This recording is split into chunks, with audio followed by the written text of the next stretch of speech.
My name is Jordan Henshaw. And my name is Keli Rabon. I'm the mechanic. And I'm the journalist. Together we're Try and Prove It. Someone has been charged with aggravated murder and is facing the death penalty, so we better figure it out, right? How do we tell the difference between an assertion that is true and an assertion that is false? You've got to start with all of the evidence, and you don't have all the evidence just yet. Okay, well, I have no idea. Whoever, but it's a dot. Where's the dot? Right there. Science is not absolute. It doesn't say this is what happened for sure.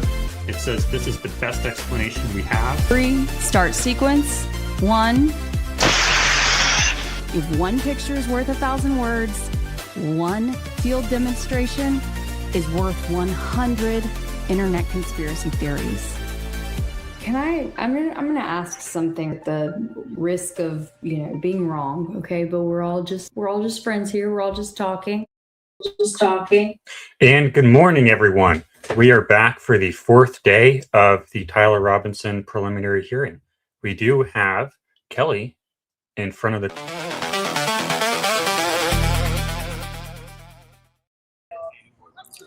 Good morning.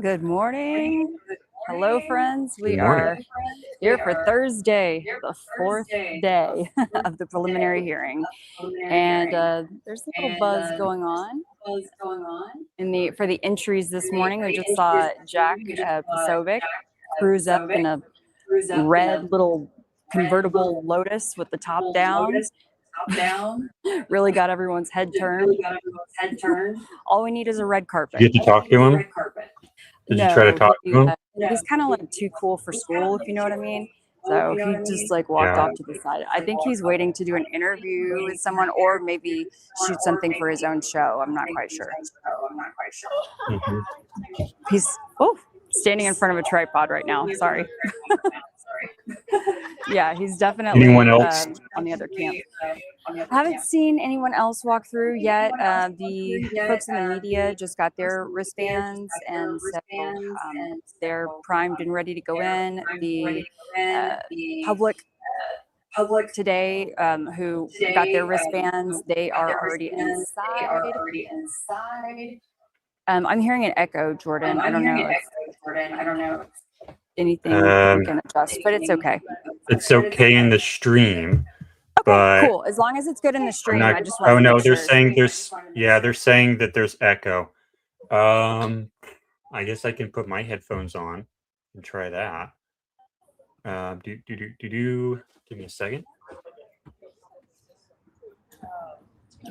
All right, I'm gonna flip the camera around. It looks like Stacey Sheridan has arrived.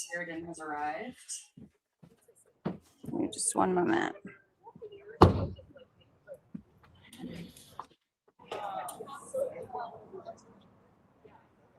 Okay.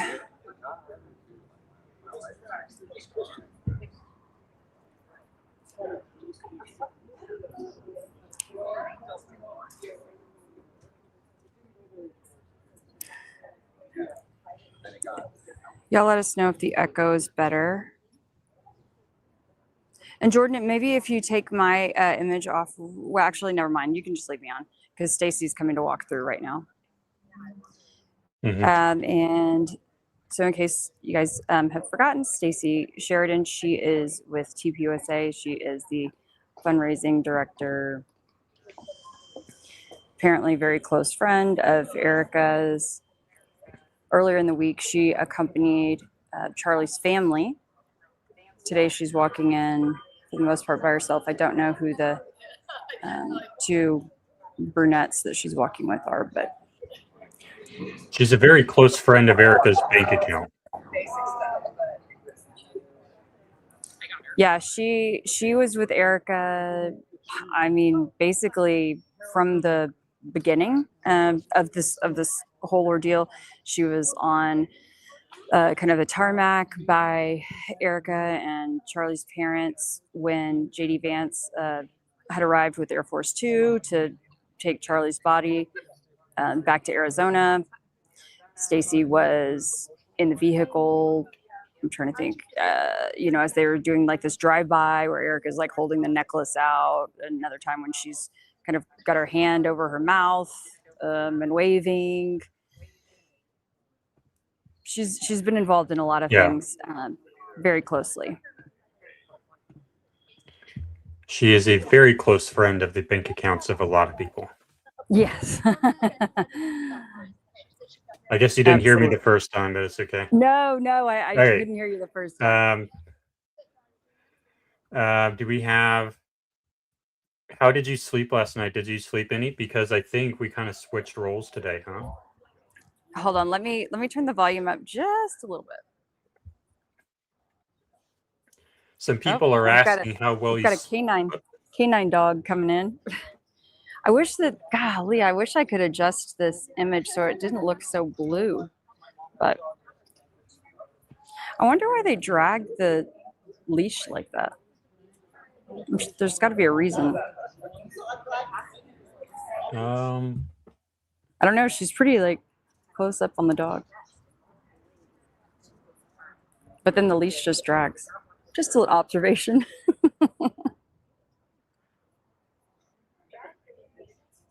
Try to learn something every day, you know?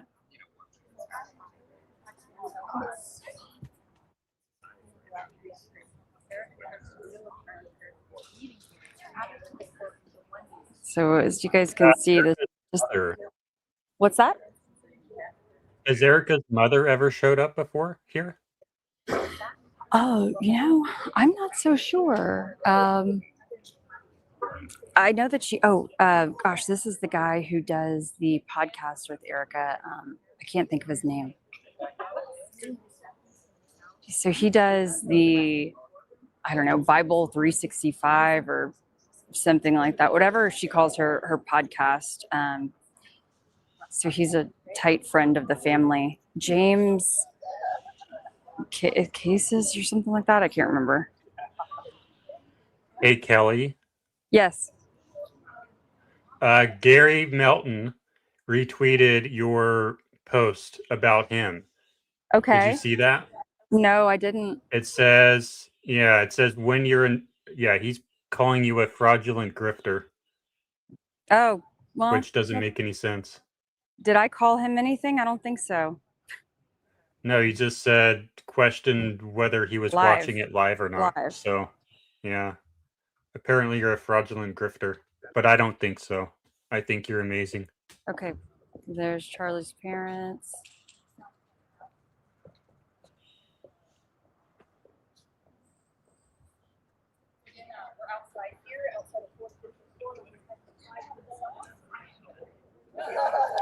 I mean, it's interesting to me. No one asks any questions from the press corps, like in the mornings or in the afternoons, as far as I've seen, as folks are walking in. Just worth noting. Yeah, it's a stark contrast from how real celebrities are treated. Yeah. Well, and even at trials in general. It seems like a very respectful atmosphere. Yeah, I would say so. Oh, speaking of, actually, Jordan, on X, I sent you a statement that I guess Erica and family had put out yesterday that Andrew Colvett had tweeted.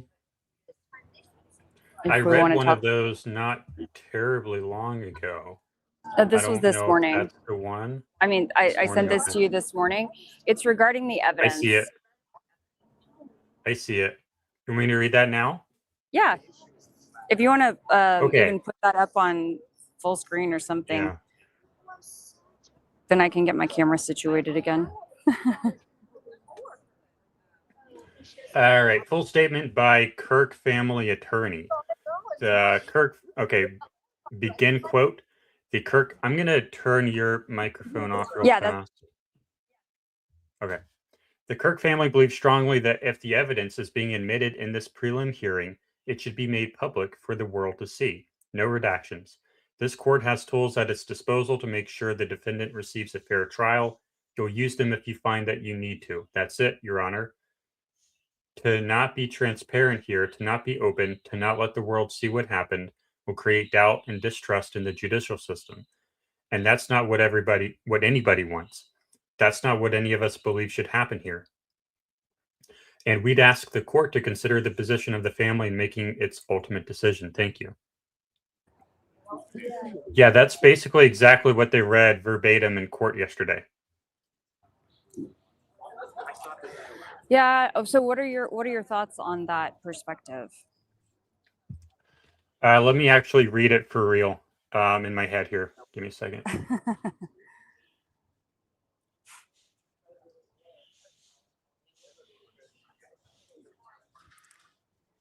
I guess generally, that is a perspective that they have shared previously. But I guess the interesting thing is that, the family leaves the courtroom when anything remotely sensitive is going to be discussed. So it's not a very sophisticated argument. It's an emotional argument. And that's typically not effective in court when you're talking to a judge. Judges don't make decisions based on emotions.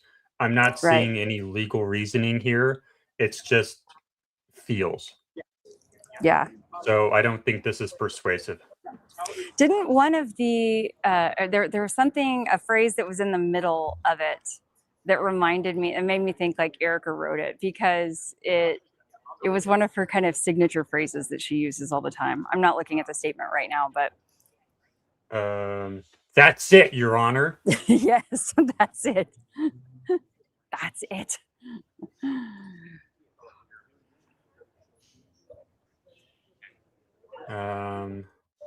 That's not what anybody wants. That's not what any of us believe should happen here. And we'd ask the court to consider the position of the family in making its ultimate decision. Yeah. Yeah, I don't think I'm not seeing any understanding of, the actual legal the legal principles in play here. So it's basically just saying that it's okay to kind of break the rules a little bit because you have band-aids later that can maybe fix the consequences. Like, voir dire is like one of the things that can fix it later, but you don't want to intentionally break it just because you might be able to fix it later. Right. You should try to not break it in the first place. One of the things that I was just discussing with one of the newspaper reporters here, national newspaper reporters, is thank you guys for keeping this open. Is if, when they're making the jury selection, will watching Candace Owens or other podcasters be a disqualifying factor? And I said, well, the tough part about that is that, Charlie was a podcaster too. So of course they'll be, trying to make the case that just because you watch one podcaster, did you watch the other one? And should that really matter in this sort of day and time? Had an interesting question a little while ago. They were asking, will Tyler Robinson have a chance to testify in this hearing? The answer to that is, I guess technically they could have, but it would be strongly advised against. He should not do that, but I think he would have had the opportunity to if they had in a preliminary hearing. In a preliminary hearing, I don't believe so. You could double check that, but I was thinking in a preliminary hearing, it's really just about the state putting on its case. The defense isn't allowed to call witnesses. It's really just the state putting on its case. I don't know. To the point of making sure there's probable cause to proceed. I'm going to push back to you on there. The defense does intend to call 2 witnesses today or tomorrow. So they can call witnesses. It's just very restricted. Got it. Yeah. So okay. Well, then that's probably a better way to state it. Yeah. I think they technically could, but it's just it's almost never a good idea. But we can dig deeper into that later. Yeah.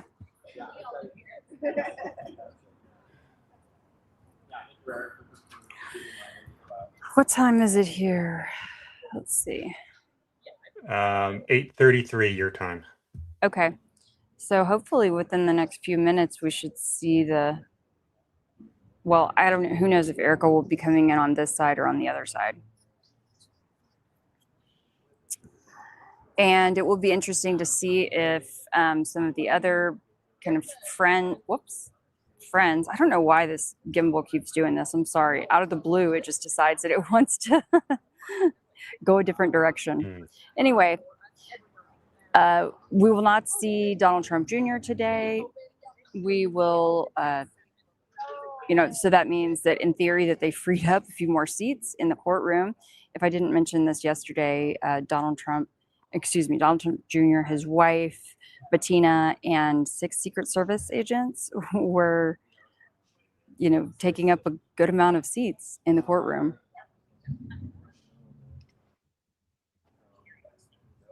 And I think you had a pretty successful post on that yesterday. I did. You could play the clip. Got 43. Yeah. Let's play the clip.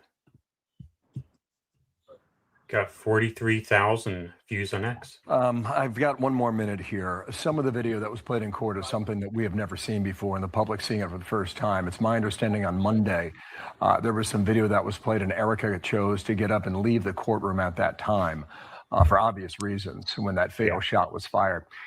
How's she doing? What does she want America to know? Listen, she is doing as well as she can be under the circumstances. She was obviously very grateful that Bettina and I were there to just support her. Obviously I've been friends with her as long as she's known Charlie. And she's just a great person, a mother trying to get by, trying to, fulfill her husband's legacy. There's obviously a lot of sadness in all of this. I think there's a lot of frustration, frankly, that this could have ever happened. I mean, one of the things I did hear that was sort of shocking was that there were only 6 officers on duty on this campus event. No briefing beforehand, no real set game plan, and 6 officers for a Turning Point event. And anyone who's watched the news in the last, decade or so would realize there'd be thousands of people on this campus. So, I imagine there's some frustration with that, but I think she just wants justice. She's doing an incredible job just holding it together, given the circumstances and the, sheer brutality of how this all happened, and frankly, some of the sheer noise that has come after her and attacked her and the organization and all of that. Which is, again, I've stayed quiet. I've supported her. We've talked, regularly ever since. I haven't been that vocal because I haven't known what's real and what's not. But having literally been there in the room, seen the evidence with my own eyes, it's very clear to me that Tyler Robinson will be found guilty. Back in court today, a couple hours from now. Jordan, what hearing do you think he was watching? I don't know. I mean, they do have some footage of a person walking onto a roof and into an area, but all of their investigation takes place.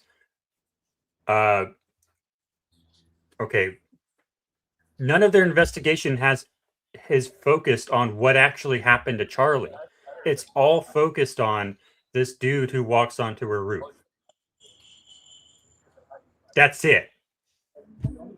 Yeah, some guy who may or may not have been present that oh my gosh, why does he keep doing this? And that we never actually get to see a clear shot of his face ever. It's wild. The video we have not built. I don't think she can hear me anymore. We have not built a bridge between the person who actually kind of does look like Tyler Robinson and suspect, the person in the black shirt. And we don't have a bridge between suspect and what actually happened to Charlie Kirk. Yep.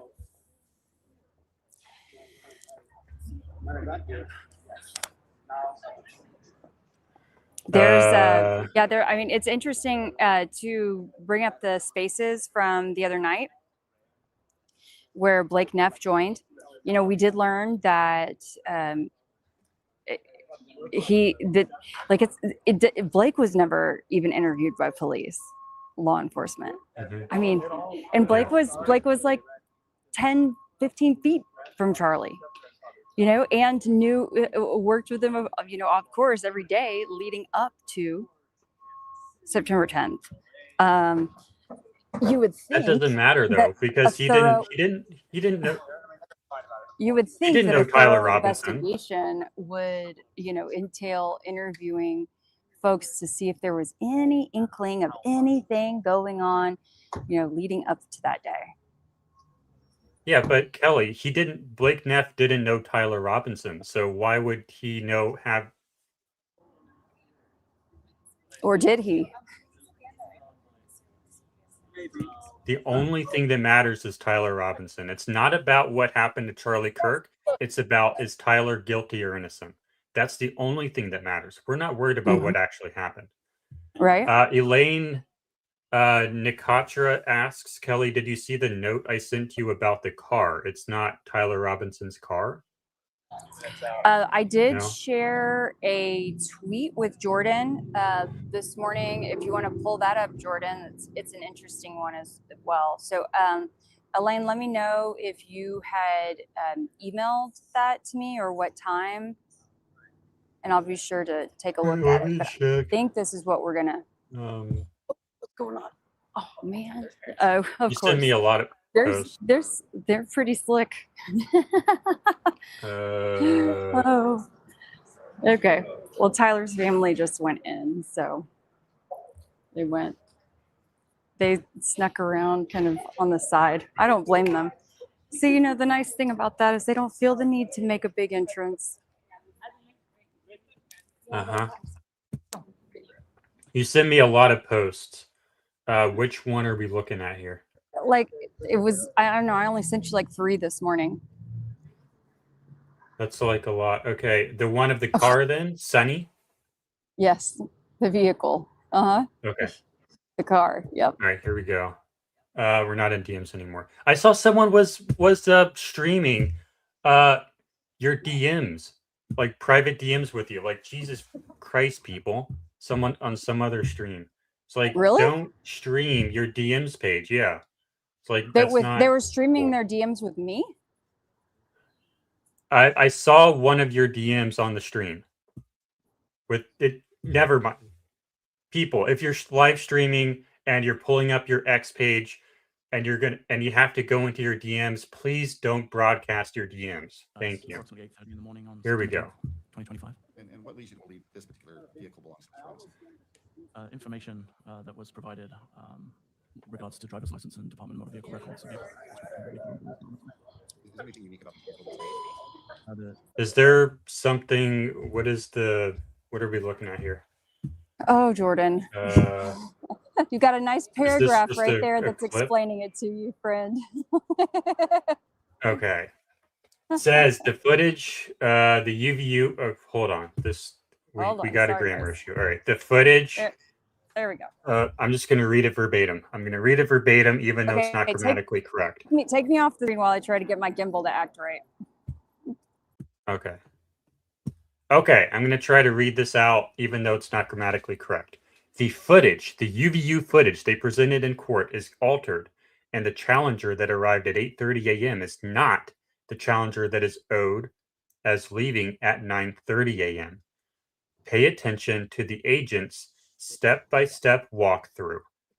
Tyler's car has the market chin lip. The challenger exiting has a custom front bumper that extends out further than the front end.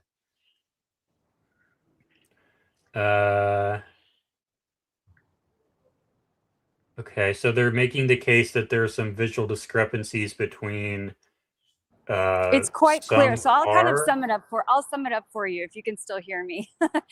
The bottom line is it appears in that video that the vehicle, and I might cut out here, but that the vehicle, so I'll stay over here real quick, that the vehicle has a different front bumper and that it doesn't have the license plate on it.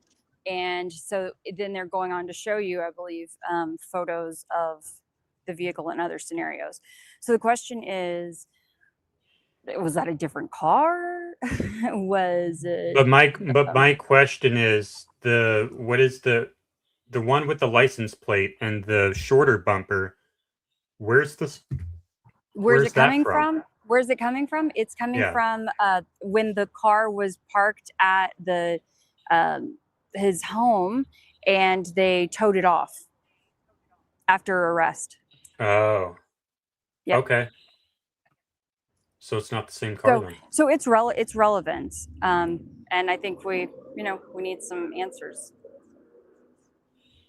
Yeah. And when you look at can we pull that up? Maybe this is what they already had. And take So a this look is at the the car chat. I pulling can't up. read the chat, but it could be that the chat is helping to fill in some gaps for you too. I'm not sure.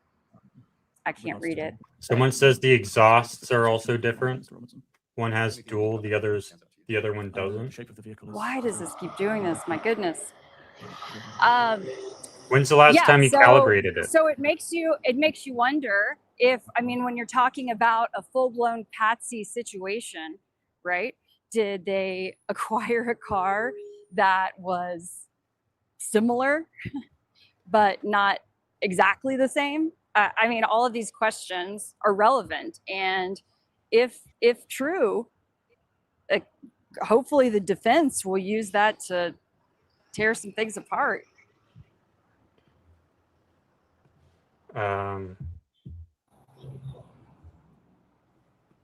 Is GCL on here? Get crunked. They say that I should look at their post. Hey, what's going on? We haven't seen anybody up here today? Yeah. Okay. GCL saying look at their last post, but I don't see them coming up on X, so I don't know. Oh, your comment? I don't know what you're talking about, man. Sorry. Yeah, I don't know. But and I forgot that thought. Okay, so let's look at some of these other ones. Thank you for the $20 super chat, Mrs. Lacey. Kelly, did the parking garage require a key card to enter, or is it open to the public? I think it's open to the public, right? Totally open to the public, and thank you so much for the super. Yeah, it's totally open to the public. We did go look at the security camera that's there and was able to kind of line up precisely what that would have looked like. Oh, let's see, who is this? We flip the camera around. Whoops.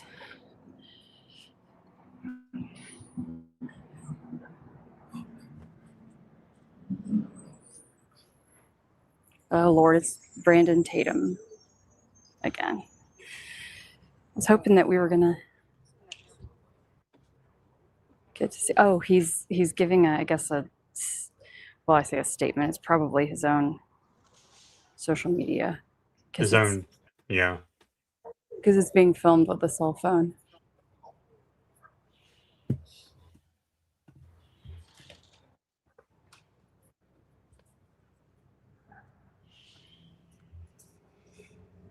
They say this comment. Bays had someone clock that Tyler's car is only a V6 and the one shown on the video is a V8 with a scat pack. So apparently there's a lot of discrepancies between the two vehicles. Interesting. Thank you. Thank you for that insight, GCL.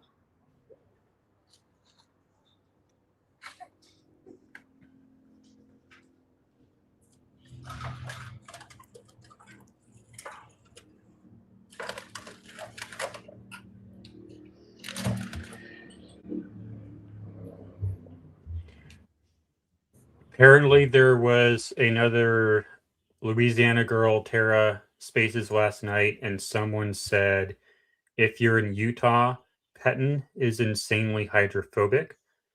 Yes. I don't know why. I sent you that.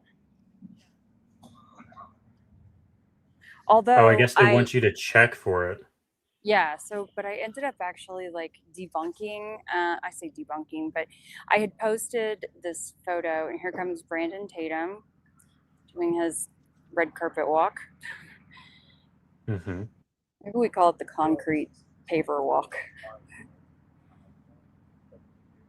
Oh, and then here comes These are the Kathy elite. Hester.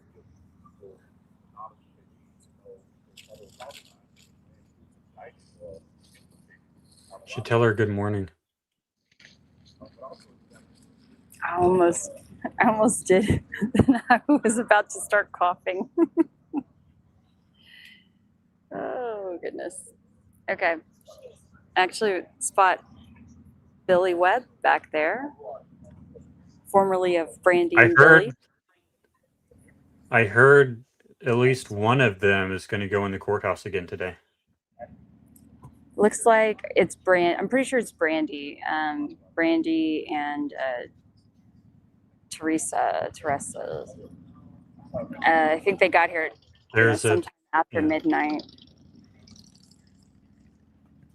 Thank you for the $5 super chat, Jennifer. Kelly looking gorgeous as always. Thanks for live thank you. updates. Thank you. You know, I gotta step it up for you guys.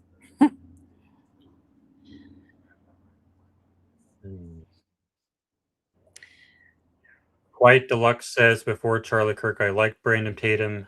After watching his elitist arrivals this week, I can't stand him even more. Yeah, I mean,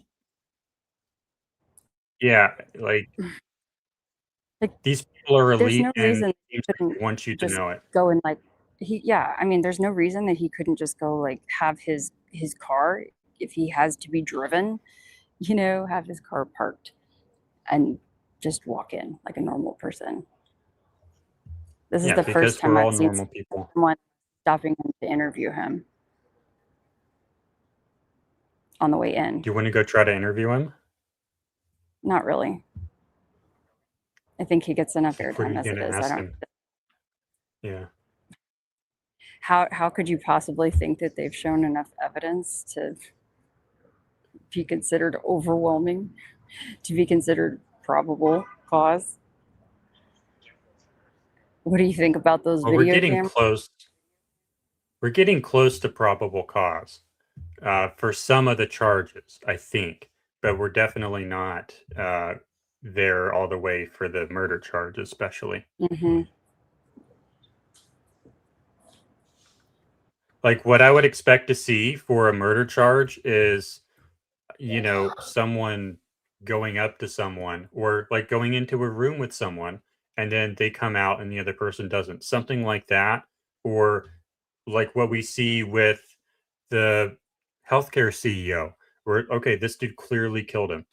Or, footage that actually looks like someone killing someone.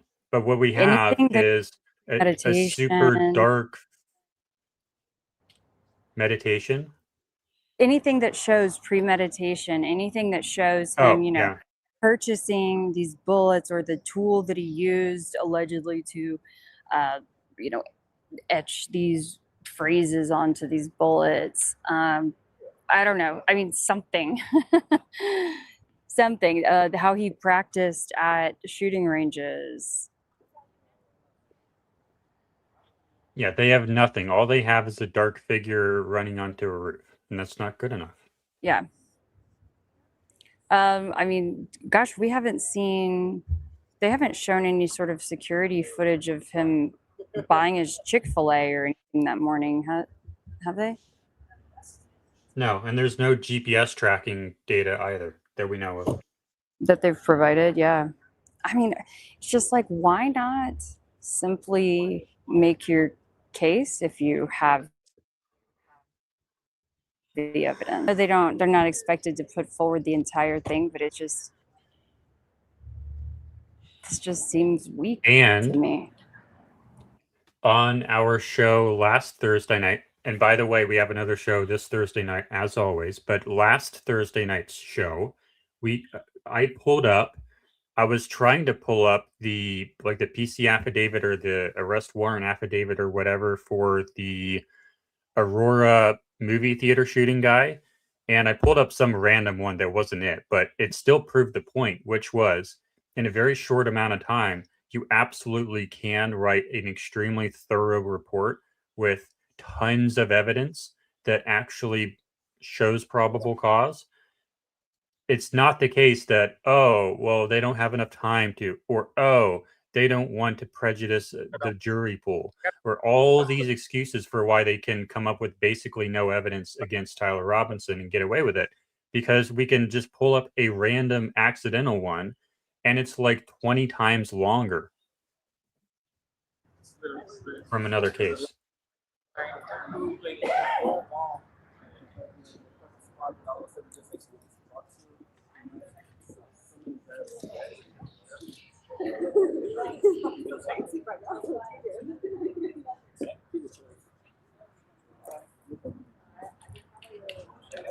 Now I have a feeling Way that's home. but I couldn't see. Hey Charles, is that That's the sheriff. sheriff? Which sheriff? Not long. Not long. Is it okay? Smith. Got it. Mike Smith, maybe something like Mike that. Smith. Mike Smith. Yeah. Yep. Man, I know. At this point, I know. I don't even know who the Harris County sheriff is. I should. In Houston, I know I used to, but it's like I know these guys' names better than people in my own area. You know who the judge in Harris County though is, right? That's a Or judge. one of He's them at not least. the only. It's a big place. It's the But it's yeah, the best Judge judge Fletcher. over there. Mm-hmm. Fletcher, Fletcher. Fleischer, I think. I don't know. They never. It's Fletcher. always just Okay. judge or the court. All right. Christy. Let me read this real fast. Christy just texted us in our group text. Do y'all think so? Whoop. It's very much noise. Let me mute real fast. Christy just texted us. Do y'all think someone could have made the alleged shot from the top of the Woodbury building? Kelly? I did go by yesterday and tried to take some photos that I'll share once I get back to the room and situated. I don't necessarily think so. I mean, I didn't go on top of the Woodbury, but I'll have to look back at my pictures and think about exactly why it didn't feel as probable to me. The roof feels a lot closer and it's flat. But I'll show you guys. It's easier to show rather than tell. Cool. Let's do it later then. But also, you know, anything's possible. and I'd like to demonstrate again too if any folks haven't seen. Wow, that's my favorite word. Demonstrate.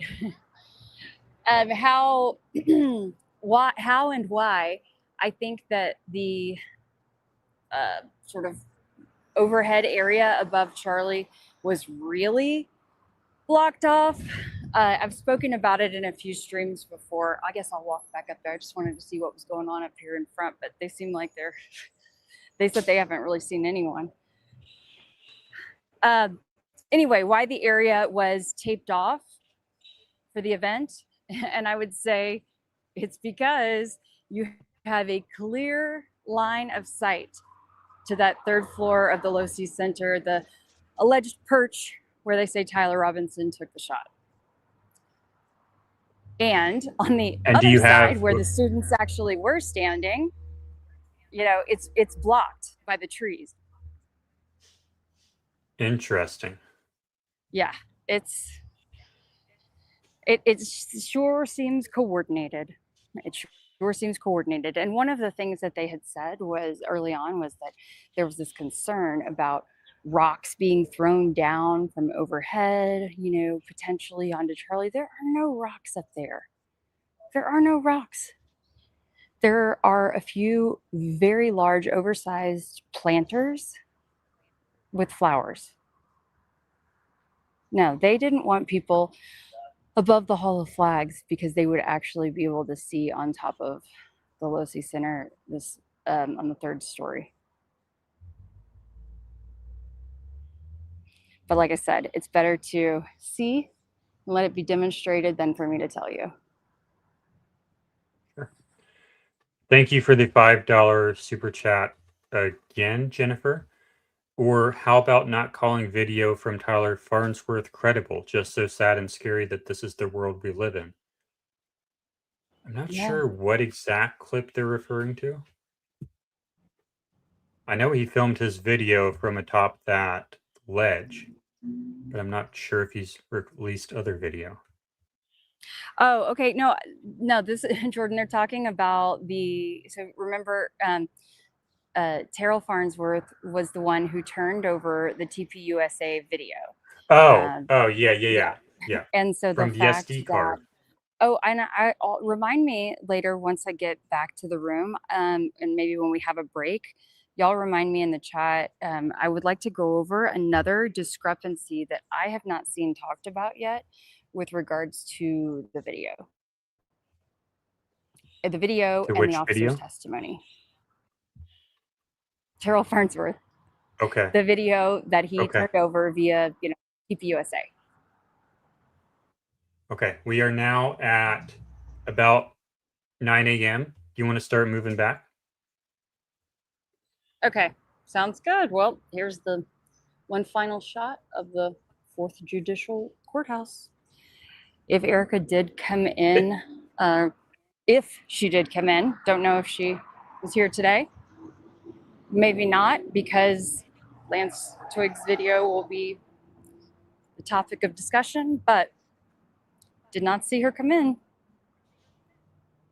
All right. Well, thank you, Kelly. Yep, see you guys in a few.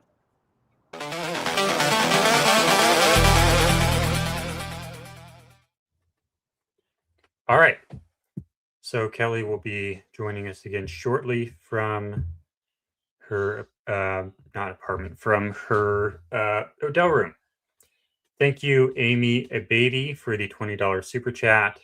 She says, "Thanks for your boots on the ground work, Kelly." I don't think she can hear you, so I'll pull that up later once she's back in her room. Let's go ahead and pull up the feed of the courthouse now to make sure that we're not missing anything yet.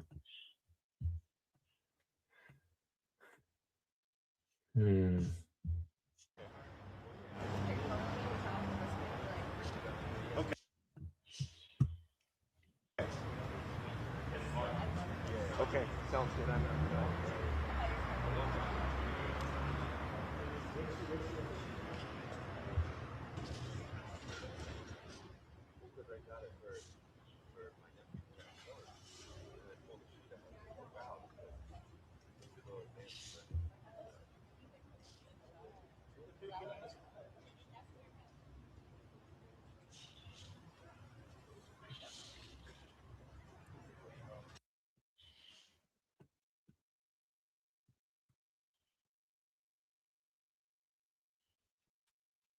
Okay. There is our feed there. So today, what we hope to have is the Lance Twigs video hopefully be played today, or at least parts of it that's interesting. Associated Press is live with the sound outside there. Well, we actually do as well, or we did, but we're going to switch to the hearing now, which should begin soon. You and Kelly are doing amazing work. Thank you for your coverage. Thank you.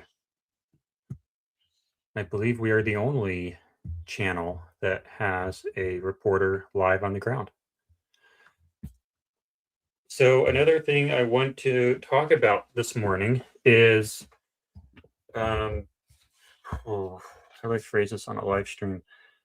Kelly and I agree on, for the most part, on what happened in this case, what the actual true answer is, what physically happened to Charlie and why.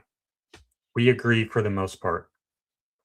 There's a lot of other streams out there there's a lot of other collaborators out there who disagree on what the right answer is. And, you'll have these other streams with like 5, 6, 7 other people, and each one of them have their own theory on what happened. And rarely is there consensus. There's value in both of these, whether the two hosts agree or disagree. And what I think is valuable about what Kelly and I have is we can build. Since we see the case generally the same way, since we agree on what the correct interpretation of the evidence is, we provide a certain perspective and we can build it. And I think there's value in having hosts that agree as well as disagree.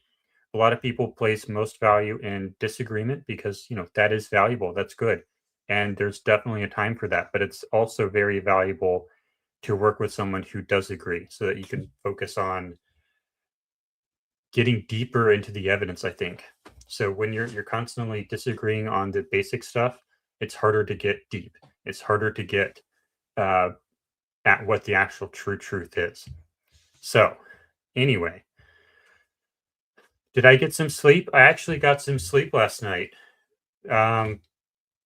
So yesterday I didn't get a single minute of sleep, but today I did. But the roles are kind of reversed.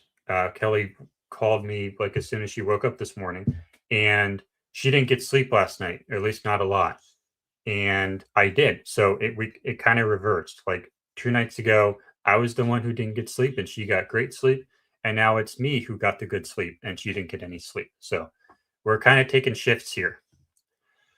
But we have one more day of this after today. So yeah, we're getting through the week, and we're both sleep deprived, but it's okay because we're almost done and we are getting through. Like, the more information we get out of this hearing, the better. And that's the goal. We want the most information possible. Island Point says, the way I challenged Gary the other day was impressive. Great work. Thank you. How do we know each other? Well, yeah, we're trading off sleep, basically. We're taking turns, I guess. So back in, I think it was December of last year, he went on Trigger Smart, and I was like, holy shit, I have to work with her. And eventually she had me on her show because I'd started doing tests with like the CO2 pendant gun theory, and she had me on her channel, on the channel I guess I'm streaming to right now. And I kind of crashed and burned because I don't really know why, but for the first like 5 minutes that I'm talking, it's a complete disaster. But she kept me on, and she believed in me, and we grew a little bit closer together for the next few months or so. But then we got much closer around like April, like March, April. Yeah, it's probably like March, April. We got much closer, and ever since then we've been very close.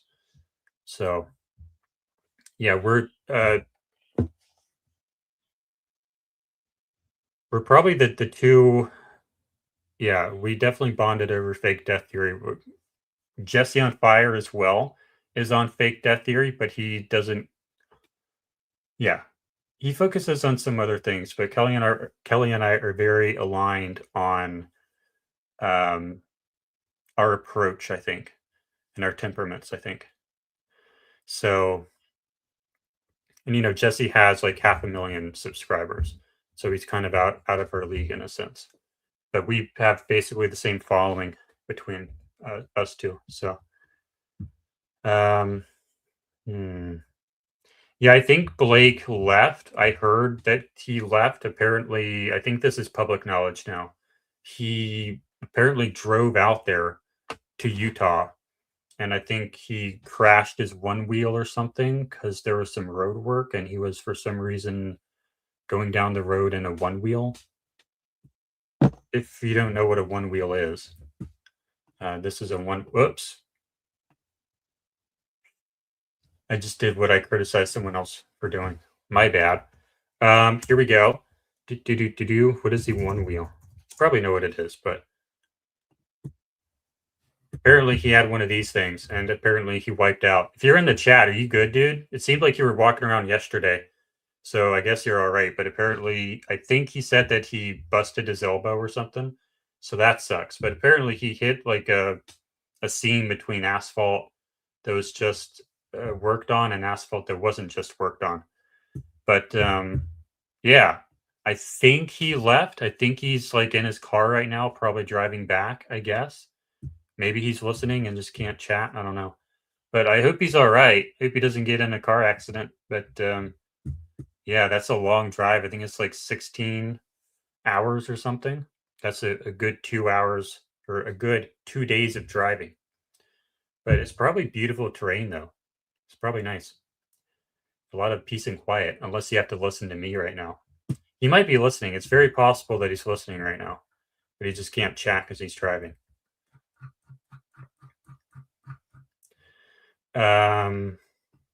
Sound? What do you mean sound? I think we have sound. I'm checking the courthouse now. No, I don't think it was a unicycle. I think it was a one wheel. One wheel. It was one of these things, I think. Because, like, I watched some of his live stream yesterday, and he was clearly on some type of rolling device. So, yeah, he wiped out, but I think he's all right. But I think he has since left Provo.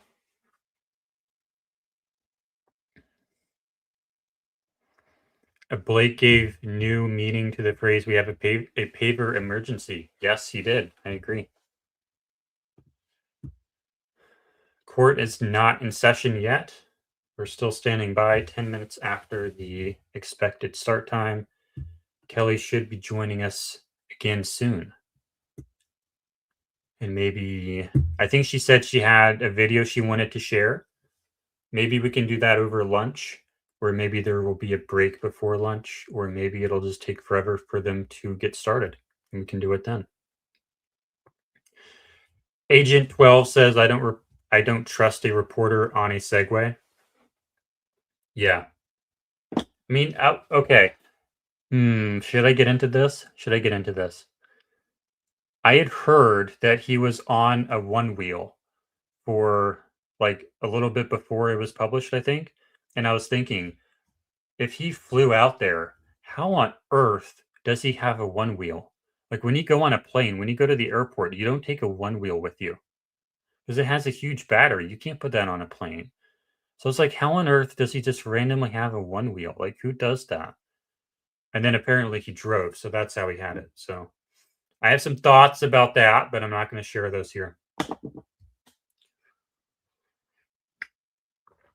But he is in like northern Texas, so it's at least a little bit closer than you might imagine. Yeah, he didn't fly, he drove. Yeah, apparently. So we're just waiting for the thing to start. Am I also from Texas? No, I grew up in Maryland. Then I went to North Carolina. Then I traveled the whole country. Then I lived in North Carolina in a different spot again. And then I went and lived in Georgia. And then I went and lived in Wisconsin for a while. Then I came back to Delaware.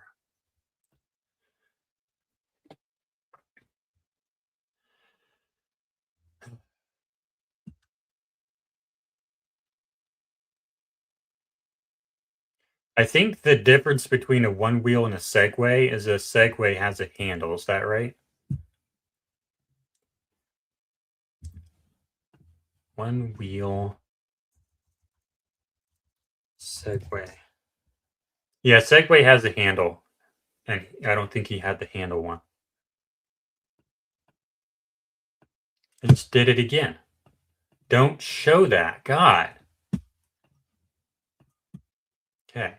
There needs to be like a special screen that somehow prevents DMs from being shown.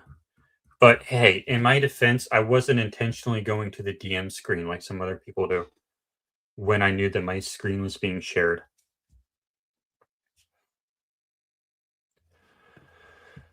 We have Scotland in the house. Awesome. Jolsey Bob says, good afternoon from Glasgow, Scotland. Thank you. You too.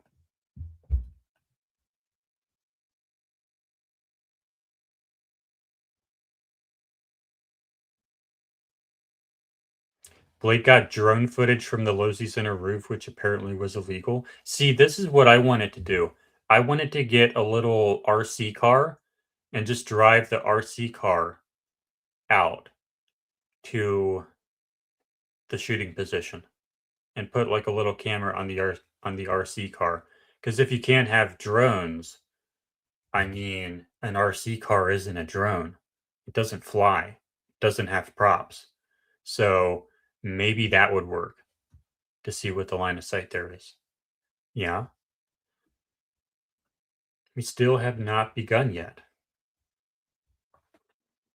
Hopefully Kelly gets in soon. But yes, there was a video from Andrew Colvett this morning that I think Kelly sent to me also. She sent me a lot of stuff this morning. Or yesterday, I don't remember when.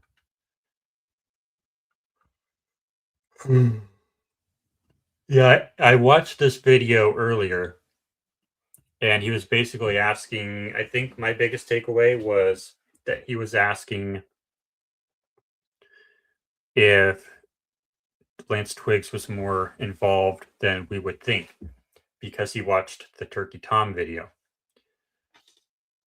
Peter says Jordan and Kelly should do summaries of the live streams and chatter, post them somewhere. We're going to be doing that tonight. Not necessarily the chats, but the summaries of the hearing so far. Because we do always have the Thursday night show. And we're, of course, going to be doing that again tonight. And it's going to be a recap of the hearing so far. And we have one more day to go, hopefully. And yeah, we'll be covering it at like all of the new stuff that's come out of the trial. We'll be covering that then tonight at 10 p.m. Eastern, which is 9 p.m. Central. And if you're in local time in Provo, that would be 8 p.m. local Mountain Time.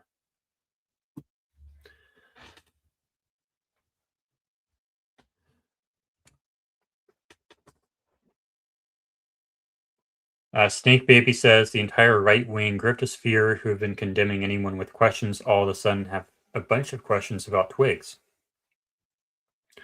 Tim Pool, Brandon Tatum, and Andrew Colvett.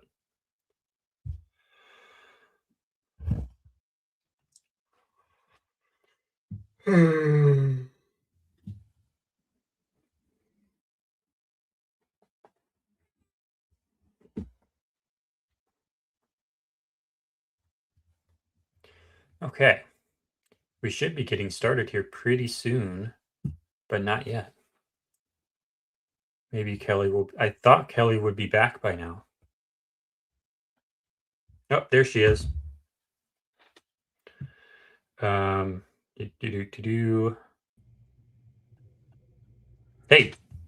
Hey, what's going on? Did I miss anything? Nothing much. Just holding down the fort. Okay. Oh, so they have not started yet. They have not started yet. Got so we it. can still talk. Okay, well, sorry, I had to go grab a coffee. Yeah. It was much needed. Much needed.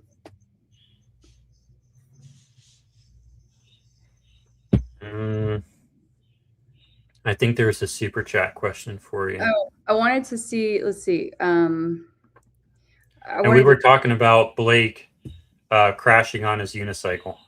Oh, God. I thought it was funny. Yeah. Is this one. Oh, Amy Abadi says, thank you for your boots on the ground work. Thank you so much. Thank you. Thanks for being here, you guys. We really, really appreciate it. And I just deleted the one that you just put on the stage. I'm sorry. Can you find that again? That's okay. Here we go. Snake Baby, the entire right-wing griftosphere who've been condemning anyone with questions all of a sudden have a bunch of questions about Twiggs. Tim Pool, Tatum, Colvett, etc. Look, you guys, this is positioning itself to now shift because they realize how poor the evidence is against Tyler. And they're like, oh, crap. Everyone else realizes it too. Now we got to start looking elsewhere. So stay tuned on that. But I will say, you know what? I went back and looked, and now I can't remember the exact date. I want to say it's like November 6th. But speaking of Gary earlier, when I went on his show, I discussed my skepticism of Lance and, that, did he have, how would he not have any sort of foreknowledge about this if in fact Tyler was working on these bullets at home? And I mean, a person just doesn't, who has a roommate and an alleged, lover, partner, whatever, it would be really hard to like plan all of this, work on the bullets, figure out the maps of UVU. They haven't talked about Tyler ever going there before that day, have they? He did not, he did not attend UVU. So, I mean, I think all of these things are really important. But yeah, back in early November, I was saying we should be really skeptical of Lance, and his profile seems to fit the idea, of not to say that either of these folks are capable, but if you had to objectively evaluate the potential, there seems to be, more potential on the Twiggs front. When you try to look at a crime and you want to understand why it happened, if it's a particularly severe crime, you're usually looking for the person in the most pain. People commit severe crimes when they're in pain. You don't expect someone who's not in pain to commit this crime. And if you do watch the Turkey Tom video, it seems abundantly clear that Lance Twiggs was in an extremely unhealthy state that might be associated with acting out and might even be associated with homicide. So that is the thing that seems most interesting from a psychological angle if you're trying to understand why this might have happened. If federal narrative is true. Yeah, sure, absolutely. But you know what another thing that we have not seen so far is any evidence of either of them being ultra political. I think the most that we've heard was, what was written in the probable cause document, the charging documents, something along those lines about Tyler potentially having a dinner conversation with his parents about like a growing frustration, I guess, with Charlie. But you guys, think about every time that maybe you've been frustrated with someone and vented about it to your parents, or even with an elected official. Charlie was not an elected official, and he never served in any elected capacity. But so Kelly, yes. If I were to call you like as soon as I woke up tomorrow, and if I were to start complaining about some streamer, does that mean I'm going to go kill that streamer? No, you're just venting. Maybe you're just having conversation. Or even if you're really pissed off, okay, really pissed off this one time, or even a couple of times, or you have like this ongoing, little beef with somebody, that does not mean that you are going to go kill them. I don't know. I just think that the bar is so much higher than that. Yeah. And I want to play this clip, but I can't because last time I played like 2 seconds from this movie, it killed the live stream because of copyright. But there's a scene in Law Abiding Citizen, and I'll try to play a little bit of it. I'm going to go out on... You're going to go out on a limb and risk it all? I keep accidentally showing my DM screen, even though I just said that I wouldn't. That's what and I criticize someone else for it. Yourself. That's what I get for being a goody two-shoes. All right. But I wasn't doing it intentionally like the other person was. Law-abiding citizen. Confession scene. Okay. You got what you're looking for? Oh, goodness. Yeah. It's pretty... Counselor, those murders. So he killed somebody, and he's being questioned on it. I planned it in my head over and over again. It took me a long time. So he was asked, did you commit this murder? And then he said, I planned it in my head over and over again. Okay? You would think that that's a confession. Rupert Ames deserved to die. They both deserve to die. So he's saying a lot of those similar things. Like, the person deserved to die. He was a terrible person. I planned out murdering him over and over again in my head. Then watch what happens. Back, what did I say? That I wanted to kill Clarence Darby? Yeah, sure. What father wouldn't? Did both Darby and Ames deserve to die? I think most people would agree with that. That I planned it over and over again in my head? Yeah. Who wouldn't fantasize about that? None of these are an admission of guilt, Nick. So there you go. You should watch that movie. It's a great movie. Yeah, I really should. Did you like that? Yeah, that was good. That was good. It's a great example. I think we missed a super chat here. Chelsea Bob, thank you for the $10 or the £10 super chat. Thank you, Jordan and Kelly, for covering this preliminary hearing. Will you do a live at some point with all the takeaways so far? My favorite duo. Yes, we will tonight. We have a 10 p.m. EST show every Thursday night. And tonight we will be discussing all the takeaways and the recap of the hearing so far. So that'll be tonight.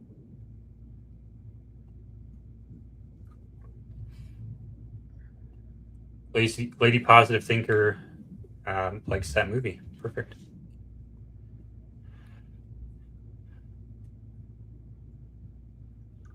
Oh, interesting. Stephen, Nancy Grace last night reiterating about Twig's DNA evidence being on all of the evidence was wild to listen to. I'm curious what her take was. Was she saying that that was to be expected because he was a roommate and they spent a lot of time together? Or was she saying this is a big problem? You just never know what the mainstream media's take will be. So I see some folks talking about Nick Fuentes. If I can, in a minute, I'll try to find, I have a clip saved. I don't know if you guys have seen it before, but of him being kicked out of a TP USA event, escorted out by the security, including dun dun dun Brian Harpole. This was from a few years ago. And I don't know, I thought it was interesting that I never saw in any of his coverage or chatting about what potentially happened that day that he'd had a run-in himself with TPUSA security. Sorry, I was just posting the stream to X. Nice. Yeah, I was just talking about as being kicked out of a TPUSA event and his interactions with Brian Harpole.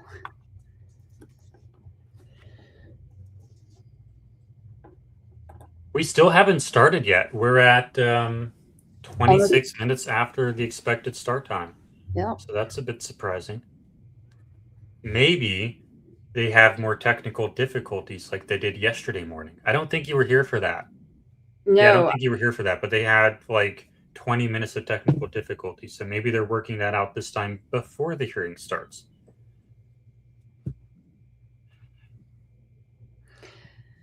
Also on the Nick Fuentes topic, it's been interesting because he has kind of flip-flopped back and forth about supporting Erica and then kind of vilifying her and then supporting her again, saying things look sus, then believing the narrative. I feel like he has done a whole lot of this.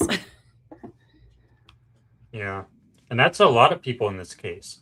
A lot of people in the case don't really stick to a theory. They just want to talk about stuff, but they don't want to make conclusions, which is fine. Mm-hmm. I mean, but I think you should also work towards a conclusion and not just keep it up in the air for forever. Yeah. And we're at 9 months now. We're at 9 months now. That's a long time to come to a preliminary hypothesis. Yeah. I mean, I don't think he for one was ever interested in investigating the case. He would much rather just cover politics and chit chat, I guess, every day.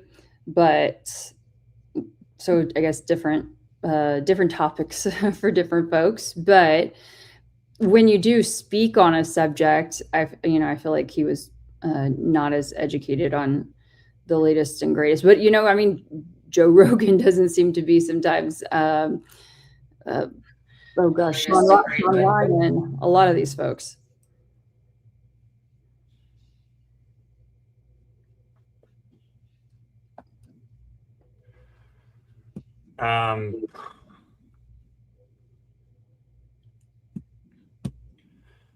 Brandy says, you guys are great. Thank you for all you do. Keep it up. Thank you. We appreciate y'all. I know it's been a long week for everyone, but we try to keep it interesting, and it's been fun. It's been exhausting, but it's been fun.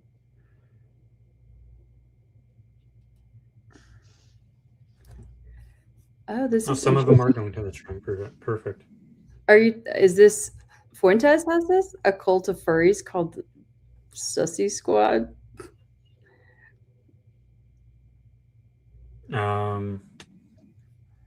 Yeah, we can talk about furry stuff later. Interesting. There's a lot to talk about there.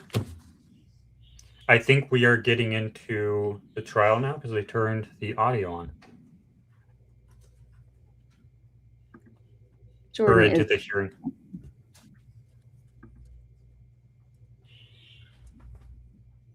Okay.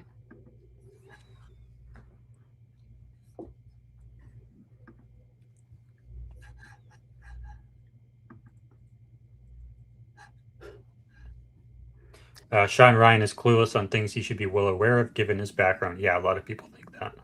Someday, I don't know if this would be mean. Maybe I just do it in a live stream. But there are about 4 phrases that guy uses. Number 1 being incredible. Yeah. Whoa. Whoa. No way. Are you serious? Is now in session. All right, we are in session. Case number 251403576, State of Utah versus Tyler James Robinson.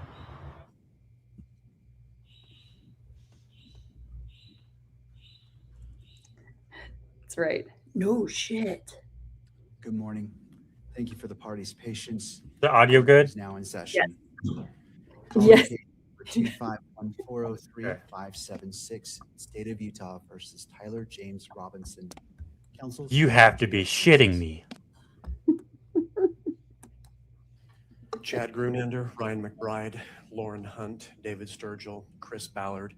For the state, County Attorney Jeff Gray also present. Good morning.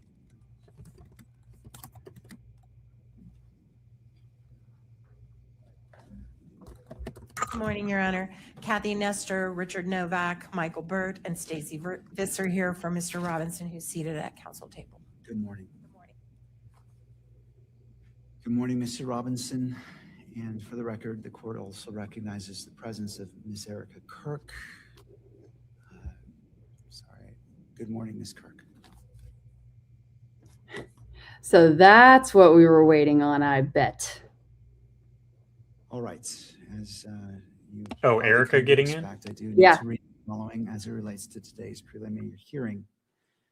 The court is mindful of the safety if you're late, you're of late. all parties, counsel, witnesses, court staff, and members of the public who may be present. The court is also mindful of its duty to protect and uphold the constitutional rights of both Mr. Robinson and Ms. Kirk.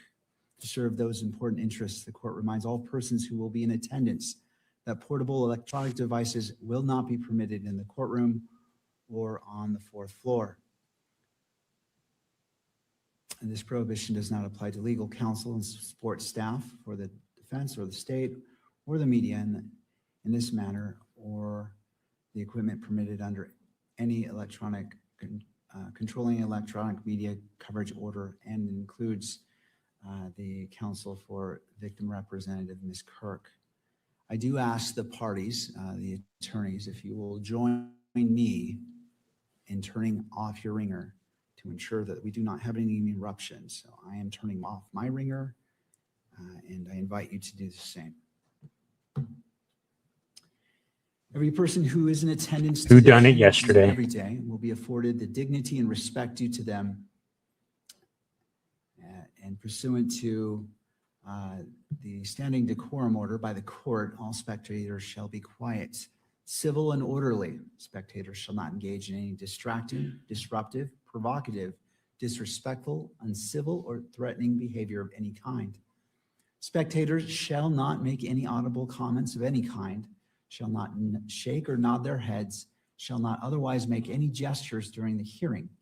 Spectators shall not wear or display pins, buttons, signs, clothing, or photographs expressing support for or against any person related to this case or to the status of this case as a capital offense. All right. As we begin this morning, I wish to, I've taken a lot of time to think about the comments made by the parties yesterday, and there were additional briefings and a motion filed last night, and the court took the necessary time to readdress it and look at it and be prepared for this morning's proceedings. While I recognize especially how precious our time is, I also recognize that I need to be prepared for everything that's before me. And I took the time this morning to review what was filed since we adjourned yesterday until we've came back on record. One of the motions filed last night was filed by Ms. Erica Kirk's attorney, and I wish to address that. And I realize that the parties may not have had a chance for defense or prosecution had a chance to respond to that.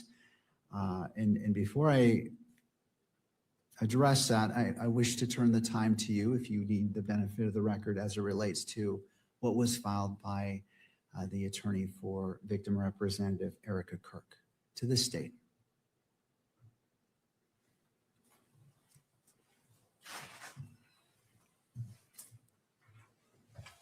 Good morning, Your Honor. Christopher Ballard on behalf of the state.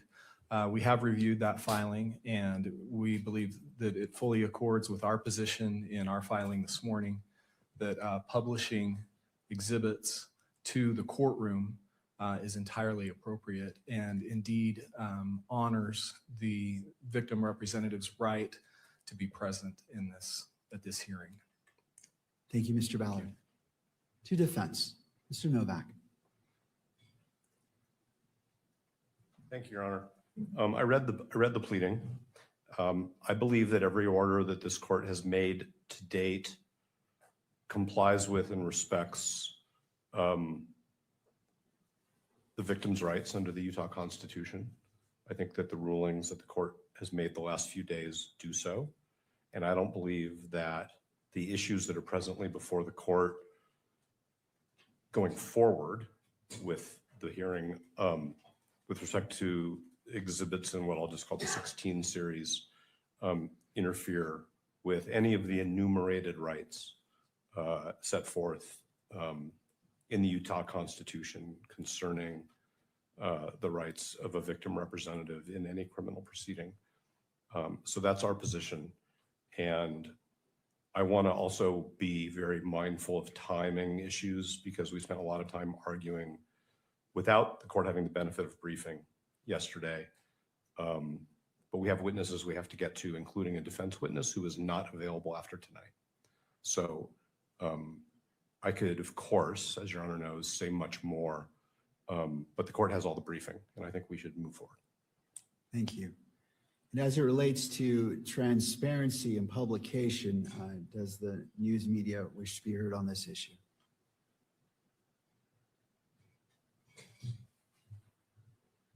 Only briefly, Your Honor. I've also reviewed the submission from yesterday.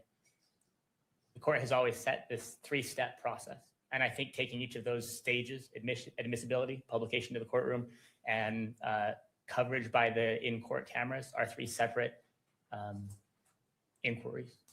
Of course, the media believes the media will be the party who stands here at this lectern and says, we believe we should see as much as possible. Maximalist in that way, while recognizing the importance of protecting all the rights, including fair trial rights. But the idea of publishing something, of keeping something off of the cameras at the rear of the courtroom, but publishing it to those who are present here also is a meaningful step towards transparency.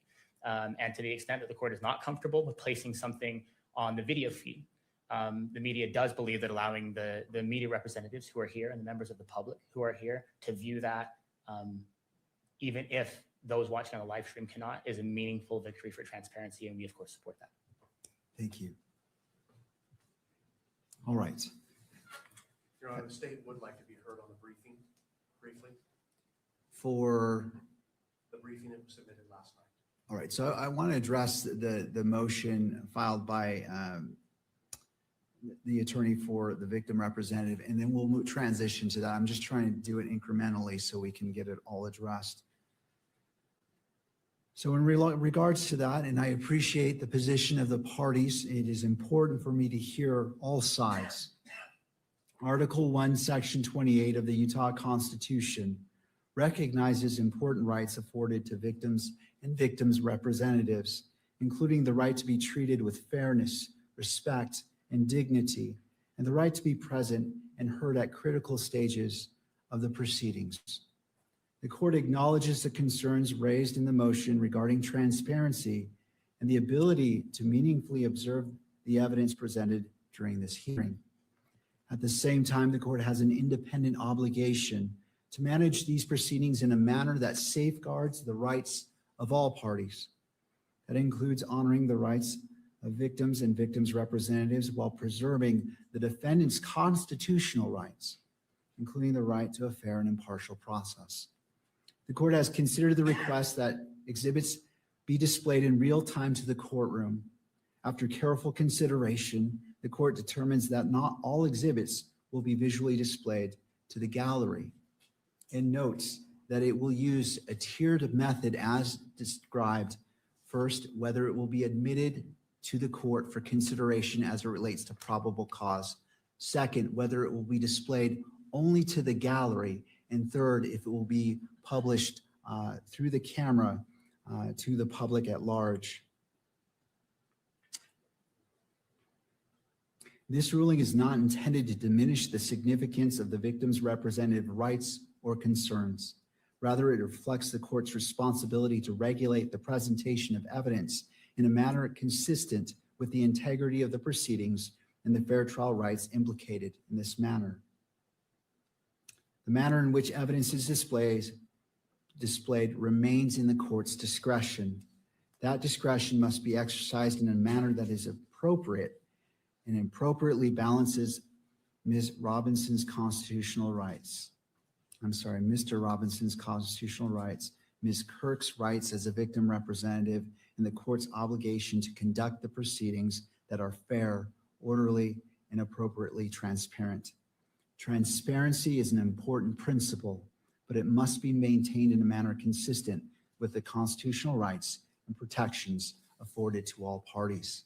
The court does not make a blanket ruling as it relates to any exhibit, and as previously stated, each exhibit will be afforded its own due in weighing whether it shall be published to the courtroom or beyond or not. And that concludes the court's ruling on that motion.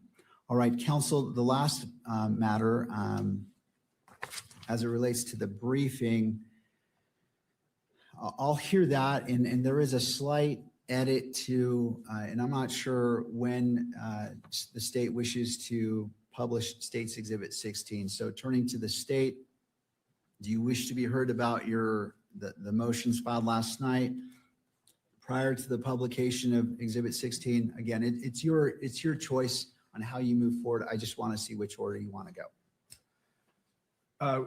We do want to be heard on the briefing from last night, and specifically about Exhibit 16. I'm understanding Your Honor has an additional edit to that. Is that correct? I do, and there might be value in hearing that, so that may or may not change your positions. So let me just put that on the record, Okay. and then I'll hear from you. I just want to make sure you're able to be afforded everything. So as it relates to the edits, last night, I believe it was between 6 minutes and 57 seconds and 20 minutes and 29 seconds, which is not to be played. And then 32 minutes and 55 seconds to 35 minutes and 47 seconds, which is not to be played. And I believe that what I received reflects that. And is that the understanding of the parties? Yes. All right, the state has said yes to the defense. I'm not saying if you agree with it, I'm just saying, does it reflect the timestamps? May I have a moment? Absolutely.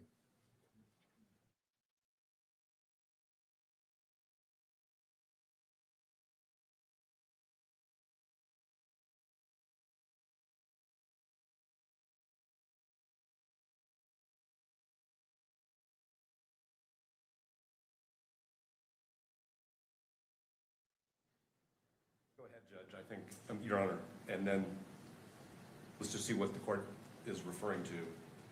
Well, I'm asking, did you receive a copy of the edited video? Okay, so I'll answer that question directly. The state sent us a copy of the edited video. The redactions of the audio were exactly as the court ordered, but we noticed that the video, which followed, ended up being inconsistent with the redactions of the audio. So I brought that to the state's attention last night. I believe that they ultimately forwarded to the court what I'll call version 2 of the redactions, which redacts the video that would have made the audio redactions sort of superfluous or ineffective. So that's sort of where we are. But we may be not communicating with each other about the same issue. I'm not sure. Well, okay, I just want to make sure that in regards to what was to be cut out comports with those timestamps I just gave. It does. Plus the parties believe that additional video needed to be cut out to match the court's intentions with respect to the audio. Right, and this is what I'm going to next. Mr. Ballard. Yes, Your Honor. I think we're on the same page. We did, in conjunction with discussions with the defense, first of all, we prepared the redacted video as Your Honor ordered. Then after discussing with the defense, we prepared a second version that still maintained the audio redactions as the court ordered, but we took out the video portions that the defense brought to our attention. All right, and I didn't see that, but here in this is the court's own independent finding after spending significant time last night reviewing it. So I'm requesting a video only redaction between 20 minutes and 29 seconds and 25 minutes and 23 seconds. And so what I looked at was what was on screen. So any video showing anything other than Mr. McBride and Lance Twiggs was to be redacted, with the exception of the screenshots of the images pulled from the surveillance video and the FBI bulletin, which I believe was also briefly displayed. I think we're all on the same page based on what the court just said.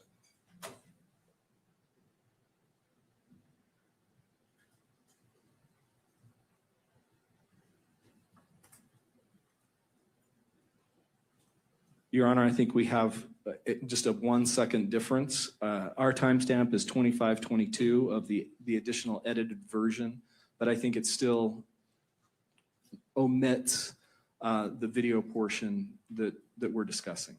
All right, well, it's a good day when we are literally on the same page. I'm glad that within 1 second, we are all in agreement about this. So that the court, and it sounds like you're one step ahead of the court. I was going to say that if you had it, you simply turn off the monitor for that section. But if you've already made that change, then all the better.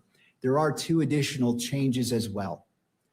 And this is very short. And so I'll leave it to the state if you wish to just in real time pause and fast forward or wish to redact it.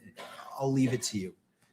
So the additional requested audio and visual redaction. So this is not to be played whatsoever, is 27 minutes, 18 seconds to 27 minutes and 25 seconds.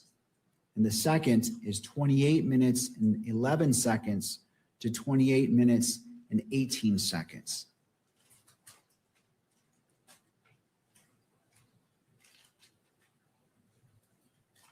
Your Honor, just to make sure that we've got that correct, the additional redactions would be 27 minutes and 18 seconds to 27 minutes and 25 seconds. Correct for the first one. And then 28 minutes and 11 seconds to 28 minutes and 18 seconds. Yes. And Your Honor, while we're talking about additional redactions, let me approach.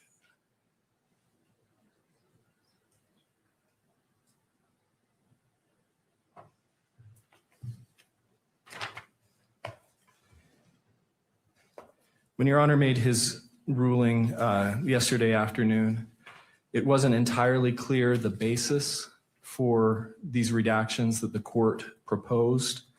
The state's understanding was that those additional redactions were based on the potential that the video 1102 would be showing duplicative evidence and would be displaying evidence that would be duplicative of future exhibits, and then also potentially a concern about admissions by the defendant.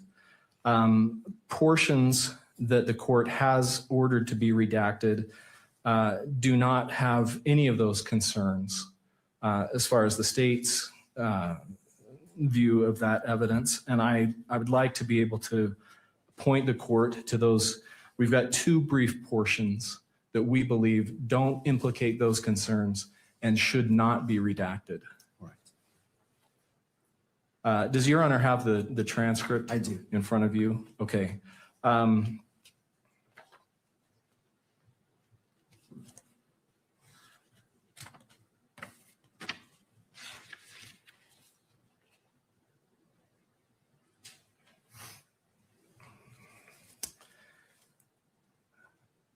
First of all, at the very, very bottom of page 10, beginning with the words, "was he?" And then over to page 11, down to timestamp 1646. That portion is not cumulative of additional exhibits, and it contains nothing that could be classified as an admission by the defendant. That's the first portion. So going back to page 10, I don't see "was he" at the bottom. Where are you? How many lines from the bottom up are you referring to? You may. Oh, I see. Right here. Okay, now I see what you're saying. I missed that. I was looking at the beginning of the line, but I see your point. Okay. So from "was he" on page 10 until 16, the timestamp 1646 on page 11. Okay. That's the first portion. And then the second portion that we would ask not be redacted is a small portion of page 19.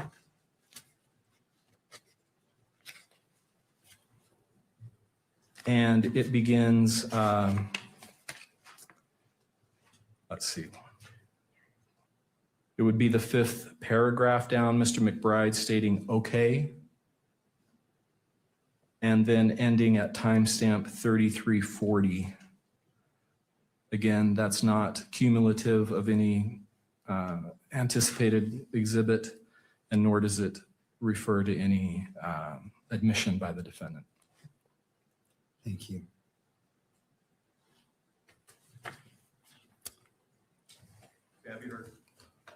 Yes, you may.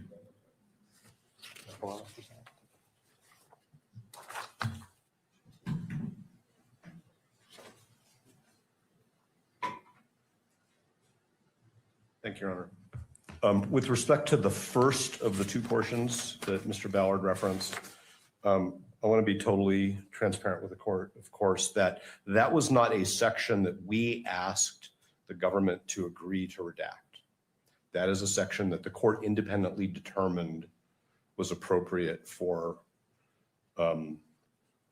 redaction under the various principles that the court has enunciated. So I just want to be transparent about that.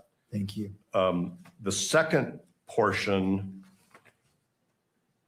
that Mr. Ballard addressed, which is on page 19, we did suggest, and it is in our highlighted redacted transcript, and the court agreed with us. This is not relevant. This is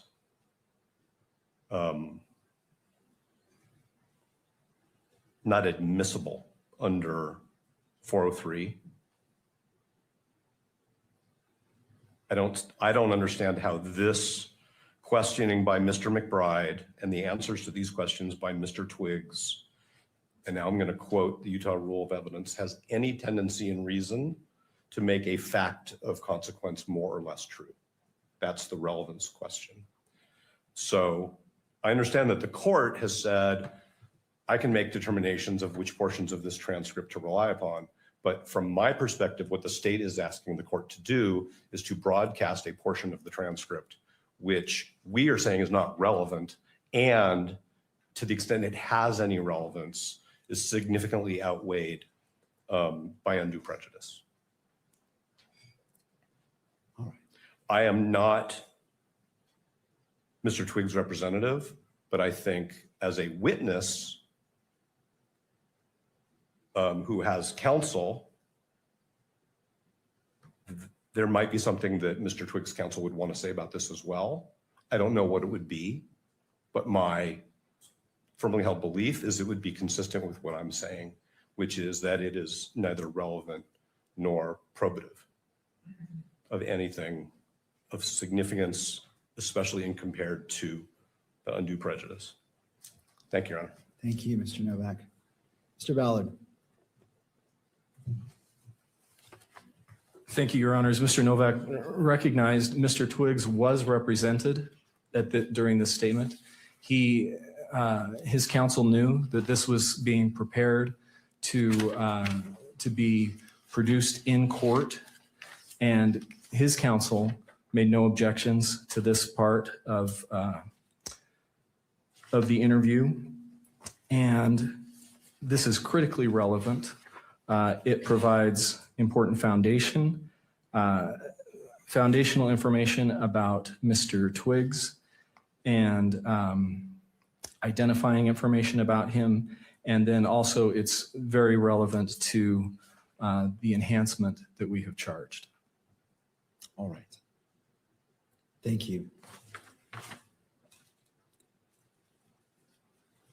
Anything further before the court rules on these two requests? All right. In reviewing the first section, again, citing to page 10, and I know it is, to anyone listening, this may not make sense when I'm saying page 10, but it's roughly just a few seconds after 1539 on the video, starting with was he, and ending at 1646 with the last word asking. After hearing and considering what has been argued, the court agrees that this, in applying a balancing test and as it relates to transparency, to ensure the court is taking a very narrow approach in what is or is not published to the public, that this is permissible. It doesn't run afoul of the issues that the court addressed previously, that the court is trying to avoid by publishing portions. And in addition to that, independently of the court's decision-making, it appears that the parties also agree as it relates to the first requested edit to unredact or to allow in. So I am ruling that that may be played and published through all mediums in the courtroom and via video. Turning to the second section, this is page 19. It is roughly right after 3327, going to just before 3340.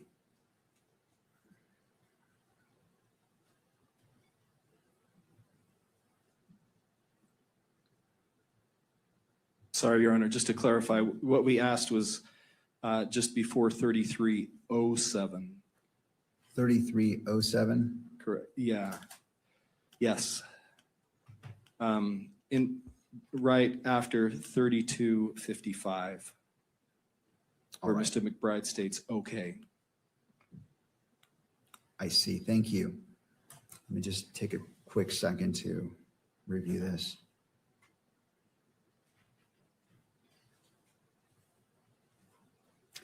In relation to that request from right after 3255, starting with okay, is that the spot you're talking about, Mr. Ballard? Yes, Your Honor. All right. And specifically to 3327, the court stands by its original ruling. That is not, there are several reasons why the court the court's ruling isn't whether it's relevant or not. It's whether it should be published or not. And again, as previously stated, the entirety of Exhibit 16, the court is receiving without any redactions or edits. The court is considering it as it weighs probable cause. However, for publication, the court finds that the requested section from roughly after 3255, starting with okay, ending at 3327 is, the court finds that there are interests served by not publishing this to the courtroom or to be broadcast.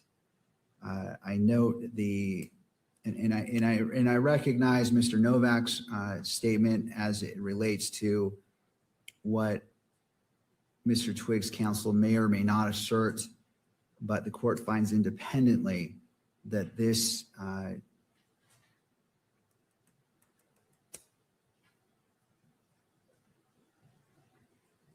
this portion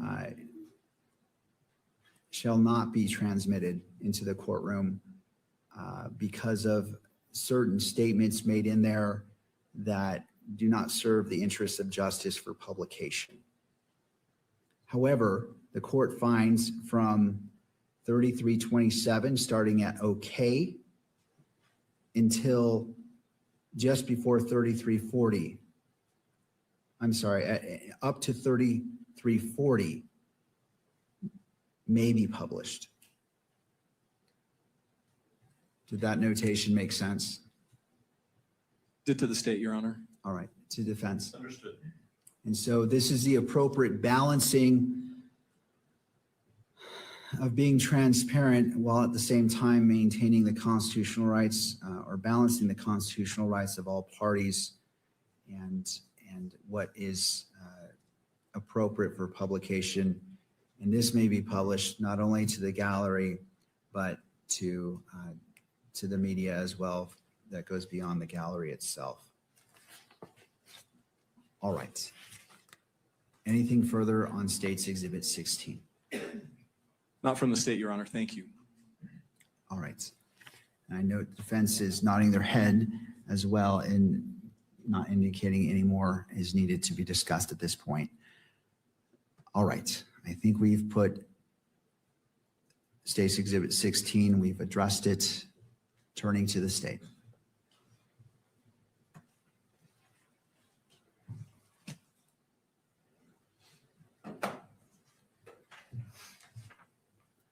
Thank you, Your Honor. We would just like to briefly emphasize a few points in the briefing that we filed early this morning. Last night, the state, or excuse me, the defense raised the issue of publishing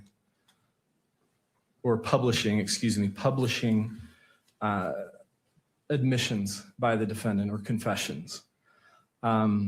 They cited to one sentence from the United States Supreme Court opinion in Estes versus Texas that relies on the Rideau versus Louisiana case.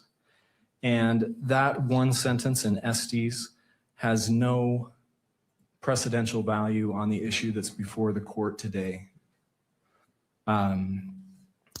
Estes cited to the dissenting opinion in Rideau, which is very curious because that dissenting opinion, Rideau was a change of venue case. And what the dissenting opinion held is that the court properly refused to change venue in that case, even though the defendant's confession had been televised multiple times. So it's puzzling that that's what the Estes court would rely on as supposedly constructing some kind of rule about publishing a defendant's admissions.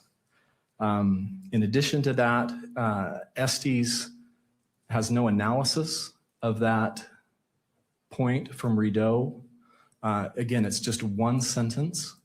And Estes itself was a case about televising a trial. It wasn't about pretrial publicity of a defendant's admission or confession.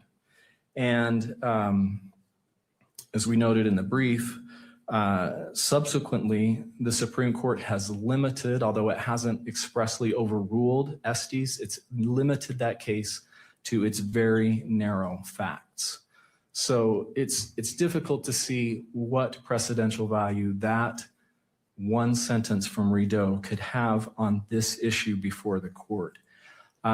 Even if it could have some applicability here, the circumstances in Rideau are starkly different from the circumstances here, the statements, the types of statements from defendant that we're talking about. In Rideau, what the police did was orchestrated a recording of an uncounseled, unmirandized police interrogation. The police recorded that interrogation. It was leading questions. They recorded the defendant answering those leading questions. And then they immediately, it was the police that immediately released that recording to the press, who then publicized and televised that. The defendant confessing to police, answering the police's questions. That's not the types of statements that we're dealing with in this case. What we're dealing with are statements that defendant voluntarily made to close friends and associates of him and his roommate.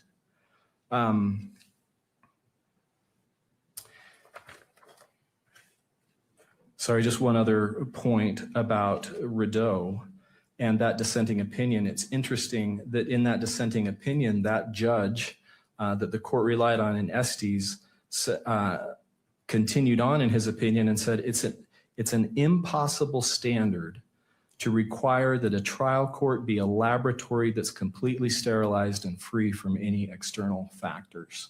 So again, it's hard to see how Rideau has any precedential value. And even if it did, the circumstances are completely different than from the types of statements that we're dealing with here. The state has also cited to several other courts that have easily distinguished Rideau and have made it clear that there is no blanket ban on publishing, especially just in court, a defendant's voluntary admissions.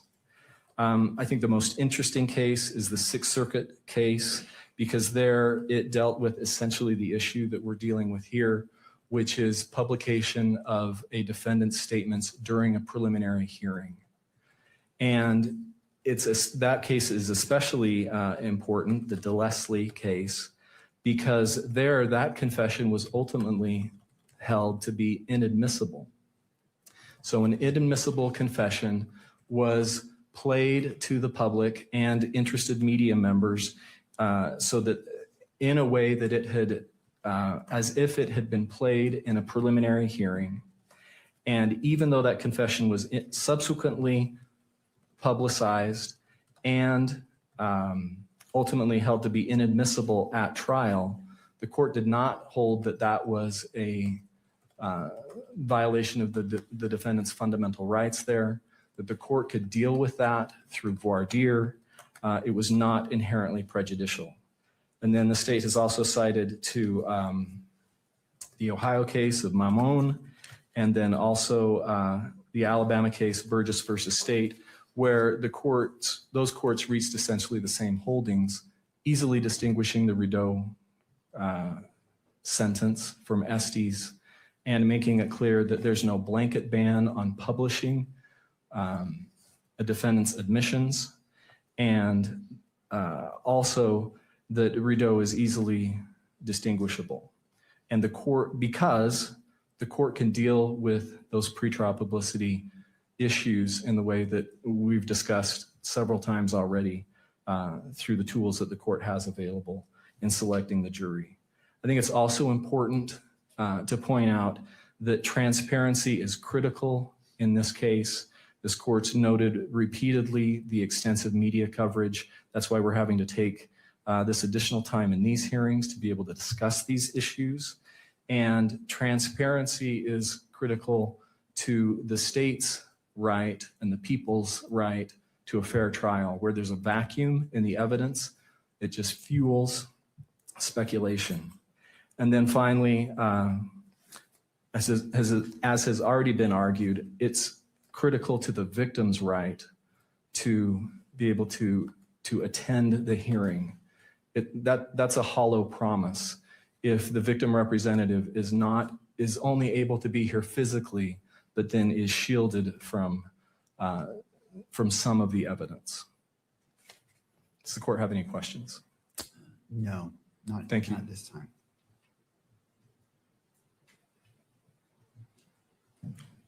Mr. Novak. Thank you, Your Honor. The parallel between Mr. Robinson's case and the Rideau case is this. Mr. Rideau's confession was televised by an act of the state. It wasn't a confession broadcast through a courtroom. It was a confession made to law enforcement and then broadcast by action of the state.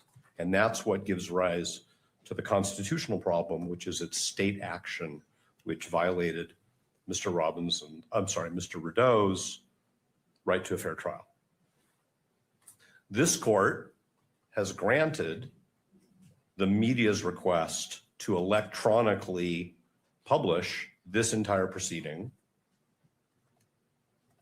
That's state action. And the state has supported the media's request over Mr. Robinson's objection. So that is also state action. So that's the parallel. If there were no cameras in this courtroom, we would not have a problem. And in fact, Ms. Kirk's attorney's briefing seeks a remedy which has nothing to do with the cameras in the courtroom. What Ms. Kirk's counsel seeks is the opportunity for people in the courtroom to see the evidence. So the state is going even further than Ms. Kirk's counsel. The state wants to publish what it calls confessions in the same way, essentially, that the state published Mr. Rideau's confession. Now, the only other thing I want to talk about is that Mr. Ballard's correct that the blanket rule that there is unrebuttable prejudice that's stated in Rideau. We could talk about why dissenting judges say, oh my God, the court has established a rule and I don't like it. That's what's going on there.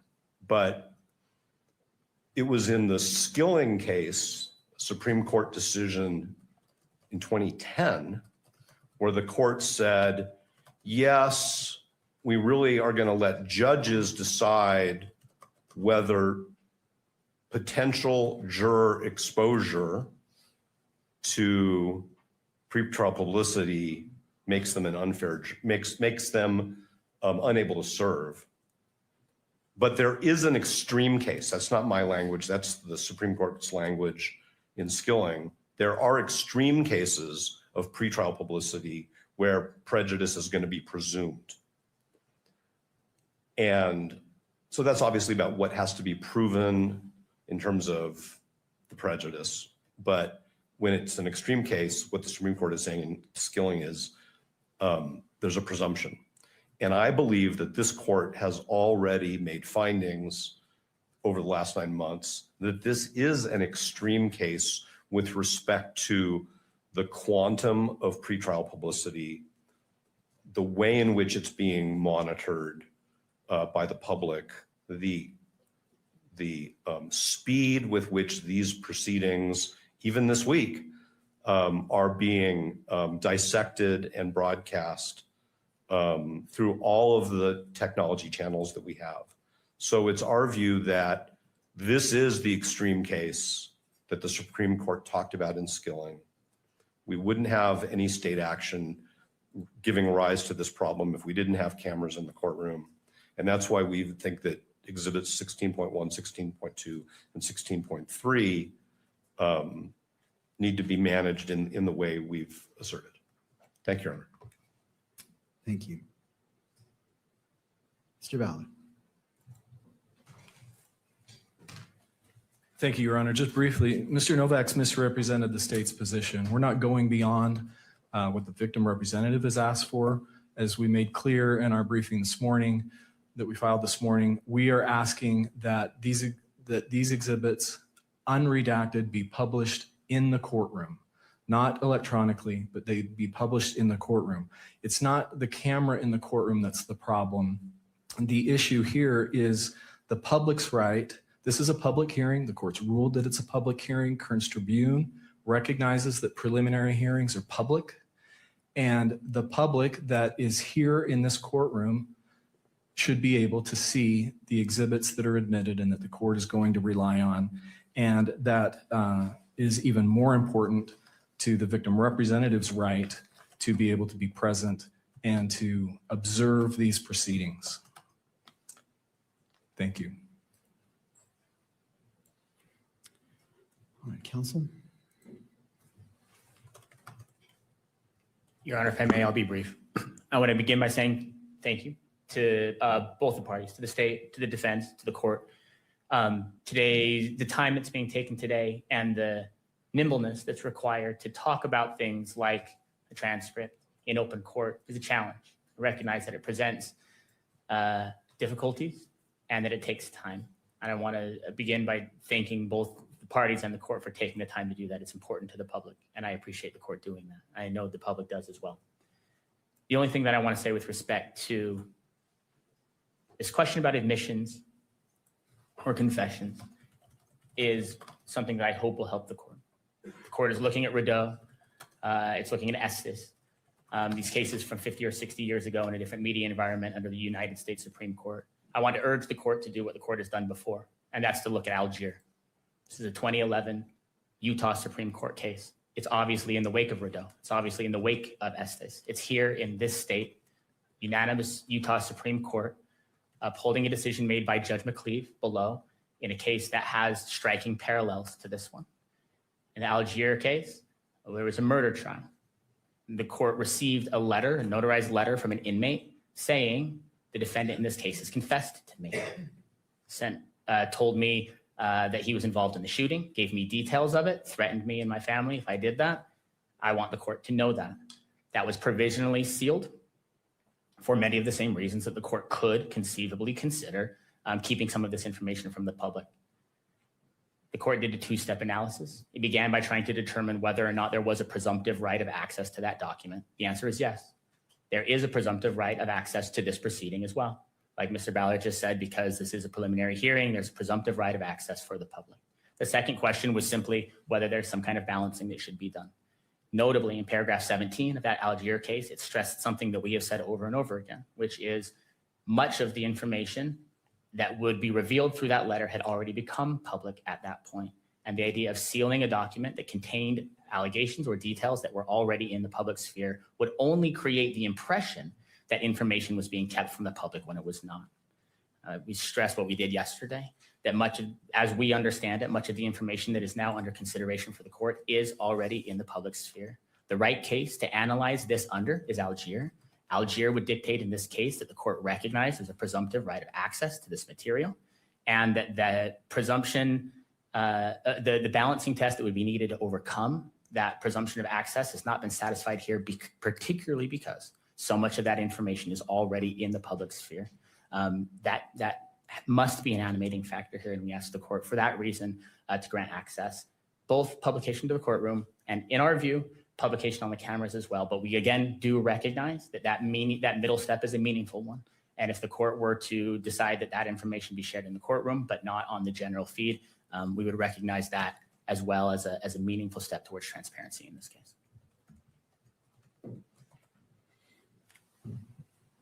Counsel?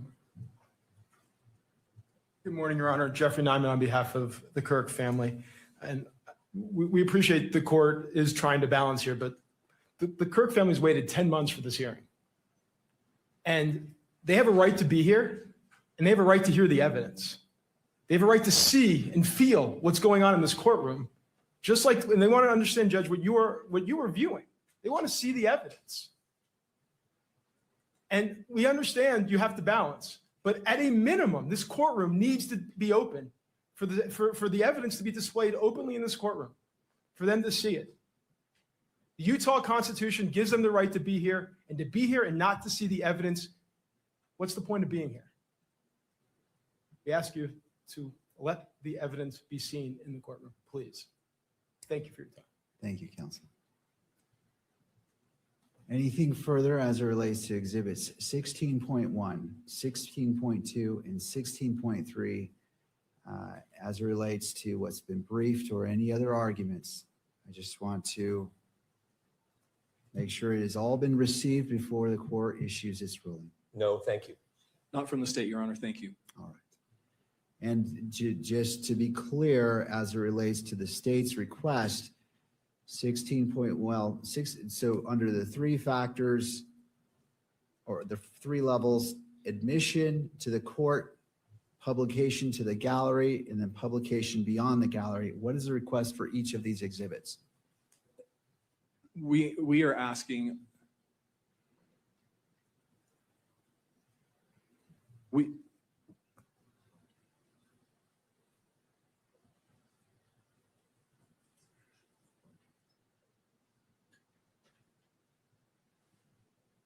Your Honor, we are asking for admission.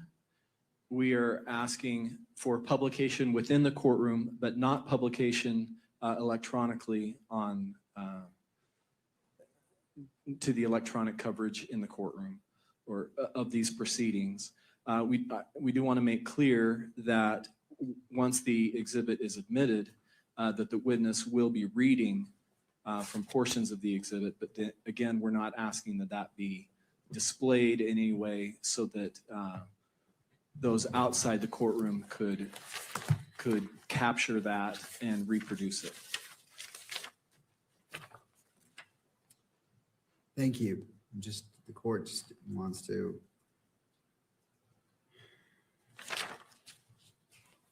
And just for clarification, 16.1 is the text messages, 16.2 is Discord chats, and 16.3 is photograph of notes. That's correct, Your Honor.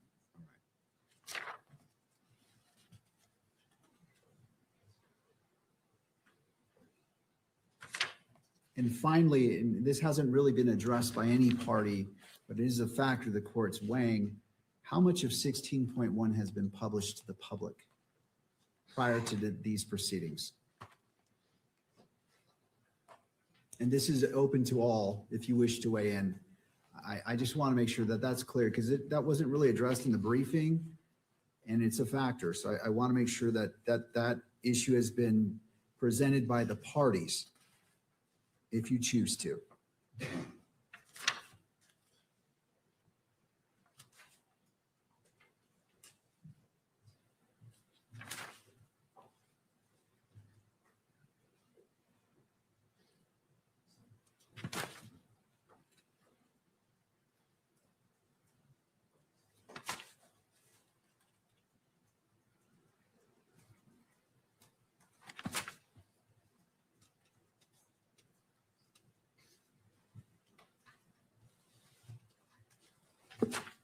Your Honor, with respect to Exhibit 16.1, some of those text messages do appear on pages 8 and 9. Pages 8 and 9 of the information that is public. Could you give me a rough estimate or percentage of how much of the total amount of 16.1 appears not in the information? Again, I'm just trying to create a record of what is out there from your perspective, so the court can consider that in its analysis.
We hoped that they would have gotten this all sorted out either overnight or yesterday, but it doesn't seem like they did. We're still talking about the same stuff as yesterday afternoon. Still trying to get the video to come out, unfortunately.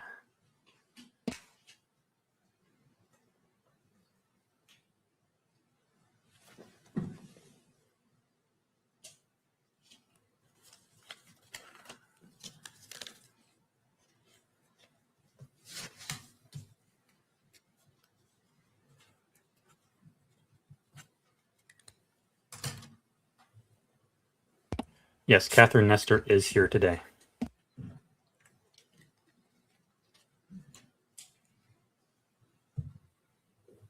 Yep, she was actually, she wore like a jacket into the courtroom this morning. She looked like she was ready for business. It's approximately 5.5 pages of those 18 pages that are reproduced in the information. Thank you for your patience. Thank you, Mr. Ballard. I appreciate you doing that on the fly. Anything further from any party?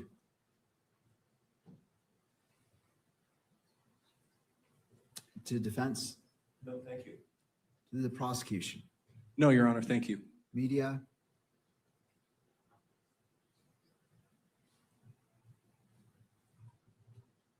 I'll just point out for the court that in addition to the text messages, I believe, I haven't seen the other exhibits, but I believe that at least the note itself which is another one of the exhibits is also described in the information. Thank you.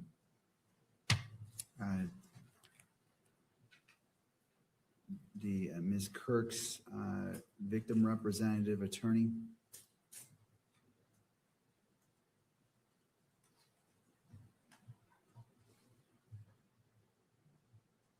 This has not been easy, as you can imagine. And I think the family deserves to see the evidence that's been gathered in this investigation.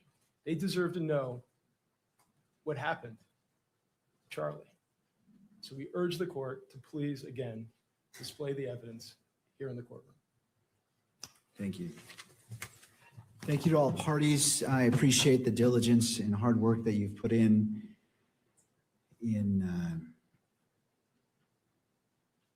briefing, argument. These are important exhibits as it relates to what should be considered for, again, to be clear, these exhibits are being admitted to the court in its entirety. The question before the court is publication. It's in the courtroom and beyond the courtroom. And so this is the ruling as it relates to the briefing. And I know it wasn't a formal motion, but I'm just trying to be thorough in my approach. This matter comes before the court on state's request to publish exhibits 16.1, 16.2, and 16.3 during the preliminary hearing and defendant's objection to that request. The exhibits consist of text messages between Mr. Robinson and a witness, Discord messages between Mr. Robinson and others, and a written note the state attributes to Mr. Robinson. Attorneys for Mr. Robinson argue the publication of the exhibits during the proceedings subject to electronic media coverage would create a substantial risk of prejudice and impair his rights to due process under the 14th Amendment. The defendant relies on Rizzo versus Louisiana, Estes, and Skilling, and asks the court to consider any admissible exhibit for the purposes of the preliminary hearing while limiting their public display or broadcast. The state responds that Rizzo and Estes do not require a categorical restriction here. The state argues that the exhibits are materially different from the televised custodial interrogation at issue in Rizzo because they are written communications allegedly made outside law enforcement custody. The state also argues that the potential prejudice can be addressed through trial management measures, including voir dire, and that the victim representative has an interest in being present for and able to follow important criminal proceedings. The court has considered the parties' arguments, the nature of the exhibits, and the procedural posture of this preliminary hearing, the defendant's due process interests, the public nature of the criminal proceedings, and the interests asserted by the state and victim representative. On the present record, the court is not persuaded that the publication of exhibits 16.1, 16.2, and 16.3 during the preliminary hearing creates the type of inherent or presumed prejudice that requires categorical restrictions under Rizzo, Estes, and Skilling. Unlike the broadcast interrogation in Rizzo, the exhibits at issue are written communications allegedly made outside police custody and are being offered in the ordinary course of a judicial proceeding. That distinction does not eliminate the possibility of prejudice, but it weighs against treating publication of the exhibits as presumptively unconstitutional. The court further finds that any potential prejudice arising from media coverage may be addressed, if necessary, through the appropriate trial procedures, including voir dire and any other measures warranted before trial. This ruling is limited to publication of the exhibits during the preliminary hearing and does not determine their admissibility at trial, and I insert if one occurs, or foreclose any later request for relief based on a more developed record. Accordingly, the defendant's objection is overruled. As it relates to this preliminary hearing, the state may publish exhibits 16.1, 16.2, and 16.3, and the court is authorizing, with the exception of the third to last page on exhibit 16.1, because it contains information including a phone number and address to be redacted before publication in the courtroom. But as it relates to 16.1, because it was publicly distributed by the state that 16.1 in its entirety may be broadcast through electronic media. That is the ruling of the court. Counsel, how would we like to proceed?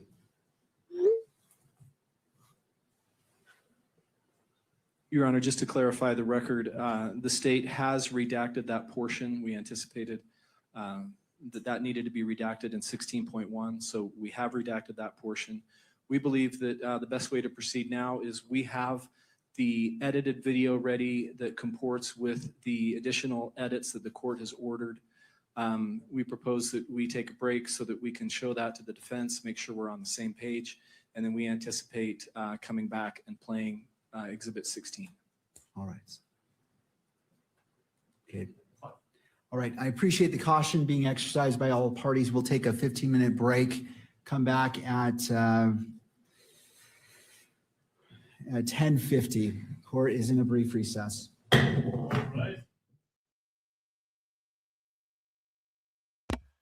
Okay. So not much happened there, but I think we're at least moving closer to seeing some video. So much courage in the chat. Okay. Are you going to go have some fun today? No, I'm not. I want you to take some time off and go have fun somewhere. I hear the echoes real bad. The echoes are back. Let me read.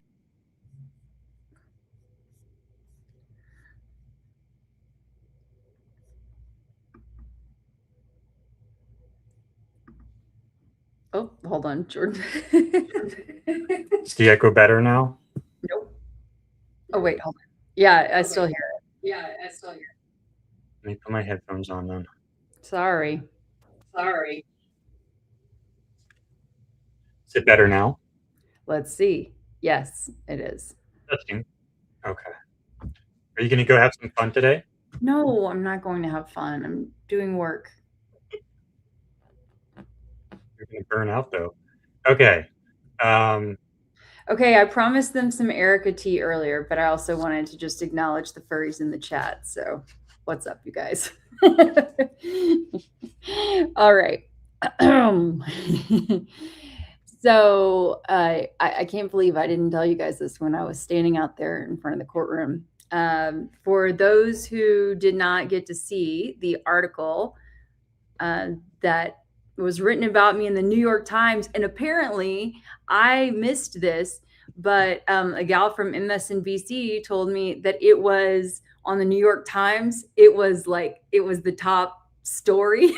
And yeah, she was like, your face was like, right there, big on the New York Times website. So anyway, that was funny. But here's the Erica part, is that the New York Times reporter told me that he was, I thanked him for the article. And he said, you won't believe this. He said, I was actually talking to Erica when the article came out, or when she became aware of the article. And so I had to say, well, Charlie Kirk is alive. And she's like, oh, say what?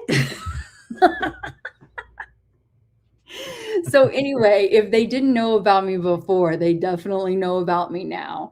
And I'm sure he spared me from the rest of the conversation, but I can imagine she was none too pleased with to find out that we figured it out. Yeah, exactly. You can't fool us. That's right. That's what I told them. I said, well, sorry to burst your bubble. Between your on the ground reporting and talking to famous news people and my going on Spaces to debate Blake Neff, they're definitely going to know if they don't already. Yeah. Instead of what was like the movie quote or something, they'll never know. Oh no, they definitely know now. They definitely know.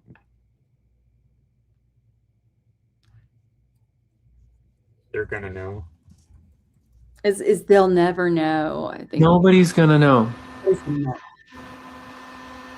Nobody's gonna know. They're gonna know. That one? Yes, that one.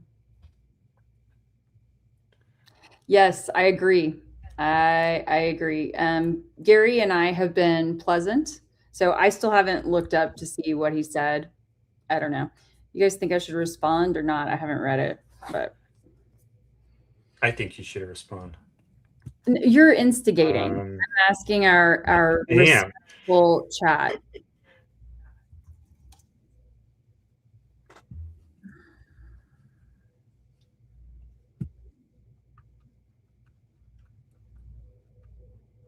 Here it is.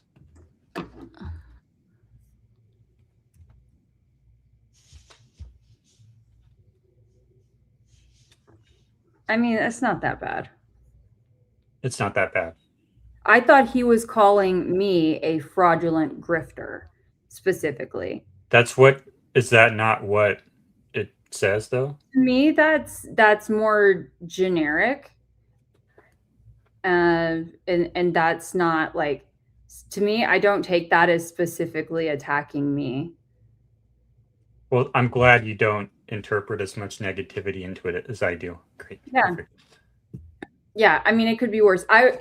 If he was specifically calling me a fraudulent grifter, then I would handle that. But technically, the wording of that is different. It's always best to assume the best intent in others. Yeah, I don't know that he had a genuinely good intent, but I mean, I'd rather save my swings for when it counts. So the Erica key. That was the Erica key. What's? Did you just miss my whole story? Oh, I didn't realize that was it. Okay, gotcha. Yes, it was that. It was She that knows about the article. She knows about the article. He was on the phone, and she was none too happy. None too happy. He didn't elaborate, and I didn't press him. I didn't ask him for more, but all I know is that she was none too happy. So I'm on her. Yeah, I know. So I'm definitely on her naughty list. A naughty list. I was gonna say shit list or hit list, but you know.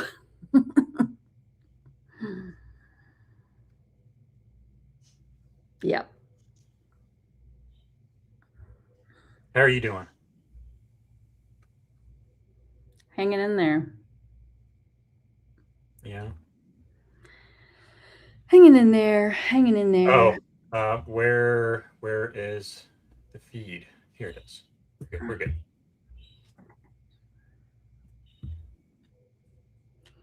That's right. You were not suicidal. I am not. I am very excited to get home to see my kids, but unfortunately they just went out of town again. So, yep, it's hard. Maybe you can FaceTime them from UVU. Maybe they'd appreciate that. Yeah, actually. Braden, y'all see him pop in the chat every now and then. And so he enjoys getting to watch, but I miss them. I think he was in the chat on Tuesday morning, I think. Mm-hmm. I think that's when that was. Yep. Make sure no Egyptian planes follow me. Oh gosh. You know what? I have to leave the plane tracking to others. And thankfully there are a couple of folks, especially who are very skilled in that department. I'm like, I have to stick to things on the ground and below the ground. You know, I can't do it all. Here's a question for you, Kelly. You could have maybe had the opportunity to talk to Brandon Tatum this morning because apparently someone else did, but you didn't because you didn't know what to say. Let me ask you this.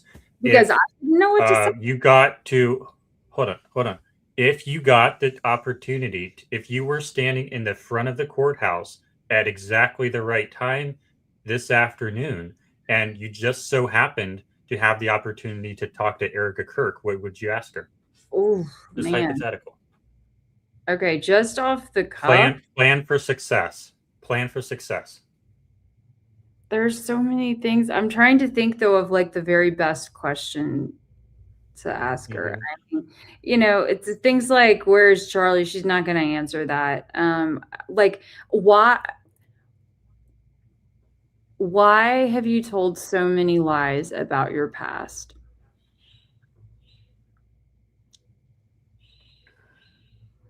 I don't know. That like it's an entire conversation. It's not a one question thing. And you know, you have to be there with the evidence in hand for her, because she will go, so what kind of eyeliner do you use? If I wanted to know that, I could actually ask her makeup artist, because I know her makeup artist. Here's what I would ask, maybe. When did you decide it was the right time to take over TPUSA? Yeah, that's a And good why? one. Yeah.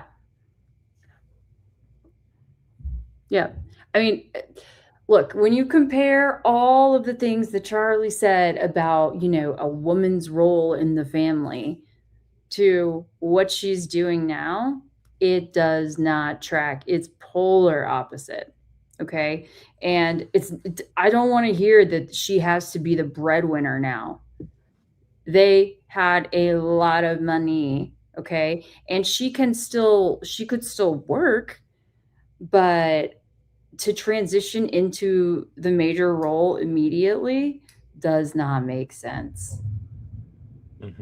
Does not make sense. Except if you're doing it under, you know, more sketchy circumstances, because you want to avoid TPUSA being subject to question, and you're able to do that more so because of sympathy for a widow and people like being having kid gloves, you know, on when they're talking to you, wanting to ask questions about the organization. It gives an, you know, an instantaneous layer of protection.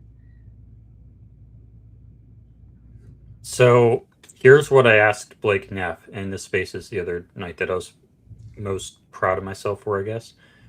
I brought up the idea that Charlie Kirk was a teacher and he taught us to question things, especially the government.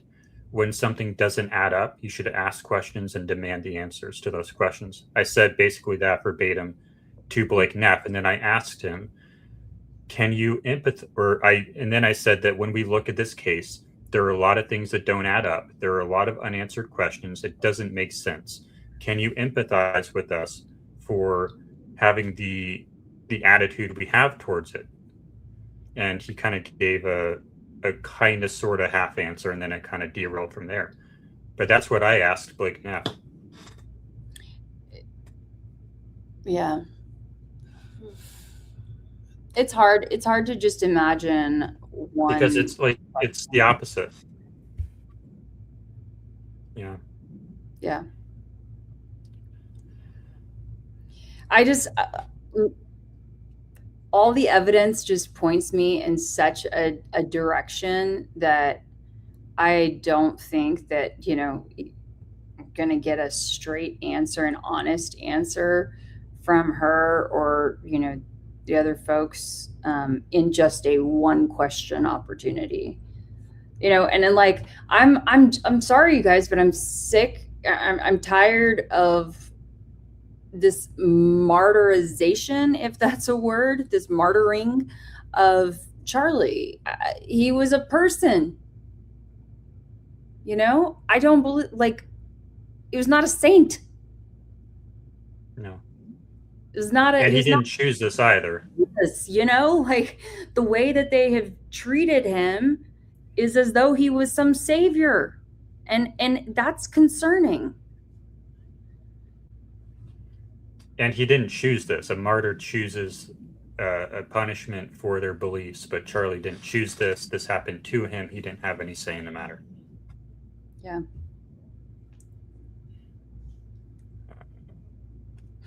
Definitely wasn't the juice. Says, I like when Keli ran Spaces because people didn't run over each other.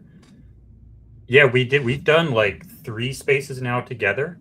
And I think we do a really good job of that together as well. But I don't think I've ever listened to you hosting them alone because you haven't done it in forever. But I think we did a really good job last time with maintaining civil discourse, and the 2 times before that as well. Yeah, I really enjoyed, especially more toward the beginning of the year. I was hosting more spaces, by myself, and it was fun. It's just there's only so much energy to go around. So, I don't know. But I love spaces. I love the interaction that you get to have with the audience, and people have I love hearing other people's perspectives. It's one of those things that drives me nuts about the whole Fed slop side is that, their perception is that anyone who doubts the official narrative must just be like part of the Candace Owens cult. And it's like that could not be further from the truth when it comes to, folks like Jordan and I. It's not that we dislike her, it's just that her, opinions and things that she says in her episodes does not dictate or, formulate my opinion or research. Maybe bits and pieces here and there, but I always cite that, like, okay, well, Candace, this was according to Candace, if it's not something that's independently verifiable.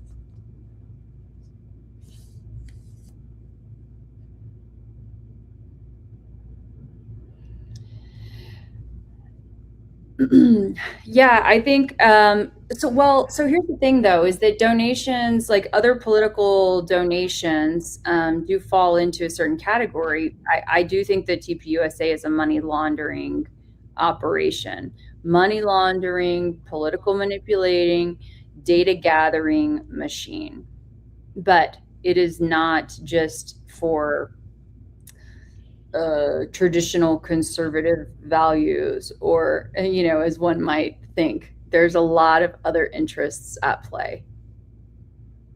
Like, for example, it would be interesting to do an overall look at the candidates that TPUSA has supported, even already this year in primaries, and their stance on Israel, for example. I know it's like TPUSA and AIPAC money flowing into Texas elections.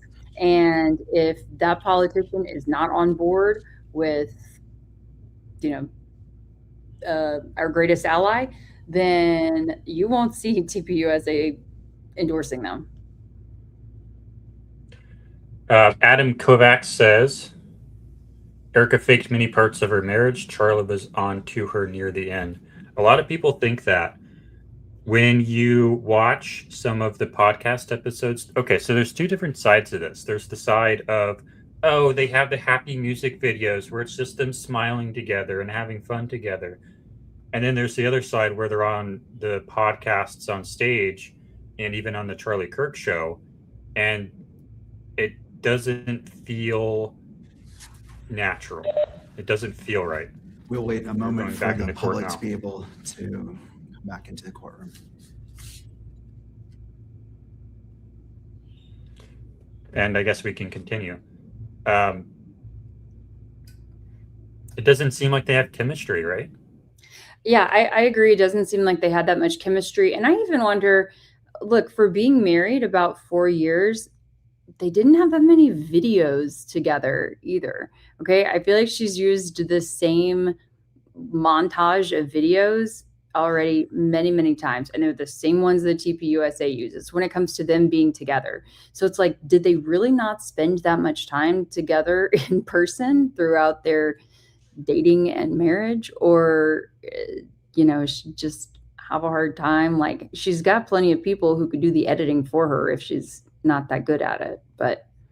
And something I notice is, and because we're right up against the time here, sorry to cut you off. Something I notice is when people talk about, oh, we spend so much time together off camera, we have so many conversations off camera, we have such good relationship off camera, that's kind of an indicator to me that maybe there's actually not that much stuff happening off camera. Because when you feel the need to say that, that's typically compensating for something. But when you have a real relationship, you don't feel the need to say that. You don't feel the need to reinforce that. And it just kind of naturally flows over into the live conversations where you can actually tell that these two people, like, I guess Kelly and I, like, we have a lot of stuff going on off air. And I think you can see that in our live streams, that there's clearly a lot of stuff going on off air that we don't feel the need to tell you about. It just naturally shows. I mean, it seems like Jordan and I have more conversations, more substantive conversations than maybe Charlie and Erica did. If you look even at their little podcast episodes, a couple of them that they had together, they really don't engage a lot. Yeah. And the only topics they talk about is like political topics that are like the stuff that they're supposed to say for the ends of the. It doesn't. Yeah, I made my point. Kirsty says, "Raise your hand if you're like me. You think Erica's sister is actually her real mother." Erica's sister. I don't know if I know Erica's sister. Why don't you? Yeah, I'm like, we could. Christy, if you have a good picture of her, that would be cool. And then also, have you guys seen pictures of, Erica and JD Vance next to each other? How do you even spell that? Franz? F-R-A. There's a T in there. F-R-A-N-T-Z-E or Z, excuse me, Z-V-E. Francevay. Tanya Lynn Francevay? Francevay, yeah. That could be her mother, yeah.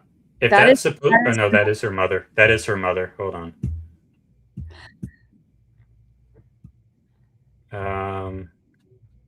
Maybe Christy will text me a better photo. Yes. Okay. Well, in the meantime, maybe look up the side by side. Type in side by side of JD Vance and Erica Kirk.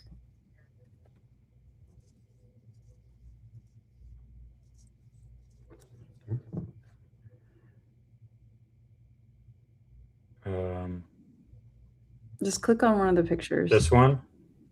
This one? Oh my gosh, where you can see their faces next to each other. Come on, Jordan.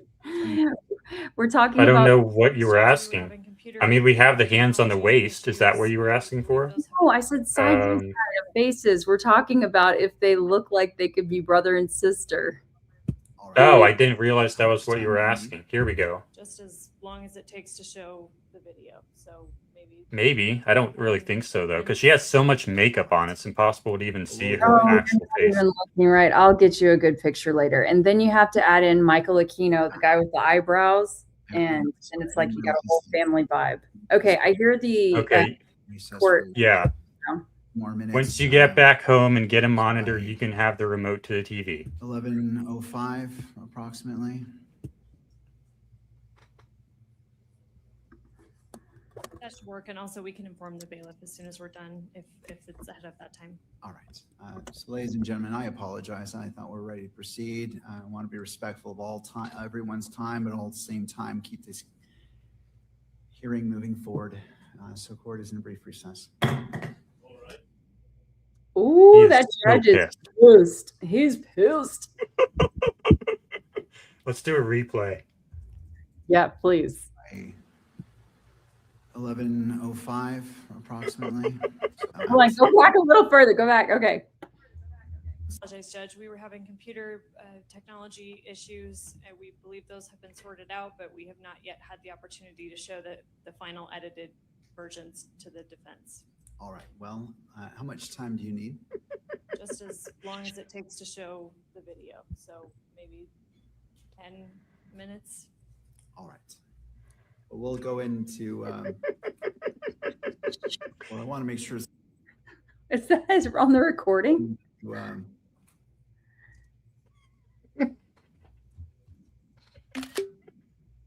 Oh my God, I'm.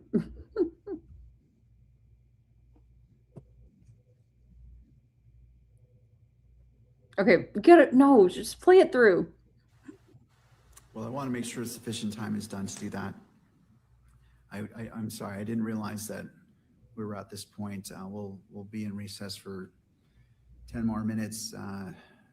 So by 11:05 approximately.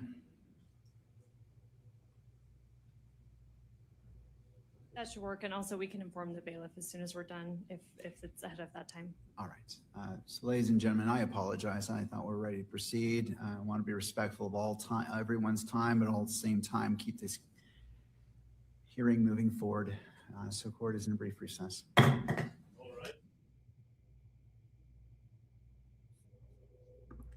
had to mute Jordan. I muted Jordan because you were giggling so much we couldn't hear him. Blake dropped his drone footage. Let's see. Is he going to get arrested for that?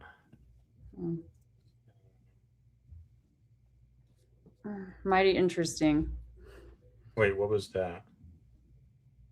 He talked to, who is that? Oh, she talked to Life is Driving. Billy Webb did, apparently. Nice.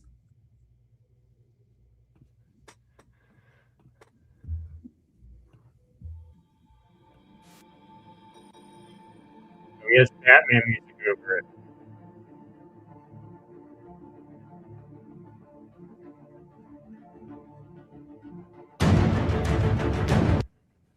Okay, that's going to get us a copyright strike.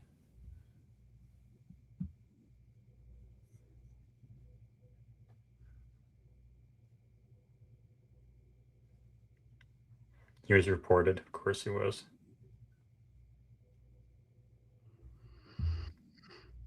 So this is the spot.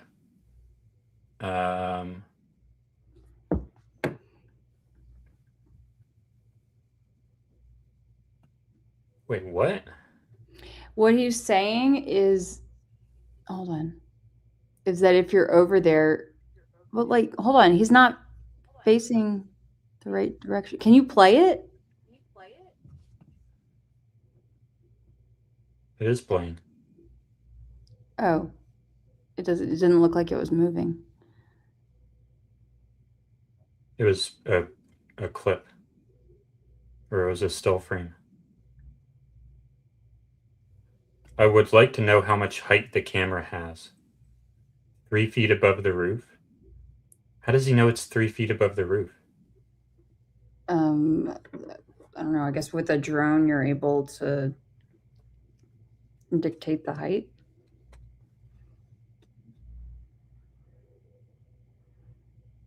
So he seems to be making the...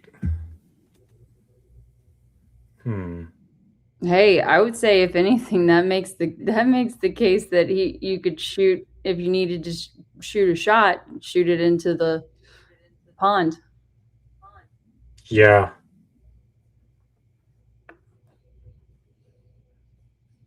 I mean, this is good work. I mean... Yeah, I'll just say I'm pissed off at him right now, so... Okay, well, we can take it off then. No, you can play it. You can play it. I'm just pissed off at him because he was supposed to help me shoot something. I don't mind saying it. And he was supposed to help me shoot something. He hyped. We have an open mic. What is this open mic? Do you hear that? Maybe your screen. I just muted it. Or was it? Oh, maybe it was the court. It was probably court. Sorry, go ahead. Anyway, he was supposed to help me shoot some video, and we discussed it at length. It was, over in the Phil Lyman area, because the relatives area, because of the work that I did before he even got to the scene, before he even got to Utah at all. And so we discussed that he was going to help me shoot this stuff. And yeah, he came, he shot his drone footage and whatever he needed for his stuff and left. So yeah, I'm pissed. Yeah, he is here to make himself succeed, but he wants everyone else to fail, in my opinion.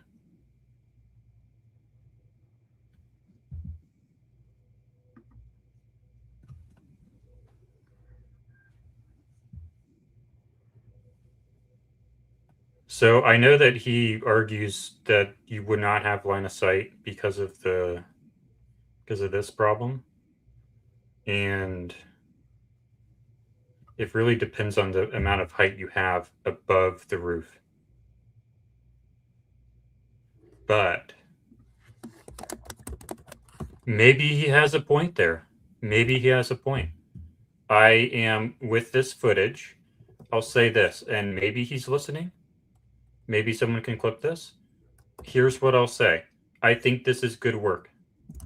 I think this is valuable, and I will look into this further.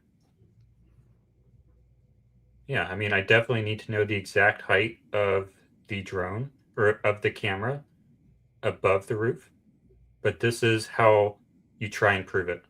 So I appreciate this work. I wonder if he did the same thing for the Sorensen. Probably not. Well, I mean, it would be smart to while you have the chance, but. Well, hey, you can go get a like $50 drone from Walmart across the street. Unfortunately, I don't have time to do all that, but yeah.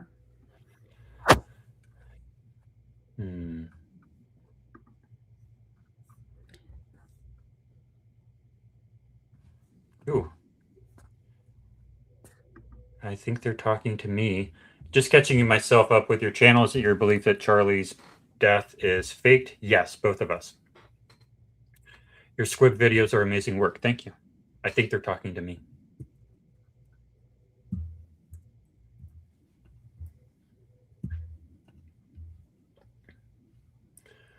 Oh, here we go. Thank you, Brandy Graham.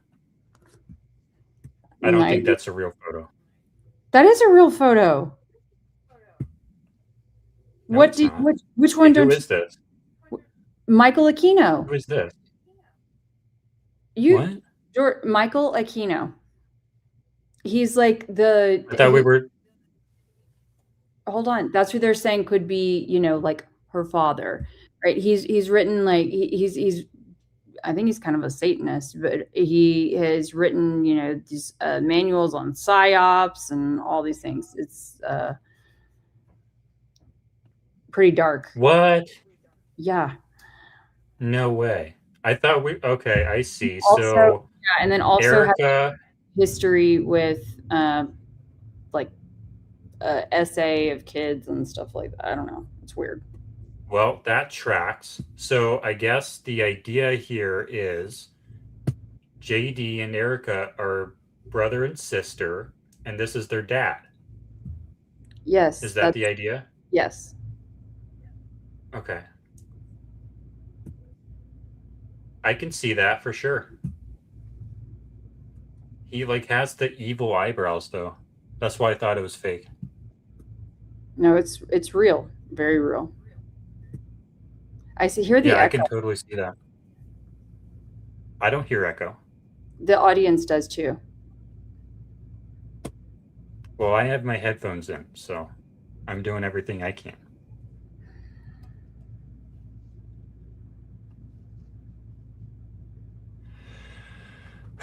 So I looked at the numbers on the stream. So it was 10 hours the first day. It was, I guess it would have been 10 hours or something the next day. And then 5 hours yesterday. We've already done 25 hours and now 28 hours of live streaming together. Man. Wow. So it would make sense if we're starting to get pissy with each other. So no, I'm just trying to make sure that and I'm not pissed at you. I'm pissed at this other situation that is just so disappointing. So I'll get over it. Sorry, guys. And I don't think you've said this yet, but you didn't get a lot of sleep last night. So we're taking turns getting sleep, I guess. I didn't get sleep the other night. You didn't get sleep last night. But I got good sleep last night. I only said that once. I said that at the very beginning of it. I only said that once at the very beginning of this stream. Wait, is there a photo of this? Yeah. Because I almost did an AI photo of this. Where's the photo of this? Yeah. Oh yeah, I thought you were gonna do an AI. It's on my X. It's on your X? I think so. It might be under replies. I had posted it in the space last night. I'd meant to post it to my main feed just because it was funny.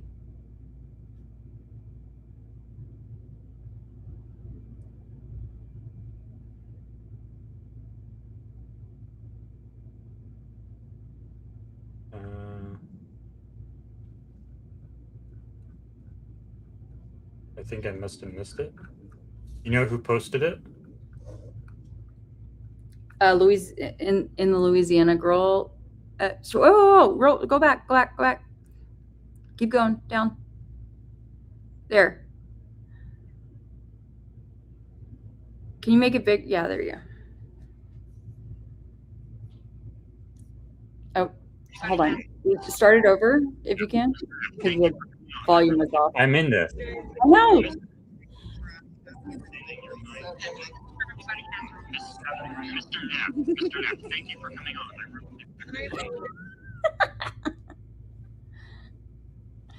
So what I said to this was, and I told her this privately, and I'll share it now. If I get to have dinner with Keli Rabon, I'm not going to be in a Twitter Spaces. I'm going to be, all my attention is going to be on Keli. I don't care if Donald Trump is in the Twitter Spaces and I'm made speaker. What are you guys doing, man?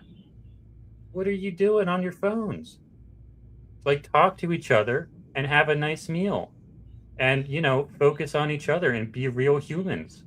Anyway. Yeah. The other one's cool too. The other video that was in there. It's just diligent, but questions on Charlie's own show within weeks of the assassination, right? So TPUSA is not without guilt here. And I want to ask one really specific questions on Charlie's own show. So it was just funny that we were sitting outside. At this point, we had stayed in the restaurant until they closed. Whoops. And the guys are standing up. They're getting loud, you know, because they're into it, right? And I'm like, I don't need to join this space as well because and I'm trying to convince you to. I'm trying to convince you to this whole time. I understand. Because here's the point. Here's the point. Yeah. You are the only person in this space, and I'll make myself bigger. You are the only person in this space here who has qualifications to talk to Blake Neff, who has an actual professional career interviewing people in these places. So I'm like, give her the damn phone. But she doesn't want to come on. It was chaotic. And I just thought, you know what? I'll get my time when it's right. So anyway. In the meantime, I got to take some fun videos of them. So anyway, we had to, you know, we left the restaurant because they were closing. And then I'm like, I'm tired. I'm ready to go. But they both were like, let's just stay here and, you know, on the space a while longer. And so, you know, we're all sitting on the curb outside of this random sushi restaurant in like a strip mall. And yeah. I was sitting on a curb too because I was on a walk, and then Christy texted me that Blake Neff is in the space. So I it doesn't matter if it's a date, just talk to people. Like, you have such limited time to talk to people in person. Like, make the most of it. Yeah. It doesn't have to be a romantic date. And I was sitting on a curb too because I was taking a walk. Yep. Wait, seriously? You actually know the owner to that sushi restaurant? That's wild. Court is back in session. And I think we're going back into court. Parties all being present. Good talk, guys.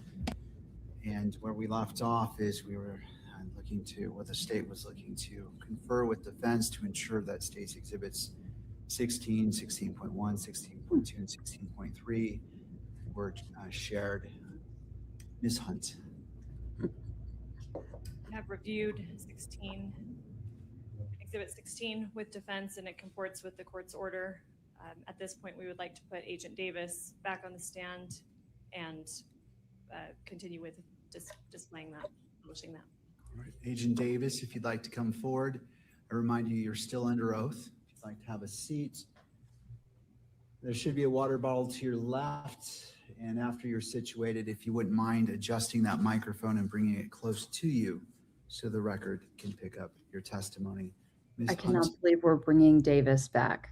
And just for the record and the court's benefit, we have made the edits that the court has ordered. We have shown them to defense. Pursuant to the timestamps that the court ordered, we wanted those to be reflected very clearly. So there are sometimes large gaps of just black, empty, silent space.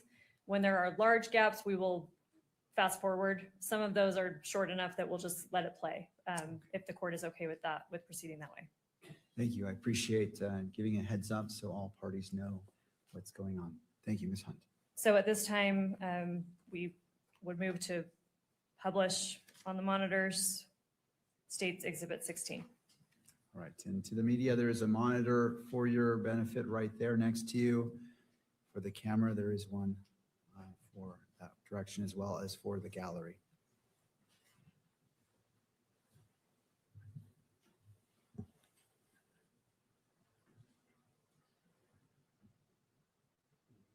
They're about to play the video.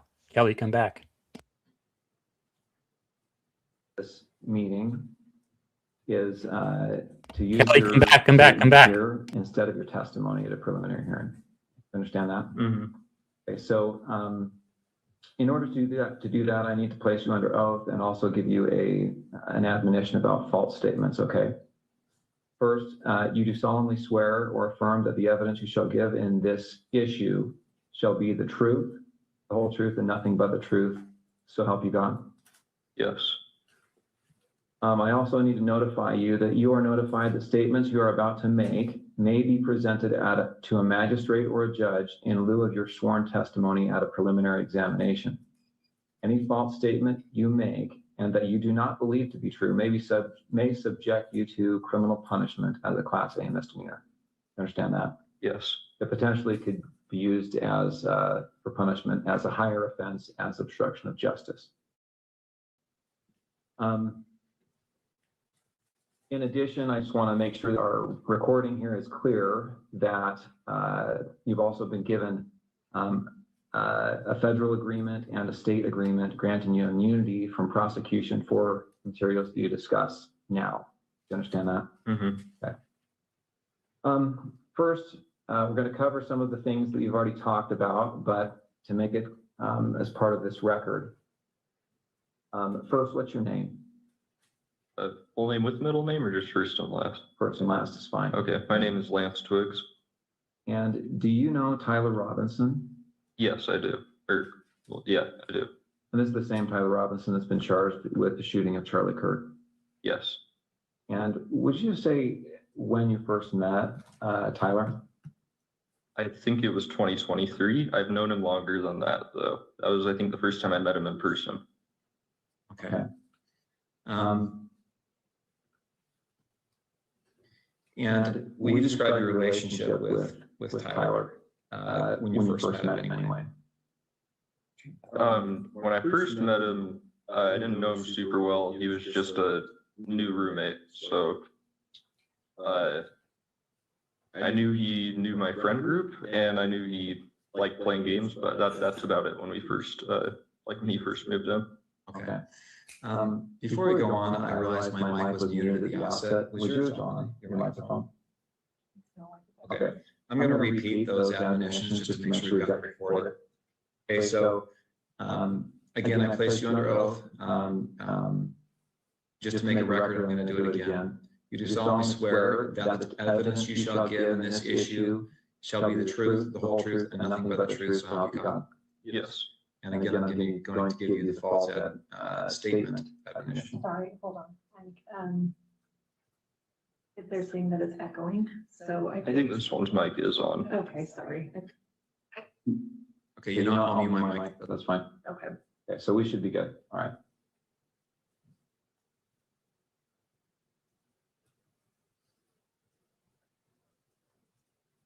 Is that mic on? Yes. Okay, great. All right. Okay, sorry about that interruption. All right, so you said when you first met, you were roommates? Yeah. Okay. And then at some point, your relationship progressed to something more than just roommates. Is that right? Mm-hmm. When was that? I think we started dating 2 or 3 months after he moved in. Okay. And where did you live at that time? St. George, in an apartment complex. And is that apartment the same place you lived when on September 10th? Yes. When you lived there with Tyler, were you in the same room? Did you live in the same room or different rooms? No, separate rooms. And at that time, let's say September of 2025, what were you doing with your life? Were you working, school? I was working. I was doing like bathtub and shower repair and stuff in new construction. Okay. How about Tyler? I think he was both working. I think he was working for an electrician company then, and he was also in a trade school for being I don't know, higher like ranking electrician. I'm not sure how the trade system works for that. Okay. But yeah, I think he was both. What was his typical work day like? I think he'd leave around 7 generally and get back around 3 to 4, depending on like where the job was and how long it was for the day. And then on certain days of the week during school, like semesters, he would then later in the day, I think around 5 or 6, go to school. So yeah. Okay. Let's jump to September 10th. Did he spend the night in the apartment the night of September 9th into September 10th? Yeah, he did.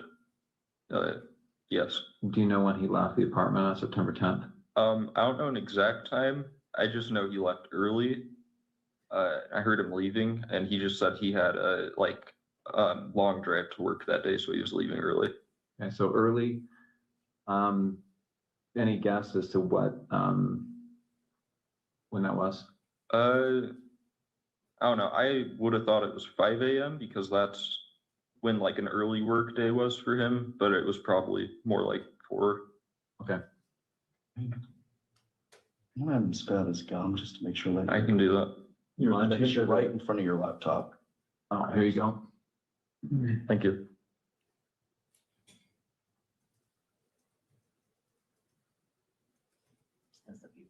Thank you.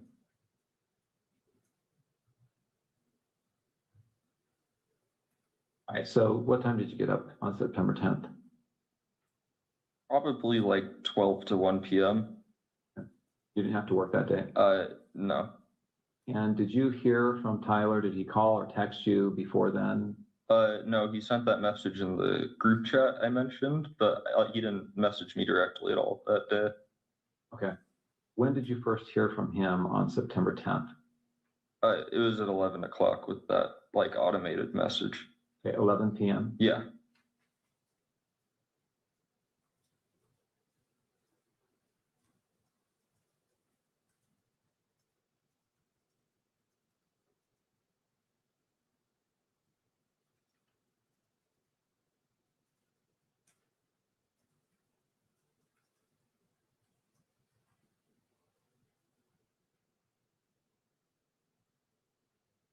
What about,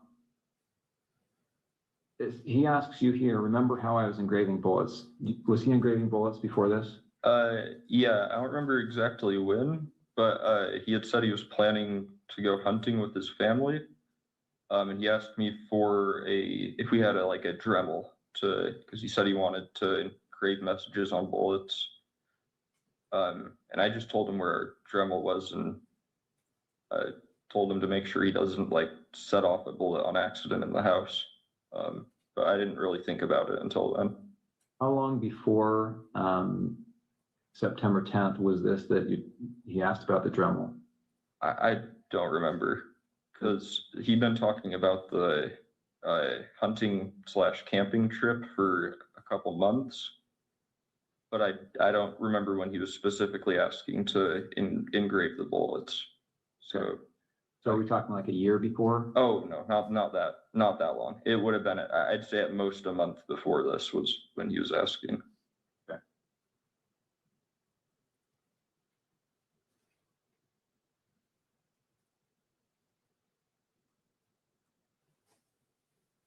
Okay.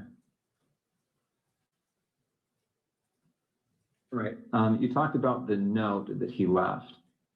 I want to bring this up, and I should say that these text messages that we've been looking at here are Bates number 54. Okay, the notes have been titled 16.3 with a note, and this is Bates number 58. Do you recognize that on the screen there? Yeah. What do you recognize it as? That was the note under his keyboard that he was referring to in the first text of that chain. Okay, so where did you find this? On his desk underneath his computer keyboard. And I assume you read it. Yeah. And then what did you do with it after you read it? I believe I just put it back down on the desk after I took a picture of it. Okay. And again, the time you read it was probably around 11 o'clock or so on the 10th. Yes. The night of September 10th. Mm-hmm. All right. And did you ever see that again after you placed it back on his desk? No, I don't think I did. And that was a desk in his bedroom? Yes. And that's a separate bedroom than your bedroom? Yeah. And now I want to go to what's been titled 16.2. And do you recognize this series of messages here?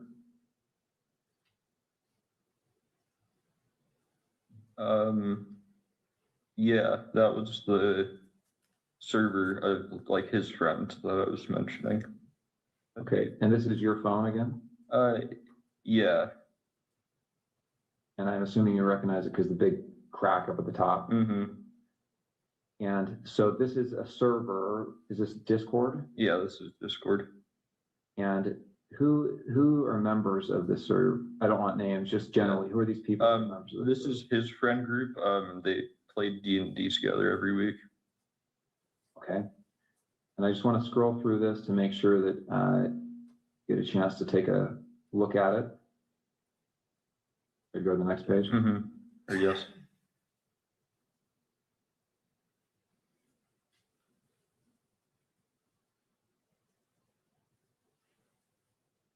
So Tyler Icom, who's that? That's Tyler Robinson. These other people are just others that are members of the server. Yes. Jug, Barnaby, Marina, DM. Mm-hmm. Yes. Yeah, DM means Dungeon Master. So this is these are like most of them are names they're using in the game they're playing currently. Got it.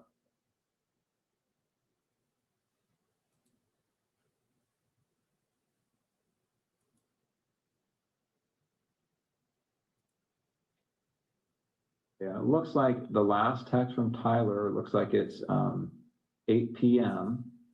And do you know what day this would have been? 8 p.m. on the 10th or the 11th? I would think that would be the 11th. Because at least I think so, because I don't think on the 10th that he messaged anyone before me at like 11. So. And he turned himself in on the 11th, right? I thought so, yeah. We're just going to go through this so that we have a record of the messages.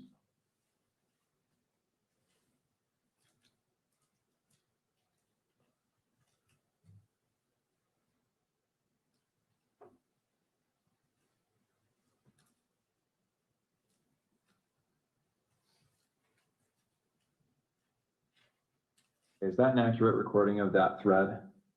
To my knowledge, yes. And that was sent, looks like between September 10th and September 12th. Looks like the last day on this is September 12th. Screen? Yes.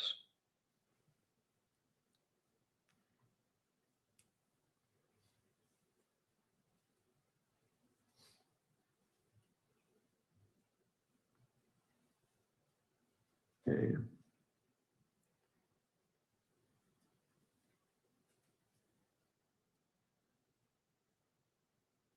All right, so again, those messages covered from September 10th to the evening of September 11th. Now, September 11th, what time did you see Tyler on September 11th? Yes. when did you first see him on September 11th? So this is the day after the shooting. Yeah, I saw him when I woke up. Like I said, he was up and around doing a lot of stuff around the house. And then I think I saw him after that message where I said I'll come home and say I'm doing laundry, because I didn't want him going to my parents' house right then when he said there was probably cops outside. So I went back home, and it was just him there, and I said bye to him, and then he drove off. So I just went back to my parents' house.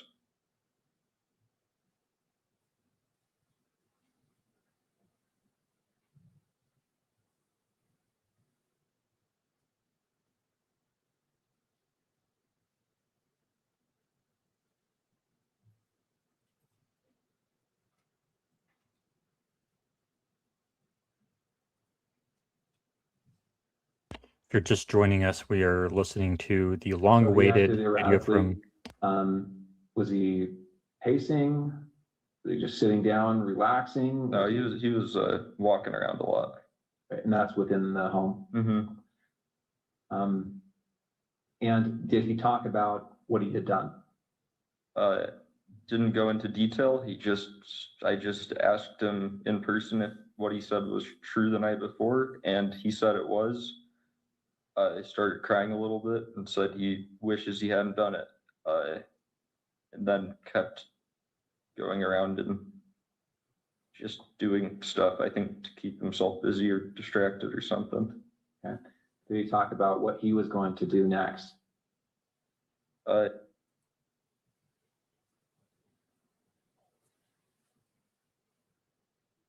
then eventually said that he would talk to his parents or turn himself over. Okay.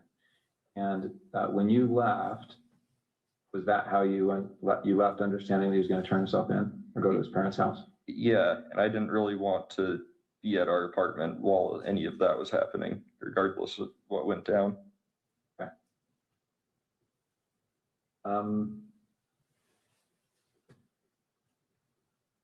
Okay, before he came home, had you seen the press releases, any of the media on this? I'd seen one Instagram link a friend of mine had sent in our group chat, okay, but I hadn't really looked into it at all. And had you seen the images that were released of the suspect? I did the next day. I don't think I saw any on the 10th. I'm going to show you a couple of those images.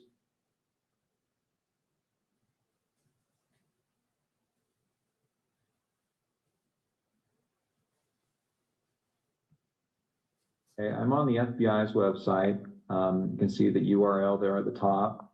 This is some press release about this event. And here on the screen, you see these, looks like there's 2 rows of 3 images. Mm-hmm. Do you recognize the person in these images? I wouldn't say with 100% certainty just because of camera quality, but that looks like him in terms of the shoes he's wearing, the sunglasses.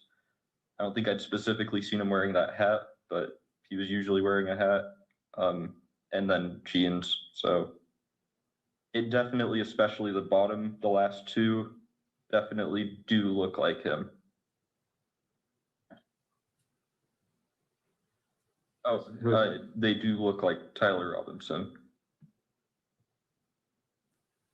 And you talked about that with your friends, right? This looks like him. Yeah, his friends. Yeah, I don't know if I don't remember if I talked about it with any of my friends. And then since I didn't have my phone after that for a while, and I still am not using social media, I don't know on my friends' end. Okay. All right, I want to back up a little bit now. We've talked about September 10th, but let me get a little bit of context here. So, did you game with Tyler? Yeah. What kind of games? Played some just kind of party games together, like anything that would be multiplayer with a group of friends. There was one game he really liked called Sea of Thieves, where he plays like a pirate, and you can fight against people, but most of it's just fishing, fighting sharks, skeletons kind of stuff. We played some co-op games where it's like you both have to work together to win in whatever way. Way back when, like when I was just out of high school, when I first knew him online, we played some like shooting games together, but I didn't know him very well, so that was just when we had like a full friend group on to play, and he was someone that my friends invited. Okay. Did you and he ever talk about politics? He did more than me. I didn't really, still don't really keep up with politics very much. He'd usually talk about stuff he heard on the radio on his drive to work in like their work car, since it sounds like their whole crew went in the same car most of the time. But I wouldn't say super consistently, because it wasn't a topic I really contributed much on. What about Charlie Kirk? Did you ever talk about Charlie Kirk? I personally had never heard him talk about Charlie Kirk before specifically. Okay. How about political issues? So did you ever talk about gender identity issues and LGBTQ rights? No, not really. Usually if he did talk about politics stuff, it was relating to Trump or current like policies being like issued or voted on, I think. But yeah.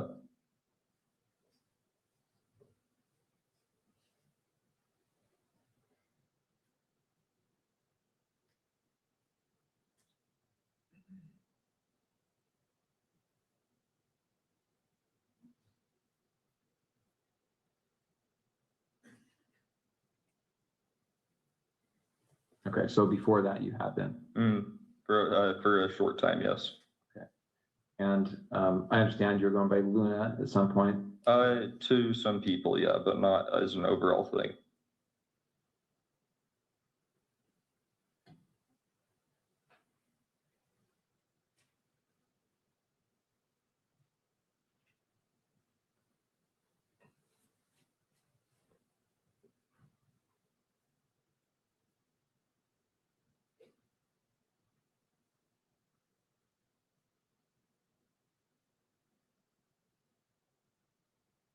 Okay.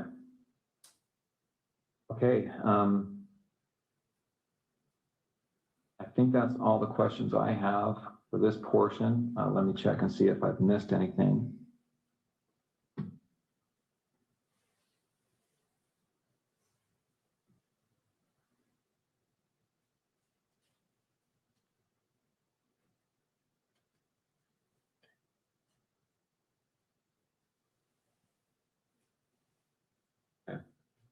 The Dremel that you talked about, you said he had asked for that, is that right? Mm-hmm.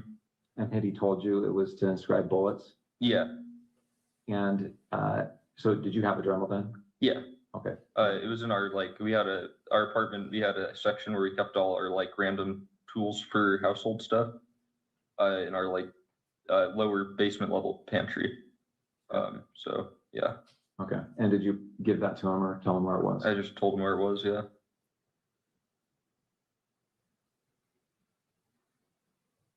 Okay, I'm going to go ahead and end the recording for the 1102 purposes.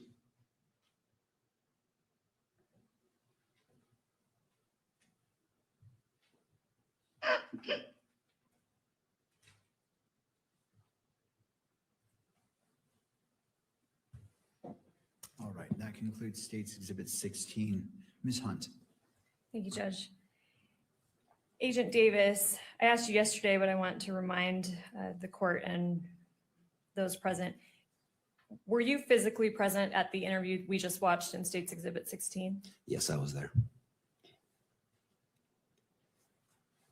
And aside from the court-ordered redactions, did it appear to you to be fair and accurate about what you remember that interview that day? Yes, yes, I do. During that interview, did Mr. Twiggs, was he shown or referenced certain items of evidence? Yes, he was. What types of items of evidence was he shown? It was the text messages between himself and Tyler between himself and Tyler Robinson, a Discord chat messages, and a handwritten note. And then we also saw in the video, he was also shown the FBI press release photos of the potential suspect. That's correct, yes. Have you reviewed all of those items as part of the investigation? Yes, I have. You're familiar with them? Yes. All right, I want to put just on the witness's screen what's been marked for identification as State's Exhibit 16.1. And for the record, this includes the edit that the one edit that the court has previously ordered. Thank you. Let me know when you see that on your screen.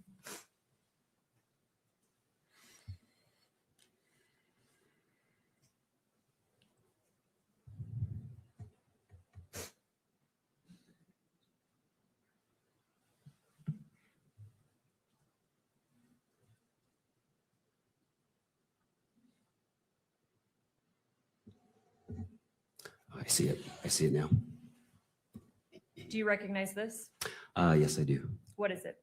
This is a photograph of screenshots of text messages between Tyler Robinson and Lance Twiggs.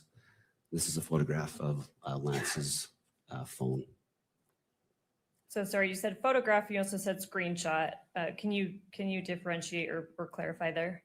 Yeah, sorry. Yeah, these are photographs directly from Lance's phone. How do you know that?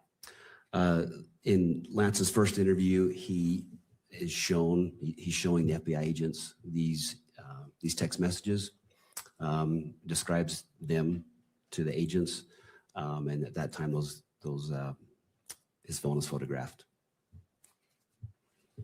And you testified, I believe yesterday, that Mr. Twiggs' first interview was the morning of September 12th, 2025. Is that correct? That's correct, yes.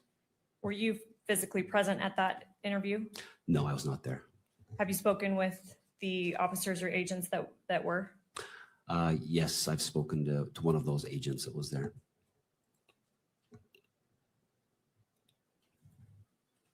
And you stated that first September 12th interview of Mr. Twiggs was recorded? Yes, audio, video recorded. Have you reviewed that recording? Yes, I have.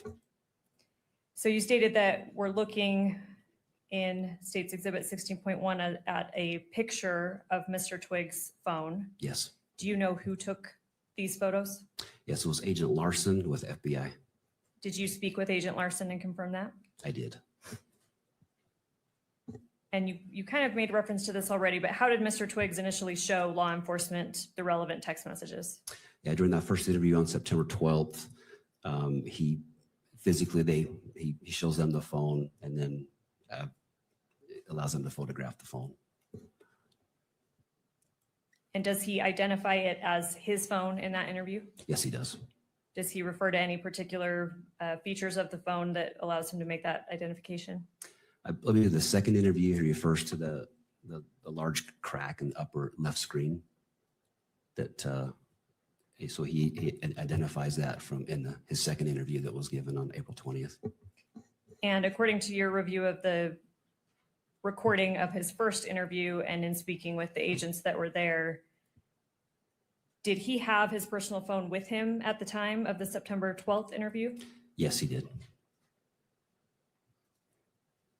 And was this same text thread that we're seeing in State's Exhibit 16.1 shown to him during his second interview sorry, let me get the date right, April 20th, 2026 at the Utah County Attorney's Office that we just observed part of in State's Exhibit 16? Yes, it was shown to him.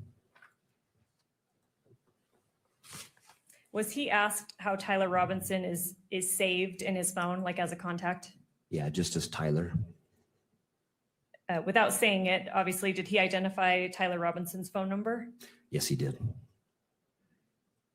Did you check the number that Mr. Twiggs gave as Tyler Robinson's phone number against law enforcement records? Yes, I did. And do they match? Yes, they match.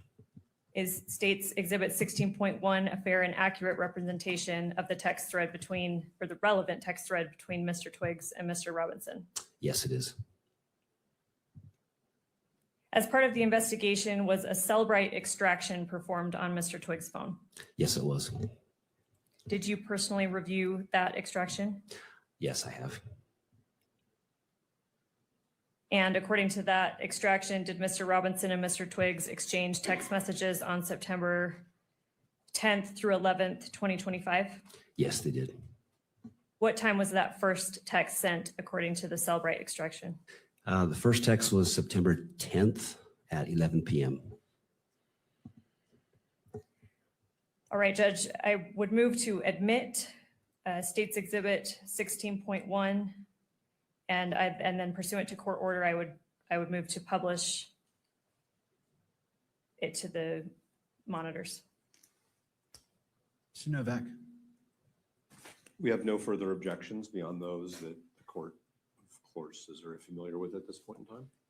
All right, I'll note the standing objections made by defense. Those objections are overruled. This 16.1 is admitted into evidence and may be published to the gallery as well as electronically distributed through the camera. All right, Agent, I'm not going to go through every single message, but I do want to have you read aloud certain portions of them. And I apologize to counsel, these are not actually given a page number. I have page numbers, but I'm happy to confer that we're on the same page as we go. So here we're looking at page 1 of State's Exhibit 16.1. If you could read a little more than halfway down where it begins Wednesday, 11 p.m. Will you start reading underneath that? Yes. So this would have been from Tyler. It says, drop what you're doing, look under your keyboard. And I apologize. Let me stop you there. How do you know that that message would have been from Tyler Robinson?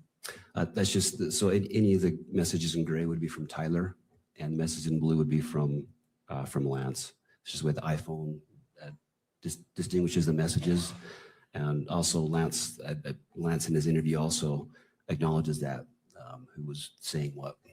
And up at the top, who do we see that this thread is between? Tyler. All right, sorry to interrupt you. So read that again, starting from look under the keyboard. So after that, then Lance responds, he says, what? And then he says, you're joking, right? And then Tyler says, fuck, I tried to delete that. We could scroll down to page 2. And if you can continue reading along. Okay.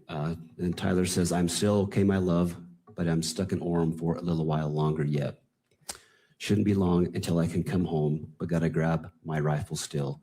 To be honest, I had hoped to keep this secret till I died of old age. I am sorry to involve you. And then Lance replies, you weren't the one who did it, right? And Tyler says, I am, I'm sorry. Lance says, I thought they caught the person. And then Tyler says, no, they grabbed some crazy old dude and interrogated someone in similar clothing. I had planned to grab my rifle from the drop point shortly after, but most of that side of town got locked down. It's quiet, almost enough to get out, but there's one vehicle lingering. We could scroll down to page 3. Continue reading. Lance says, why? And Tyler says, why did I do it? And Lance says, yeah. Tyler says, I had enough of his hatred. Some hate can't be negotiated out. If I'm able to grab my rifle unseen, I will have left no evidence. Going to attempt to retrieve it again. Hopefully they have moved on. I haven't seen anything in the news about them finding it. We'll update you shortly, or sorry, we'll update you by midnight. And then Lance says, all right, stay safe. How long have you been planning this? Scroll down a little bit, please, Kimberly. And Tyler replies, a bit over a week, I believe. I can get close to it, but there is a squad car parked right by it. I think they already swept that spot, but I don't want to chance it. We can scroll down to page 4 and continue reading about halfway down. I'll stop you about halfway down. This is while they were spot, but I don't want to chance it while they were parked there. If they'd found it, I imagine there would be more commotion. Again, I'm sorry for roping you into all of this. You shouldn't have to worry about this. And Lance replies, does anyone else know? Tyler says, not to my knowledge. All right, I'll stop you there. Let's move to page 5. So this should be page 4. So just scroll down 1, please, Kimberly. And if you could read starting,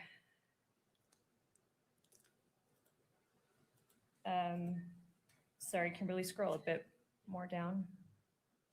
If you could read, I don't know, about a 1/3 of the way up, that starts with guess. Okay. Tyler says, guess I'm just sitting in my car watching reels for another hour, hoping this guy fucks off. And continue. And Lance says, are you okay still? And Tyler says, yes, check and spot again now. Will. Sorry, now we're on page 6. Continue reading. We'll update soon. He continues, the squad car was moved further away enough that I should be able to move in. I backed off because I thought I heard footsteps, maybe a foot patrol, but the crickets here are so fucking loud. Gonna see if the road closer to campus is open so I can drive past and check shit out. Probably still closed off though. Getting worried, hard to know for sure, but I'm not finding my rifle. Could be in the wrong spot. Lance says, do you think they found it? And Tyler says, dunno, they haven't published anything if they have. And then Lance says, why did you leave it behind? Oh, sorry, Kimberly, if you could scroll down. Originally. Also, does it have a serial number? We could scroll to page 7. And I'll continue reading. I'll stop you on this page in a little bit. Okay. So Tyler continues, IDEK, if it had a serial number, but it wouldn't trace to me, I worry about prints. I had to leave it in a bush where I changed outfits, didn't have the ability or time to bring it with. And stop there, please. And then if we could go to the next page, page 8. And if you could start at the top. Okay, so Lance says, was your change of clothes there or was that also gone? Or did you bring those with you originally? Anyway, you could replace the gun or would he notice? Then Tyler says, only thing I left was the rifle wrapped in a towel. I'll bet that canine sniffed it out. Little snitching bastard. Replace it unlikely. I don't fully know what the gun was because it was old as shit and Gramps did some modifying. There was a 4-digit serial on it. God only knows who it's registered to. Hopefully some dead guy who gave it to Grandpa. And he continues, remember how I was engraving bullets? The fucking messages are mostly a big meme. If I see notices bulge UWU on Fox News, I might have a stroke. And then continue. I'll stop you in a moment. He says, all right, I'm gonna have to leave it. That really fucking sucks. Let me stop you there. And then if we could go on to the next page, page 9. And do you see the first blue message we see on page 9? Can you start there? Yes. So Lance says, do you need it for hunting? And Tyler says, no, my dad wanted to use a high caliber for the rifle hunt. Judging from today, I say Gramps' gun does just fine. IDK. I think that was a 2K scope. Lance says, geez. And then Tyler says, OMW home 3.5 hours. Lance says, drive safe. And then Tyler says, delete this exchange. And I'll stop you right there. And then, sorry, we're on page 9. If we can scroll to page 15.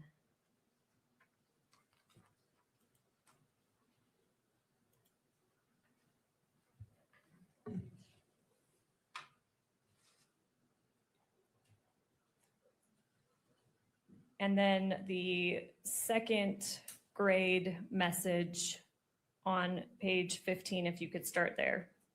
Okay. So this is Tyler. I'm going to turn myself in willingly. One of my neighbors here is a deputy for the sheriff. We hope to keep things sort of quiet here. And then I'll stop you there. Okay. And we can remove the exhibit from the screen. Thank you, Kimberly. We mentioned a Cellbrite extraction in Mr. Twiggs' phone. Do you know what time that last text was sent?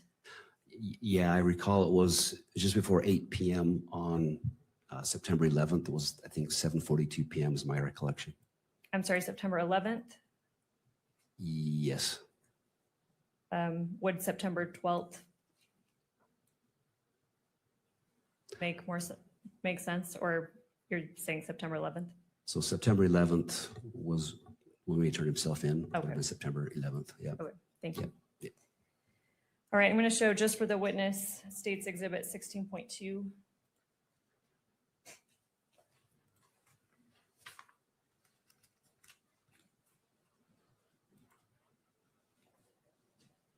Let me know when you see that. Okay, I see it. Do you recognize this? I do. Yep. What is it? This is just more photos of Lance's phone. And How these do you- are, these are sorry, I had a brain. Sorry, go with your question, please. I'm just asking what it is. So you said it's a photo of Lance's phone. Do you know if that's from the same time period as the exhibit we just looked at? Yes. And what is it of? These are the Discord messages of that Lance had talked about. How do you know that? So Lance, in the first interview with FBI, shows the phone. The photos are taken by Agent Larson, and then these images are shown to Lance during a second interview, and he confirms that these are those same messages, and this is photos of Lance's phone.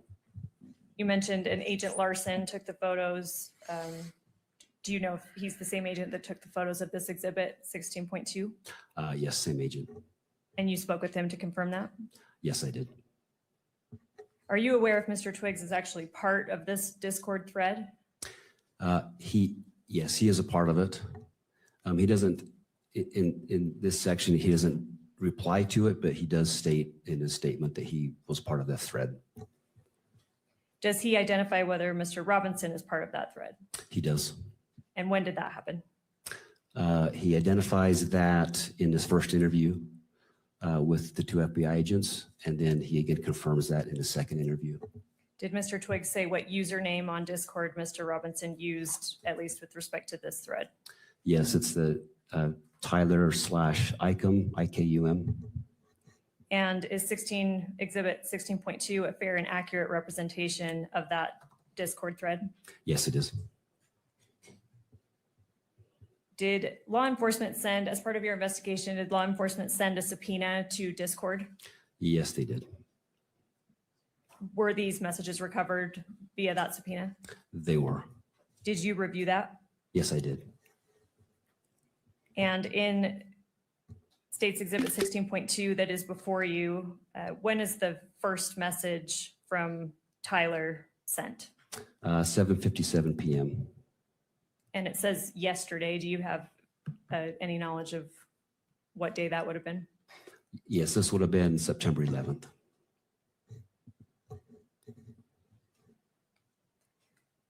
So Tyler sends the first message that you're seeing on Exhibit 16.2, September 11th at 7:57 p.m. Yes, that's correct. You testified earlier that Mr. Robinson arrived at the Washington County Sheriff's Office approximately at 9 p.m. Is that right? Yes, that's correct. And although you weren't physically present there yet because you were flying down, how do you know that he arrived approximately around 9 p.m.? Just based on the police reports I reviewed and then go back and look at the video and such.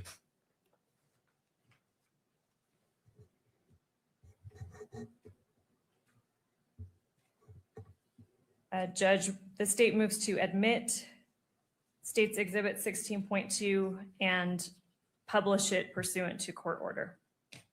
Mr. Novak. Thank you, Aaron. We've already lodged all of our objections on all three phases. All right. Noting the objections, standing objections by defense.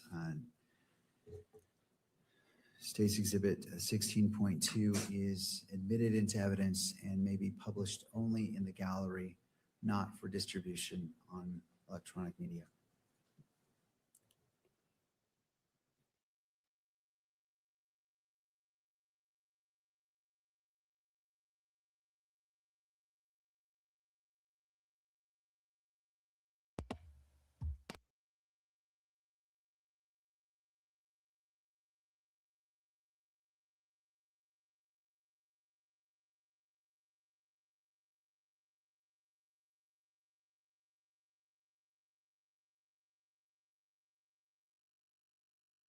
This appears to be an audio issue with the courthouse, I think.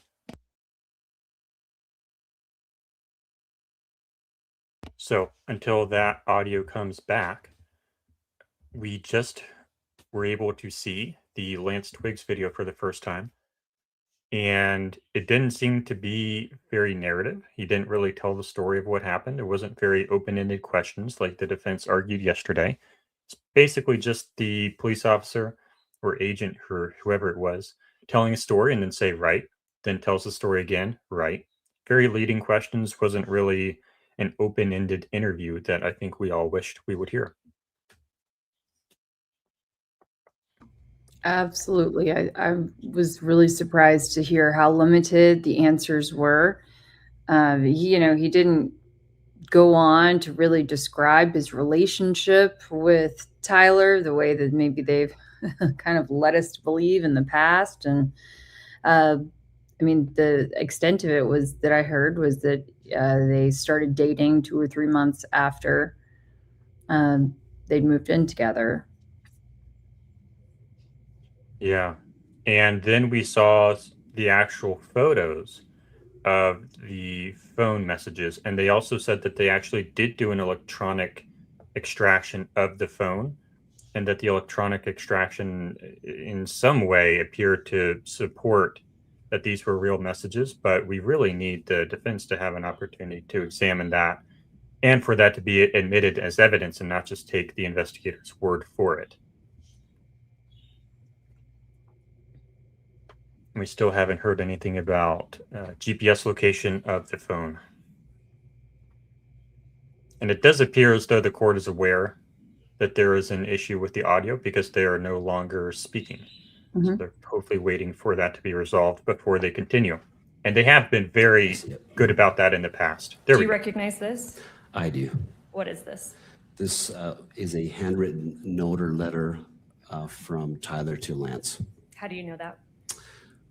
In Lance's first interview with FBI, he tells them about this letter note he found under Tyler's keyboard per a text message he received.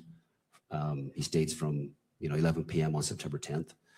And so at that point, Lance finds this. This is the letter he finds under that keyboard.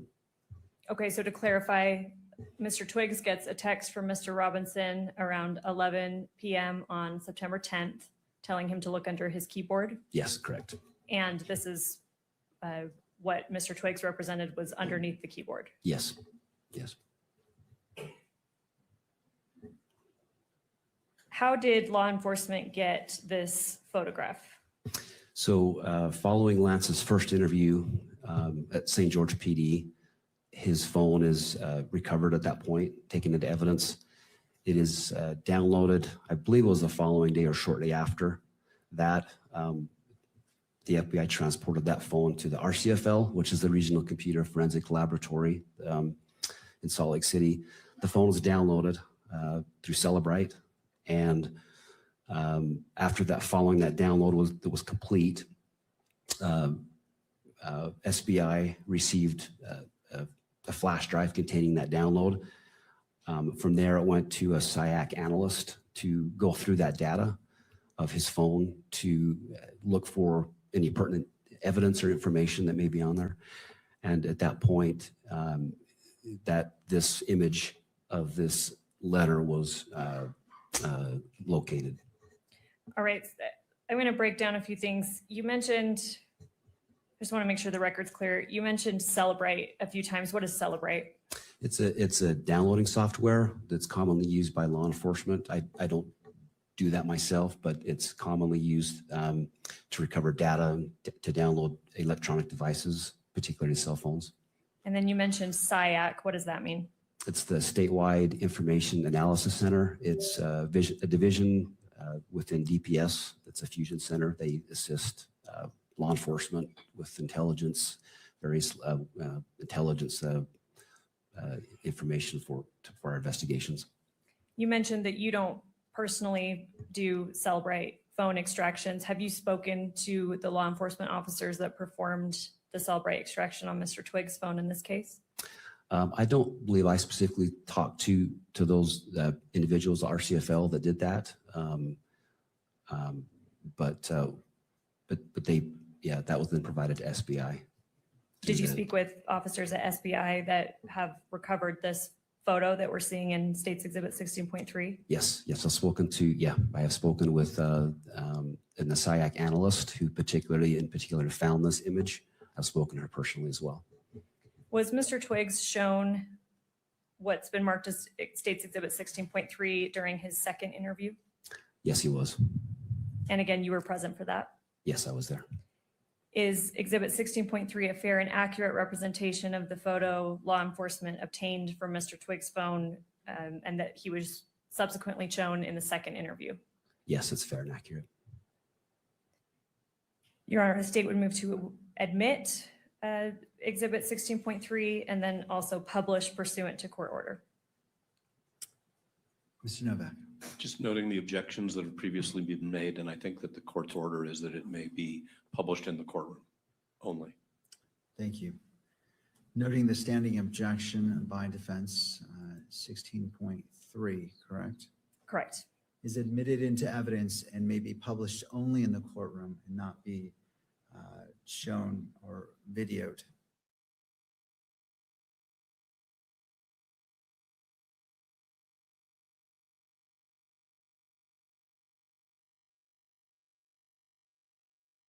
And we have some audio issues again. Hopefully they are aware and we'll fix it.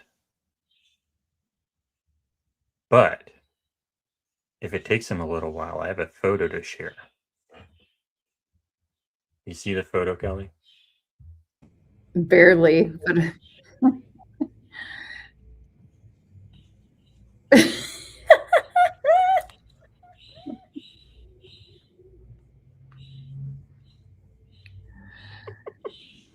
yep, that's about accurate.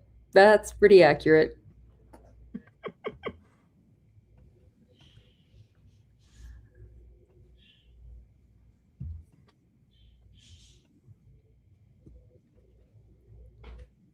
Are they frozen? Oh, okay. No, the judge frozen. I'm like, oh my gosh, He is so in control of his motion. Yeah, he's not ADHD. He's very stoic and just holds that pose. He's a good judge.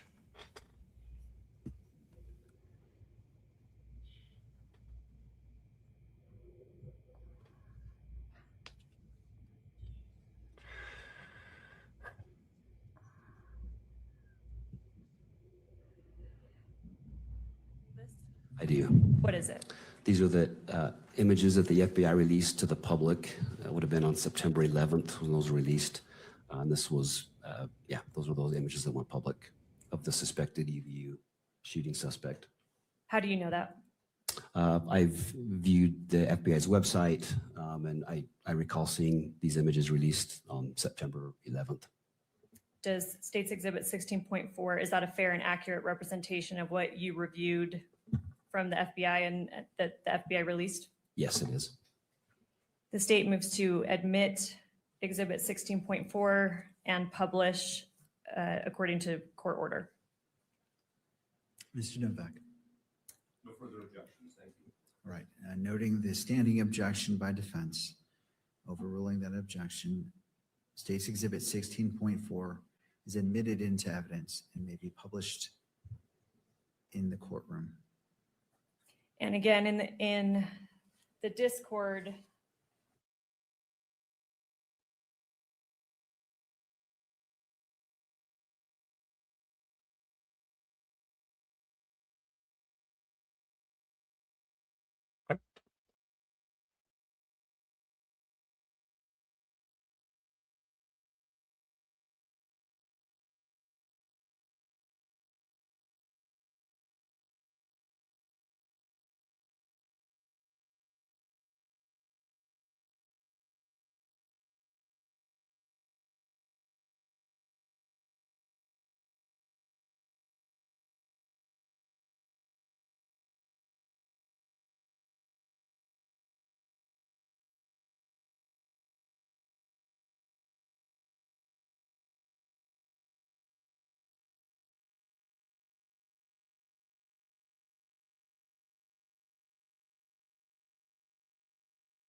Jordan, if you're speaking, we don't hear anything. Oh, sorry. I was saying that I was checking the other feeds to make sure it's not just our feed, the AP feed. All the other feeds are down as well. So it does appear as though they are continuing with things. So I hope they're aware that these audio issues are happening, but it's not immediately clear. And I guess you didn't hear my answer to this question earlier. I'm pretty sure that once they go in there and see stuff, they don't have any restrictions on what they're allowed to say once they come out. Is that right, Kelly? That's correct. So, court is a public place. It is open to the public, and that is why the judge has made those redactions ahead of time. And then there have been previously some certain things that the judge is admitting, like in this case, the entire interview will be admitted and he will review all of it. It's just he chose to redact certain parts of it for open court and public consumption.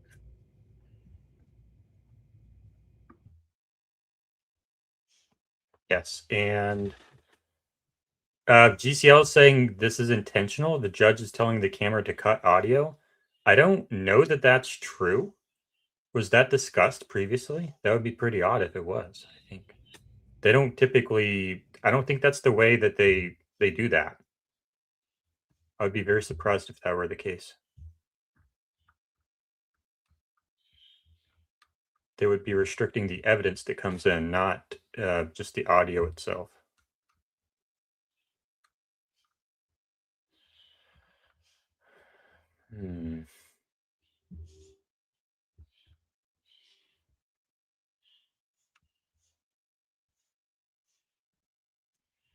Freshmaker says the judge seems like he's not happy with the quality of the evidence because this case will go on his record.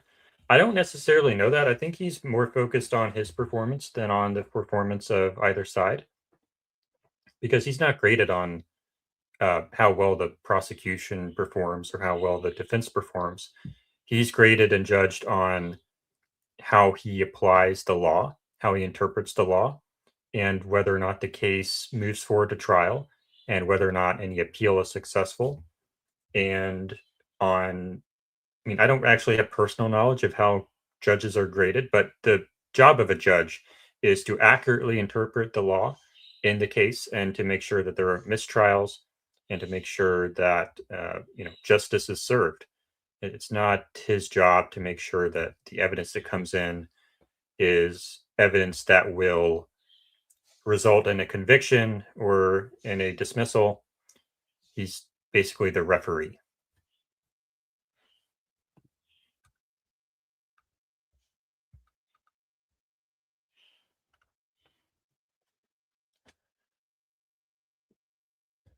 So hopefully we do have the Cellbrite data come in, and so that other people can verify that and see, does it look suspicious? Does it look consistent with authentic electronic data? And then the question becomes, if the electronic data is authentic, can that still be faked? Is it possible that Lance Twiggs has access to both phones? We really need the cell phone data from the GPS data from each phone to know, was Lance Twiggs sitting here with both phones just doing this the whole time? We don't know. That's what we need to know. Because it seemed like they were close enough that they would have known each other's pins for their phone. Lance looked drugged. Maybe. I don't necessarily know that I picked up on that. What do you think, Kelly? It looked like he had a pretty solid control of himself. I don't know if he looked drugged per se, but I definitely think he was short with his answers. He had been perhaps coached, definitely informed to just say the most basics and nothing else beyond that. I will say his voice was much deeper than what I was expecting, just for what that's worth. There was nothing about the person who we saw in that interview that struck me as someone who was transitioning or had the, desire at all to be female.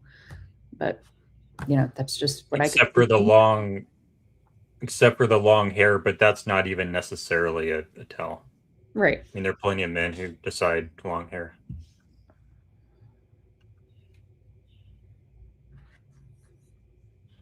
That person, wait, I just had it pulled up. Freshmaker's making the case that the judge allowed crappy evidence to enter the court. He knows that. He knows in other cases that this wouldn't fly. This is just a preliminary hearing, so the standards of evidence are significantly lowered. So I don't personally have a lot of experience evaluating what evidence should and should not come into a prelim hearing. So I can't really grade that. Kelly, I don't know if this is normal or abnormal.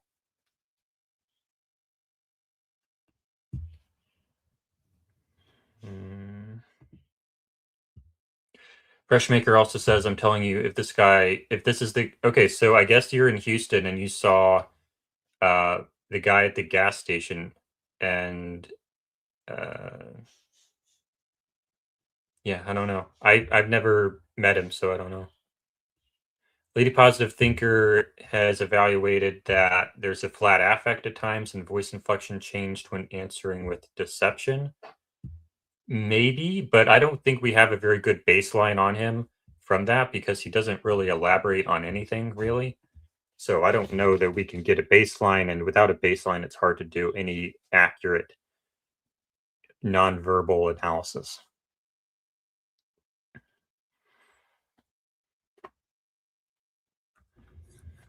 I wanted to bring up what GCL says here is that you also want crap evidence to go through to trial. It's part of the fairness.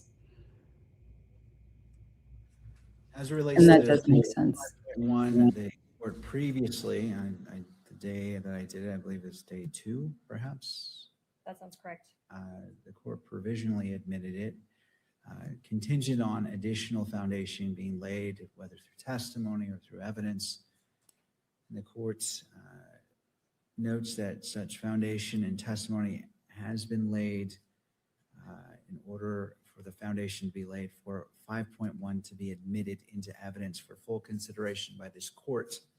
And so that is received. As it relates to publication and taking in consideration the argument by Mr. Novak, well, first noting the objection, the standing objections by defense, that is overruled as it relates to the admission to 5.1.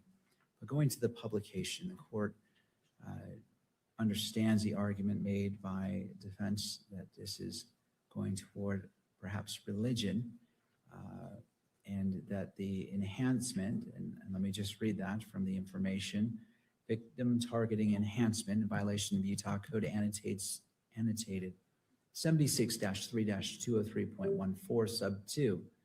Tyler James Robinson intentionally selected Charlie Kirk because Tyler James Robinson's belief or perception regarding Charlie Kirk's political expression, and that was also noted as an enhancement for count 2 and count 7. The court is not going to engage, the court can weigh how this is applied, but it finds it relevant, how it relates to the enhancement is for the court to weigh as it looks at the bind-over decision, and is not engaging in that decision-making today, but finds that it is relevant, it is admissible to the court, and is publishable to the gallery as well as to the public. And so if the state wishes to publish State's Exhibit 5.1, it may do so at this time. Thank you. Yes, we do.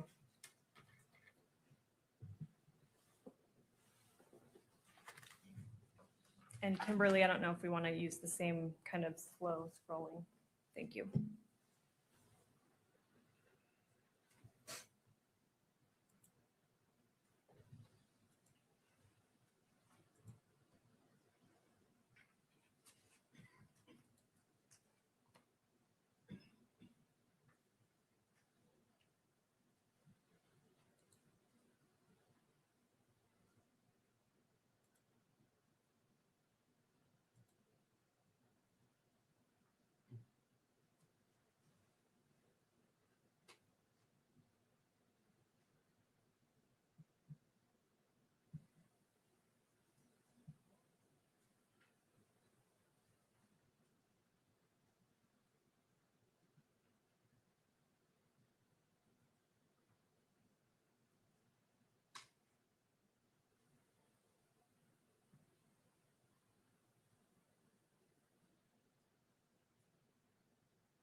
All right, I believe that should be sufficient. And Agent Davis, I apologize. I'm going to take you very briefly back to State's Exhibit 16.1, which is the text thread between Mr. Robinson and Mr. Twiggs. Kimberly, if you could turn to page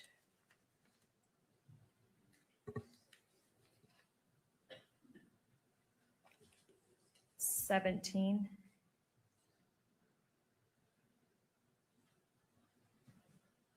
And because this has already been admitted and, court, correct me if I'm wrong, published not only to the gallery, but to cameras at large, I'd ask that it be displayed in that fashion again. All right. Any input from any other party on that request? All right, thank you. It may be published, and the media may pick this up as well. Agent Davis, if I can direct you to the very last message on that page, starting with "if any," if you could read that out loud. Okay. This is Tyler. He says, if any police ask you questions, sorry, let me start over. If any police ask you questions, ask for a lawyer and stay silent. My lawyer should be Doug Terry. I'll see if he can reach out to you and make sure the police follow. Okay, thank you. That's all I need from that exhibit. And then finally, Agent Davis, you testified before that you flew down to Washington County Sheriff's Office and observed Tyler Robinson there, correct? Correct. You got his name there. Yes. You stated that you transported or assisted transporting him up to Utah County Jail. Yes. And that you were the booking officer. That's correct. Do you recognize Tyler Robinson here in the courtroom today? Yes, I do. If you could point him out and briefly describe something that he's wearing. He's the individual seated at the defendant's table in the center chair with a gray suit coat and a green tie. Your Honor, if record could reflect identification of the defendant. Counsel? No. All right. I'll note for the purposes of this hearing only that Agent Davis has identified Mr. Robinson in court. Thank you. And Judge, if I can just have a moment. You may. Ready to pass the witness. Thank you. And I don't know if now would be a good time for lunch. All right. We'll go ahead and break right now for lunch for 1 hour, well, 1 hour and 5 minutes. Let's come back at 1:30. We'll resume. We'll pick up the defense for cross-examination if they choose for Agent Davis. Does either party need the benefit of the record before we go on our lunch break? Not the state. No cross-examination for Agent Davis, so I don't want him to wait here if he has other things to do. Thank you. Thank you, Mr. Novak. Thank you. No cross-examination. May this witness be excused. Yes. All right, Agent Davis, you may Thank you. step down, Thank you. and then we'll resume with the state on their next witness. Court is now in recess. All right. Okay, so we've been discussing in private chat. Let me see this. Okay, Kelly's going to take a moment and take a break over lunch. I'm going to still be here, though. I'm going to go make a sandwich, though. So I'm going to kind of be in and out a little bit, but Kelly does need to take a break. So she's going to jump out here for an hour. We should be back around 3:30, but I'm going to stay in here for most of the time, okay? I'll hang out with the chat. Well, oh, it's echoing. I'll hang out with the chat while you are making your sandwich. How about that? And then, we can tag team. Yeah, I want you to take a break, though. I was trying to get you to take a break earlier. I want you to be happy. I want you to be rested, okay? Okay. All right, I'll be right back in 5 minutes. Okay. Let's see. Well, I can go full screen. All right. Okay, tell me, you guys, what questions do you have? What do you want to talk about? Obviously, that was kind of a moment that we have all been waiting for, to see Lance, hear from Lance, even though it did come across as pretty boxed in, orchestrated, and kind of led. Yes. Oops. There we go. JB, yes, Twigs did testify, I suppose you could call it that. It was really more of giving a statement to law enforcement. And it was his answers were very short, to the point, direct. He did not elaborate on much. He didn't tell stories. Yes, this is a great point, Ruby. He seemed quite unconcerned, not worried at all. And there was no love loss there. Didn't seem like any sympathy or concern about Tyler. Shock. It was just very ho-hum.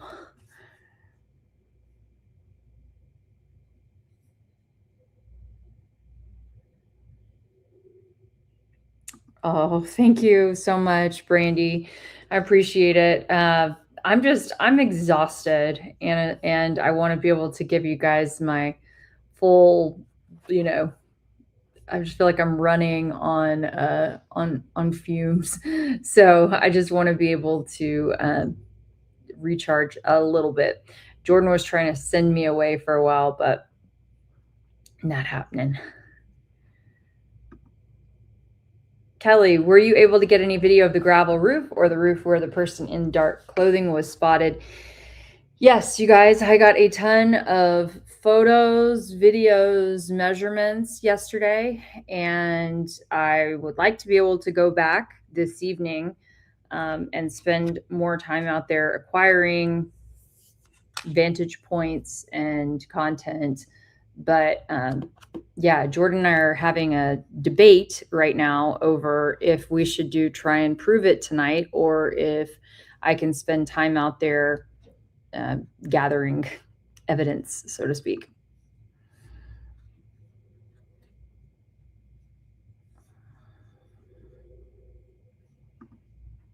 Yep. DM Chase 17 says, right, if they were lovers, why didn't he ask anything about Tyler Robinson? Lance Twiggs totally acted like Tyler was just an asset. There just did not seem to be, for being in some romantic relationship and love you so much. And I was trying to take screenshots with my phone of some of those expressions. One of the first ones that was said, I was like, what? This is so, it's cheesy. I love you. Mwah, mwah. Can you imagine? I don't know. Nobody tells me that. It's been years. I don't know. And then it was like, I can't tell. It said, I love you. I love you something. I could read it better on the screen than I can in this photo. I love you, Morsies. I love you, Morsies. Mwah, mwah, mwah. Come on now. Come on. Do you think the guy who we just saw being interviewed said, I love you, Morsies. Mwah, mwah, mwah. What do y'all think?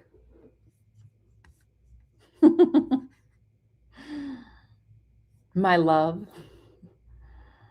I don't know. Having a tough time.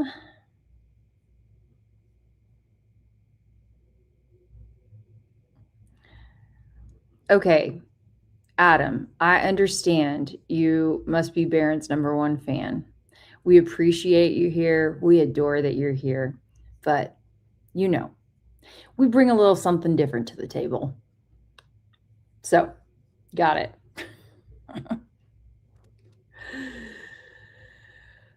Oh, man.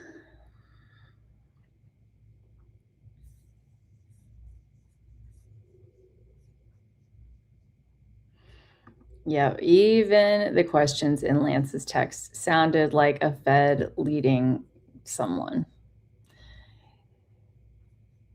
Some of those questions like, how long have you been planning this? When did you start doing that? You weren't the one who did it, right?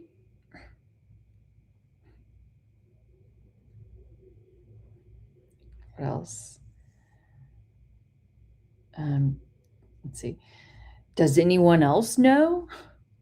You're sure they aren't waiting to see if anyone comes to collect the gun? Okay. That's all the ones that I've got photos of, but it's just not how you have a conversation with someone who you are in love with, and you think that they just did something really bad. Like, don't you just call them on the phone? I mean, I've never been in that position, but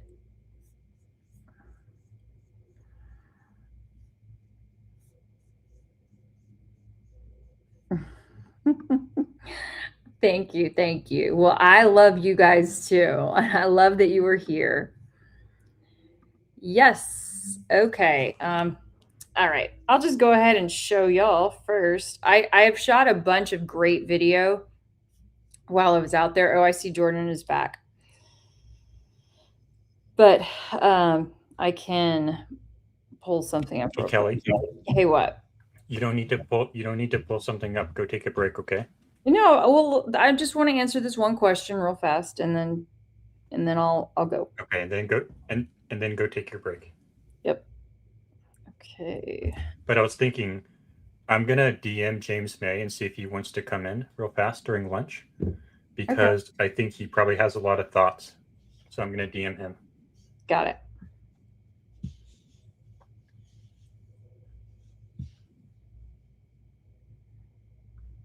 If I can find that DM. Just stop the is his handle.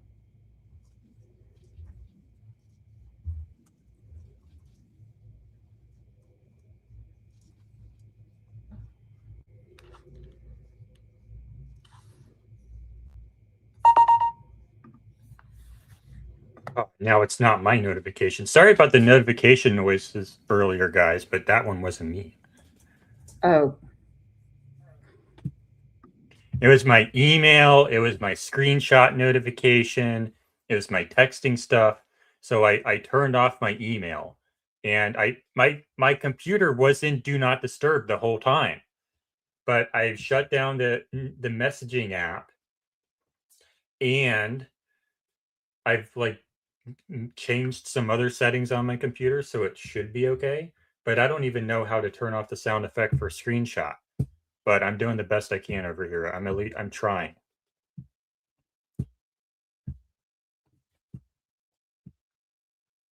Let's see if we get a response from James.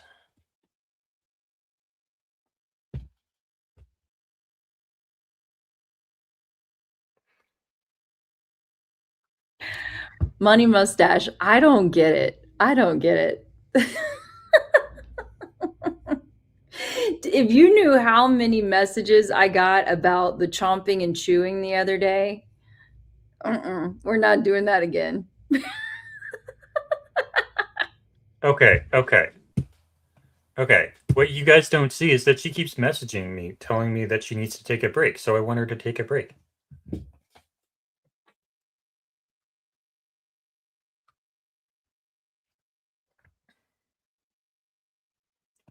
Ruby says, I caught a slip in Lance's verbiage. He said he found a letter under Tyler's keyboard. In court, they said under Lance's keyboard. Okay, we'll have to look at that later.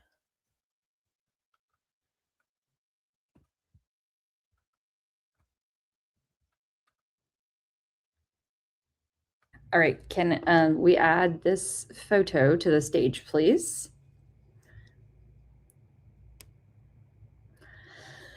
Okay, so I used my Apple Measure app, and I have multiple different angles, but this one was a good wide shot, so that way you could see exactly what I was talking about.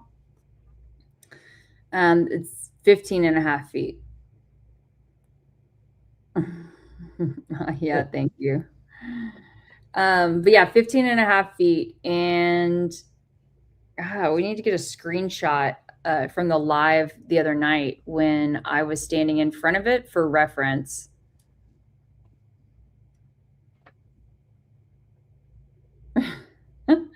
I try to respectfully not crunch. So yeah. They were very crunchy chips.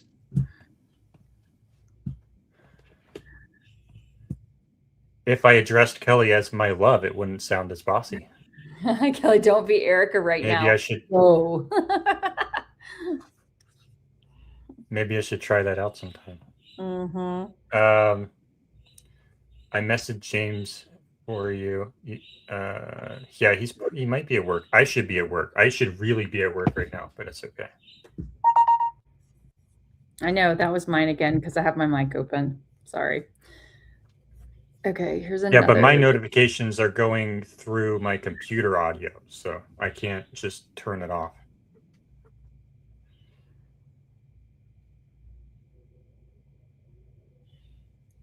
Yeah, so what he did, and I don't think I can put my mouse there, but he stepped onto the ledge. Yeah, so I've got to go back and get one of those. I have so many things that I have to go back and get, which is why I was proposing to not do try and prove it tonight and to use my Utah time to go out in the field.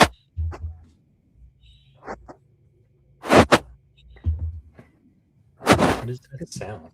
Tomorrow's my last day. The court. What does that sound? From the court. It's not the court. No, it's not from the court. It's from outside. No, I have that paused. Oh, then I don't know. I hear an echo. There's a scratching noise.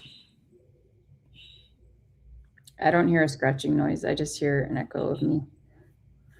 Let's see. I'm going to add one more photo in. Okay. But I do need to get a screen grab of when I went the other day and stood in front. You need to go on break. Hold on.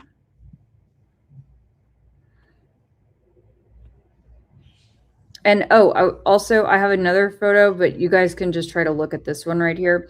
On the left-hand side, there are two in that black sort of indented little area, ledge, whatever you want to call it. There are two small white stickers, and I think that those may be evidence tags. I tried to zoom in. I couldn't get, a close enough look. Oh my gosh, y'all are so funny. Okay.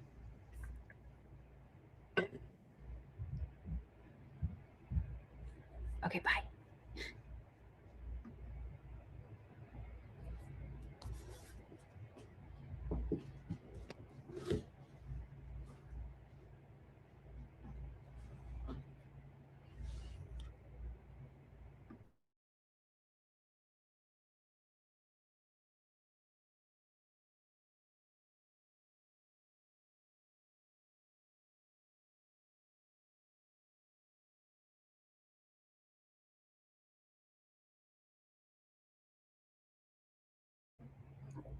Jordan, I'm going to stay in here if we don't have anything on the screen.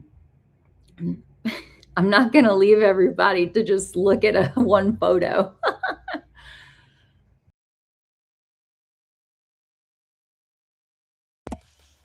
You didn't hear me. I said I was going to eat my sandwich. I didn't want people to hear me chew. Fine, I'll keep commentating here. Just like we do have a live feed out there. I don't see anybody oh, let me put this on the screen here. So, how do I add this? Here we go. What's on there right now? This is on there. There we go. Can you replay the boots on the ground from the other day? Just like walking around? The boots on the ground. Your live stream? Yeah, I don't know. Just so people can see the campus in action or something. I'm just trying to think of something that will give you some time to eat comfortably. Thank you. And keep our folks entertained. That's a good thumbnail. Yes. That's not a bad thumbnail. That's a good thumbnail. Was wanting to just quickly access a roof point. You know, they'd just have to hope or know that nobody was going to see them on the other side. And conveniently, because they had that area taped off, shoot, that's what I was wanting to do over there on Hall of Flags, was show you the lack of visibility from that middle part of Hall of Flags that was taped off. That had students been there, they would have had more of a line of sight to see someone on top of this roof. But because of where they were on either side, I don't think that they would have had the visibility. The architecture here is so interesting. Weird. It's weird.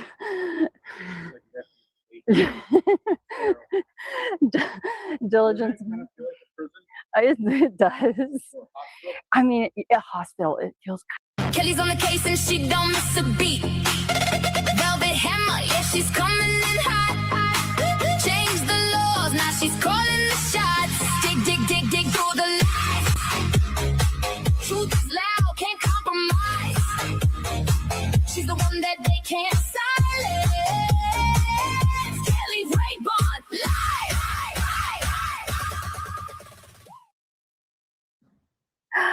Well, hello. I am live at Utah Valley University. It has been a long day in Provo earlier, but now I'm in Orem and gonna see if we can have a good time. It's beautiful, right? Here, I'll get past the no parking sign. It's really, really gorgeous. Now you kind of understand the fountains, the campus, the mountains. There's even larger mountains back there. It really is a beautiful place.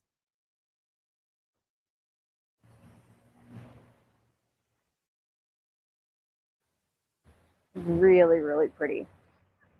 Jordan and I have not exactly talked through what all we're gonna do here, but you know, maybe just take a walk through that day and wing it.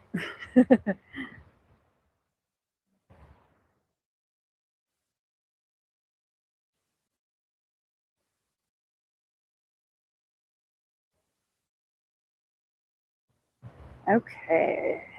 Oh, you think I'm meant to be here right now? It really is absolutely beautiful. Look at that. Okay, so y'all have seen a lot of videos over time, and we're just going to kind of walk through some of the things that you might have seen, but perhaps in reverse. Okay, so I think that day they would have driven up either from this side or from this side, but maybe this side, okay? And these pilings, or whatever you call them, were not here at the time. But this is where the black Denali would have pulled up, and I don't think these were here either. So it would have pulled up and probably been some, oh my gosh, this is really surreal. But it would have been somewhere right around in there. Man, I've seen so many videos of this place. It's bizarre to be here. This is the area where we saw Terrell Farnsworth shooting his little selfie video. I mean, yeah, that is a pretty good hike up there. But, okay. And then this is where we saw there was a van that was here. And they had the backstage stuff set up. And Here is where the TPUSA tent would have been. Now, since this is, you guys, this is quite ironic or coincidental.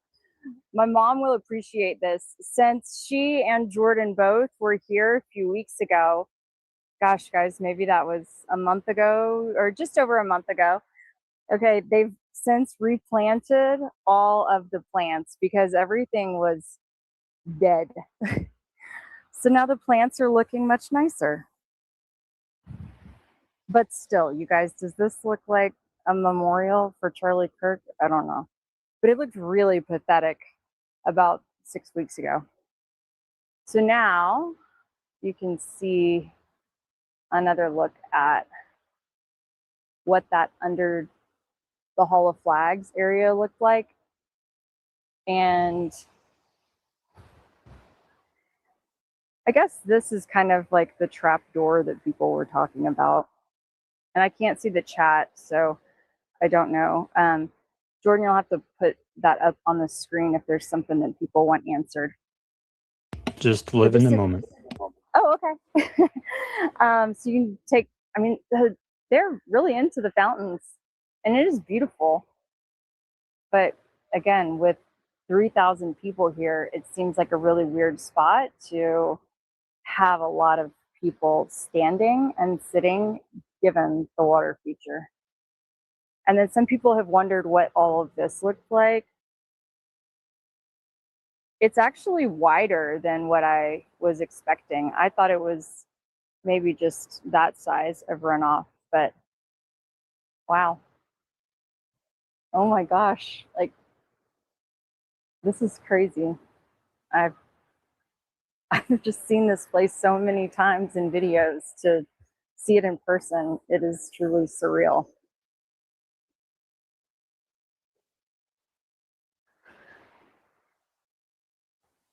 Can I come say hi? Can I come say hi? Okay. Look who I found over here, Diligent Denizen. You guys probably follow him on X already. You know that he's always up to speed on everything. I'm gonna give you a hug real quick, man. It's so good to see you too. So good to see you too. I'll be back. I'm gonna do a little walking around. The ledge is right there. Okay, yeah. Oh, where they found the stuff? Yeah. Thank you. Okay, so just to again get our bearings, you guys, as I'm kind of like walking up here, it does look like they've freshly mowed the grass. And Before you go too far, do you want to go stand where George did? Sure, yeah. I'm glad I wore shorts and tennis shoes out here. I wasn't sure if it was going to be cool, but it's not cool yet. Was he around in here or there? Where would you say? What is right in front of you, I believe. Right in front of, what's that? It's not the widest camera angle, so I'm not positive, but I think he was standing in the fountain right in front of you. Okay. So You see that, like or right here, right in front of you right now, on those two stones to your lower left. So was he, do you think he was on the stones? I think so, yeah. Man, for an old man, what is he, like 80 or something? I'm sorry, he's not that, he's 70 something. I mean, that seems kind of odd. Like older guy getting all the way down in the stones. But okay. Wow. My gosh, this is so wild. Okay, so you know what? Now I understand, honestly, why so many people, we hear all the time, I think, people saying, oh, I was like 20 or 30 feet away. And when you're actually standing here, it feels so much closer than I would have expected. Than it appears even in the photo, but like the wide photos of the whole crowd, you know? Hi. Do you want to go up on top of the Hall of Flags now and look at the white dot? Oh, thank you. Thank you. I appreciate it. Yeah, you're gonna head up there. Okay. Yeah, let's do that before we run out of light. Thank you.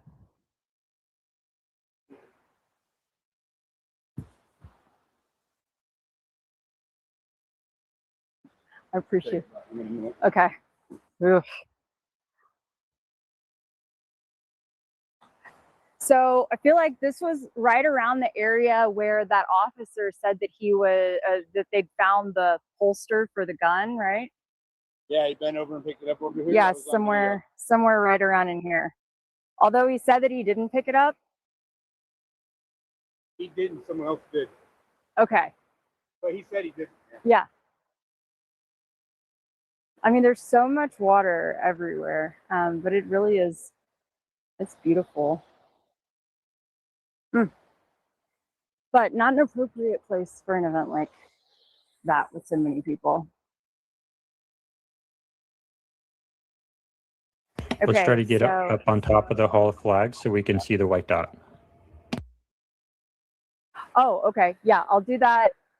I should do that in a minute, right? Instead of going all the way back right now.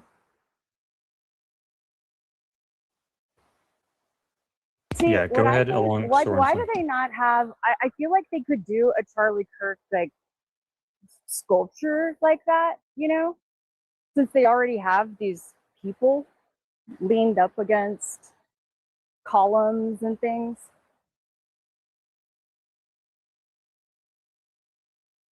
But, you know, it's actually been, it's not a given. All right, so we have a new guest in the studio, a frequent guest of our show, Try and Prove It, James May. He is a supporter of the federal narrative, and I just asked him earlier if he would like to come in audio only and share his thoughts on the hearing so far.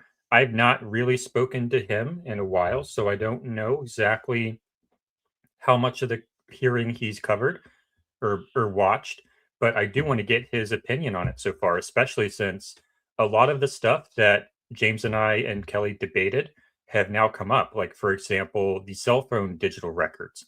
So I wanted to give him a voice here and allow him to share his thoughts. James, you're now on the stage. What's going on, man? Nothing much. I've been kind of dipping in and out of the whole Lance Twiggs interview. It took him too long to get to it before I had to do some work.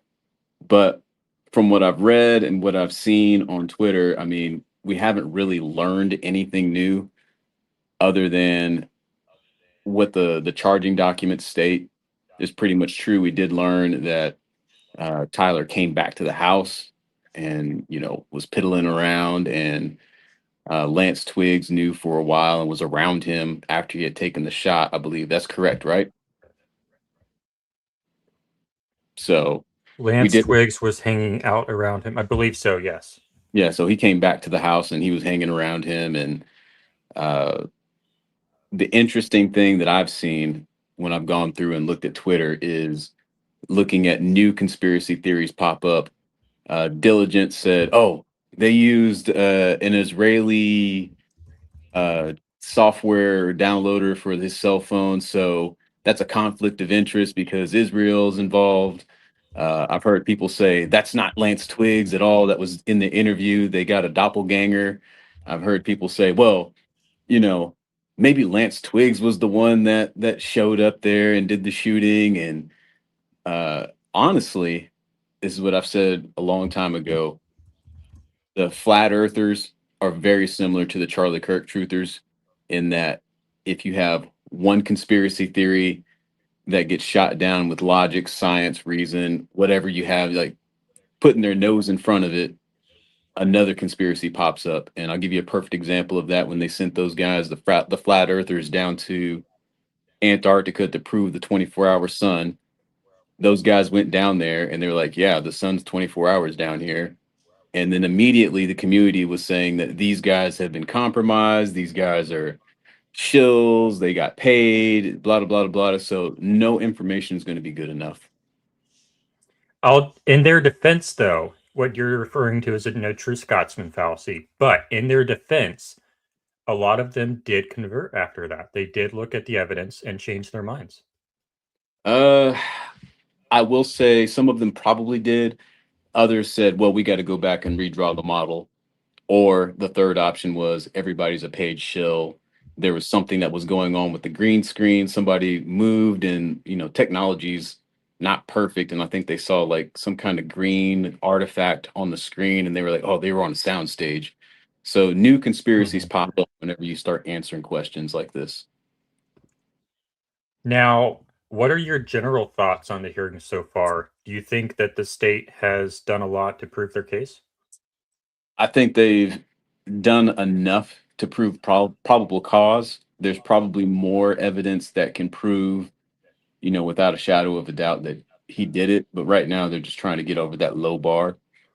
The first thing that I've always come away with anytime there's a trial is a lawyer's first job is to delay. And that's kind of been proven out. They spent an entire afternoon arguing over whether the video was going to be shown, and then after they argued about whether the video was going to be shown, they got back, or they were supposed to overnight figure out all that stuff, and then they got in and they still argued about everything that was supposed to be resolved the day before. So yeah, time you're in court, they're always going to ask for more time. More time is never enough time for these lawyers. Now, do you think that they've built a sufficient bridge between the identity of Tyler Robinson, the individual in the maroon shirt, and a bridge between the individual in the maroon shirt and the individual in the black shirt with the American flag? Do you think they've done enough to show that all three people are the same person? Well, you might correct Miss. Like I said, I've been dipping in and out, but I've watched a lot of it. And after a while, when you hear guys arguing, the constitutionality of whether or not DNA is acceptable, even though it's accepted all over the US, my eyes start kind of glazing over. So I might have missed some things. But to my understanding, they have his charger entering that parking garage or in the area all those times. They have his cell phone data that can place him there. And I don't know if they brought that in this probable cause hearing. They have people confirming that that's his face. Lance Twiggs confirmed that that's Tyler. It looks like Tyler. Tyler has those clothes on the video. They have his clothes. They have his DNA on the towel. They have his DNA on the screwdriver that was found on the roof. I mean, I don't know what else you need in order to prove that he was there. People have been convicted for murder for less than what they have on Tyler Robinson right now. How do you? Okay, so you say they have the clothes. I'll have to look into that further. I don't know that they have the clothing. I think there was a report in one of the documents that it was observed that the clothes were there, I think, but I'll have to look up on that.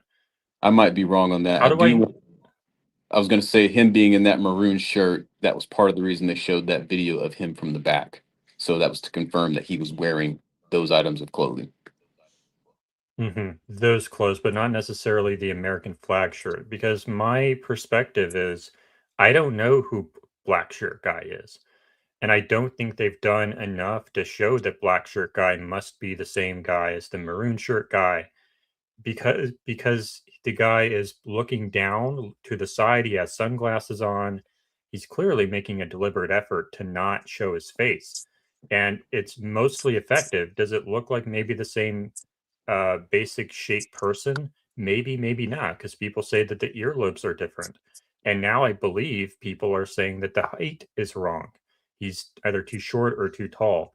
I think Kelly was there with some people last night, sort of investigating whether the height makes sense.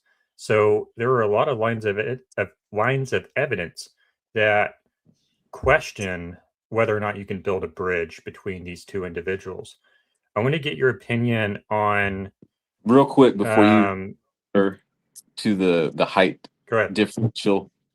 I have looked at those images. I'm not sure if people are on the same floor that Tyler was on, because I've looked at it and I've counted the holes, and on some of them, that line that separates the different bricks is that line is right above that fourth hole.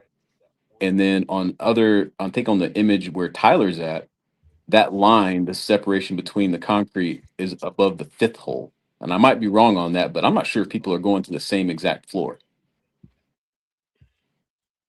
Noted. I will try and see if I can pull that up right now. Are you able to see the screen? Yeah. Okay.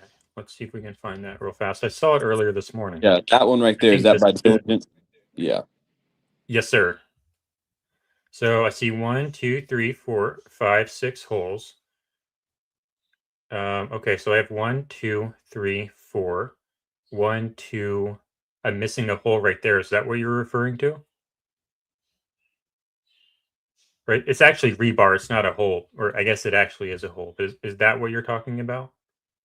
Perhaps. Oh, I think I lost James.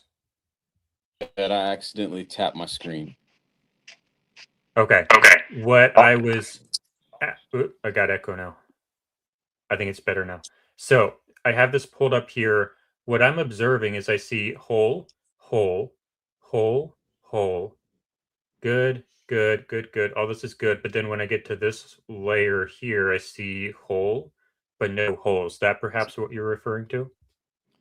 Yeah, I'm not like it's cut off at the top on the camera photo, so I'm not sure. It looks like it's 4 holes, and then his chin is where that 4th hole is, and then the other guy, it looks like his chin's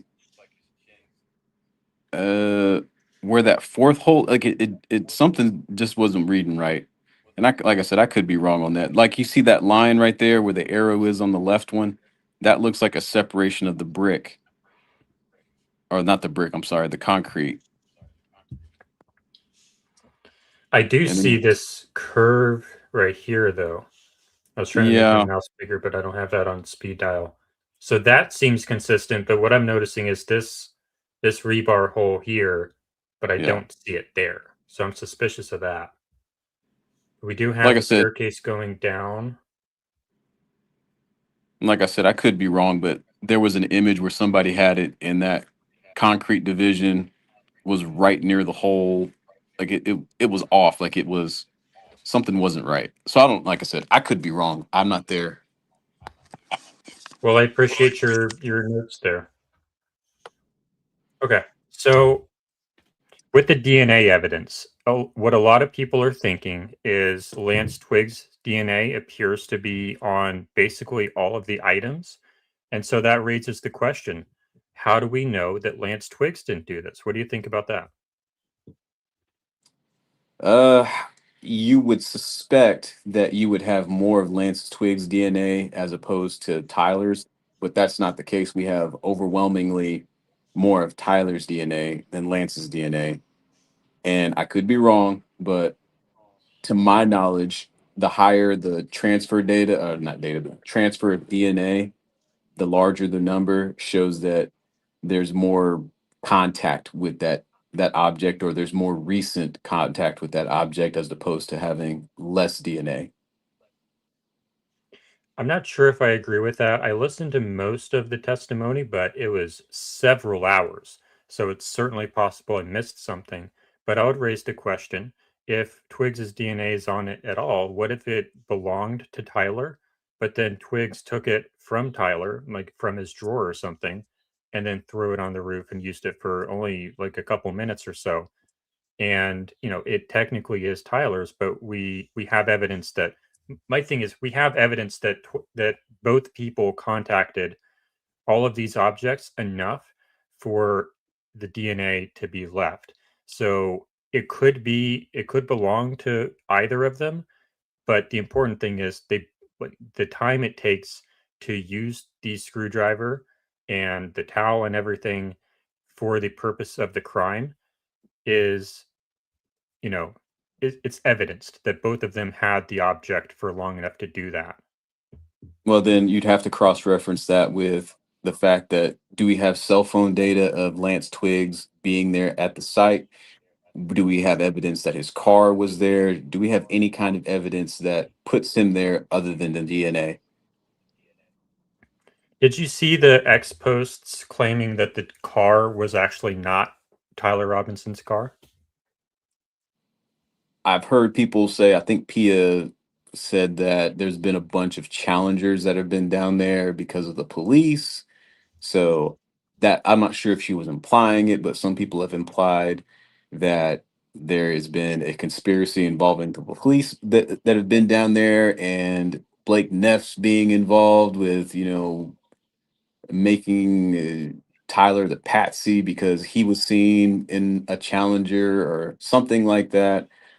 Like I said, it's not, when we talk about the evidence, it's not one piece of evidence, it's a scaffold. So if you knock off that leg, okay, well, then how do you answer this question? Knock off that leg, then how do you answer this question? And then, like, we've So got so many legs on to knock down. on the screen now is an image that's purported to be Tyler Robinson's car as it was towed away from his house. This is high confidence that this is the car that belongs to Tyler Robinson. You'll note, if you can still see the screen, that the lower part of the fender where my mouse is relatively is short. It does not extend across the entire front of the car. And it also has a license plate block here. But then when we go to the footage of in the security cam, we see that there's a much longer fender or bumper in the front that does extend beyond the entire front of the car. And I think there's another image that shows that, yeah, there's no license plate block, but it does have that extended fender. But when we look at this one, it does not have the extended fender. Have you looked at that? I haven't seen that. This is the first time I'm seeing that. And I'm not quite sure if that's a shadow or if that's a license plate holder. I'm not 100% certain on that. Let me see if I can. Do you have an image of it from the front? I don't believe so, but I'm sure it exists somewhere, just not readily available. I would be hard pressed to say that's a shadow. I don't know what it would be a shadow of. Well, it's a shiny car. Like, whenever things are shiny, one way that we know that things are shiny is there's a high contrast between light and dark. So I think I can zoom in now. Well, how about, I think a better way would be just to pull up a stock of a Dodge Challenger that year and see how the face plate is mounted or the license plate is mounted on it in general. Chad, do we know the year of the Charger? Can we try to get that? It's a Challenger. Or I know it's a Challenger, but the year. Oh. Maybe like a 2016.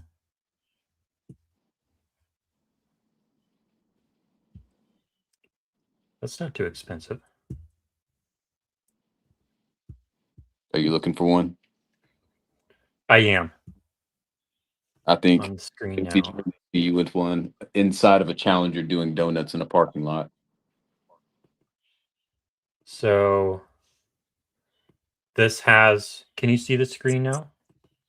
Yeah. So this is the license plate block. Yeah. On this one. So I would wager, yeah, there's that same shape. So I would wager that that's the same as this. But when we look at particularly this image, we don't see that. Now, is it possible that it's hidden in shadow? Yeah, but we don't see it. And, you know, if there were a license plate there, they're usually pretty white. So I would be pretty surprised if we didn't at least see the license plate itself. Does Utah require you to have a license plate on the front and back? Let's find out.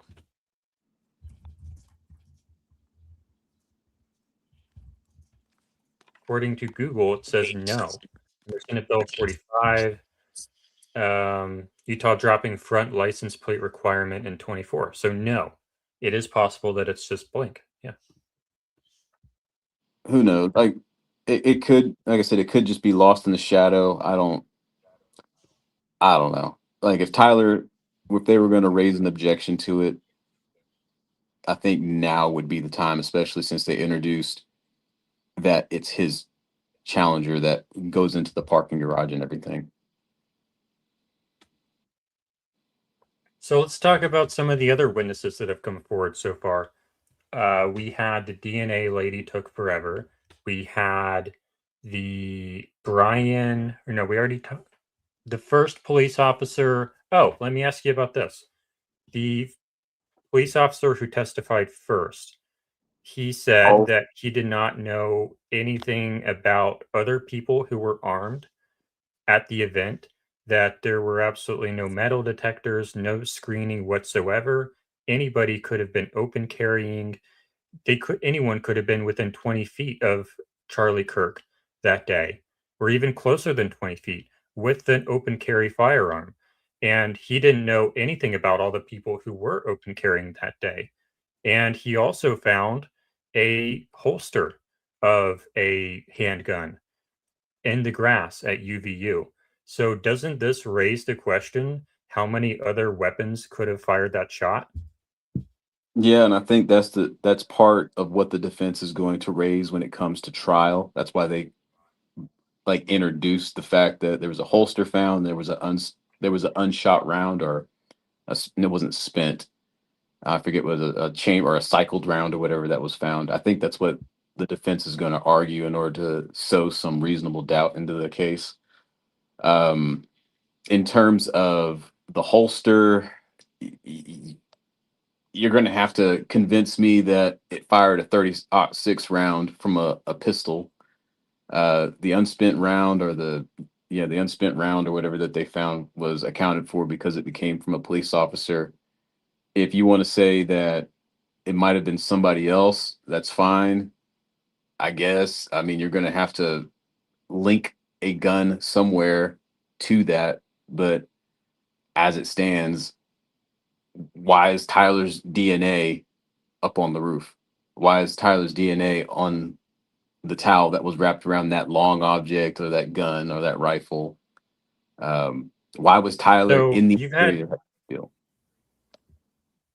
You've gotten a lot of grief from us, and I'm sure from other people on X, over why there's no exit wound. And you've argued at length as to why we wouldn't know for sure that there shouldn't be one. But I think we can agree that a 30-06 would most likely have an exit wound, and there's no exit wound. So the question I pose to you now is, if we know that there are all these other firearms in the courtyard, controlled by people we don't know, if we look at the wound on the neck and there's no exit wound, isn't it natural to think, okay, the neck wound doesn't seem like it matches a 30-06 rifle? Shouldn't we look into some other firearms that would not be expected to have an exit wound, like perhaps a pistol? Well, so not necessarily. It still could be a 30-06, and I'll give you some examples. There have been people that, and like I said, this is not one-to-one, but these are anecdotes. There was a guy who fired a 30-06 round into kinetic sand to see how many tubs it would go through. It didn't even go through one. There's guys that have fired a 30, matter of fact, Mythbusters fired a 30-06 round into ballistics gel. It barely went through one block of ballistics gel, while the handgun went through several. You know, that round is not the destroyer round. It's a hunting round. You don't want to destroy all the meat when you hunt something. You want to, incapacitate it quickly. That's the whole purpose of a 30-06 round. So is it likely to go through? Probably, but there's a strong chance that it wouldn't go through. But if you're on the scene, the point I'm making is, intuitively, based on just general knowledge of firearms, someone who's familiar with a 30-06, if you're an investigator, a detective on the ground, the day of the shooting, it just happened, you're trying to find out what happened. You see that there's no exit wound on Charlie. So a normal person is probably going to assume that it is probably going to be a pistol. When you look at the wound, it generally tells you that's most likely a pistol. So shouldn't we look more into all of the pistols that were on scene that day? Okay. Without presupposing that it must have been a 30-06. So in order for you, I don't, have you fired pistols before? I fired pistols, and to be any kind of accurate from far away is extremely difficult. Firing and you'd have to be pretty close, and you'd have to look in the crowd, and someone would have to actually pull out a pistol and shoot him and nobody's testified to the fact, or nobody's came forward to the fact and shown that a pistol was pulled out and shot. The closest we've gotten is Val Venus, and I still can't believe we have a WWE star whose shtick was being a porn star who's gotten involved in this case, and it said that it's Palm Pistol Ricky and he's firing a palm pistol, and nobody that was next to him has been like, yeah, it sounded like the bullet came from the guy that was standing right next to me. So, you know, you have too many hurdles to get over. So somebody who had to pull out a pistol, be close, and nobody notice with all those cameras around and shoot him, as opposed to being, 150 yards away or whatever and firing.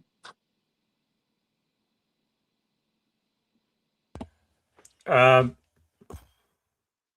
as you listen to most of the hearing so far, were there any other day, pick any day of the week, is there anything that you'd like to talk about?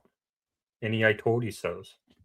I told everybody that he was not arrested at before 6 something in the evening, and that has been proven outright. It's been proven outright so badly that whenever I was debating Diligent on his stream, he's completely forgotten about me.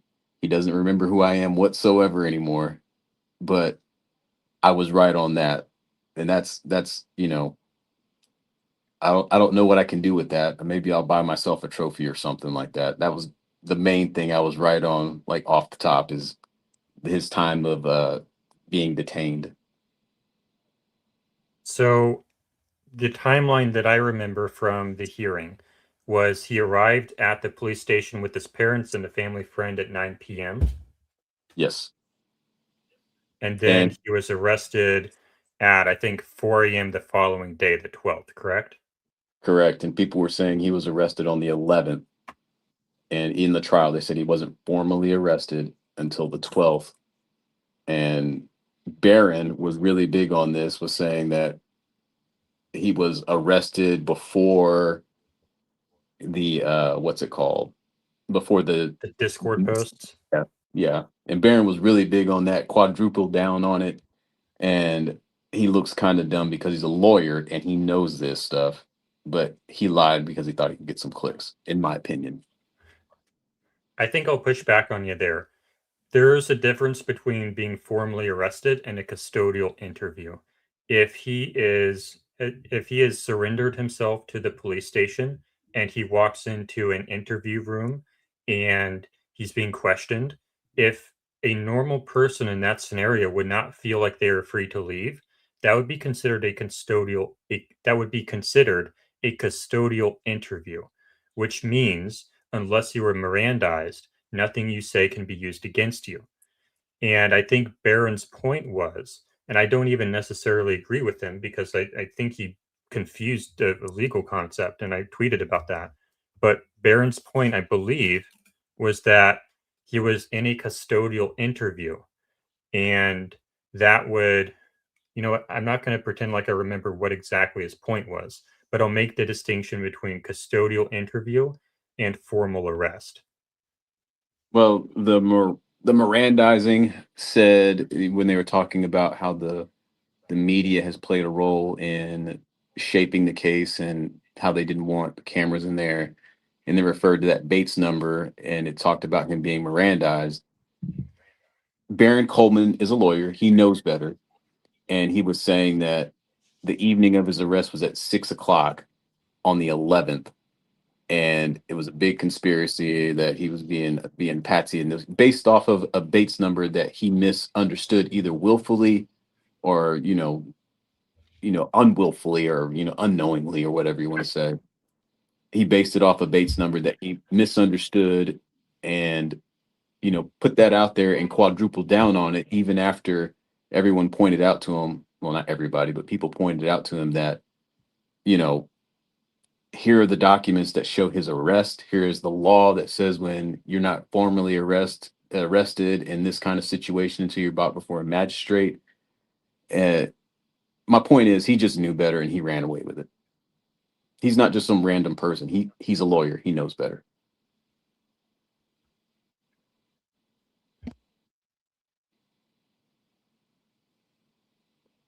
I can't hear you. I must have muted myself instead of unmuted. I'm not familiar enough with those details to comment on it, but I appreciate your statement. It is on the record. All right. I'm looking through some other stuff to try to find some other topics to talk about. Well, I guess I can ask you, what has been the biggest surprise for you in this entire pre-trial?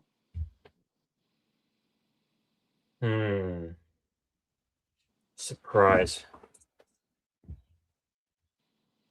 Let me think about that. Well, while you're thinking, I'll tell you mine. My biggest surprise is that they have as much footage of his car being, at the scene as they do. I didn't know they had that much footage of his car, like him arriving and things like that, like him coming to the place 4 times.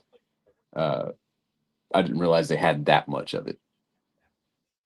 Yeah, and my answer to that would be kind of similar to that, is that they actually do have the footage of him walking up and down the staircases, and of him approaching the Losi Center roof, of him climbing over the short wall. And I say him, and by that I mean suspect, not necessarily Tyler Robinson, but of a figure walking all the way over to Losi Center roof, basically. I was surprised because they refused to release anything pre-hearing. And, I guess I'm really surprised that they were so hesitant to show that at first. And it's like, why? Okay, whatever reason you would have had for not sharing the full video back in September would still naturally apply to right now. Like, if it's about not wanting to harm the jury pool, that still applies now because the jury has not been sequestered, doesn't exist yet. So Well, my surprise wasn't necessarily about what happened in the hearing, it's about what happened before the hearing. Why didn't they show those videos in advance? It seems like it would have saved a lot of public distrust. well, I was watching Andrea Burkhart, and she's been releasing. The reason I watched her is because she released a large portion of the documents and stuff related to the case. And she was saying that in terms of Tyler Robinson's team is fighting it because they want to make sure that they're preserving his civil rights. Having said that, she was saying, and I might be wrong in quoting her, that not the judge, but the court has a way to remedy that by jury selection, because even though this trial is, super all over the place, not everybody's watching it like, most people are in, the whole Charlie Kirk conspiracy thing. So that's their remedy, is by selecting the jury. But doesn't it still damage? Well, I think the case that I made this morning, did you hear the statement from Erica that they made saying that they think they should show everything and that any damage done by showing everything can just be remedied by voir dire? Yeah. My So, thoughts on that were we should try to not break it in the first place. Like, you shouldn't cut your arm just because you can put a Band-Aid on it. That's my reaction to that. What's yours? I think we should, at this point, I think they should just release everything that they want to release in order to get over that probable cause hearing, because once you get to trial, that's when you can argue against, the validity of it and everything like that. That's kind of my opinion. I'm not a judge. I'm not a lawyer. I don't know anything. I don't know a whole lot about how they do their jobs. I just know they like to delay. And it seems like this is causing a whole bunch of unnecessary delays. So just release it all, or don't release anything at all. Just go straight to trial. And that was an option, but obviously they didn't take that. Yeah. So I just had Grok summarize the latest developments, and it didn't actually list them out. More of these. We have some more things to talk about. So yesterday, what happened yesterday? We had, oh boy, we just had the police officer come up yesterday he testified about how Tyler Robinson was brought in. And I don't think he brought anything new to the table. And really, most of the hearing so far has just been a rehash of a lot of stuff that we've already heard. And they're playing the videos now, which is great. But yeah, it's mostly just more of the same stuff. And now I have some more stuff. What do you think about the idea of all this evidence that Tyler Robinson made statements about how he hated Charlie Kirk? He thought that Charlie Kirk was full of hate. How do you think that builds the case against him? But obviously goes to his motive. I do know whenever Lance was there, he was talking about how he didn't really pay attention to politics. So that might be something that the defense can kind of hang their hat on. Like he was tacitly involved in politics and not interested enough to the point where he would want to hurt him, or I don't know exactly which way they're going to go, but that might be one way they try and pick that apart is he's not as involved in politics as it appears. Are you surprised that there's not more evidence of what's the word that Kelly used earlier this morning that I should know, of pre-planning the crime? Are you surprised that we don't see him going to the gun shop, that we don't see him going to the range to target practice, that we don't see any Word documents or anything where he's maybe going on Google Earth to check shooting positions, to check lines of sight? Maybe he talks about someone in advance that he did all these things. Are you surprised by the lack of any such evidence? Right now, I'm not surprised by it because this is pre-trial and they're still going to they'll introduce all the evidence where they can debate the evidence and the validity and tear the evidence apart from there. They're just trying to get over that first bar, that low bar right now.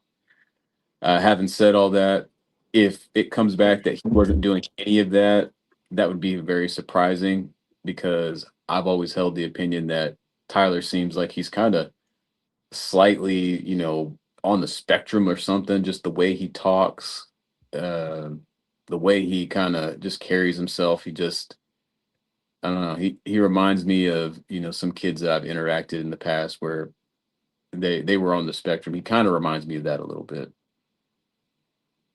Well, we're going to go ahead and get ready for the restart of trial. I really appreciate your time, sir. Do you have any final thoughts? No, not really. I'm just interested for the actual trial to get started, but like I said, lawyers, the first rule is delay. All right. Well, I appreciate you coming on. Thanks. All right. Talk to you later. Talk to you later. Bye. Okay.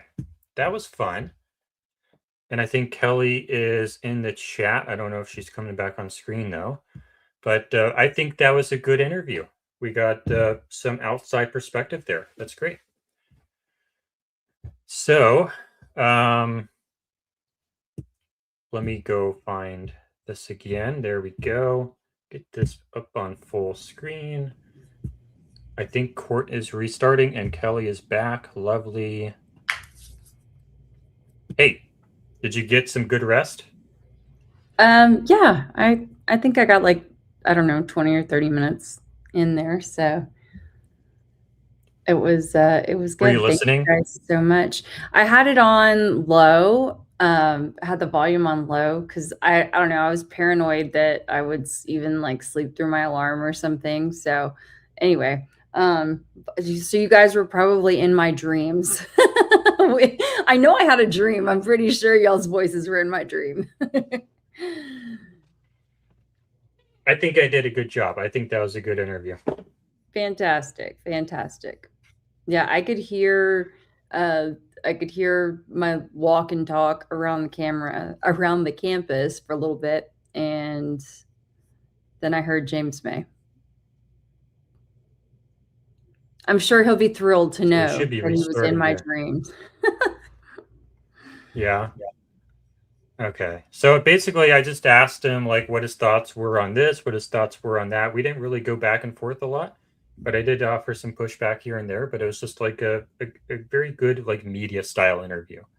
That's just kind of surface level and just a good way to get his perspective on stuff, so that we're not in a complete echo chamber. And what I talked about this morning, I think when you were like going back to your hotel or something, was you and I agree on most of the stuff in the case, and that's really good. And, you know, other channels will have people on who disagree, who have different theories on what actually happened. And both approaches are good. But, you know, when you work with someone who agrees with you on the case, that means you can go a lot deeper into the evidence, into forming a more sophisticated theory. That's really good too. It's not echo chambers are good when you have enough just a little bit of disagreement to kind of get into it on some of the details, but it is important to be able to work with someone you agree with. Yep. Because it's more constructive. As long as we have input from outside voices occasionally as well. So.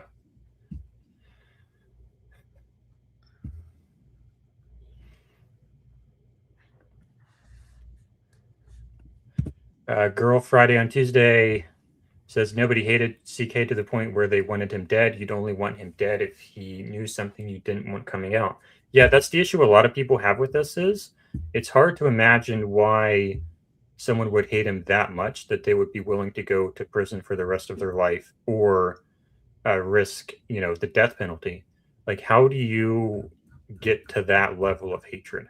It's pretty difficult to understand outside of some kind of you know, clinically maladaptive behavioral pattern that is not in evidence. Like there's no evidence that Tyler Robinson had any kind of mental health disorder that could explain this.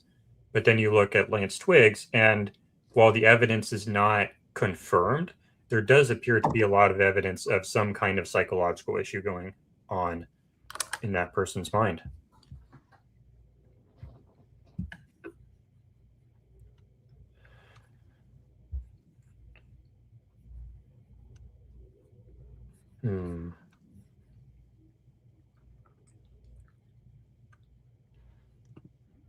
I do, yeah. Well, not all ladies, but most.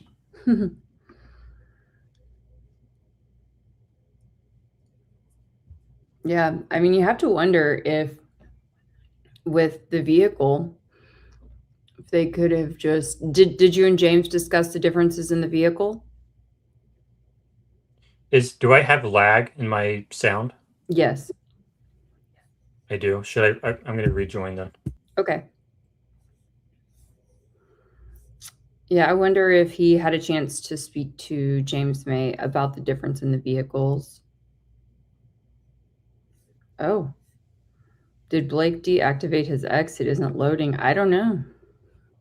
He did, yeah. Is it better now? Really? Yeah, he did. Yeah, you're delayed. I'm sure it'll be back tomorrow. Okay.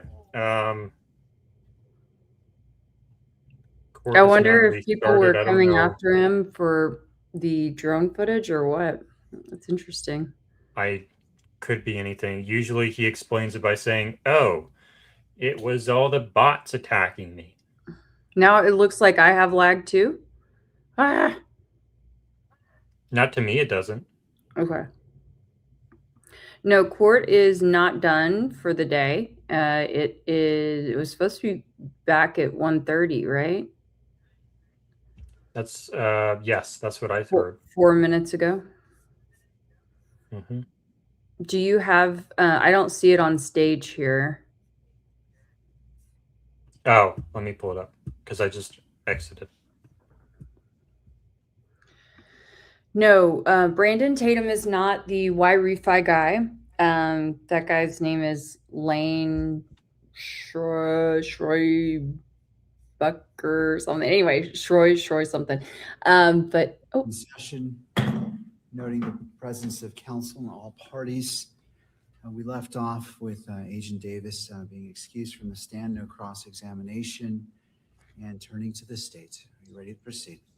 Okay, so Brandon Tatum is TPUSA aligned. He speaks at a lot of their events. He was previously co-head of Blexit with Candace, and very, very big, on the TPUSA messaging. He's elite. Very.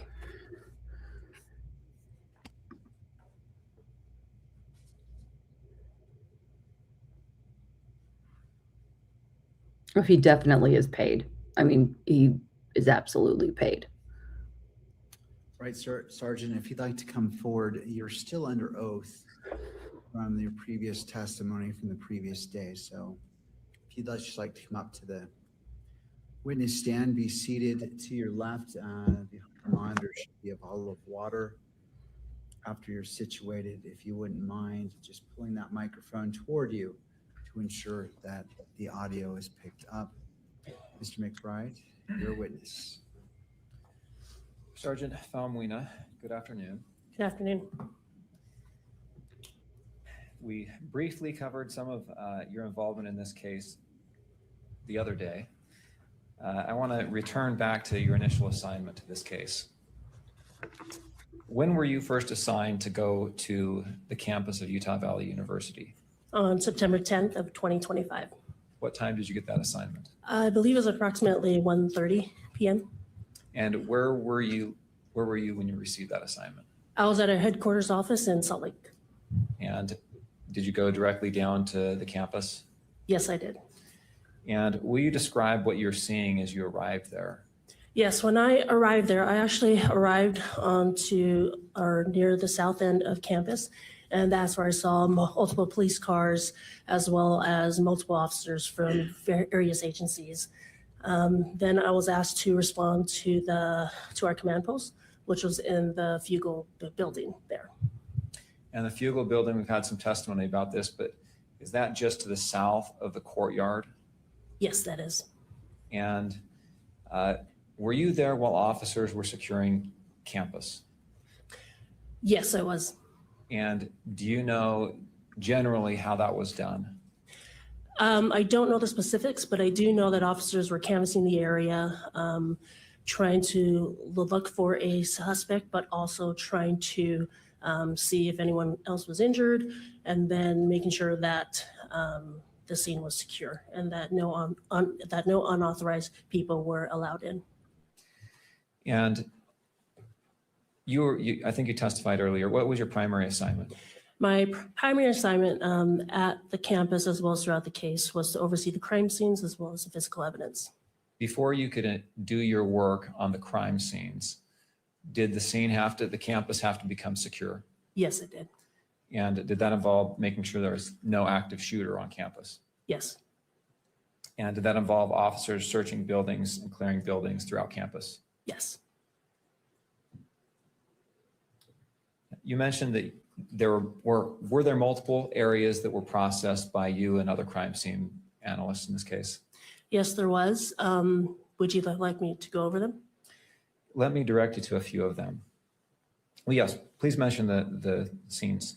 Yeah, so one scene was a courtyard area, or I guess what we could also refer to as the amphitheater where the event took place. The other scene would have been the Fulton Library, where there were two bus stops. And then another would have been the wooded area. And then the last one would have been the Lolosi Center building, as well as the ground below. All right, let's start with the rooftop. What was who was assigned to process the rooftop area? The team that was assigned to process that was the Utah Bureau of Forensic Services, or also known as our state crime lab. And generally, what does processing an area involve?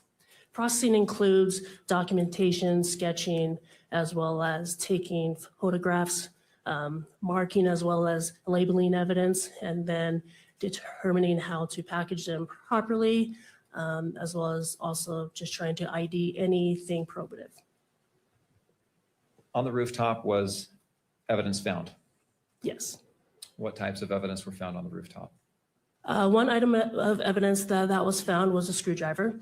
Another one would have been what we believe was the shooter's perch. That was determined that was easy to see at night. Using oblique lighting, we could see disturbances in the gravel on the rooftop. And then on the northeast edge, our team also found some swipes on the ledge of that rooftop that was also collected. Okay, so northeast ledge, and is this the dropping off point? Yes, it is. You said swipes. What does that mean, swipes? Swipes is, I would describe it as kind of hand marks or any type of marks that is left by something that causes some type of disturbance. And where on the ledge were those located? Those were located right on the edge of that right on the edge of that rooftop. And then right below, we also had some other swipes as well some other impressions. And then below that was a glass window where we also located some latent prints. Okay, I want to return to the what you've referred to as the perch, the sniper position. Were measurements taken from that sniper position to the tent where Charlie Kirk was seated? Yes. Do you know the distance? Yeah, so the distance from the perch area directly to the tent where Mr. Kirk was sitting was approximately 415 feet. If you take into, if you break it down, so from the perch to the tent, you're looking at it basically like this. And this is the perch and this is the tent. And now you're describing, I'm sorry, I have to make a record. You're describing an angle, a slope downward from the perch to the location of the tent. Is that accurate? I am. Okay, go ahead. Yeah, so the angle, so again, the distance, the perch to the tent was approximately 415 feet. If you think about it, or without taking into account the elevation drop, it was actually 410 feet. So just horizontal straight across. And then the elevation difference between that is approximately 68 feet. Okay, 410 feet from the perch to the tent with a 68-foot vertical drop. Is that right? On the rooftop, were shoe impressions found on the rooftop? Yes, there was. Did those who processed that area of the crime scene collect the latent prints and the shoe impressions that you've talked about? Yes, they did. And this is a good point to read a stipulation into the record. All right. The language of this has been agreed upon by the parties. The parties stipulate that investigators at the crime scene observed latent fingerprints and a palm print on a glass window near the area where the individual landed when the individual jumped from the rooftop of the Low C Center at UVU. SBI fingerprint examiner Elisa Farmer examined images of these latent fingerprints and the palm print and determined that only 3 of the latent prints, 11B, 11C, and 11D, were of comparable or of poor comparable value. She excluded Tyler Robinson as the source of any of these 3 latent prints. Ms. Farmer reviewed other prints on the window and found that they did not have adequate value for comparison. Subsequent examinations of these 3 latent or actual latent prints by the FBI were inconclusive. That area that was described in that stipulation, is that the area in the glass window that you're talking about? Yes, that is. That's on the northeast corner of the Low C Center. Yes. And that's the area where we see in a video an individual drop from the roof. Yes. I want to move on to another area, the courtyard.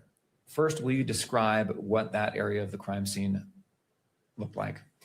Yeah, so when I arrived on scene, you have different steps.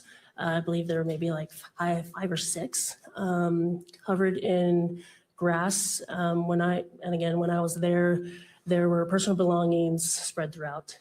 There was a tent towards the west end of that courtyard area, as well as some banners and some barriers as well. Was that area processed for evidence as well? Yes, it was. What was done to process that area? Photography, as well as just examining the tent area to see if there's anything there. And who is assigned to process the courtyard area? The FBI. I want to take you to another area, a wooded area. Was there a wooded area that was processed as well? Yes, there was. Will you describe first off where that area is? Yes, so this area is located northeast of the Lolosi's Henshaw building, and it is across from Campus Drive. Your Honor, can we publish Exhibit 35, please? Yes.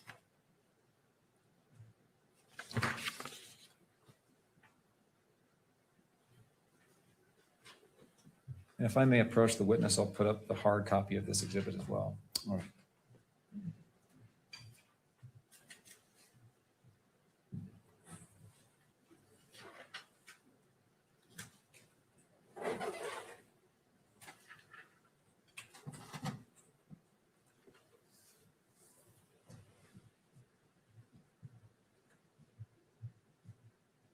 Can we publish oh, thank you.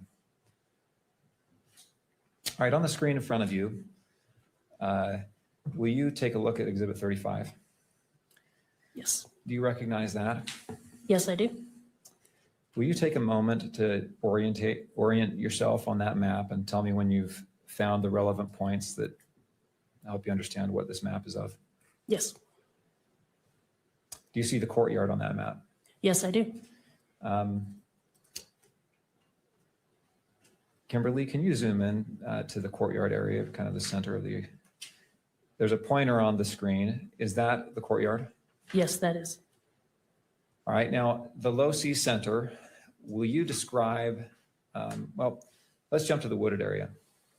Where is the wooded area that you're talking about seeing that was processed? Yep, the wooded area, if you go from the courtyard and you go northeast, you're gonna come across this big parking lot. And then if you just go directly north to that. Okay, this is, at this point, it might be easiest for you to actually indicate on the physical map. If you don't mind just standing up, give you a handheld mic here.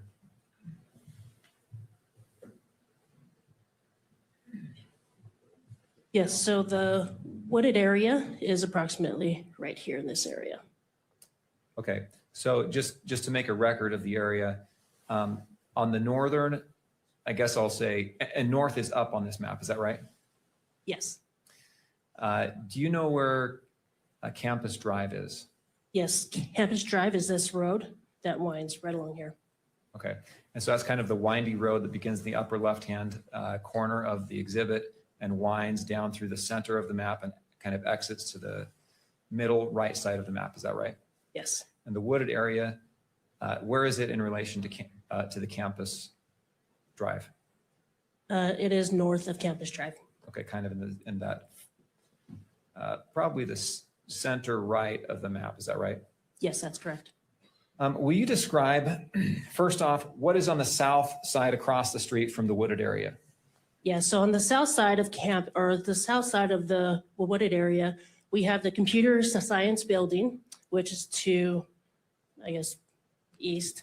And then we have a parking structure, and we have a walkway along here in between that connects the computer science building and the Lolosi's Henshaw building. And then right onto the southwest of the parking lot area is going to be the Lolosi's Central building.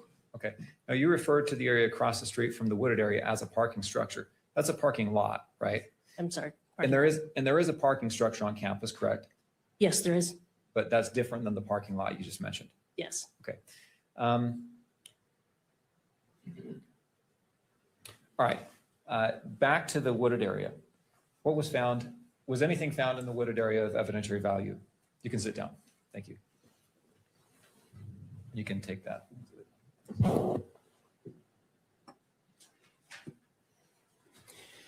May you repeat your question? Was anything of evidentiary value found in the wooded area? Yes, in the wooded area, a rifle that was wrapped in a dark colored towel was found there. And how did you learn about that? I found that out because just a little bit before 6 p.m. that day, I received a call from Utah County Sheriff's Office, who was tasked with searching that area. Do you know why they searched that area in the first place? Yeah, so they searched that area because I received a video that was from the UVU security footage. This was received by our command post on scene, and it showed who we believe was the shooter, on the rooftop, run from the southwest corner all the way to the northeast corner, jump down, and then continue to the northeast side of that campus and then cross the street to Campus Drive. And then the suspect was out of camera's view after that. Okay, so he ran basically toward and into that wooded area. Yes. Right.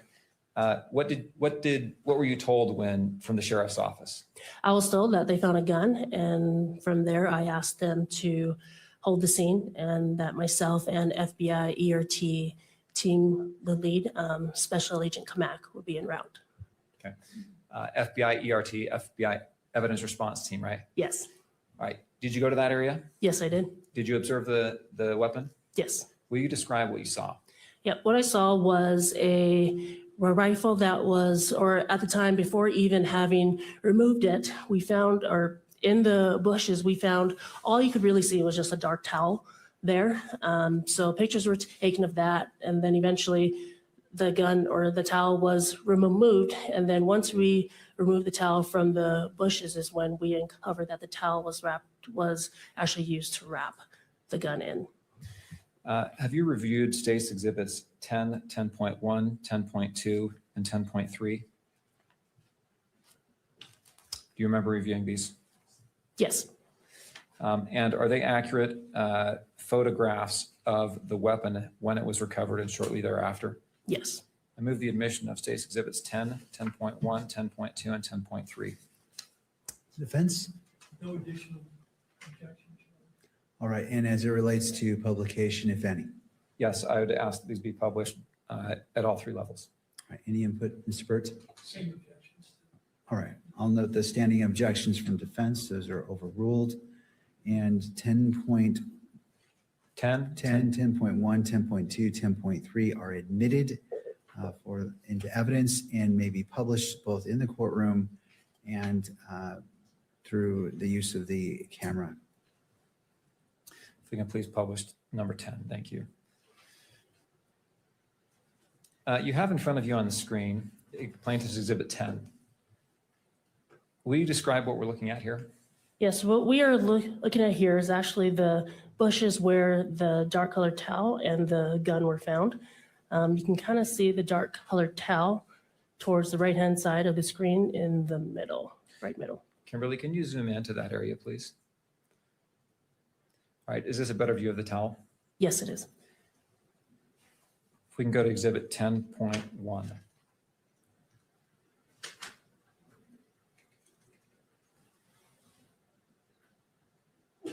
Will you describe what we're looking at in Exhibit 10.1? Yes, this is a mid-range shot of, again, the towel that was used, or of the towel and within the bushes. All right. When this was found and you arrived on scene, what happened with that weapon? We moved it from the bushes, or say FBI Special Agent Kamak removed it from the bushes. We then placed it on a cardboard box, took pictures of it, and then we removed the towel, packaged the towel separately, took additional pictures of the gun, and then rendered it safe on scene. Okay, I'll ask you about that more in a minute, but let's go to number 10.2.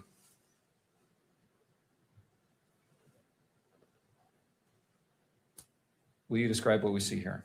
Yeah, so what you see here now is a dark colored towel and the rifle that is in the towel, and it is in a cardboard box. Why is the towel still around the gun? We wanted to document as to how it was found. All right, let's go to 10.3.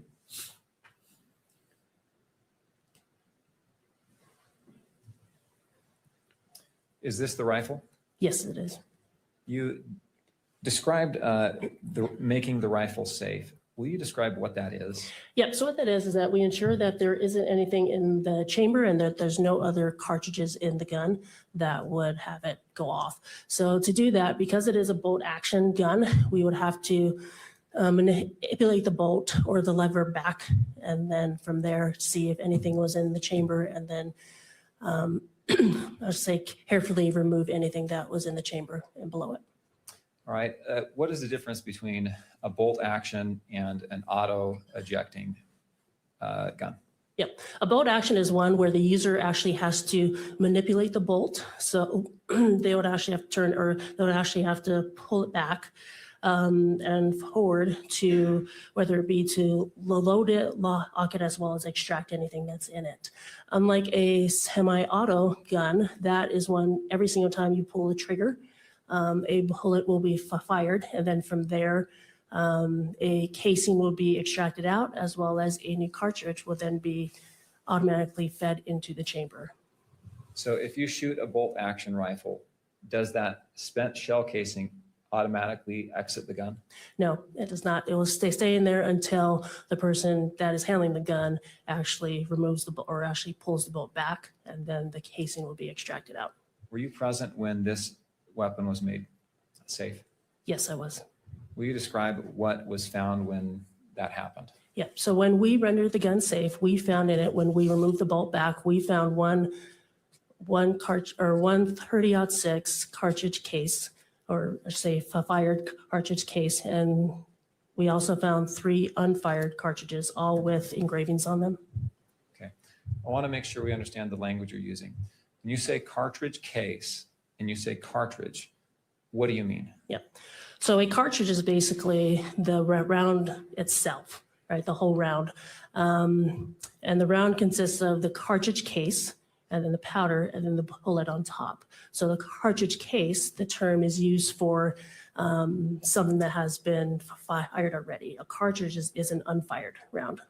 Okay, cartridge is the unfired round that still has the bullet, the powder, and all that. Yes. Cartridge case is the fired, is a round that has been fired, and it's just the empty brass casing. Is that right? Yes. Okay. Was there any, so there was, I just want to make sure I understand, a fired cartridge case and 3 unfired cartridges? Yes. Was there anything distinctive about these items? All 4 of them had engravings on them. Did you observe those engravings? Yes, I did. Did you observe them right there on scene? Yes, I did. And what was done with, let's talk about each of those things.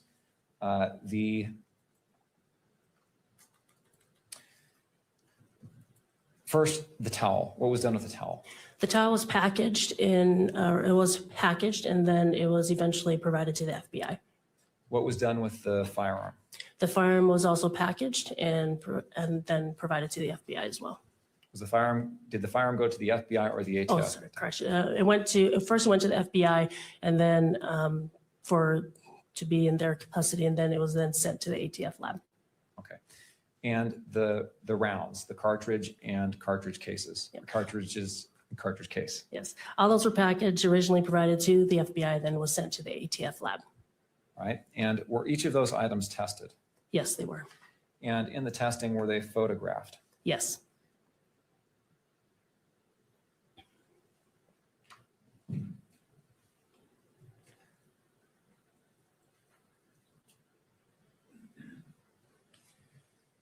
Have you reviewed the photo, and were they photographed by the ATF when they were tested? Yes, they were. Have you reviewed their photographs? Yes. And were you previously shown states exhibits 19, 20, 21, and 22? Yes. And are those photographs that the ATF, or that you received back from the ATF, of those cartridges and the cartridge case? Yes. Did they have the same appearance and etchings that you saw when you observed them removed from the gun? Yes. And did those photographs accurately capture those etchings? Yes. I move to admit states exhibits 19 through 22. Mr. Byrd. Additional objections. All right, I'll note the standing objections. Those objections overruled, and 19, 20, 21, and 22 are admitted. And as to publication, Mr. McBride. I would move to publish these exhibits at all 3 levels. All right, any further objection from? No further objections. Thank you. Again, I note the standing objections as are overruled. They may be published both in the courtroom and captured by the media camera. Let us start with exhibit 19, please.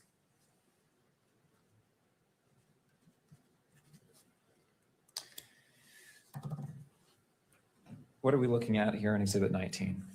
This is the cartridge case that was recovered from the gun. And what position was this in the gun?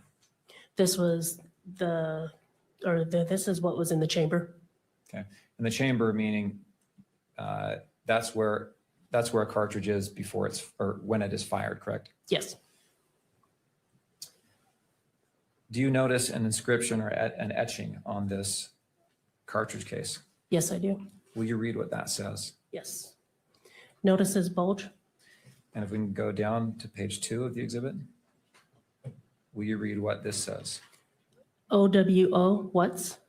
And to page 3? This. And question mark, correct? Yes, question mark. All right, if we go to State's Exhibit 20.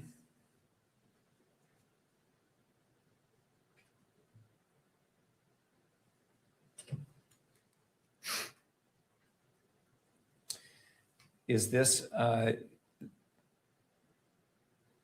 photograph of one of the cartridges that was found in the gun? Yes, it is. And what are we looking at here in this view of page 1 on Exhibit 20? This is the head stamp of it, and it says it is according to the head stamp, it is a Remington 30-06 Springfield. Is that a different caliber than a .223 round? Yes, it is. Will you look at page 2 of Exhibit 20? Will you read the markings here? Hey, fascist. And page 3? Catch. And page 4? Up arrow, right arrow, down arrow, down arrow, down arrow. All right, let's go to Exhibit 21.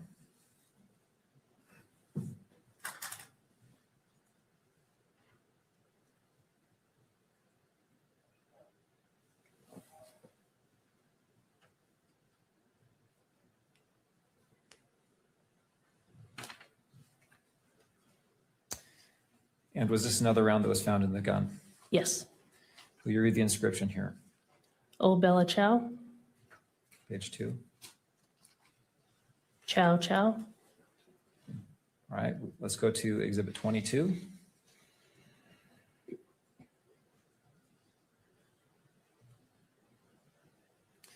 Another round that was found from the gun, correct? Yes. Will you please read the letters here? If you read. Page 2. This, comma, your, or correction, this, comma, you are. Page 3. Gay. And page 4. LMAO.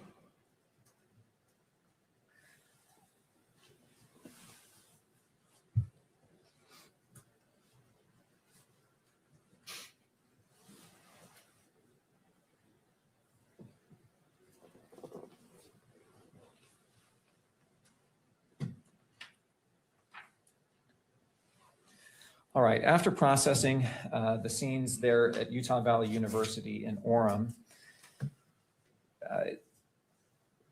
did you go to St. George? Yes, I did. And what was your role in St. George?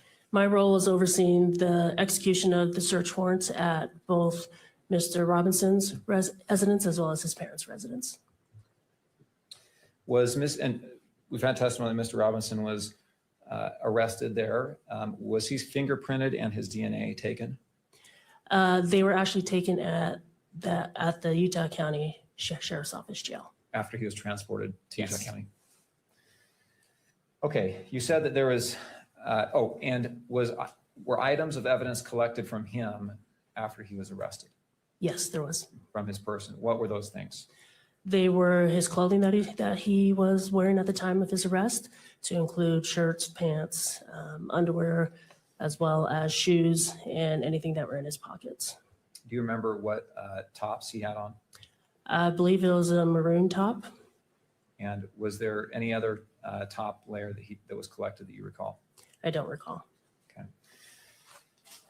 Let's go to, you said there were a couple of homes that were searched there, is that right? Yes. Whose homes was that? One of them was where Mr. Robinson and Mr. Twiggs resided, and the other was Robinson's parents' residence. I want to ask you about the defendant's home. What items were, will you describe some of the items that were collected from that home? Yep. Some items collected in that home were a Dremel tool and its bits container, as well as two Remington boxes of 30-06 ammunition, as well as some 30-06 cartridge cases, and a handful of long guns or rifles, a revolver, as well as the burned paper. All right, I want to ask you about clothing as well. Was any clothing collected from the townhome? Yes, there was. How about shoes? Yes. What kind of shoes? 2 shoes were collected from the home. One was a Converse shoes, gray in color with white laces, I believe a size 10.5.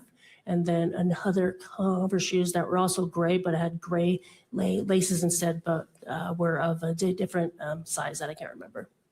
I think you said that you collected boxes of ammunition. Do you remember what caliber that ammunition was? Yes, there are a handful, but the one that I recall was 30-06. And you also said you found some cartridge cases. Do you remember what caliber those cartridge cases were? Yes, those were also 30-06. If we can display just to the witness Exhibit 23.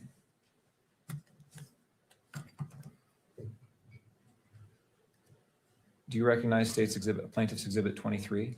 Yes, I do. And is that an accurate photograph of the cartridge casings and some of the bullets that you found? Yes. I would move the admission of Plaintiff's Exhibit 23. Mr. Byrd? No further objections, Your Honor. I'll note the standing objections by defense. Overrule those objections and admit into evidence State's Exhibit 23 as to publication, Mr. McBride. I would move to publish at all 3 levels. All right. It is published to the courtroom as well as maybe broadcast via the camera. As that's coming up, where did you find these? I found these in what we would consider the spare bedroom, right next to Tyler's bedroom, on top of a safe. How do you know which bedroom was Tyler's bedroom? We determined that based off of some documents we found in what we believe was Tyler's bedroom, such as mail that was addressed to him, as well as some school documents as well. And again, in relation to, will you describe the layout of the house in that area? Yep, so this was on the 2nd floor. As you're coming up the stairs, if you turn the left up the stairs, you're gonna run into 2 bedrooms, and that is on the south end of that residence. The southeast bedroom would be Tyler's, and then the southwest would be the spare bedroom. Again, if you go back to the stairs and you make a right-hand turn, that is where you're now on the north end of that residence, and that is now Twig's bedroom. And where were these items here in 23 found? These were found on the southwest, or in the southwest bedroom, the one right next to Tyler's bedroom. And you said on top of a safe? Yes. Okay. All right. Will you describe what we're looking at in Exhibit 23? Exhibit 23 are the 5 cartridge casings we found on top of the safe. All were 30-06 Springfield caliber, and one of them had an engraving that said "test shot" on it.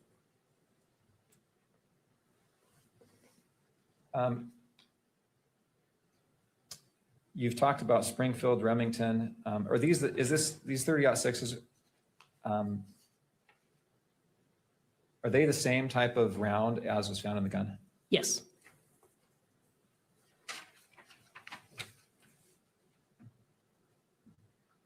All right. Did you find any 30-06 weapons in that house? No, we did not. All right. Did you search the closet on the 1st floor? Yes, I did. What did you find in the closet? In the closet, we found on the ground some shooting targets with perforations in it, as well as on the shelf, we found a Dremel tool with bits container.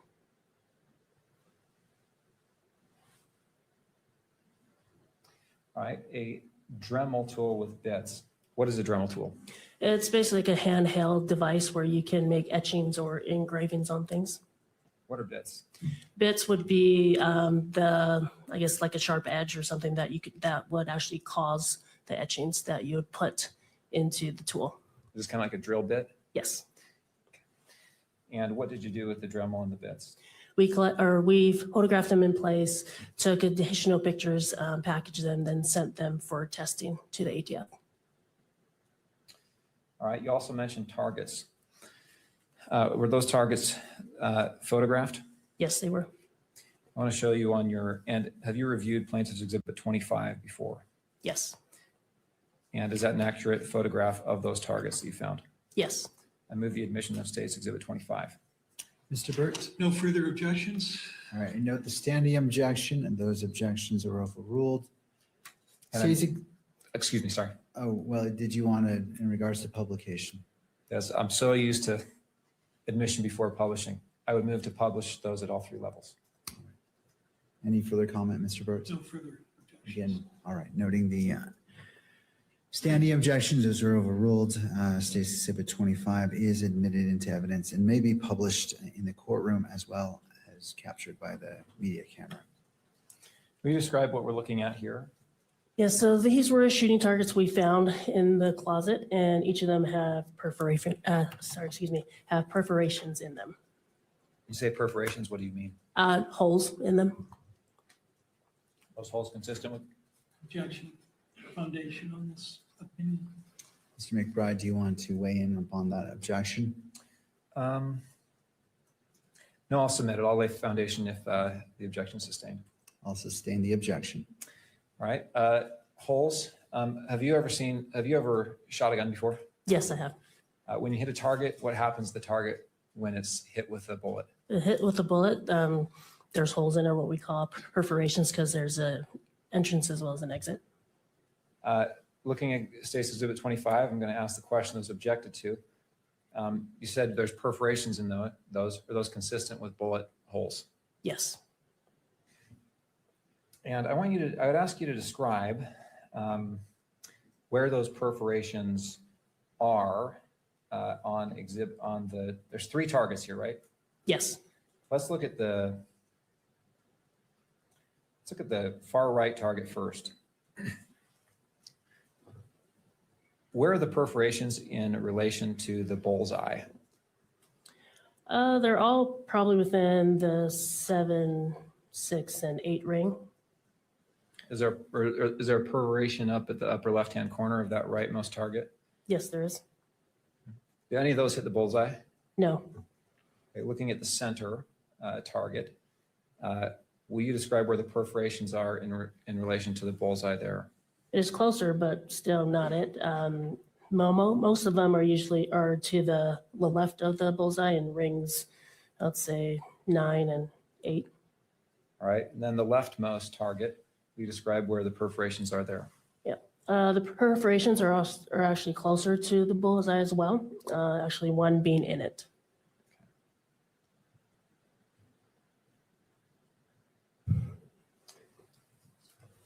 All right, you described also collecting a burnt note. We can take down 25. Thank you.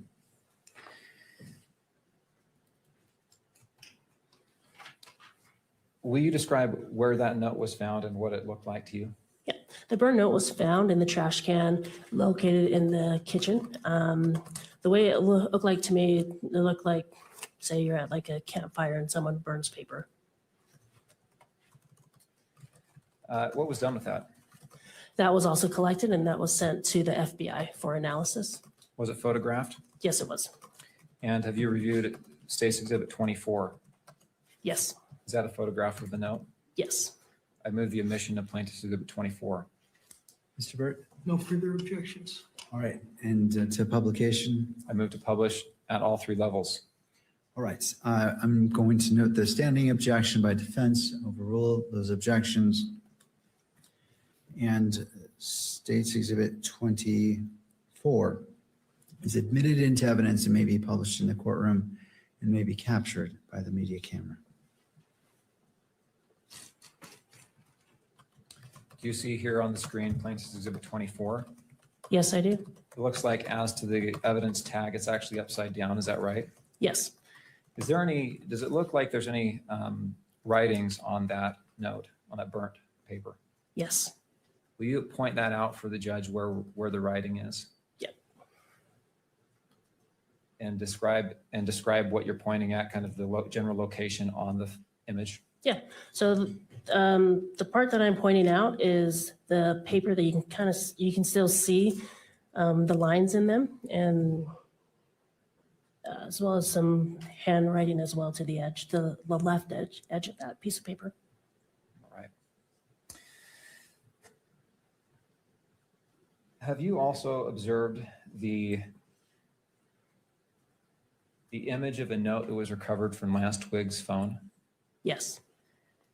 And I'd like to show you side by side Exhibit 24. And there on the left, you see Exhibit, well, that's good. There on the left, we see Exhibit 24. Do you see that? Yes, I do. And on the right, you see, excuse me, on the right is 24. On the left, it's 16. Let me stop you, Mr. McBride. I'm not sure. Is this being broadcast? Let's take that down. All right. Exhibit 24. Thank you, Your Honor. Excuse me, Exhibit 16.3. I would move to publish Exhibit 16.3 and 24 side by side. I think they're currently on the council monitors. So 16.3 has already been admitted. And I don't remember the court's order if this was to be captured by electronic media or not. No, it was not. Okay. Is that does that comport with defense's memory as well? It does. All right. So 16.3 was published to the courtroom, but not to be captured by the media. So Very well. as it's, and what is your request? To comply with court's order. All right. So 16.3 and Exhibit 24 may be published side by side only to the courtroom itself and not on to be captured by the camera.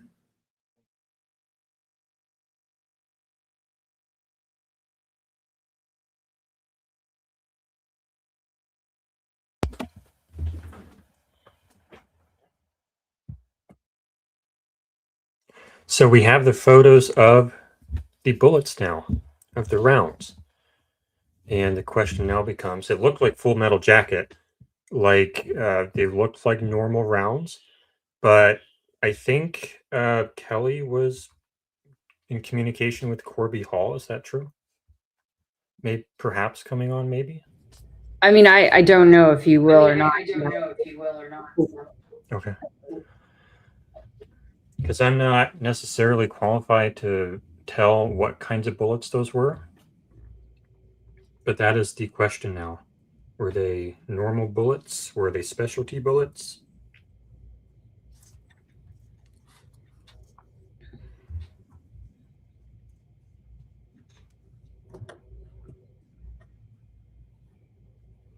I mean, they look pretty normal to me. They look just like normal bullets, but I need to find out what like one of the specialty rounds look like hollow point.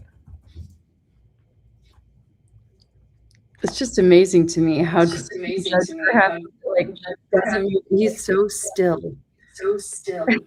I always think that the stream is paused. Oh my gosh, the echo is so bad.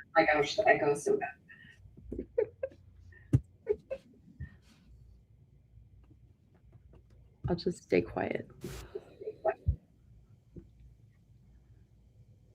Yeah, I'm just getting very tired, kind of frustrated with a few things. Yeah. There we go. In general, Nope. it's a very long week, a lot of streaming. We're almost done with it. I'm getting kind of grumpy and Acknowledging that the magistrate can weigh the evidence and is not weighing in on this evidence, solely admitting it. Well, it's already been admitted, but as it relates to the testimony, the court is going to overrule the objection and allow the testimony to be given. Again, whether the court accepts or doesn't accept that will be a determination made when determining probable cause. Thank you. Do you see any consistencies that you're able to?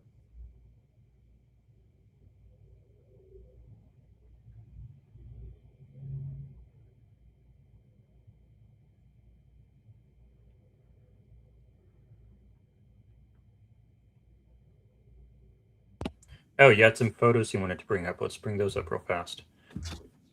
So Kelly was busy last night getting a lot of stuff done with these photos and with these measurements. So let's thank Kelly for that. We have these two dots here on the photo, which you think were evidence markers.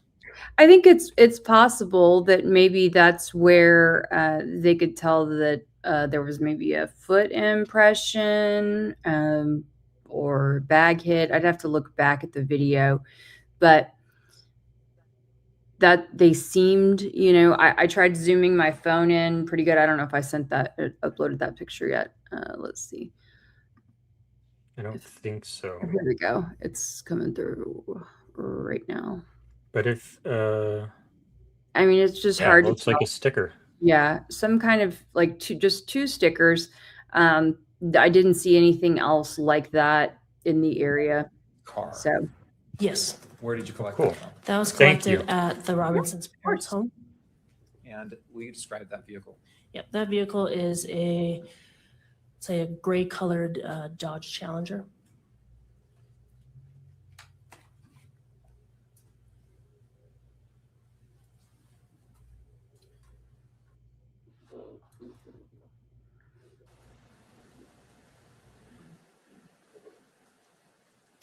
All right.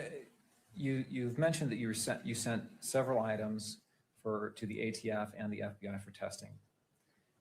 And did you receive reports back from both of those entities with results of their testing? Yes, I did. I'd like to show you on the witnesses screen only right now, or council screens, Exhibit 30. All right, while you're doing that, Mr. McBride, and also, could we go ahead and take down State's Exhibit 35? I know it's just in the background, but just to be consistent on displaying of exhibits.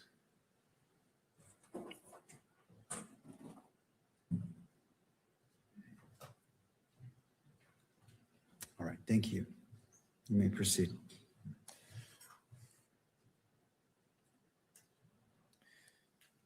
Plaintiff's Exhibit 30. Do you know what this is? Yes, this is the ATF report that I received regarding the DNA testing on the gun and cartridge casings. Or sorry, correction, cartridge case and cartridges. Thank you. And is this in the same condition as it was when you received it? Yes. Your Honor, I'd move the admission of Exhibit 30. Mr. No further objections, Your Honor. All right, I note the standing objections, and as to publication, Mr. McBride. Yes, Your Honor. This exhibit deals with DNA testing on the rifle and the cartridges. We would move to have it published at all three levels. All right, so noting the standing objection by defense, I'm going to overrule that objection pursuant to Utah Rule of Evidence 1102. State's exhibits, and this is 30? 30. State's Exhibit 30 is admitted into evidence and may be published on screen in the courtroom and for the media camera.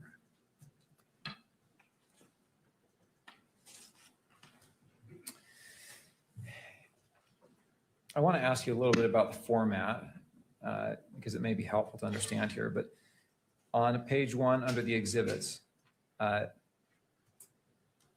we have here a list of items that were sent in for testing and comparison. Is that right? Yes. And throughout the report refers to the items compared by the lab number. Is that right? Yes. So if we can scroll down just to the bottom of this first page, and here in the DNA analysis section, again, we see that the report or the author refers to the items by their exhibits numbers, right? Yes. Okay. And if we can go to page 2, and same question here, the exhibit number on the left, if we want to know what exhibit number that is, we have to refer back to page 1 for the description, right? Yes. Okay. And let's keep going to page 3. If we can just scroll through page 3, 4, and land on page 5. I'll actually pause right there if you will. This is page 4. There's a description section here as well. And that description talks about where the swabbing that's used to compare what was swabbed for the comparison. Is that right? Yes. Okay, let's go to page 5. So as we look at this first paragraph here under statistical analysis, let's see if you have this notated or no.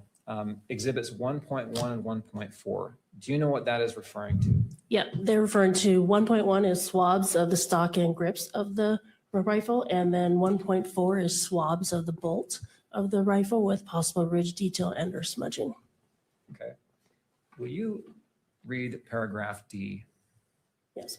The DNA profiles are at least 1 trillion times more likely if they originated from Tyler Robinson, Exhibit 7.1, as a contributor to the major components and 3 unrelated unknown individuals than if they originated from 4 unrelated unknown individuals.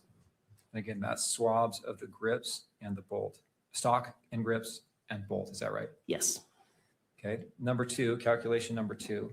Where is this swab taken from? Exhibit 1.2 would be swabs of the butt plate of the rifle.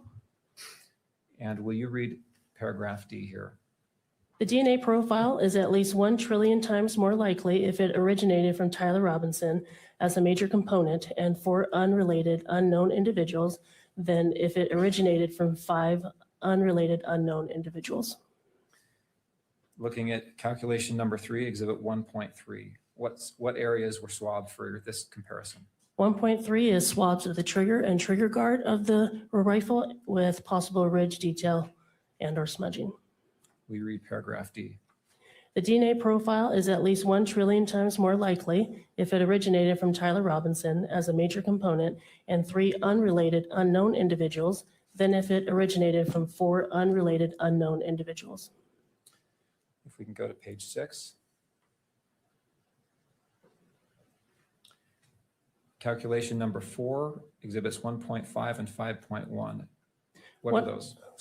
1.5 are swabs of the forend of the rifle, and 5.1 is swabs of 1 30-06 cartridge. And again, that cartridge came from where? From the firearm. Will you read paragraph D? The DNA profiles are at least 1 trillion times more likely if they originated from Tyler Robinson as the major components and 2 unrelated unknown individuals than if they originated from 3 unrelated unknown individuals. All right, let's look at calculation number 5, 1.6 and 3.1. What are those? 1.6 is swabs of the barrel of the rifle with possible ridge detail and or smudging, and 3.1 is swabs of 1 30-06 cartridge. And that 30-06 cartridge came from where? From the firearm. We read paragraph D. The DNA profiles are at least 1 trillion times more likely if they originated from Tyler Robinson as a contributor to the major components and 2 unrelated unknown individuals than if they originated from 3 unrelated unknown individuals. Okay, statistical analysis calculation number 6, exhibit 1.9. Where is that from? 1.9 is the swabs of possible ridge detail and or smudging on the optical accessory of the rifle. Is that a scope? Yes. Okay. Will you read paragraph D? The DNA profile is 6.28 billion times more likely if it originated from Tyler Robinson as a contributor to the major component and 3 unrelated unknown individuals than if it originated from 4 unrelated unknown individuals. Okay. On number 7, I'm not going to read that. I think we've gone through this enough. That's the last one on this report. Is that correct? Yes. All right. We can go to exhibit 32. 31 was previously received. And just display this on the screen of the witness, please.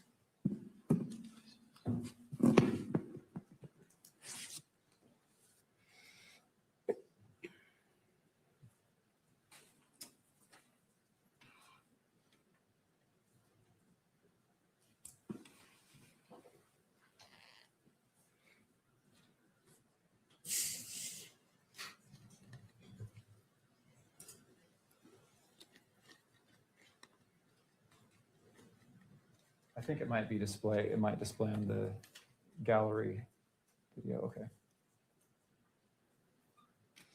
All right, thank you. Can you see Exhibit 32 on your screen, Agent Feldman? Yes. What is this? This is an ATF report that I received in relation to the gun as well as cartridge case and cartridges. And is this report in the same condition as it was when you received it? Yes. I move the admission of State's Exhibit 32. So question for you, was this the report that was previously disclosed in one of the early motions? Yes. All right. All right. To Mr. Burtz. No further objection, Your Honor. All right. And for publication level? All 3 levels. All right. As it relates to State's Exhibit 32, is accepted into evidence, may be published in the gallery as well as electronic. The media camera can capture it. And I note that this has been previously disclosed publicly from an earlier filing, I believe from either late last year or early this year. So for those reasons, it's accepted into evidence and may be published at all levels. Your Honor, it's 2:30. I probably have 10 more minutes. Would you like to take a recess now or after I finish? Let's just do the 10 minutes. Okay. All right, Exhibit 32 is in front of you. And what was being analyzed in this test?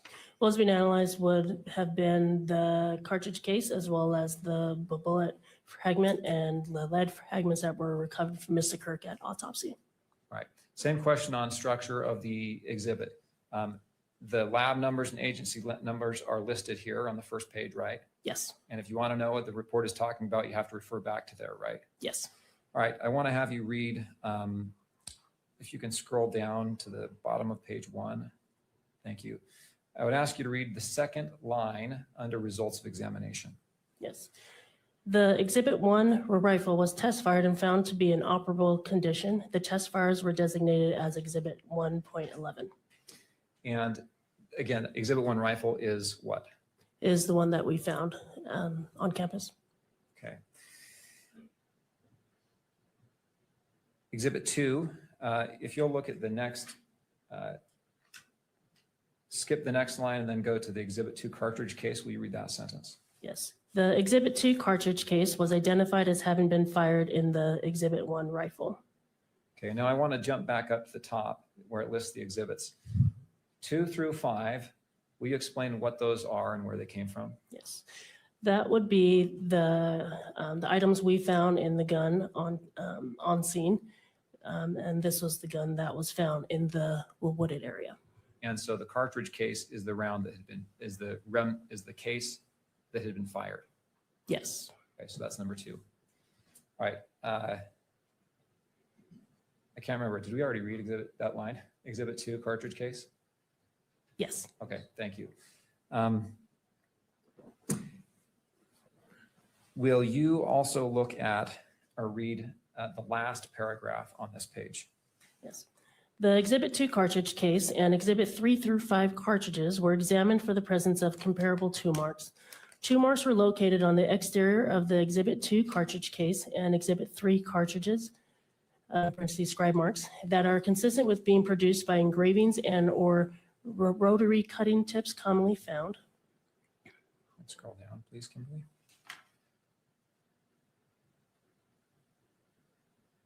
Installed in handheld rotary tools, such as a Dremel tool. These tool marks contain marks of value for comparison if a suspect tool is located. Okay, I'd ask to scroll back up to show the exhibit list.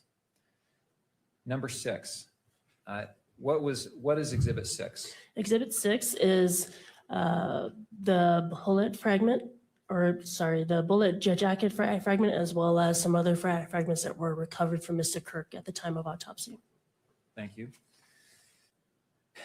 Going back to page 2, will you read the first full paragraph there beginning with Exhibit 6? Yes. Exhibit 6 consists of one .30 caliber class deformed, damaged bullet jacket fragment and 4 lead fragments. Will you read the next paragraph as well? The Exhibit 6A bullet jacket fragment could not be identified or excluded as having been fired from the Exhibit 1 rifle based on an agreement of all discernible class characteristics and neither sufficient agreement nor sufficient disagreement of individual characteristics. The results of the comparison was inconclusive.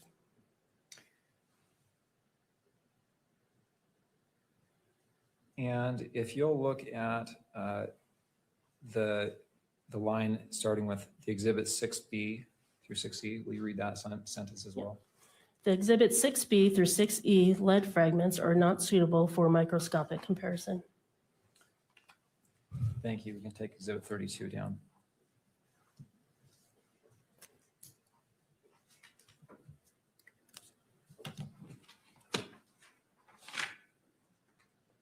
Exhibit 33, if we can show that just to the witness, please.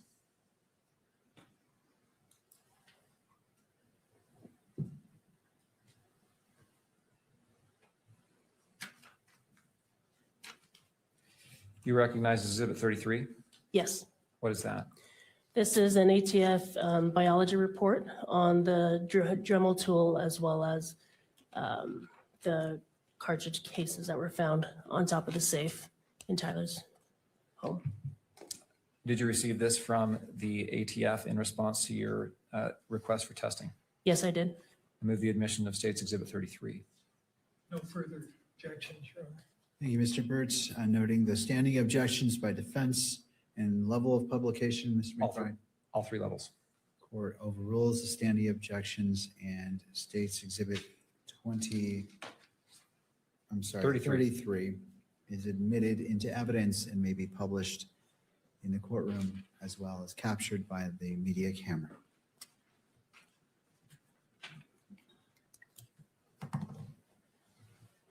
What was being tested here? The Dremel tool, the bits container, as well as the cartridges and cartridge casings we found in Tyler's home. And up in the top right, it says forensic biology. Is this DNA testing? Yes, it is. Okay, format of this is the same as the other report that we already looked at, right? Yes. Let's jump to page 4. Calculation number 1.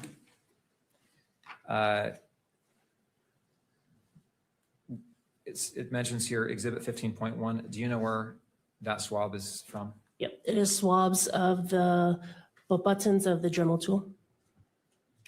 And will you read paragraph D?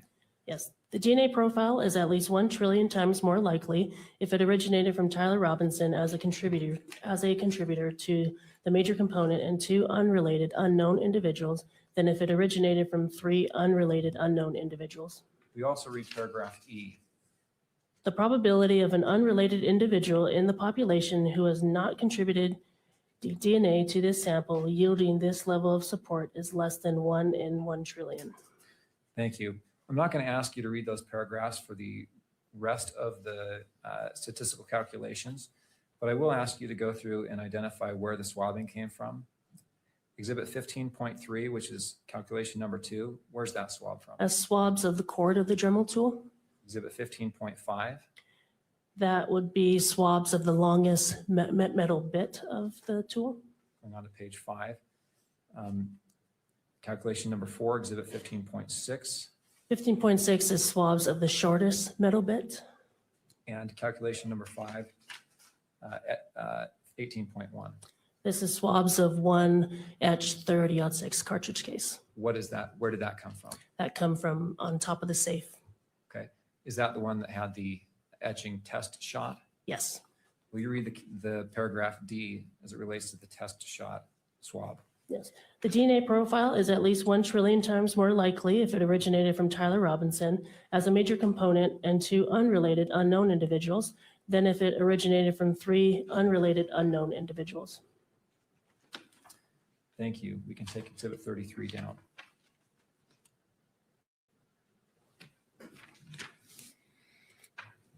The final report is 34, if we can publish that just to the witness.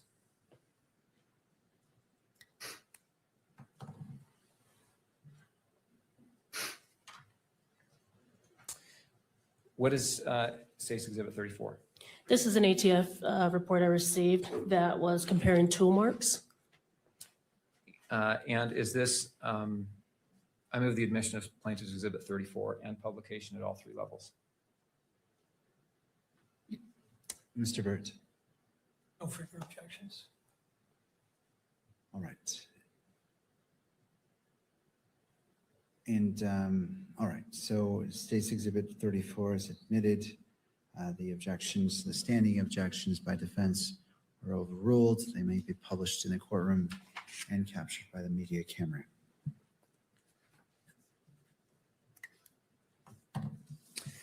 Okay, looking at the exhibits, might have to go back and forth here, but let's go to page 2. And will you read the paragraph that starts with Exhibit 18 consists? Yes. Exhibit 18 consists of 5 30-06 Springfield caliber fired cartridge cases, designated Exhibits 18A through 18E, and 15 45 auto caliber unfired cartridges, designated Exhibits 18F through 18T. Okay. 18A, do you know what 18A is? Yes, this would have been the 30-06 cartridge case with the engravings test shot on it. Okay. Will you read the paragraph beginning with the Exhibit 18A? The Exhibit 18A cartridge case was examined for the presence of comparable tool marks. Numerous sets of tool marks were located on the exterior of the Exhibit 18A cartridge case that are consistent with being produced by engravings and or rotary cutting tips commonly found installed in handheld rotary tools, such as a Dremel tool. These tool marks contain marks of value for comparison. Okay. The next paragraph I asked you to read is the one that starts with Exhibit 16. But first I want to ask you, do you know what Exhibit 16 is? I do not, off the top of my head. Okay. 18, it also says Exhibit 18A through 18E. Do you know what those are? 18A through 18E would be the cartridge cases that were found on top of the safe. Okay. If you'll read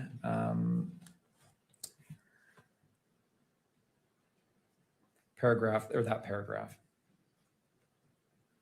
Excuse, which one again? Sorry. The one starting Exhibit 16 and. Yes, the Exhibit 16 and Exhibit 18A through 18E cartridge cases were identified as having been fired in the Exhibit 1 rifle. Okay, let's now jump to the paragraph beginning the test tool marks. Kimberly, if you could scroll down. Will you please, well, first off, 15A and 15B, do you know what those are? Yes, those would be the longest metal bit and then the shortest metal bit. Okay, if you would read, okay, and then also Exhibits 2, the Exhibit 2 cartridge case, what is that?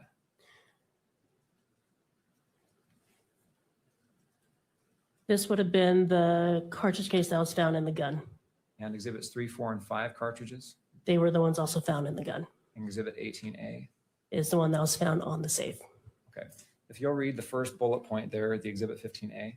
Yes, the Exhibit 15A engraving cutter was identified as having made tool marks located on the Exhibit 2 cartridge case, Exhibit 3 through 5 cartridges, and Exhibit 18A cartridge case. And will you, okay. We can go ahead and take that down.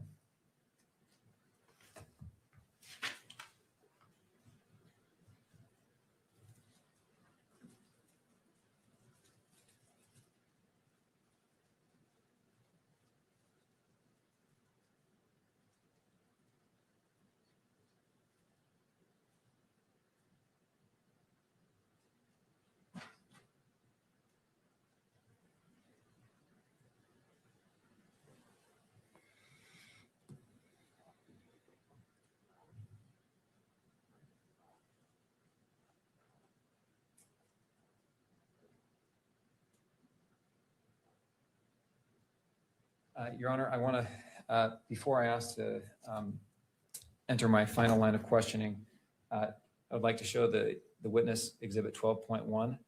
And this is the video, the UVU surveillance video. Let's see, I think it's 12.4 was the surveillance video actually that was approved for publication. That's correct. That's the And- unmarked, non-zoomed version, correct? Is that correct? Yes. Yes, that's the one that, yes. And just for now, let's do this on the witness's screen.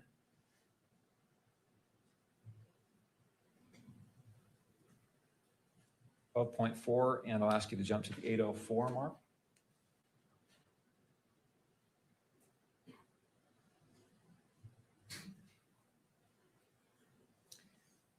Okay.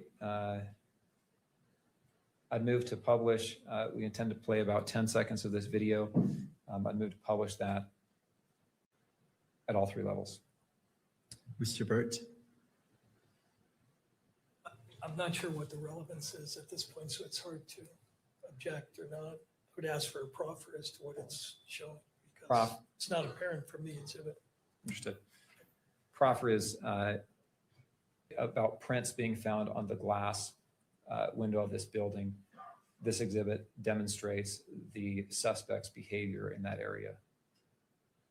All right. Anything further? With that, I don't have any further objections. All right. So it may be published. This is already admitted, and it may be published at all levels.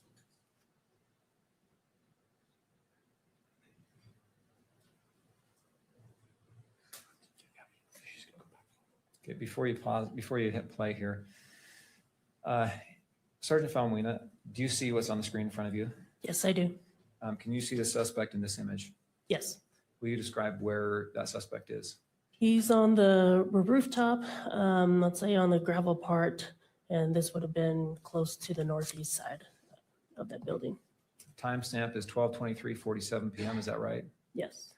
And that portion of the image that we see there, the video, is the top portion of the image slightly to the left of center. Is that right? Yes. Okay, we're at 8:01. Kimberly, will you please hit play there?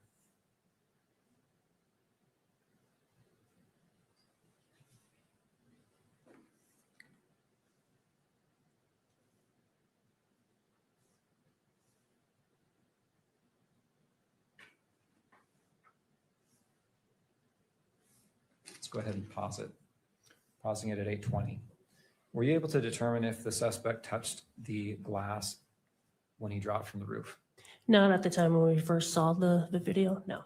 Okay. Were you later able to make any determination on that? Yes, because the video we had was pretty grainy at the time on at the command post, and it wasn't until we're actually able to get the footage directly from UVU. And when you actually got that footage, could you zoom in and get a better picture? Yes. And were you able to determine at that time whether the suspect touched the window? Yes. What was your determination? We determined that he was not, or he did not touch it. Thank you. Nothing else. All right. Let's go to a break. To defense, I realize that you began talking about your concerns. You have a witness that needs to leave today. 10, 15 minutes, what's your request? I want to maximize your ability to have time with your witnesses as well as cross if you choose to. Thank you. Just 10 minutes would be fun. All right, let's break for 10 minutes and then come back and cross-examination. Court is in recess.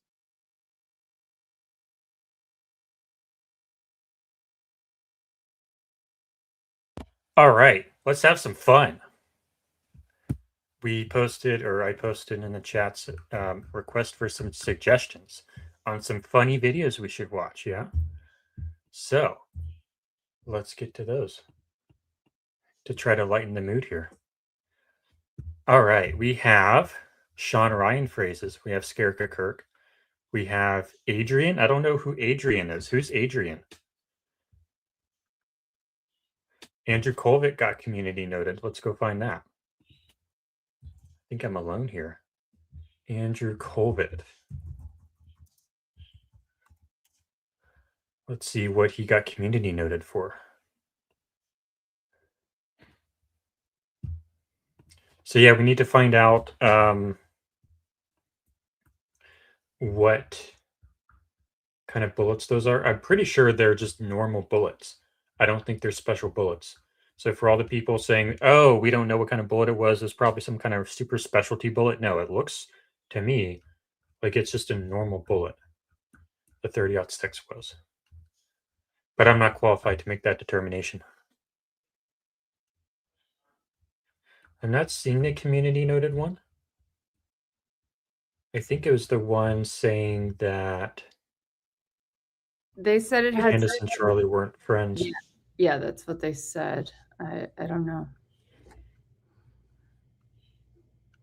Was he maybe responding to a post? I mean, I feel like it would have been Perhaps pretty, relatively recent.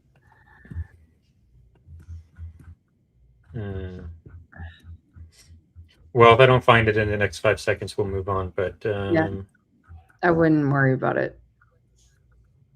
Yeah, let's move on. What? Okay, I tried to find Sean Ryan Phrase's mashup already, but I couldn't find it. So let's try to find something like that. Sean Ryan Phrase's mashup. Can I say something to your audience? Absolutely. Your name may not. Yeah, I don't know. I don't think that. I think I already listened to that one, but I don't think anyone's done that mashup before. What we can do though is we can search the transcript. You can come with me if you want. Let's search the transcript.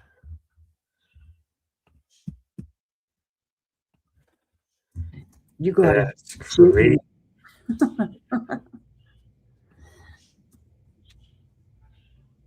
Nope, no results.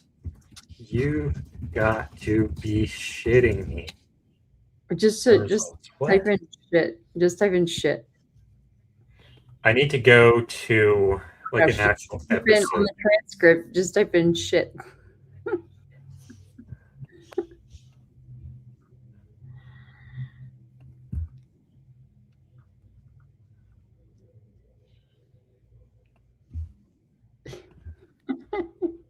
What? No results found.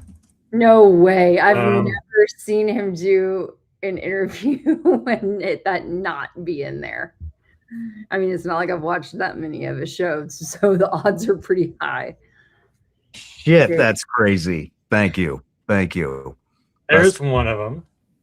Brother, thanks for having me. Shit, that's crazy. Oh, they bleep it out. We can't use cuss words because they bleep it out in the transcript. Okay, fine then. Oh my God. No way.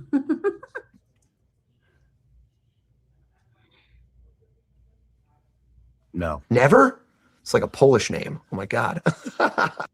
It's the other guy.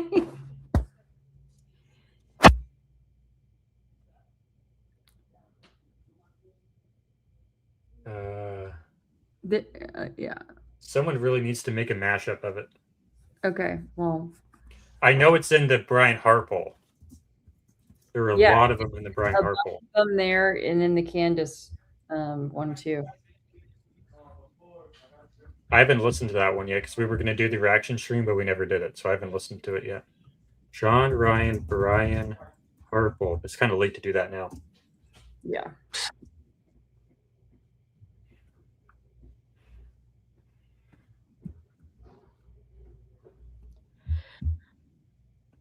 No way.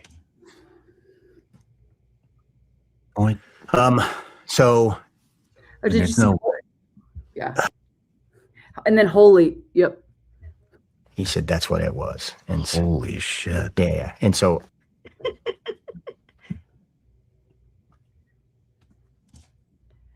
that's what you okay, so we'll remember that. Holy shit. Yeah. Holy shit. Yeah, it's like why not? Heard him reference it, where those places that are our holy land, and that you can't go there. and that you can't go there.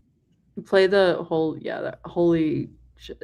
Does he have a name? Chief Long. Holy shit. Does he have a name? Does he have a name? The police department. We've called him. He's never called us back. Holy shit. That was was that two holy shits in one sentence? No. Oh. No, I rewinded because I wanted to play it again. Okay. Holy shit. Holy. .com. Holy shit. Holy shit. Your head, like Rosa Parks. I mean, Holy shit. it was. Same. Will drug you out of your mind. Holy shit. It's in writing.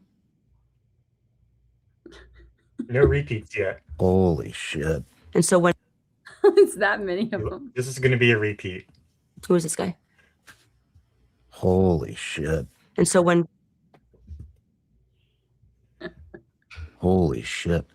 is always wrong. Mm-hmm. Mm-hmm. Holy shit. Who do you...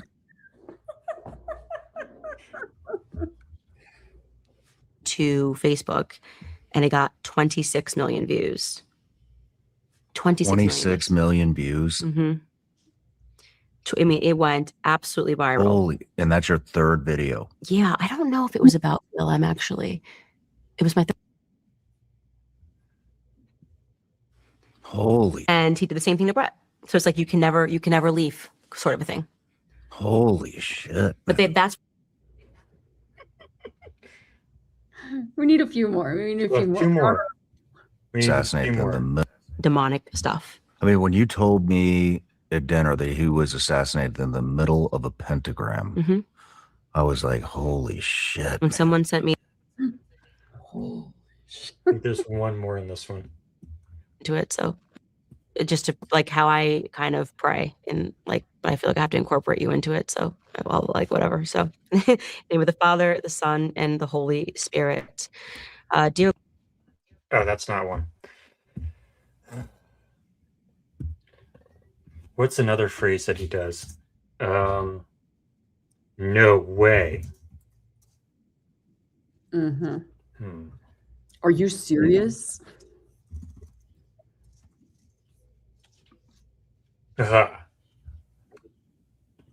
And I shared that photo, by the way. Are you serious? Yeah, that photo. Are you on the phone? It was supposed to be you, verbatim. Are you serious? And I thought,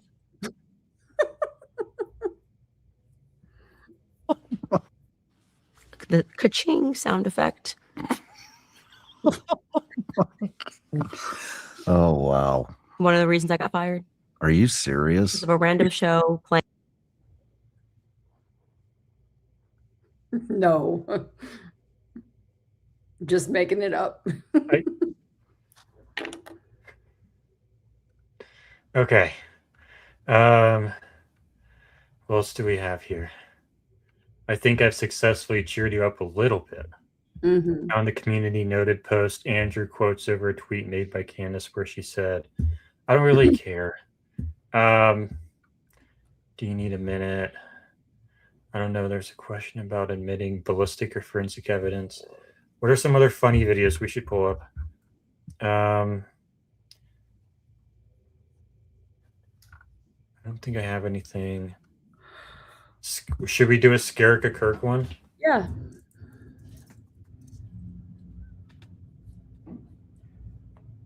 Yeah, she comes in and supports our streams. Do one of her videos. More maple syrup. More maple syrup.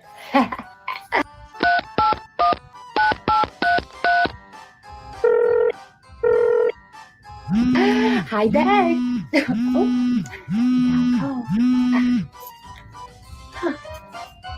Hello. Who the hell do you think you are? Hold on a minute. Just a second, lover. Hide the eggs. 1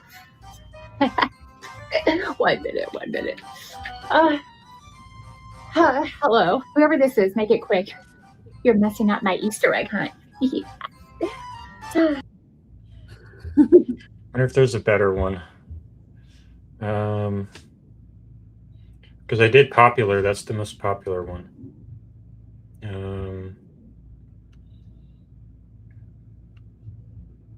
Maybe she has some shorts. Yeah, do those shorts. I want to go home. Take me home right now.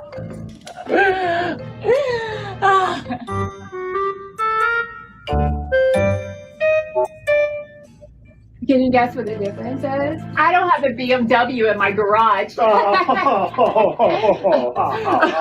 That's it. Oh, yes. Oh. Not again.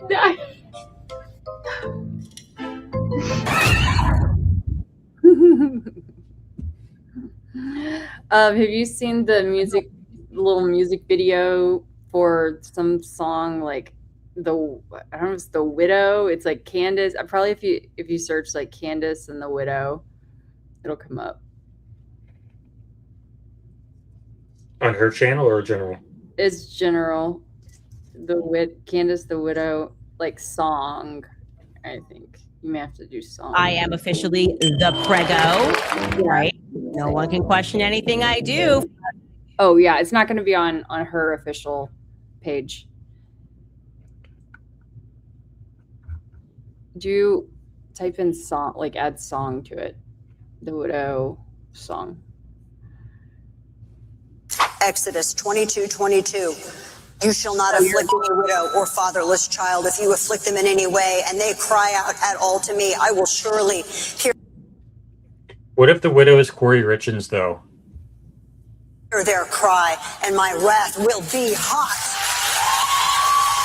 Deuteronomy 27:18. Cursed is the one who perverts the justice due, the stranger, the fatherless. Is this it? No, it's not on Candace. I don't think this is a song. No, it's not on. It's not. Candace didn't publish it. Well, I didn't. Okay. How do I find it? I just said Candace the Widow song. Mm-hmm. Just scroll.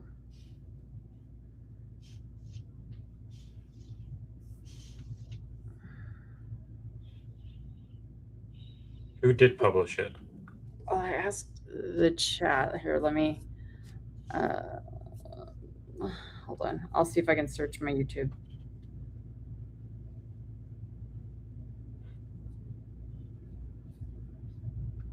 Was it Adfleet? I didn't realize that that's who it was. Hold on one sec.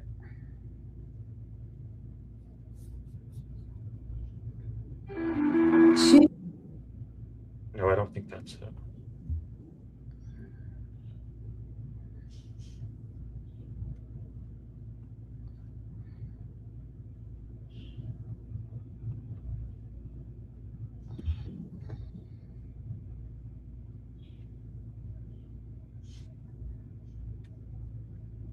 Whatever that lady's name is, plus widow, plus song.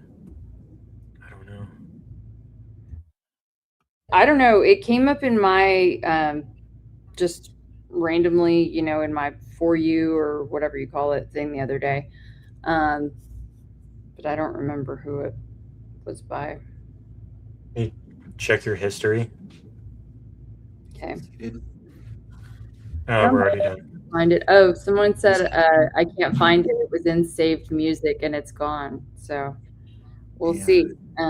Examination. Anyone knows? Turning stiff. Good afternoon. Good afternoon. Your role in the case was kind of as the traffic manager of the whole operation, right? That's a good way to put it, yeah. And we're talking about multiple agencies besides the SBI, correct? Yes. Your agency, if I'm correct, wrote a massive report, 229 pages long. Yes. You've read that. You're familiar with it. With most of them, yes. Okay. And it's a compilation, right? You authored some reports, but a lot of other people wrote reports about aspects of the investigation. Yes. And as those reports were getting done, you would kind of read them and decide what needed to get done further? Yes. Was that one of the roles that you performed in this case? Yeah, yes, as well as consulting with the case agents. Okay. Now, if my count is correct, 9 of those reports in that larger body of reports was written by you, correct? Yes. Did I miss any? Does that sound about right? Yeah. Okay. I want to ask you about a couple of those reports. The first report was a report that you wrote on September 22nd that documented the overview of the crime scenes, correct? Yes. And there were various crime scenes that you described on direct examination, correct? Yes. One of them was the Fulton Library. Yes. Tell us why that was a potential crime scene. Yeah, of course. When officers were canvassing the scene, they were also trying to see, right, the route of the shooter as well as just trying to find the shooter. And they determined that the Fulton Library stood out because there were unattended items there at the bus stops that were away from the courtyard area. And so to them, they thought it was suspicious. And were certain items seized from, and what were they? Yes, you had a backpack, a jacket, as well as some gloves. And there may have been some other things. I just don't recall them right now. And do you recall what the item numbers were of those seizures? Was it 9? Does that ring a bell? I don't remember. Whatever was seized was sent to the FBI lab for processing? Yes.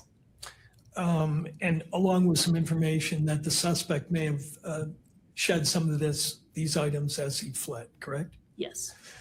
Was a decision at some time made, and you were requesting that both DNA and other type of analysis get done? Yes. At some point, did you decide to pull a plug on that? At the time when it was already sent, we didn't have more information as far as whether or not the evidence that were collected there were probative. But eventually you communicated to the lab that those items were not in fact connected with the case and there was no need to do further testing. I don't remember communicating that. Okay. If that's in the notes of the FBI or the ATF, would that be inconsistent with what you know? No. Okay, I mention it because some of the reports, the lab reports, have those items listed. Okay. I just want to be clear that those items eventually you determined were not related to this case. Would that be fair? Yeah, that would be fair. Okay. The second report, at least as far as I can see, that you wrote was on September 24th, and it had to do with looks like a request for a search of firearms. You recall that? Could you elaborate for me on the firearms? This document documents the NIBIN request for firearms. Yes, so that was the request to conduct. What that stands for, the NIBIN, is the National Integrated Ballistics Information Network. It is run by the ATF, and that is where we test or we input test fires or cartridge casings, the head stamps and whatnot, into a machine that is then run through the ATF to see if there's any other cartridge casings that match. And nothing of value came from that part of your information, correct? Correct. Now going back for a minute to the crime scenes, you talked about the wooded area and you used the phrase, "we seized the towel." Who is we? Who are you referring to when you say we seized the towel? We would be SBI as well as FBI. So that would be myself as well as FBI Evidence Response Team Lead, Michelle Kamak, or Special Agent Michelle Kamak. So you both reached into the bushes and you both grabbed it and pulled it out? She did, but I was there with her and we were communicating that entire time. Okay, so when you say we seized the towel, what you really mean is she seized the towel and you observed her seize it. Yes. And when she sees a towel, can you describe a little bit more detail of how that process took place? As far as when it was found or when she removed it? Yeah, the photographs you showed us, were those the best photos you've got of that process? That was taken by the FBI, so that's all we got. That's all you got. And nobody was videoing the discovery and recovery of that evidence? I believe one of the officers on scene actually had his body camera on. And have you seen that? I have not. Do you know if there's any documentation of the exact process by which that towel got removed from the rifle and then I guess put back on the rifle, right? No, it was not. It was not put back on? No. Didn't one of the photos show the rifle in the box with a towel over it? Yes. It wasn't over. It was still wrapped around the gun. Okay, but as I understood your testimony, the towel was seized by the FBI agent, and then somebody must have reached in and got the gun out, right? No, I'll clarify for you. So Sure. the entire time when we retrieved it, the gun was wrapped in the towel. So when Special Agent Kamak reached in, she grabbed not only the towel, but also the gun. And it remained, and the towel and the gun remained basically intact, lack of a better word, and then was placed onto the cardboard box, which is one of the photos that were shown earlier. Once we documented that, and then the towel was removed from the gun. You also mentioned as to the other crime scenes that we processed it, but was your role in terms of your actual participation limited to the wooded area? Or did you, were you involved in actually seizing evidence at the other locations, like the roof? Yeah, I was involved in coordinating all that and then determining from there where the evidence would go. Involved in, is that the same thing as actually being on the roof and seizing the items, or are we talking about something else? And what is that something else? So after the teams would have packaged all the items, sealed them properly, created an evidence log, they will then bring it back to the command post, and from there we would compile everything, and then there was a discussion that was had as to who would take custody. Fair to say that you did not observe yourself the seizure of the screwdriver from the roof? Correct.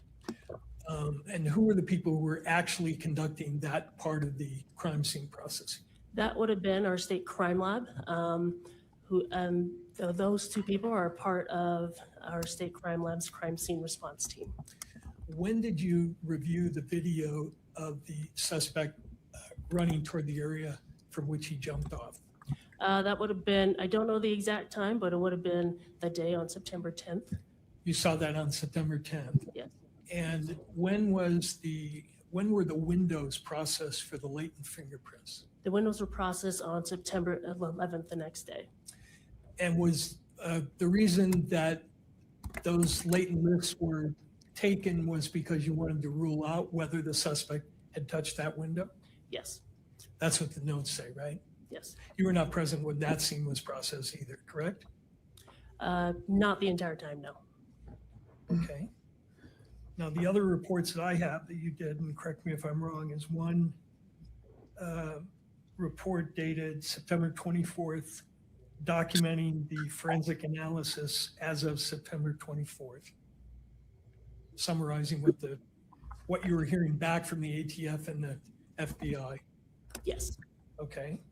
And then the fifth report was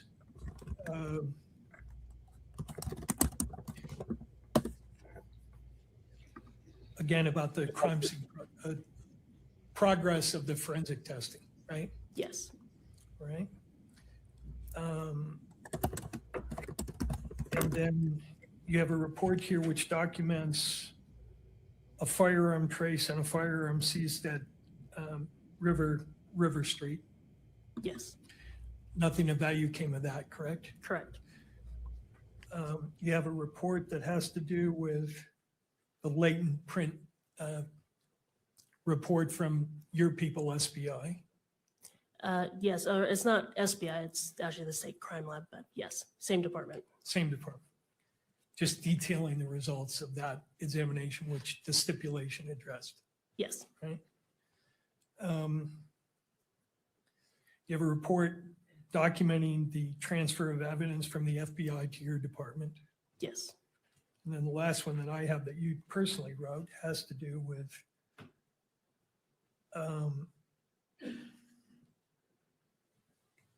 again, summarizing forensic reports. Yes. Okay. the larger 229-page report indicates that there was some investigation done by your agency that involved interviewing associates of Mr. Robinson to see if you could develop some profile of him having animosity toward Mr. Kirk, correct? I'm not familiar with that. So you weren't involved in that at all? No. Some of the documents in that large report indicates that your agency has also, up to the present time, been monitoring Mr. Robinson's mail and communications at the jail. Correct? Correct. And have you kept abreast of that investigation? No. Do you know whether anything of value has been developed as a result of that? No. That's all I have. Thank you. Thank you, Mr. Byrd. Redirect. All right. May this witness be excused? All right, Sergeant, thank you. Thank you. Turning to the state. Your Honor, I just want to confirm with the clerk. Yeah, let's make sure. Thank you, Mr. Gernander. Appreciate creating a good record. Judge, if I could just confirm with the court that all of the exhibits we have offered have been admitted into evidence.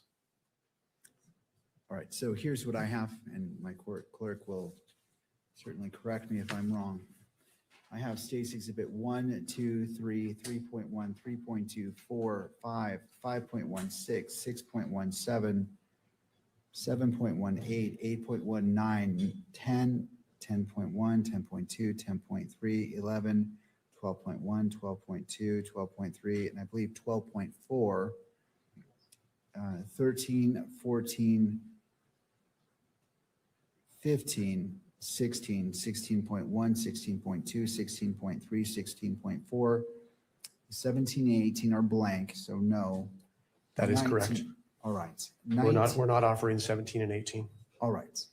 19, 20, 21, 22, 23, 24, 25. The following are blank: 26, 27, 28, 29. That's accurate. We're not offering on those numbers. I have 30, 31, 32, 33, 34, and 35, which have been admitted into evidence. That is all that I have record of. All right. Can I Does that comport? Yes.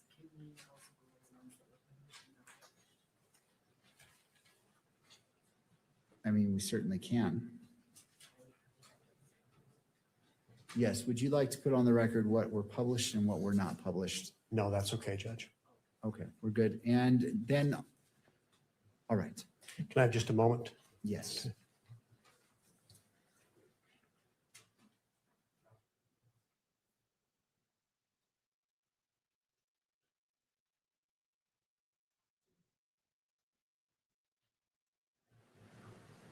Your Honor, the state rests its case in chief. Thank you. Turning to defense.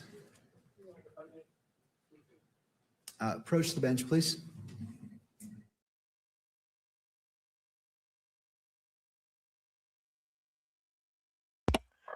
It just said that they rest their case. I guess I'm pretty sure that means that the state is done bringing their own witnesses forward. So now we're going to go to the defense witnesses. I believe there are two of which defense witnesses. Kelly, I think when you were gone, the state just rested their case, I believe. Gotcha. So Okay. I think we only have two left from the defense. So it could be a short day tomorrow. But it'll be very interesting to find out what the defense witnesses will say. I believe they are forensics people from the Utah Bureau of Investigation. No, there's two forensics people that they were going to call. I don't remember what department or agency they're with, though. But I'm pretty sure it's two forensics people. And it'll be really interesting to find out what part of the evidence they're going to be talking about. Is it going to be the fact that there's no exit wound? Maybe. Is it going... I mean, that's what I hope it is. Mm-hmm. Because the state has now committed to the exact type of bullet that they believe happened. Right. Your request. Your Honor, as the court knows, the family has asked that all exhibits admitted into evidence be shown here in open court. We're grateful to the court for allowing the family to view many or most of the exhibits today that were admitted. They were viewed here openly in court. And obviously that was done after the court struck what we think is the appropriate balance after a very thoughtful analysis. I'm going to ask the court to reconsider one of its prior rulings. Consideration is always a big ask, but I do think, Your Honor, I think your mic's open again. If the court were to display publicly, or just in the courtroom, Exhibit 12.1, which is the enhanced video, version 12.4, which was played in court, was very hard for the family to view. We think that we asked the court, that since the court's considering it, the family should be able to view it as well. When conducting the appropriate balancing, the court, as the court knows, can alleviate any concerns about proper jury selection with certain tools at its disposal. However, if the court were to deny the family the right to view that video, there's no cure. It's either they get to view it or they don't. So we would ask the court to reconsider its prior ruling and to display just in the courtroom Exhibit 12.1, which is the enhanced video. Thank you, Your Honor. Thank you. Turning to the parties, starting with the state, Mr. Grunander. Thank you, Judge. The state does not oppose publishing 12.4 in the courtroom. I think we've tried to make it very clear throughout this case that we favor openness and transparency as much as appropriate. I'll submit it on that. Thank you, Mr. Grunander. To defense, Mr. Burt. My apologies, that's 12.1, not 12.4. Thank you. Judge, at this point in the proceeding, we're asking the court to keep focus on the purpose of this hearing. And as the justices said in the Estes case, the purpose of a trial, and I know this isn't a trial, but the same logic applies, is to determine the defendant's guilt. It's not to educate the public or the victim's family or the world on what evidence the government or the state has. As the court knows, we have witness availability problems. We spent the bulk of today and yesterday arguing about nothing to do with the evidence in the case, but with rights of third parties. And it's appropriate for the court to consider that. But at some point, I think the court has to return to the purpose of these hearings, which is to expeditiously hear the evidence and then determine probable cause. And I want to point out to the court, Ms. Kirk has been very adept at holding press conferences at which she has revealed evidence. She has represented that the state is her attorney. She has access to all the evidence that the state has publicized and that the media and her own lawyer argues is already in the public domain. So they're perfectly free to go outside this courtroom under the court's protective order. They're free to go out and hold press conferences and announce to the world outside the courtroom what they think the evidence is. They have the availability of that evidence. But the court's role, I think, at some point is to exercise some control, move the case forward, and especially when we have witness availability problems. And I'd ask the court, whatever the court does, if you're going to allow revisiting or replaying of evidence for the sole purpose of informing the world or Ms. Kirk or anybody else, that the court do it at the end of the process and not at this point where we will be deprived of our ability to call this witness, because she has to be done today. Thank you, Mr. Byrd. Thank you. Briefly, and I say that because time is of the essence, not because I don't want to hear what you have to say. I understand, but there was a lot that was just said that's just not true. Well, so let me put this in this spot where we need to be. I understand that there's opinions, but I have to keep this to the probable cause. I don't want this to go to a back and forth about issues that lie outside of probable cause. And I realize statements are made, and as the victim's representative attorney, you want to address it. So I will hear you, but we need to be brief. So if you can be succinct, I definitely want to hear what you have to say. Your Honor, I am almost always brief, I promise you.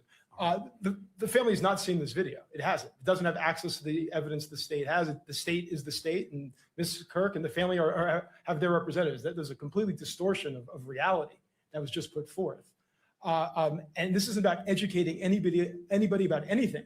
This is about allowing the family to see the evidence that's been gathered after a 10-month investigation in which a father, a husband was assassinated. That's what this is about.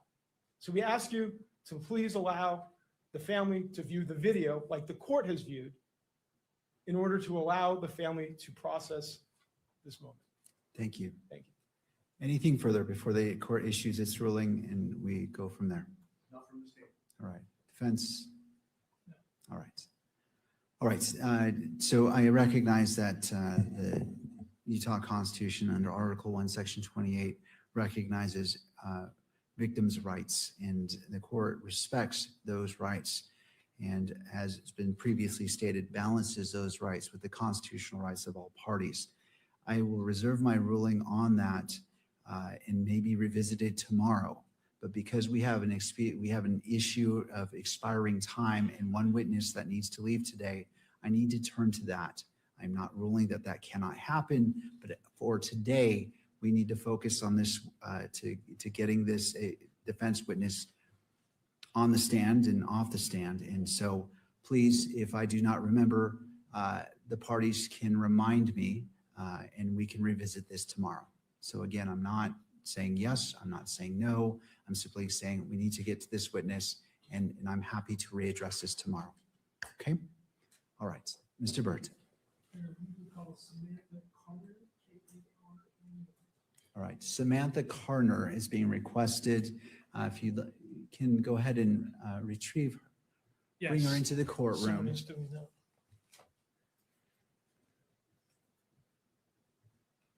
Somebody grabbing her. Yes. Okay, thank you, Mr. Bird. I just couldn't tell and wanted to make sure.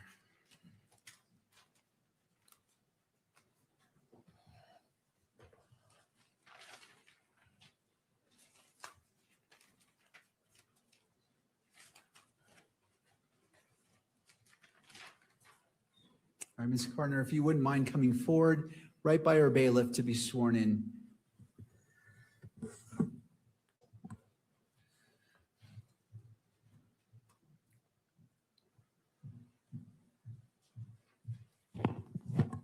Please raise your hand. Do you solemnly swear that the testimony you're about to give now before the court will be the truth, the whole truth, and nothing but the truth, so help you God? I do. Thank you. All right, thank you, ma'am. If you wouldn't mind coming forward, having a seat at the witness stand. To your left is a water bottle if you choose. It looks like you brought your own as well.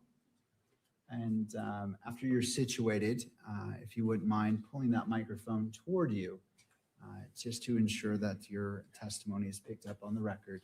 Mr. Burt, your witness. Thank you. Good afternoon. Could you tell us your name, please? Yes, my name is Samantha Carner. And Ms. Carner, what do you do for a living?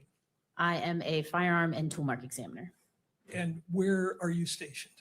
I currently work at the Forensic Science Laboratory in Washington for the Bureau of Alcohol, Tobacco, Firearms, and Explosives. And how long have you been employed at that location? A little over 6 years. What generally do you do there? What area of expertise do you have? I am assigned to the firearm and tool mark unit, so I receive items of evidence related to firearms, tools, tool marks, and fired ammunition components. At the request of the state of Utah, did you conduct certain examinations relevant to this case? I did, yes. Could you bring up State 32 in evidence?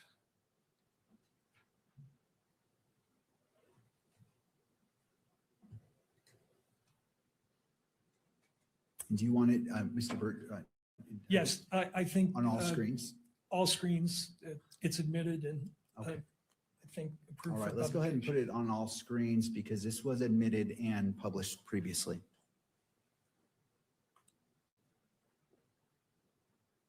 All right. You recognize plaintiff's exhibit number 32? I do, yes. Are you the author of this report? I am, yes. Okay. What were you asked to do in relation to the examination that's documented in this report?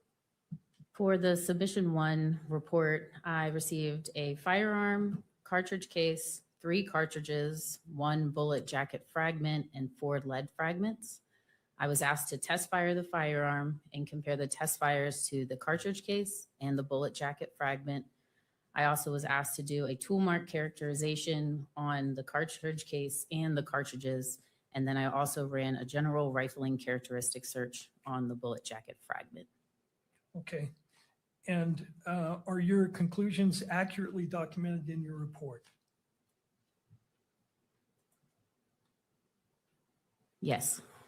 Could you turn to page 2 of the report? Second bottom of the page. Those 2 paragraphs, please.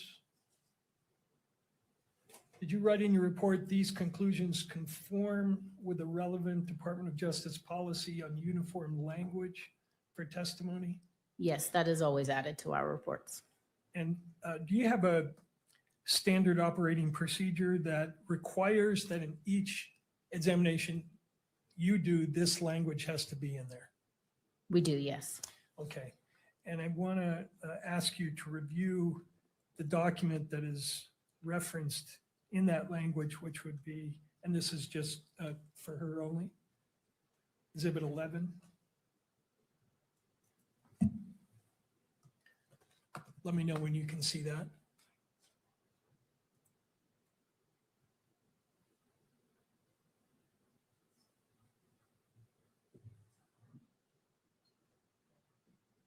Are you able to view that? Yes. Is this the ATS, is this a language referred to in your report? It is, yes. The written policy of the Department of Justice concerning uniform language for testimony and reports for the forensic firearm tool mark discipline pattern examination? It is, yes. I move that into evidence. This is, what is the title of this exhibit? Your Honor, this would be Carner 11. All right, and what level of publication are you requesting, Mr. Bird? Both public and admittance into evidence. To the state? No objection. All right, Carner 11 is admitted into evidence and may be published on screens and captured by the camera. Thank you. And you can publish that.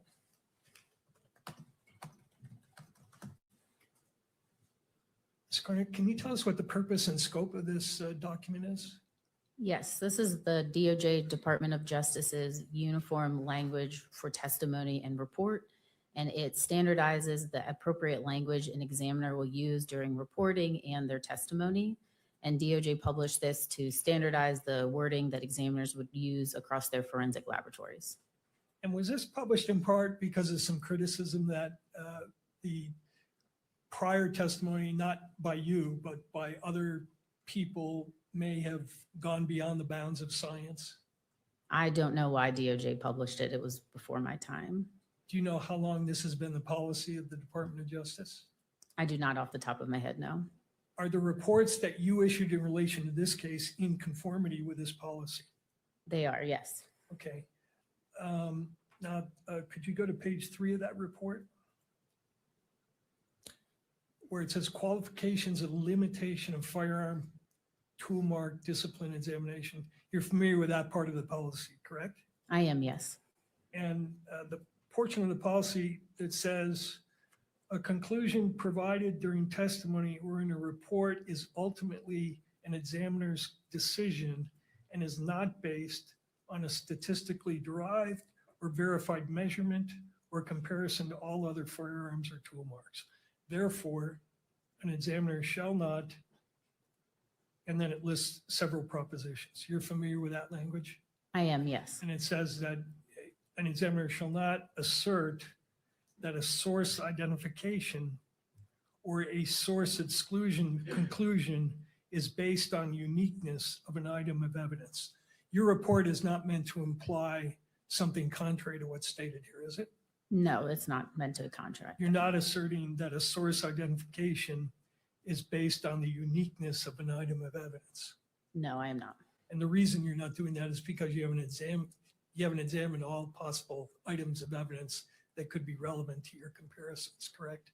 I have not looked at every firearm that's been manufactured in the world, nor have I looked at every tool that's been manufactured in the world. That's correct. Okay. The second portion of that says an examiner shall not use the term individualize or individualization when describing a source conclusion.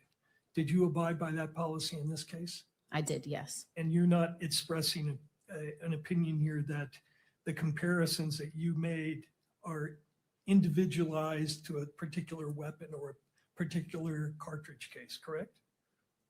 My conclusion for one of the exhibits identifies the cartridge case as being fired in the firearm. Mhm. But that's all it says, yes. Right, but you're not asserting that that's an individualized identification in the sense that's being used in this policy, are you?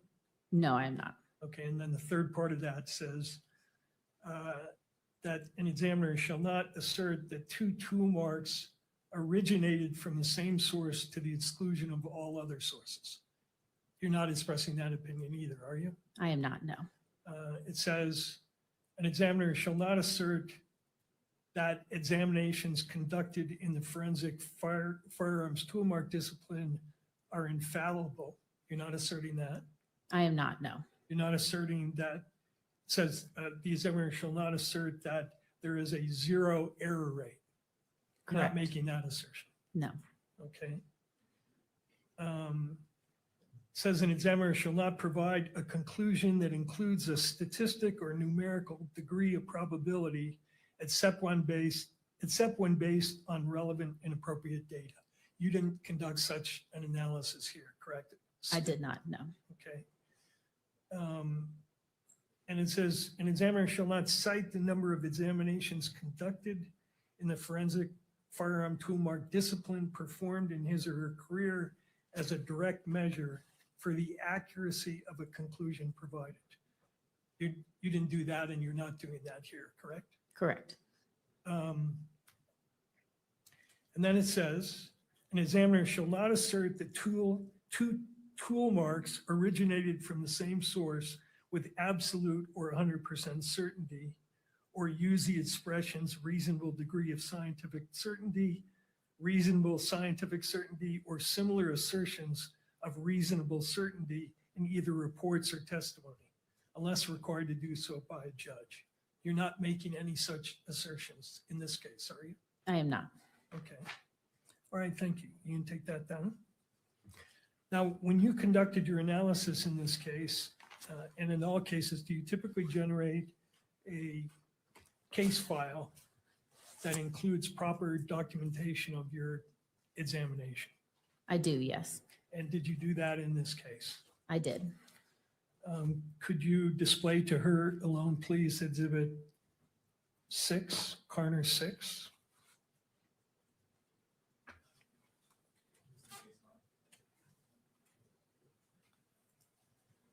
Case file. Yes. Do you see what's displayed there? I do, yes. It's a 47-page. Is this your case file? It is, yes. Did you rely on the documents and photographs that are documented here in writing the report that the state introduced into evidence here? How so? Before you wrote your report, did you photograph items that you were looking at, take other notes, and then use that work product to form the opinions you reached that are documented in the report? The notes are mostly used for initial documentation and evaluation, and then yes, supplement to the conclusions that I make. It's all a representative image of what my conclusions are going to be. So part of it is going into the conclusion statement and then just showing proof of those conclusions. Right, and your standard operating procedure requires that you document in your case file the basis for your opinions, correct? Yes. I'd move Carner 6 into evidence. To the state. Is this the 47-page document? Yes. I object. I don't see the relevance of the court's probable cause determination to review a 46-page report that includes notes. Would you like to respond, Mr. Burke? Yes, Your Honor. This is the basis and documentation of the conclusions reached in the expert's brief report, which expresses her ultimate conclusion, but does not contain any of the reasoning for that conclusion. So it's important for the court, I think, to understand why and how she reached the conclusions that she did. All right. Anything further? No. Yes, just that without testimony about what the meaning of the notes is and so forth, it is more confusing than it is probative. So under a 403 analysis, I don't think it's admissible nor helpful to the state, to the court. All right. Mr. Bird? I intend to focus on particular photographs which document what she received in evidence and the comparisons that she did, which are also documented in this file in the way of comparison photographs. All right. As it relates to the objection is overruled. I find that this is relevant as it relates to State's Exhibit 30, which was admitted, as well as State's Exhibit 32, which is admitted, and the state is able to do cross-examination on this witness as it relates to this report. And so it is admitted and may be published on all levels in the courtroom and through the media. Thank you. Ms. Carter, one of the items you were asked to look at was, as described in your report, 1 bullet jacket fragment and 4 lead fragments, correct? Yes. Were you informed at some point that there was a discrepancy between what you were examining and what had been documented by the medical examiner in terms of the number of bullet fragments? I was, yes. Were you asked to see if maybe the ATF had lost certain portions of the evidence? No, I was not. Right. Do you think, and was it your understanding that there were originally 7 bullet fragments, but you ended up with 4? I was alerted that there was potentially 7 fragments from the medical examiner in a photo just a few months ago. Okay. You're clear, though, that when you got the evidence, it was in a sealed condition, correct? It was, yes. And when you opened, what was it, an envelope? A small individual manila envelope, yes. And did you take the contents of the envelope containing the bullet and take photographs of it? I did, yes. Okay. Could you display page 41 of 47, that exhibit?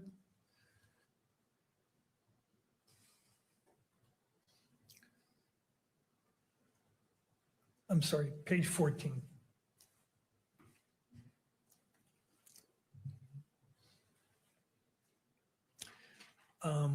And tell us what's depicted here.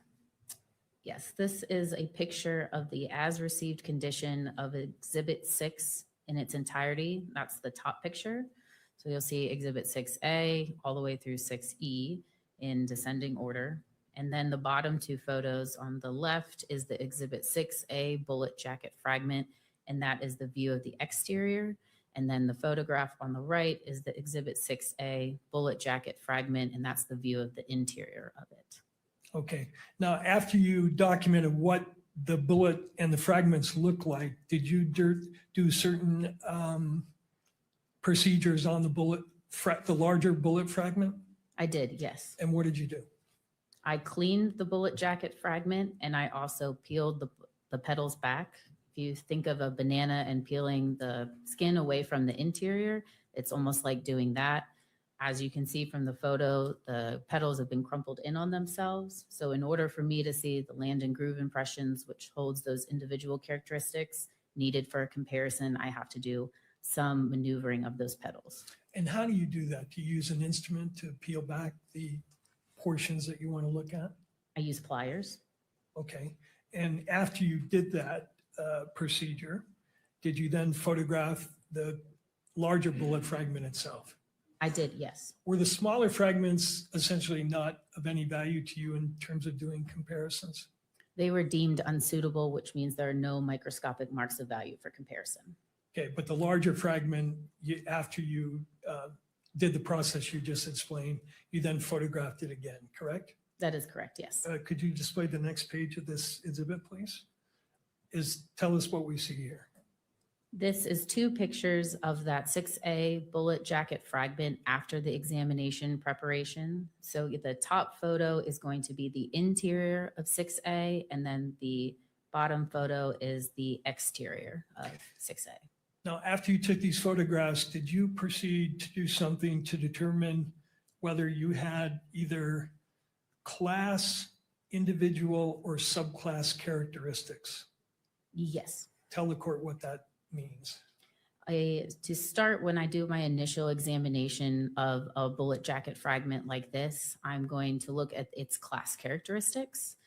Class characteristics are the least restrictive set of characteristics I use in my comparison process.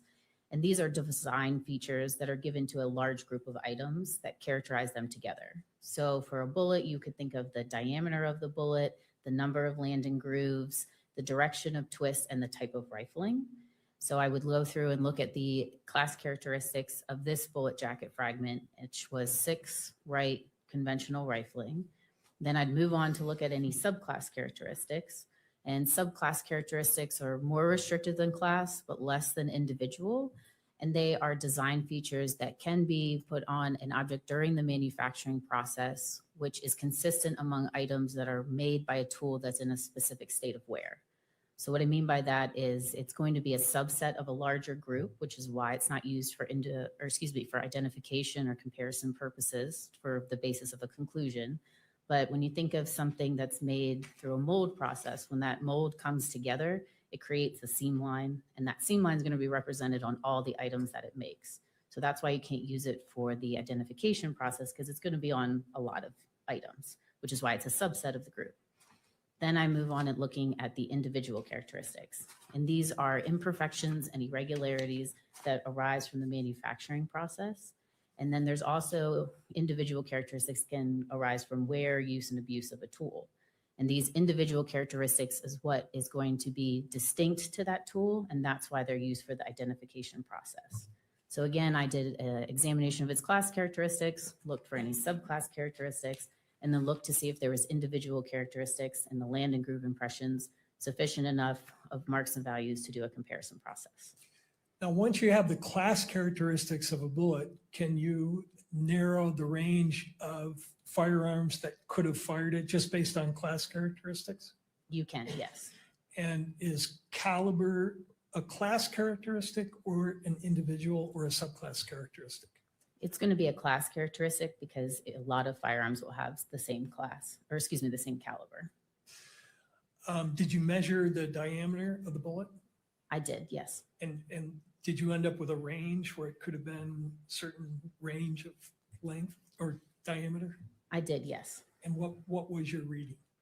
Can I refer to my notes, Yes, please? please.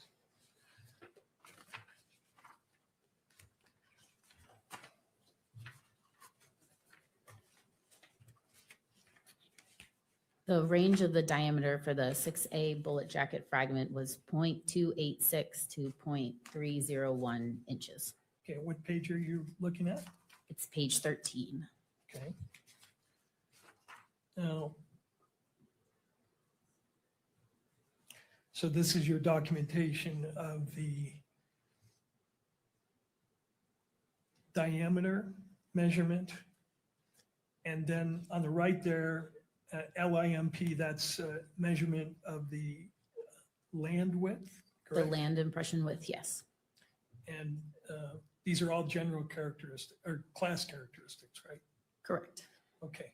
Now, once you had that this, and also that it was, you said, what's called the rifling was to the right, correct? The direction of twist, yes. Yeah, the lingo is 6 to the right, meaning 6 right, yes. Yeah. And that's a class characteristic. Correct. So once you had the diameter of the base of the bullet, and did you have some difficulty because of the damage to the bullet in exactly measuring it? The reason I provided a range was because of the damage and deformity to the base. So at times it wasn't a perfect circle. So it was important to me to give a range of what those diameter measurements were. Once you have the diameter and the rifling characteristics and the land and groove measurements, can you then plug those measurements into a database and to narrow down the class of weapons from which this bullet could have been fired? The general rifling characteristics search will use those class characteristics and will generate a list of possible firearms that could have fired the bullet. But that list is not all inclusive. It is just used as an investigative tool. Sure. Could you go to page 47, please? Could you tell us what we're looking at here? This is the results of that general rifling characteristic, or the GRC search. All right, and what did you determine in terms of, just based on the class characteristics, what weapons could have fired the 6A bullet?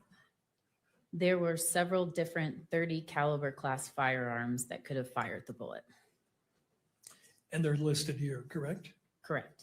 Could you tell us what the initials PI and RI and PR mean in the far right-hand column? They refer to different types of firearms, so rifles, revolvers, machine guns, any type of firearm. And what are the pistol ones? How is that designated? PI or? Correct. And what is RB? Bolt action. Bolt action.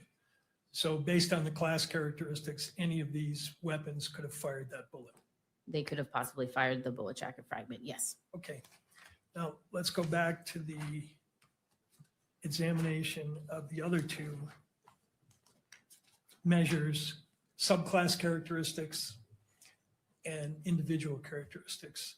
Is one of the reasons you look at subclass characteristics because they can be confused with individual characteristics? That is a concern, yes. In fact, your manual says that, right? It's important to rule in or out subclass characteristics to avoid the danger of confusing them with individual characteristics. I'm not sure if our manual says it verbatim. It says that we do need to assess every piece of evidence for possible subclass characteristics. And what is the reason for that? Subclass characteristics can be similar to individual characteristics. However, trained examiners are able to notice the difference between subclass and individual. Subclass characteristics are not always present on an item. It's possible, but not always present. And they tend to look a certain way. They're going to be uniform in their appearance. They're going to be spaced in a way that's more uniform. If you think of circles, those circles could be a distance between each other in the same distance every time, and they will look almost the exact same every time. Now, does your laboratory have a certain protocols for conducting these comparisons? We have procedures for comparison, yes, like taking photographs, yes. Well, but also procedures for instance, you have a document called Examination and Comparison of Unfired and Fired Ammunition and Components that deals specifically with the procedures to be followed for the kind of examination you did here, correct? Yes, I believe that refers to the minimal documentation necessary for a piece of evidence. And one of those standard operating procedure requirements is document observations and evaluate for the potential of subclass characteristics on the relevant tool working surface, right? Correct, yes. And you did that in this case, correct? I did, yes. Okay. And what conclusions did you reach? Can I refer to my notes? Yes, please.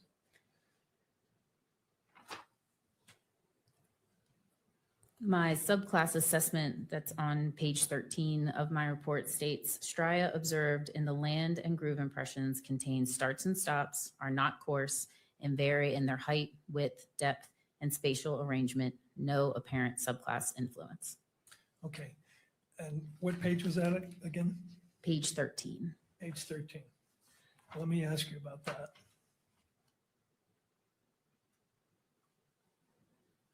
The stria observed are not coarse. I think I understand that. And vary in their height, width, depth, and spatial arrangement. Did you measure the height, width, depth of the land and groove impressions? The land and groove impression widths? Yes, I did. And how about the striae? That's different than the land and groove impression, right? Correct, yes. You didn't measure the height, width, and depth of those marks, correct? No, I did not. Okay. And your protocol says, does it not, due to their similarity to and potential confusion with individual characteristics, it is essential that the evidence be evaluated for the potential of subclass characteristics. It does, yes. That's the whole purpose of why you're doing that part of the exam, right? Correct, yes. And anywhere in your protocols, does it specify what you're looking for, or is it just up to you to decide what is and what is not a subclass characteristic? Subclass characteristics are a very large part of the training process to become a firearm and toolmark examiner. There are modules that are taught where you're trained to recognize what subclass characteristics look like, what manufacturing techniques might lend to more subclass characteristics. So I am trained to know what it looks like. Okay, and my question though was, does your standard operating procedure set out, here are the things you should be looking for? For instance, does it say if what the marks you're looking at are not coarse and vary in their height, weight, depth, and spatial arrangement, or if they're perpendicular on the barrel, that indicates that it's not a subclass characteristic? Is there anything like that in the manual? No, there's not. Okay. Did you inspect the interior of this barrel? I did, yes. And did you notice whether it had any debris or dust in it? I believe my notes state that debris and dust was observed in the inside of the barrel, yes. Okay, and could you further characterize what that was? Debris? I think it says dust, so I would say dust. What can cause dust to get inside of a barrel? A plethora of things. I'm not sure why something is ever in a barrel. Okay. So you determined here, you ruled out subclass characteristics, correct? Yes. Then the next part of the examination was determining whether you had any individual characteristics on the bullet, correct? Yes. And what did you conclude in that regard? That there were microscopic marks of value worthy of comparison, or yes, individual characteristics in the land and groove impressions. And does your standard operating procedure have any guidance in terms of how you go about determining that? No, I do not believe so. Okay. And then once you determine that you have items of value on the question bullet, do you then do something to produce test bullets?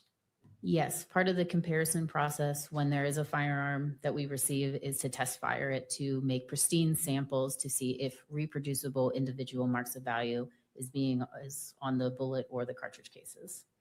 How many test fires did you produce in this case? I made 3 sets, so 6 total.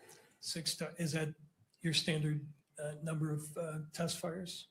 Our standard operating procedures state that you need at least 2. There is not a maximum number that we are allowed to do. It's the discretion of the examiner. Were you informed by other investigators working on the case that this particular weapon was manufactured in Germany in 1938? I was not, no. You did not review a report from an ATF agent who investigated that issue? No, I don't believe so, no. In doing your examinations, is it important to know something about the manufacturing process of the weapon? It is helpful to know how a barrel or any part of the firearm is manufactured, yes. And why is that? Certain manufacturing techniques will lend to that individual characteristics. So grinding is a method that is known to leave individual characteristics on a tool. So if an item that I receive, I can tell is finished or manufactured by grinding, it already gives me an indication that individual characteristics would be left from that tool to the tool mark. Now, once you have your 6 test fires, then you did some comparison between the test fires, right? That is correct, yes. And why do you do that? That establishes whether or not there are individual reproducible marks of value on the test fires. It's important to know that because if there's not reproducibility amongst the test fires, then there's a chance to say, oh, it's not going to reproduce on the evidence and I wouldn't have anything to compare it to. And have you had cases where you fired the 6 test fires and you don't get reproducible marks? Not that I can recall. And when you do your comparisons, just looking at the test fires, do you get situations where there's some dissimilarities between those 2 fired bullets from your test fires? Yes, there are at times there will be disagreement amongst the individual characteristics, even in test fires. You have to think of it as when a bullet travels down a barrel or a cartridge case interacts with a firearm, the marks aren't going to be left onto that item the same way 100% of the time. It's almost like a stamp. If you know you're using a stamp and you put it in ink and then you put it on 2 separate areas of an item, it might look a little different just from the way the stamp was placed. It's the same thing with a bullet traveling down a barrel or a cartridge case coming into contact with a firearm. So even when you know a bullet is fired from the same weapon, you can have 6 bullets fired. And when you start comparing them, you will see differences between each bullet. There's a possibility to see some areas of disagreement. However, if I'm rendering an identification and saying there is reproducible individual marks of value on these test fires, there will be an overwhelming amount of sufficient agreement of that individual characteristic. Now, when you're doing these comparisons, you use something called the AFTE theory of identification, don't you? Yes, the AFTE theory of identification. All right, and take a look. And that's the standard that you used in this case to draw the conclusions that you made in the report that I showed you earlier, correct? That is the theory stating how an examiner is able to come to a conclusion when examining 2 or more sets of tool marks. And yes, that is how I go through my examination and how I come up with my conclusion, yes. Okay, and what is AFTE? AFTE is the Association of Firearm and Toolmark Examiners. It's the governing body of the firearm and toolmark community, whose primary goal is to further research and continue to show information about manufacturing and the evolution of firearm and toolmark examination. They hold annual seminars, publish a glossary of terminologies used by the firearm community, and they also have a peer-reviewed published journal. Peer-reviewed published journal. Can I join AFTE? You can, most of the firearms community, or excuse me, members are firearm and toolmark examiners. There are also technical advisors and associate members. Mm-hmm. Those members are not usually firearm and toolmark examiners, but they still have a livelihood in firearm and toolmark examination, meaning they conduct research or they are involved in products or manufacturing. And anybody is allowed to come to the annual seminar or get the journal. You just have to pay the fee. You just have to pay the fee. Okay. Could you display to the witness exhibit 27, please? Do you recognize what's displayed here?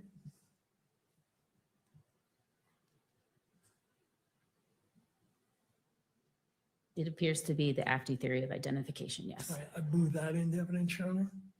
What is it? This is the standard that she used to make the comparisons in this case, correct? Would this be Carner 27 This would be Carner 27, Your Honor. to the state? Your Honor, if I may voir dire the witness on this exhibit, I've never seen it before, I don't think.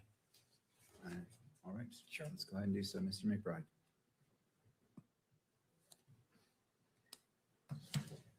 When was the last time you reviewed this document? I'm not sure off the top of my head. Can you testify as to its accuracy by looking at it now? Not verbatim, no. Your Honor, no more questions. My objection is lack of foundation. Mr. Byrd. Does this document accurately state what the theory is? May I take a moment to read through it? Yeah, sure.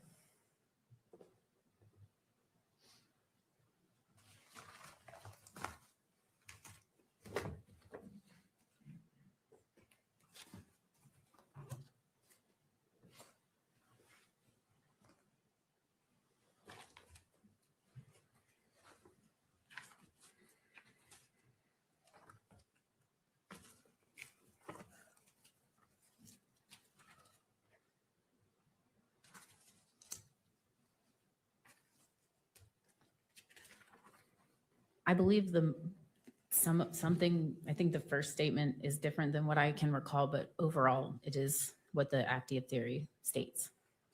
Okay. And your ATF protocol refers specifically to the AFTE theory of identification, does it not? It does, yes. Okay. So is there any difference between what's in 27 and what's in your manual? Again, I don't remember without looking at them side by side. Okay. Let me get that in front of you. Let's go to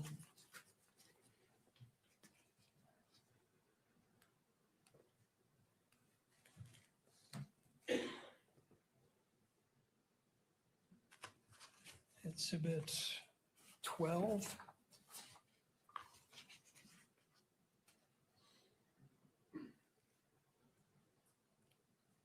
and go to theory of identification and range of conclusions. Page 1 of 3. I don't have a Bates on it. Toward the end.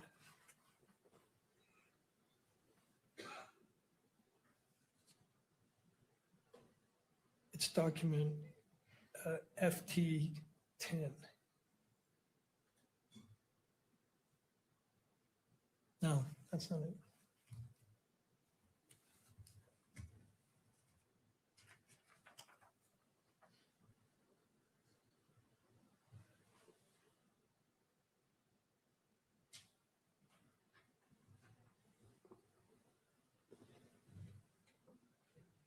Could I put you in the shower? You may.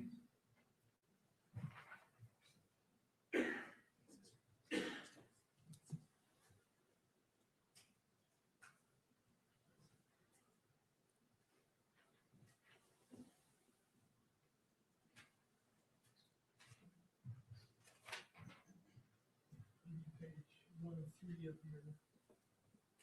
protocol. I think it's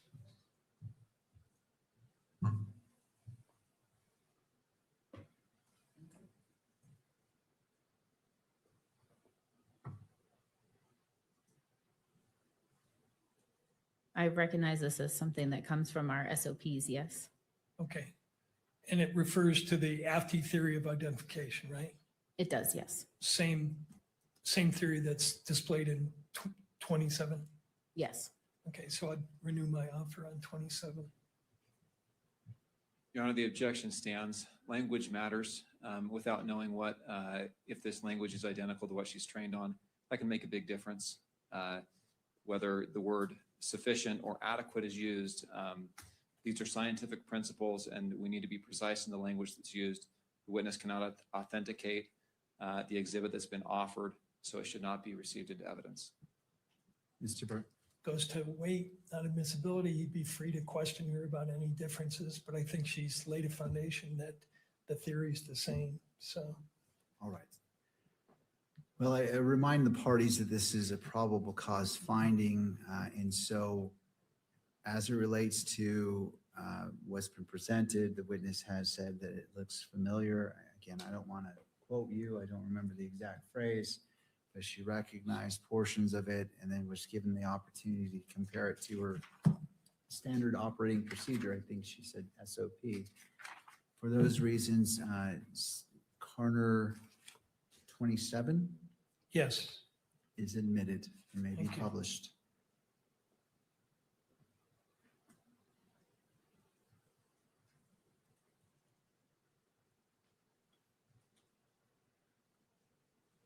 Looking at the language of this, the second part of it, according to AFTI, says, currently the interpretation of individualization identification is subjective in nature. Do you agree with that? Yes. Why is it subjective in nature? The conclusions that I author are of my opinion. Of your opinion? Correct. Does your, you can take that down, thank you. And no, wait a minute, go back if you would. But while he's doing that, does your manual state what you're looking for under this theory is correspondence of individual characteristics? Yes. That the theory is that if you see a certain level of correspondence, you can make a source identification, but not to the exclusion of all other firearms in the world, correct? Correct. Okay. And the standard, at least as it's articulated here, is the theory as it pertains to the comparison enables opinions of common origin to be made when the unique surface contours of two tool marks are, quote, in sufficient agreement. And is a subjective part of that, the quoted part, sufficient agreement? The subjective part of the conclusion is saying, yes, it is my opinion that there is or is not sufficient agreement or sufficient disagreement amongst two or more tool marks. And what may constitute sufficient for you may be completely different from the next examiner. Fair? Yes and no. I would expect any trained, competent examiner to come to the same conclusion. So the threshold of sufficient agreement might be different from one examiner, but the conclusion I would expect to be the same. Does your manual state, your ATF manual, section 431 state that correspondence or lack thereof of individual characteristics is not easily communicated? An observation such as significant agreement can mean different things to each examiner. This does not serve as interpretable descriptions of what was observed, because the individual performing the review will likely have his or her own concept of the phrase based upon their training, experience, and knowledge. Objection, Your Honor. This question goes to weight. Oh, I'm sorry. You don't. Have you heard? If you're objecting, I will hear the objection. It's a speaking objection. That's why I stopped myself. This goes to weight. This goes to credibility, and the witness's report has already been admitted as is appropriate under the Utah Constitution, Rule 7B and Rule 1102 of the Rules of Evidence. This is beyond the scope of preliminary hearing for those reasons. Mr. Burt. Number one, that's a general objection, which I think has been waived. The state was privy to the interview with this pre-hearing interview with this witness where these same questions were asked. We had a scheduled hearing where the court was going to rule on objections. The state indicated in advance of that hearing that it had no objections to the testimony, reserving the right to make particular objections. But the objection being made is a global one. And it's relevant because the state offered, the evidence I'm offering here is relevant because the state offered through a hearsay declarant the meaning of this report that this examiner authored. And I'm trying to inform the court on what the limitations are of the opinions expressed in the report that the state offered. And it's certainly relevant to the reliability issue to know that the opinion is based on a subjective standard that the witness herself admits is subjective. So I think it helps the court understand what weight, if any, to give to this report that the state offers. All right. Mr. McBride, final thought. That's all fine, but it's inviting the court to weigh the evidence. That's the whole point. And at this point, the inferences are drawn in the state's favor, and the court is not to weigh even contrary evidence. Well, in regards to whether objections have been waived or not, the court as the magistrate bears the ultimate responsibility to ensuring that this hearing is a probable cause standard. And so that's a responsibility that as a magistrate I take seriously. I understand the arguments from the parties. I'm going to overrule the objection, but Mr. Burt, this is, we don't need to go 100 miles down a path where 1 mile is where probable cause may be.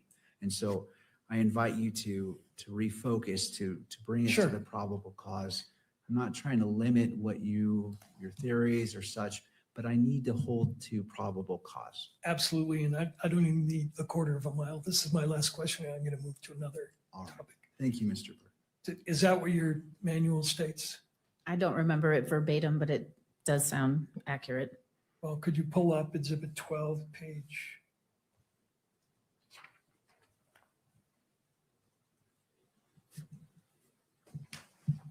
Just to, can I approach again? You may. I'll give you the 2 pages.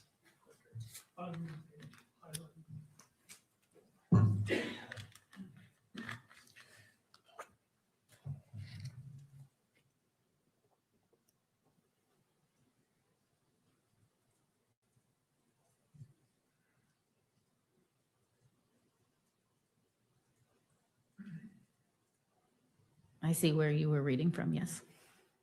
Do you see? Yes. Did I accurately read it? I believe so, yes. Thank you. Can I approach you? You may.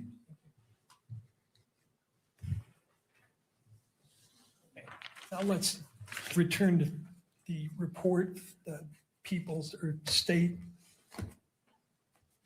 32. And if you would go to the second page, please.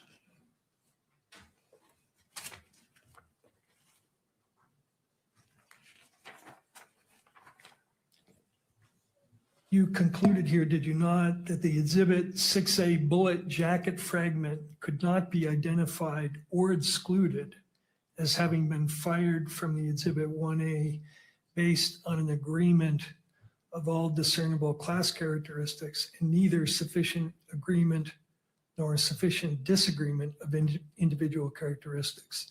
The result of the comparison was inconclusive. Yes. That was your ultimate conclusion, right? Yes.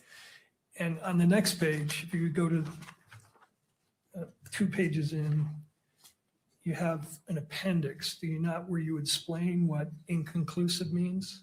Next page, one more. There we go.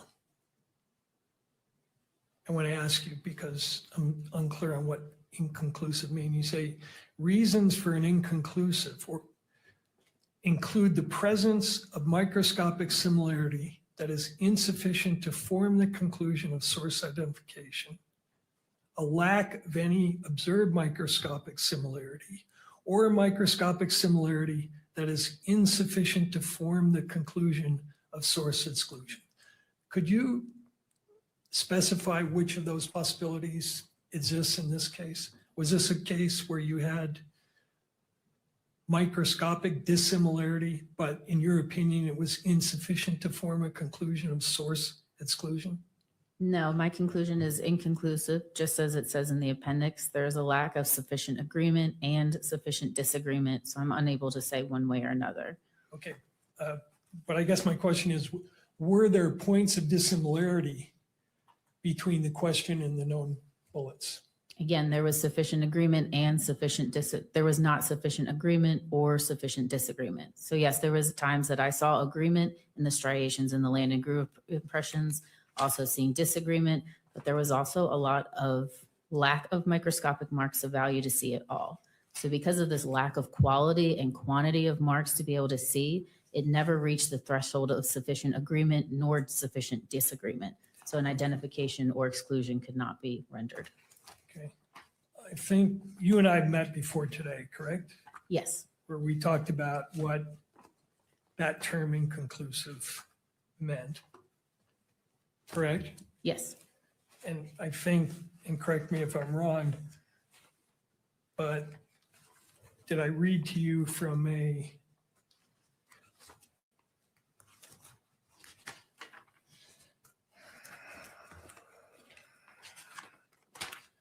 do you recall me asking you whether you agreed with this statement that an inconclusive conclusion indicates that the microscopic marks in question may or may not have originated from the same or known source? I do remember you asking, yes. And you agreed that that was a correct definition of what you concluded in this case, correct? Correct, yes. Okay. So I want to, if I could, return to 10, Exhibit 10. And in Exhibit 10, not 10, I'm sorry, your case file again. This is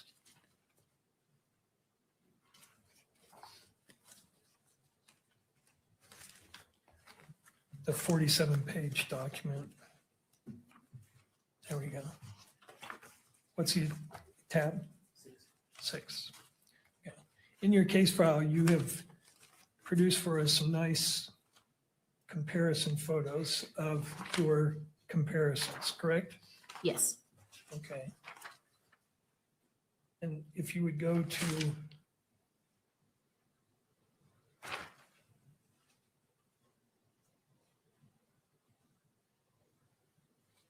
page 37.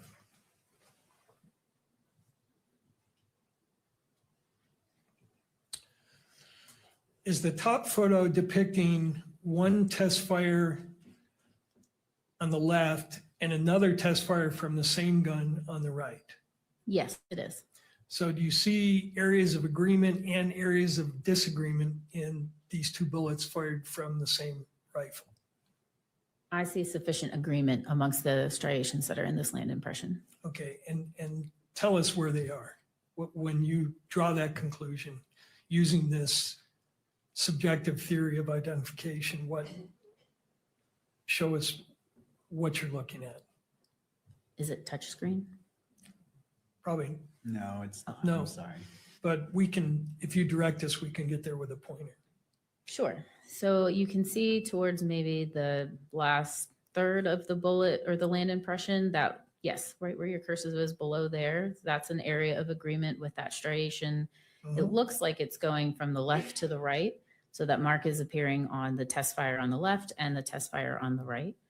Then if you look towards the top of that land impression, there's going to be some more lighter colored striations or lines that are moving from left to right. Those areas are in agreement as well. Where is that? Not as far up as where he is, correct? It's down.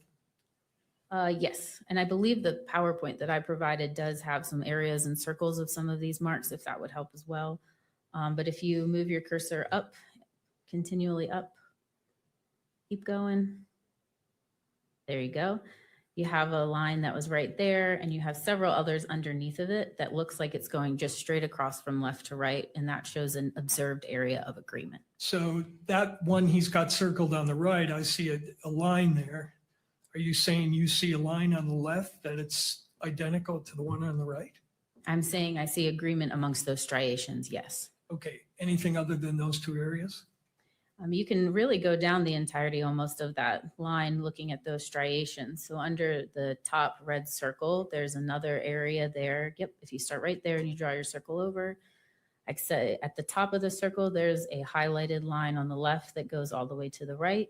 If you go a little bit farther down, maybe still in the top third of that circle, you can see another line going from one side to the other, another area of agreement as well.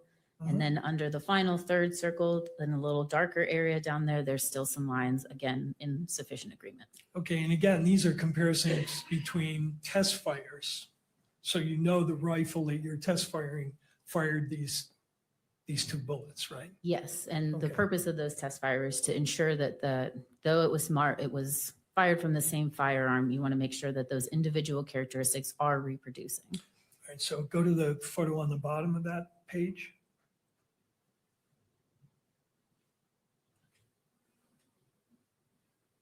This is the first of several comparisons between the test fire on the left and 6A on the right, correct?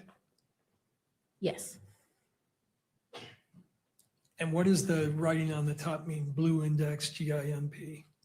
So that will be the first number there is the case number, the laboratory case number. Then next 1.11B is going to refer to the specific test fire that's on the picture. And then V versus 6A, so that's the evidence that's also pictured. GIMP stands for a groove impression. So I'm looking at a groove impression in this photo. Blue index means I'm specifically looking at the groove impression that I have put a blue indexing mark on so that I know where I am during the comparison process.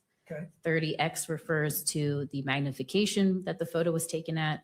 And then INC refers to inconclusive, the final conclusion.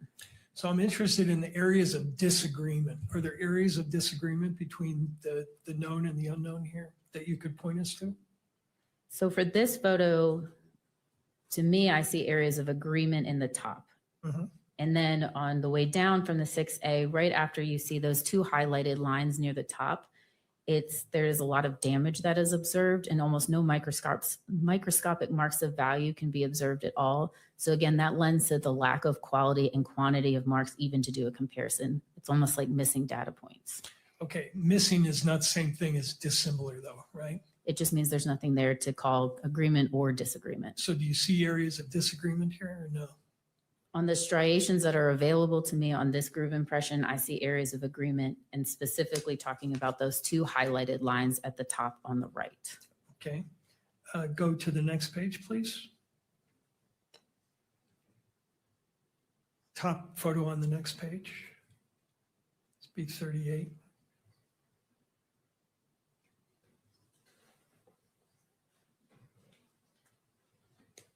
You see areas of disagreement in this photo.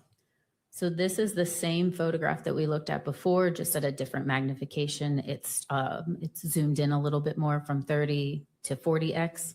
So again, I'm looking at those two highlighted lines near the top. And then if you look down, you can almost see that damage a little bit better. And there's none of those striated lines that you see on the test fire, which you would expect to see in a land or groove impression on the right at all. So again, no microscopic marks of value to compare whatsoever. All right, how about the bottom photo?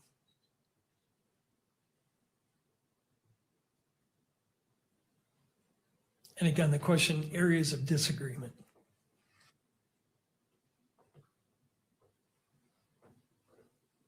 The possibility of an area of disagreement maybe in the middle there on the 6A is a line that does not look like it carries over, but just from this snapshot, I cannot say if I had moved the photo a little bit different or the specimens together that area would be agreement. In this photo, it does not look like it does though. Okay. And could you go to the next photo, please?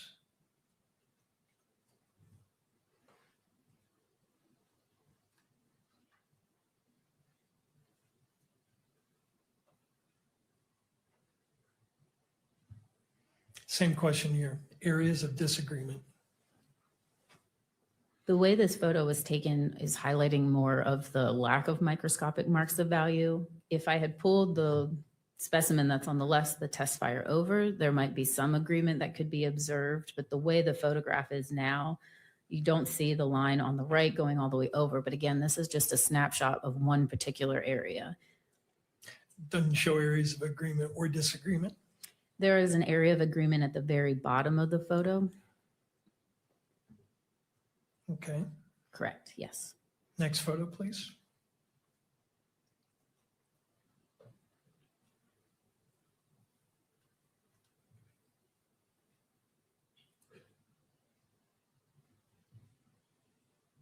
How about this one? This is another zoomed in of the previous photo, focusing in on that bottom area of agreement. So we went from 30x to 40x and just highlighting one specific area, and this is showing you agreement. Next photo.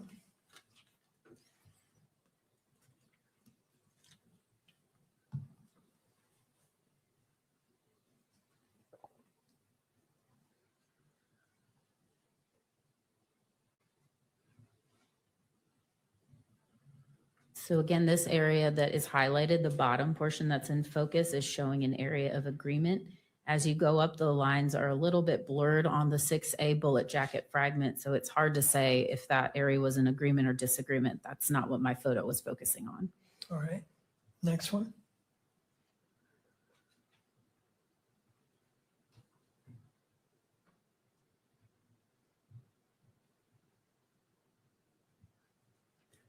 So again, this is going to show you part of the groove impression at the white index. On the top, you can see some striated lines, or excuse me, more of the middle of the photo. The top of the groove impression from the 6A, you see some lines that do not appear to be on the right side either, but this photo is also trying to show the lack of microscopic marks at all towards the bottom of that groove impression. Okay. But there are in these photos areas of disagreement as well as areas of agreement, correct? In the photo that we just looked at, it could be possible areas of disagreement. Again, it's just one area that I'm looking at. It's hard to tell when you can't look at the entirety of the land in this moment. Now this, you can take that down, please. Do you keep up with the literature relevant, scientific literature relevant to your field? I do, yes.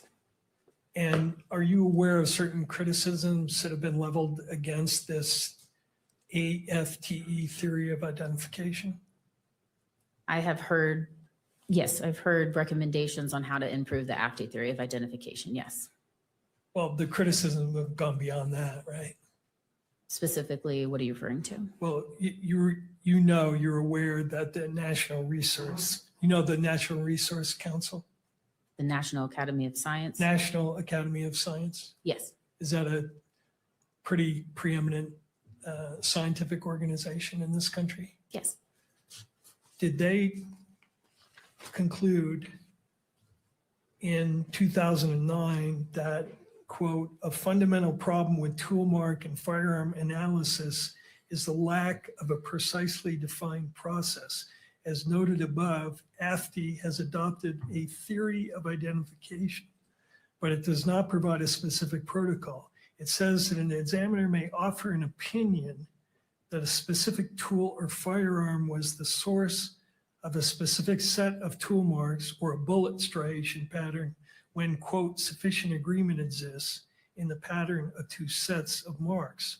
It defines agreement as significant when it exceeds the best agreement demonstrated between tool marks known to have been produced by different tools and is consistent with the agreement demonstrated by tool marks known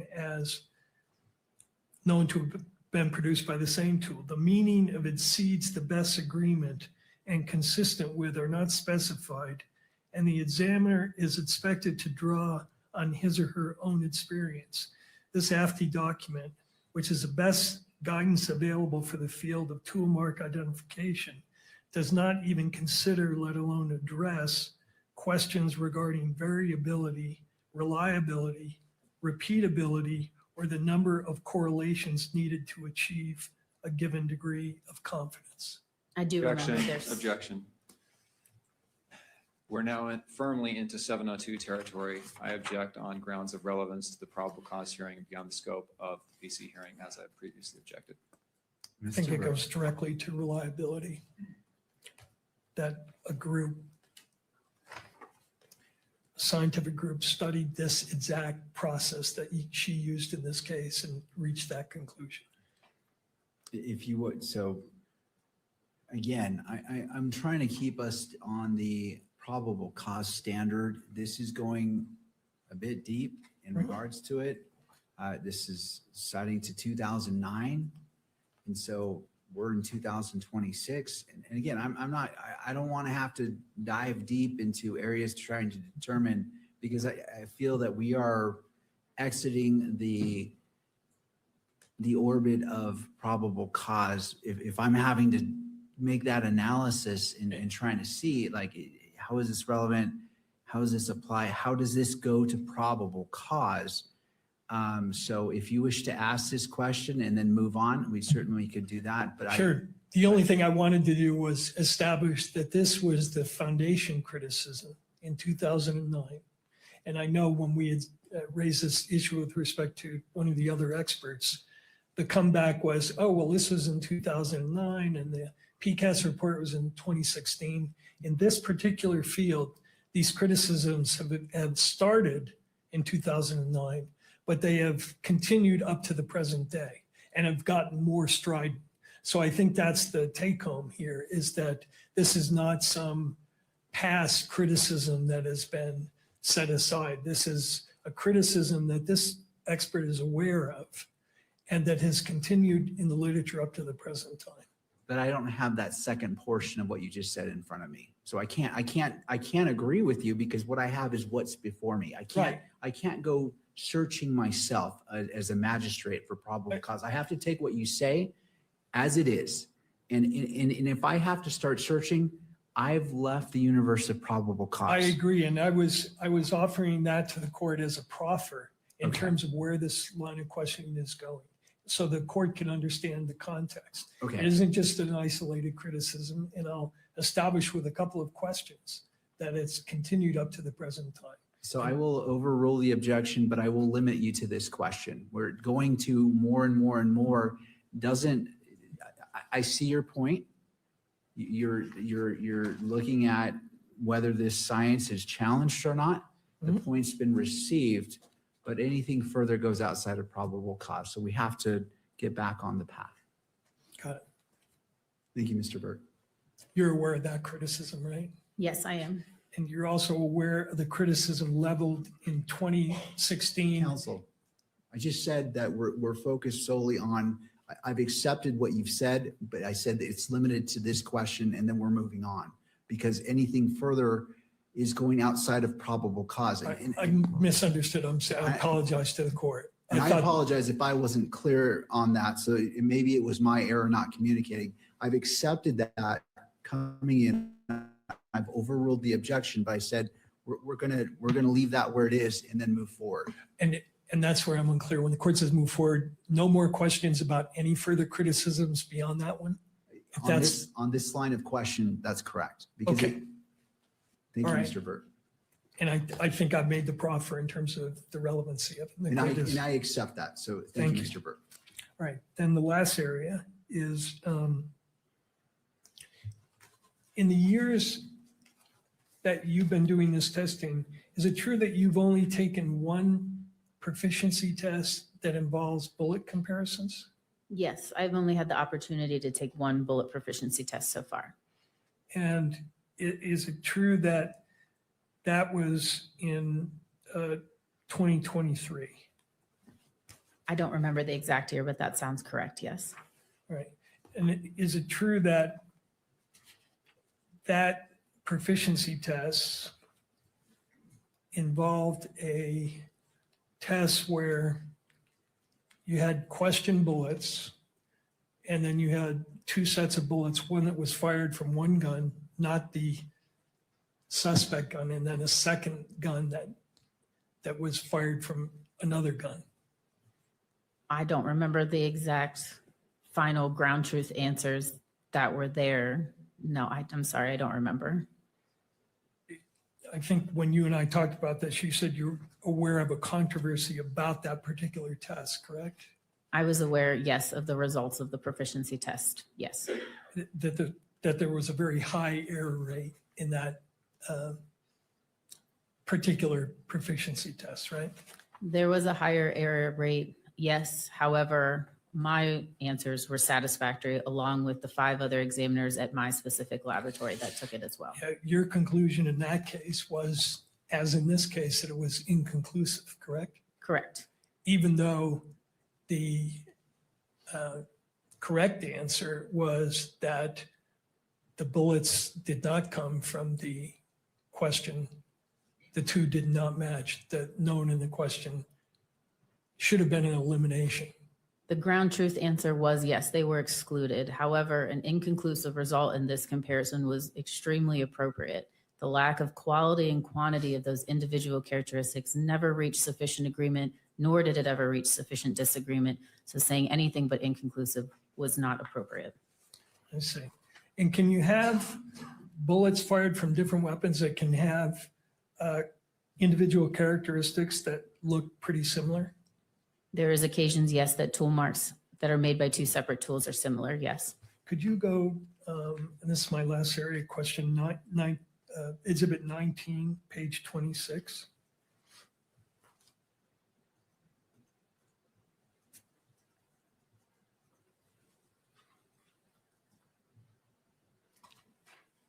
Your Honor, I'm requesting Page 20 minutes 26. for cross-examination. We're coming up on 4:37.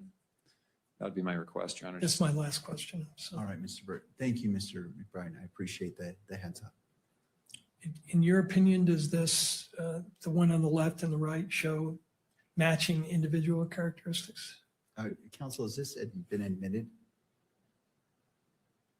Because I see it displayed. I just want to make sure, is this also? It has not been admitted, and Okay. I'm asking this question and as a foundation for admitting it.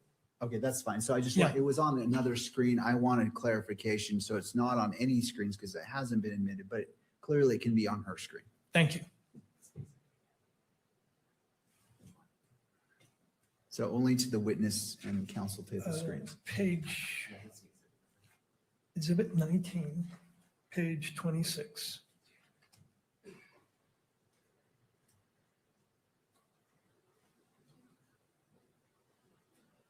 Does this comparison show individual characteristics indicating that it was fired from the same weapon? There are individual characteristics present, but without examining it in person, I don't feel comfortable making a conclusion. Okay, how about the next page?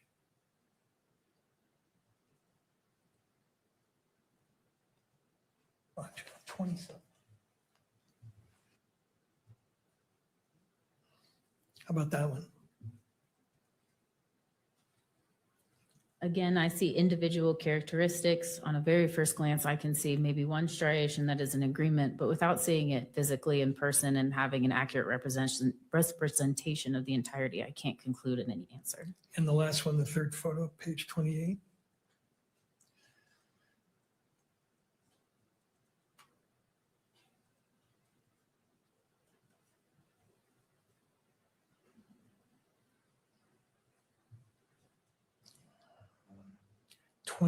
Page 28.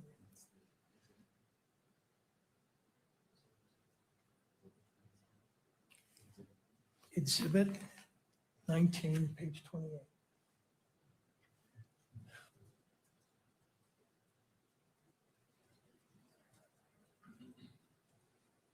Same question. I do see individual characteristics. I do see some areas of agreement without looking at it further. I wouldn't make a conclusion. It's a holistic approach when you're examining items. Would it surprise you if I told you that all three of those were fired from different weapons? Again, I don't know any context to these photos other than what you showed, so I don't feel comfortable saying one way or another. Thank you. All right. Mr. McBride.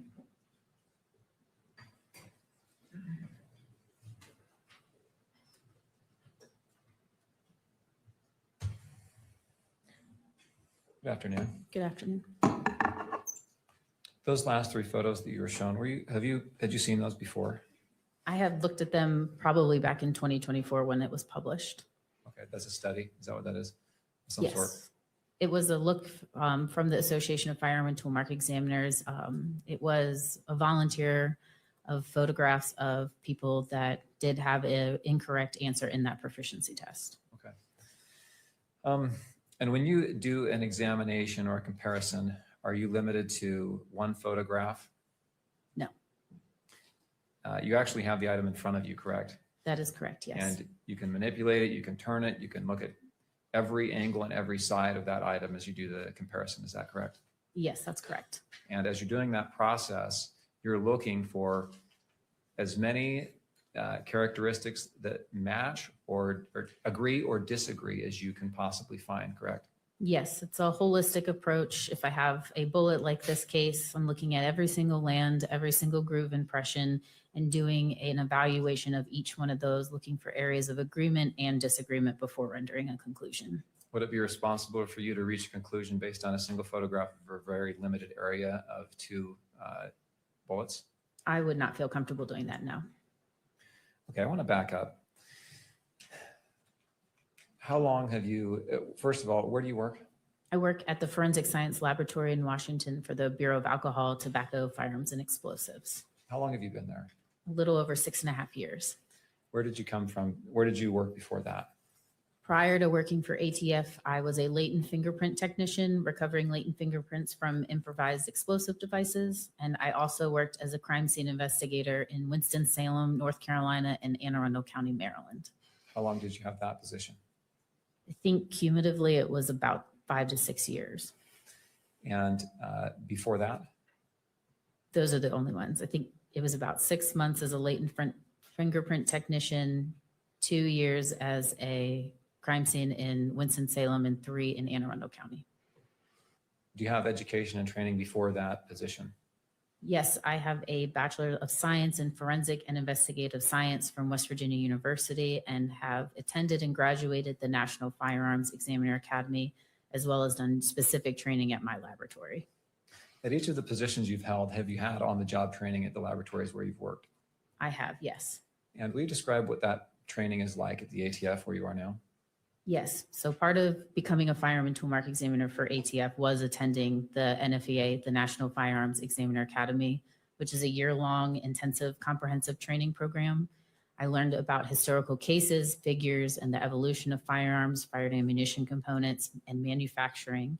In phase 2, I worked 16 weeks of hands-on experience assembling and disassembling firearms using a comparison microscope, comparing fired ammunition components and tool marks, going on manufacturing tours, and participating in moot court. I worked on an independent research project and 4 practical exercises, and then presented that independent research project to a panel of experts and participated in 2 moot court sessions on 2 of those 4 practical exercises. Then specifically for ATF, I still work on my training, going through practical exercises and competency tests, working under trained firearms examiners at my laboratory, and also continue learning about any manufacturing evolutions or going on manufacturing tours. And I also participate in moot court for every single competency test that I work. Once all of that is complete, then I work on supervised case before moving on to unsupervised casework. And supervised casework means what? It means that the author of the final report will be a different examiner, but I am working on all of the work side by side and going through all the steps that are needed for that examination. And in that process, you're having discussions and discussions about your work with a more experienced examiner. Yes, it's an opportunity to work a case that has come into the laboratory, but still have someone there making sure I feel comfortable with everything and following every step necessary. How long ago was that you had that, that you graduated from that supervised work? I believe that was in 2022 or 2023. I'm not sure. Do you supervise now others?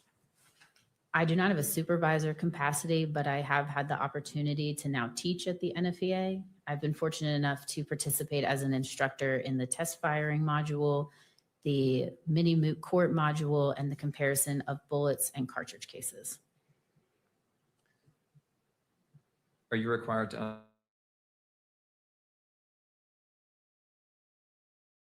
program? However, when the opportunity to go on AFTI's annual conferences and it allows it, I will go to those, as well as continually go to manufacturing tours.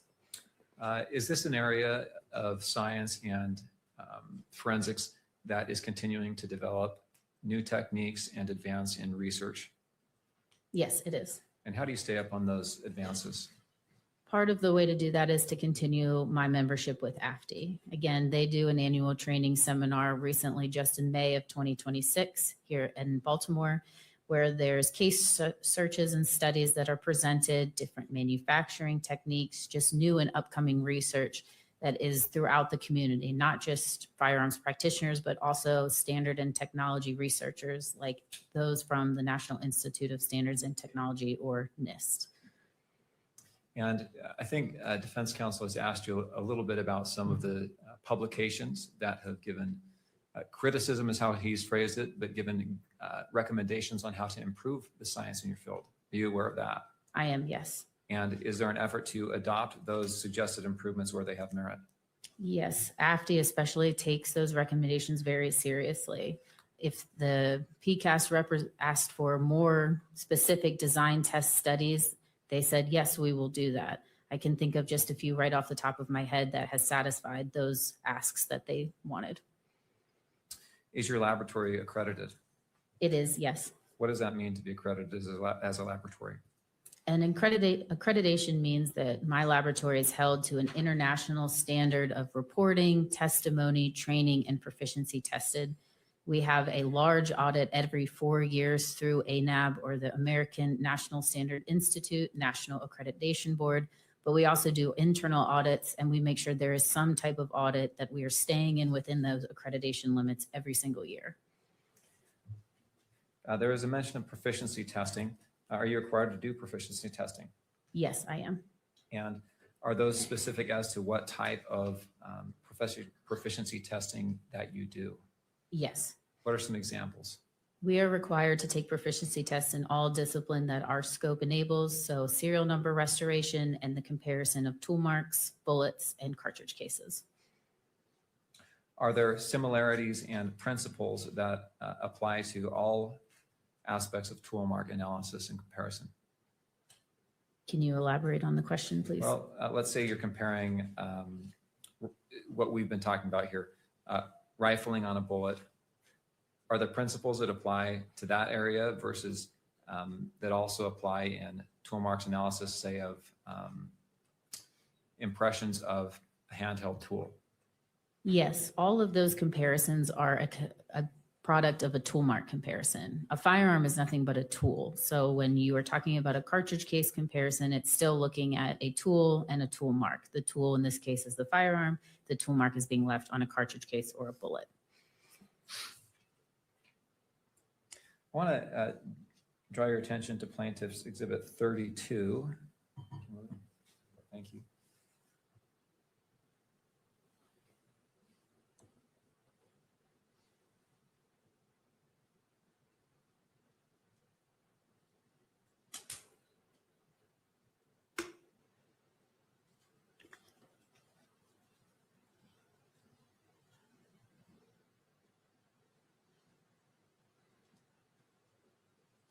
Well, that's pulling up.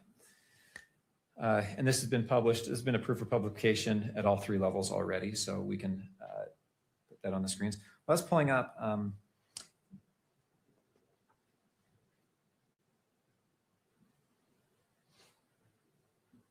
thank you. I want to ask you first about an entry here. The second sentence under results of examination. Exhibit 1 rifle was test fired and found to be in operable condition. Did you perform that test fire? I did, yes. How did you receive this firearm? I received it from another physical scientist in our laboratory. Okay.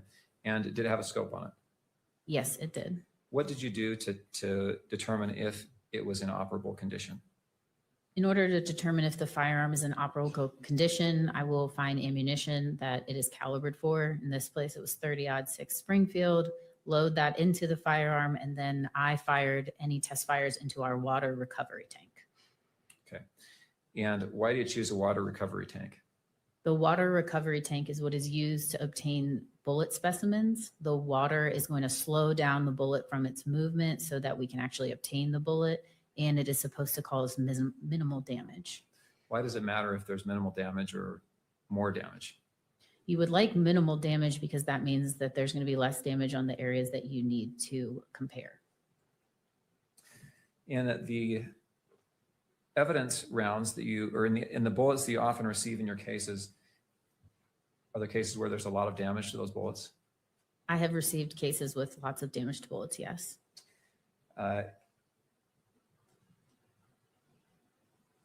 In this circumstance, Exhibit 1 rifle, this Mauser 98 30-06, was it an auto-loading rifle or a bolt action? This was a bolt action rifle.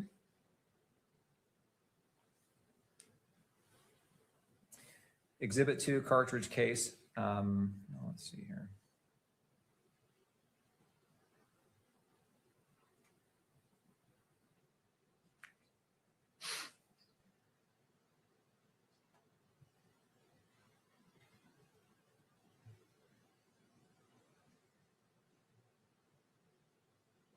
If you'll turn to page 2, and we've already read this line. I think defense counsel read this line to you, the Exhibit 6A paragraph there. The result of the comparison was inconclusive. Could further testing be done to try and see if there is any, if you come to a conclusion on this round? There was no further testing that I could do, no. Is there further testing that could be done in the field? There is the possibility of using a 3D system to visualize the individual characteristics on the bullet. Do you have the capability of doing that at your lab? My laboratory currently does not have that capability. Do you know if the FBI lab does have that capability? I believe they do.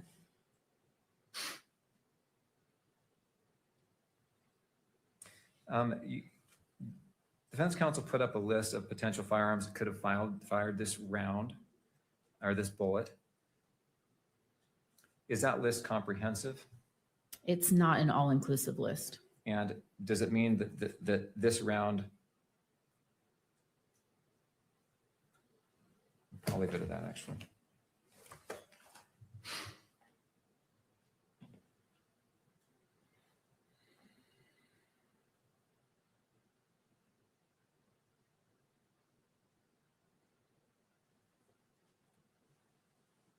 There's been some discussion about a bullet, the 6A bullet jacket fragment. Will you describe what a bullet jacket is?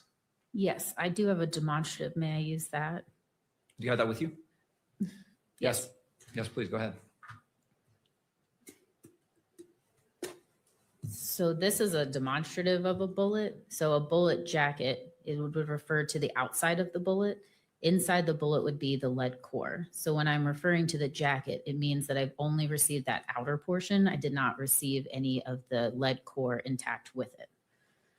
In this circumstance, you received a bullet jacket fragment. What does that mean that it's a fragment? Fragment means I don't have the entirety of that jacket. And can you testify as to why you don't have that entirety? No, I cannot. And it also, your report also says that there are 4 lead fragments. What is this? Why would you have lead fragments? So the lead fragments, the lead would be from the inside of the bullet, that core. Occasionally when the bullet reaches its final destination, it can split, and some of that core might be pulled off of the jacket and be found where it landed. And would you be able to gather information from those lead fragments that could identify them as coming from this particular firearm? Would you expect to be able to make that comparison? I would not expect to see any characteristics that would help me reach a conclusion, no. Why not? Because the lead core is on the inside of the bullet, the landing grooves are going to be imparted onto the jacket or the exterior. So when it's moving down the barrel, the inside is not coming into contact with rifling whatsoever.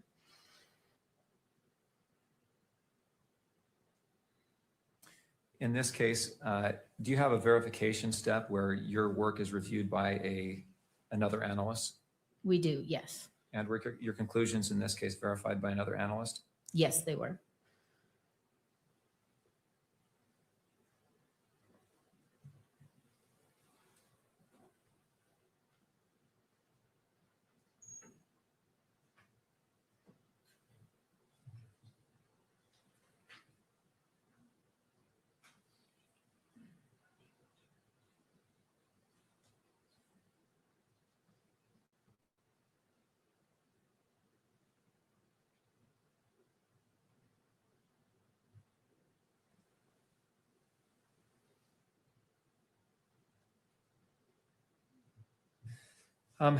Is there a potential that the testing you do can destroy the evidence that you're reviewing? What do you mean? Well, prevent it from being tested in the future. No, I would not expect anything that I've done to prohibit more examination in the future, no. But in general, you say you peeled back the petals, I think you said, of the bullet jacket because it was so crumpled. Yes, I think if anything that lends to a better comparison process. It is a very well-known practice amongst firearm and tool mark examiners. Without doing a examination like that in preparation, no one's able to see the marks that are needed for the comparison process. Okay. In reaching the conclusions that you did in this case, did you follow protocols and practices that are required by your position? I did, yes. Nothing else. Mr. Bird.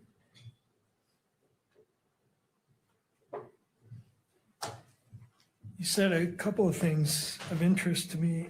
One was that your work is peer reviewed, right? There's a peer reviewer, a second reviewer? It is a verification process. Verification process. And you know, in this case, we requested to produce the case file from your reviewer so we could see whether it was accurate or not. You're aware of that, right? I am not, and the verification process does not require that the verifier has case notes. Their case notes would be within mine, and it's just an authored verification chart. Well, you wrote a memo to Mr. McBride dated May 19th, did you not? In which you said in answer to our request for the reviewer's work product that ATF laboratories do not release materials concerning technical reviewers or verifiers. And you went on to state, did you not, that we don't even release the CVs of who the reviewers are. So that is not authored by me. That is our ATF procedures and protocols. If that was an email that came from me, I am just verbatim what our quality assurance manager has said. Do you think science works best when it works in secret? Objection. Objection, argumentative. Counsel. It goes to the issue that was raised on cross-examination, which is my work was peer reviewed. So how do we evaluate the strength of that assertion when they refuse to hand over to us the work product of the reviewers or even identify what their credentials are? That's relevant. Well, I'm not agreeing or disagreeing with that, but the question itself was argumentative because we can look at the question working in secret. Let me rephrase. Okay, so I am going to sustain the objection because of the phrasing. It is inherently argumentative. It wouldn't be a question that would be able to proceed into prelim. Do you have an opinion on whether it is scientifically defensible to rely on a peer reviewer and not reveal that peer reviewer's work product? believe I understand what you're asking. However, in this case, the verifier does not have any work product to show. If you'd like to see their CV, I cannot testify to anything about the procedures of giving their information out. All I can say is that they are employed at my laboratory, are under the same scrutiny of proficiency testing, went through the same training with competency and practical exercises, so they are a trained and competent examiner. They don't have any work product to show, but your protocol calls for, does it not, documentation of whatever it is they did. And that is included in my case file. Right, but not the reviewer's work product. The reviewer's work product is a verification sheet. If you'd like, I can refer to my case notes and find that specific page number, but that would be the only work product that they would have in this case. I see. Now, you said two things about the PCAS report on cross-examination. One was that, if I understood it, that the PCAS findings have been addressed in subsequent studies. Did I hear that correctly? Because one of the recommendations was to further, actually, I think the recommendation was one more black box study to show the foundational validity of firearm tool mark examination. And since 2016, several have been published. All right, let's look at that for a second. First of all, they didn't recommend, they found, did they not? Quote, PCAS finds that firearms analysis currently falls short of the criteria for foundational validity because there is only a single appropriately designed study to measure validity and estimate reliability. The scientific criteria for foundational validity requires more than one such study to demonstrate reproducibility. Isn't that what they found? That is what their finding was, correct. Okay. And then after that report was published in 2017, they came out with a second report because people said, oh, the literature already exists. You missed it. And they said, no, that's not true. Isn't that right? They concluded. Relevance to preliminary hearing. We're now well into 702 argument. He raised this issue on cross, Your Honor. He clearly went beyond the 2009 reference that the court allowed and opened this area up. And I don't think it's fair for him to be allowed to do that without me being able to respond to it. Thank you. On cross-examination, that door was opened by the state, and so I will allow limited questioning on recross or redirect, however we want to label this. So you may proceed. The objection is overruled. In 2017, they filed a second report responding to assertions by people in your profession and others that they had missed or the studies had already been done. Isn't that true?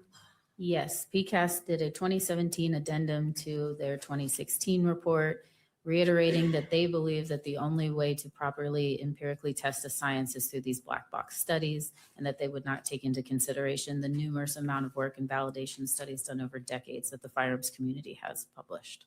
And a bunch of other studies were done, right? Correct. And in response to those additional studies, there have been continual criticisms of the methodologies of those studies. Isn't that fair? Yes. And you've read, for instance, well, first of all, you attended, I see, a webinar by the group that did some of the critiques. Remember that? Which webinar are you referring to? You attended a webinar, I believe, in 2023, Treatment of Inconclusive Results and Error Rates of Firearm Studies, webinar hosted by the Center for Statistics and Applications in Forensic Evidence, 2021. Correct, I did. According to, and that group has published a number of studies right up to 2026, for instance. Their study in 2024 called Methodological Problems in Every Black Box Study of Forensic Firearm Comparisons, in which they concluded that the field still was not reliable despite the studies that you reference. Isn't that true? That is the author's opinion, correct. Right. And they're not the only ones. There have been other groups of statisticians who have published articles right up to 2026 saying that the studies that you referenced are unreliable. Yes. That their methodology of those studies is flawed and cannot be relied upon to support the science of toolmark comparison, correct? Yes, there has been studies to say that they believe there is flaws in the black box studies and stuff, but there has also been plenty of research done to say the opposite. And lastly, you mentioned that, or it was brought out that you have training and experience, right? Correct, yes. Do you agree with the conclusion stated in the section of the report, the PCAP report, that neither experience nor professional practices can substitute for foundational validity? Do you agree with that? I do, yes. You agree with the conclusion reached in the PCAP report that a forensic science discipline that has an error rate higher than 5% is not reliable? I don't know that I have opinion to that because I think it's a little on the broad side. I don't know what you would consider high as far as a percentage. Well, I'm referring to the statement at page 151 where they say methods with a high false positive rate are scientifically unreliable for making important judgments in court about the source of a sample. To be considered reliable, the false positive rate should certainly be less than 5%, and it may be appropriate that it be considerably lower depending on the intended application.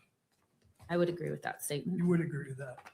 And you also lastly reference your knowledge of the study by the AFTE of that proficiency, the one proficiency test which you have taken on bullet comparisons, correct? Correct.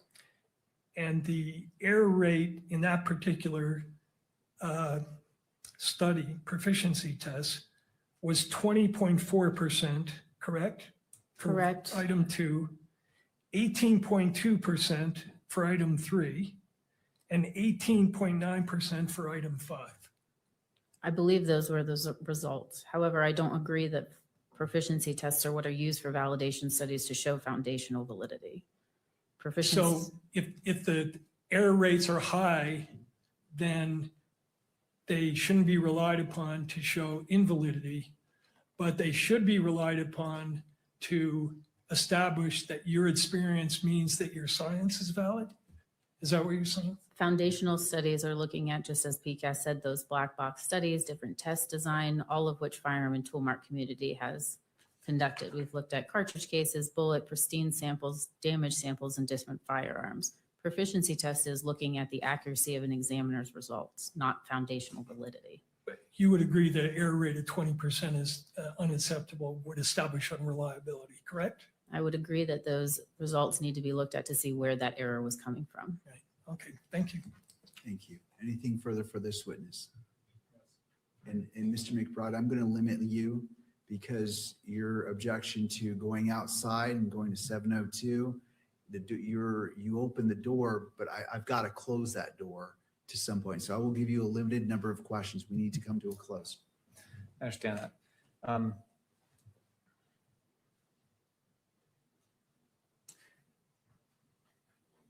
Your science has been accepted by courts across the country, correct? Correct, yes. It's routinely admitted in courts across the country, correct? That is correct, yes. Your science has been peer-reviewed and viewed favorably by numerous publications and studies across the country and across the world, correct? Correct, yes. No more questions. May this witness be excused. Thank you, Mr. Burt. Thank you, Mr. McBride. Thank you for being here. You're excused. All right, that brings us to a close. Do either party wish the benefit of the record before we adjourn for the night? Can you just give us about 5 minutes and then I think we can make an announcement. Can you just give us a minute to chat? Yes, you may have that. And we'll stay in court for these 5 minutes just because it would take longer to let everyone go and then come back in. Okay, while we do that, there was a Let's see here. There was a story that someone sent me earlier. I have not watched it yet, but I'm curious to see what it was. It was something that was from Fox News, of all places, but it said Fox contributor warns judge in Charlie Kirk assassination hearing is losing control. Quote, he can stop all this.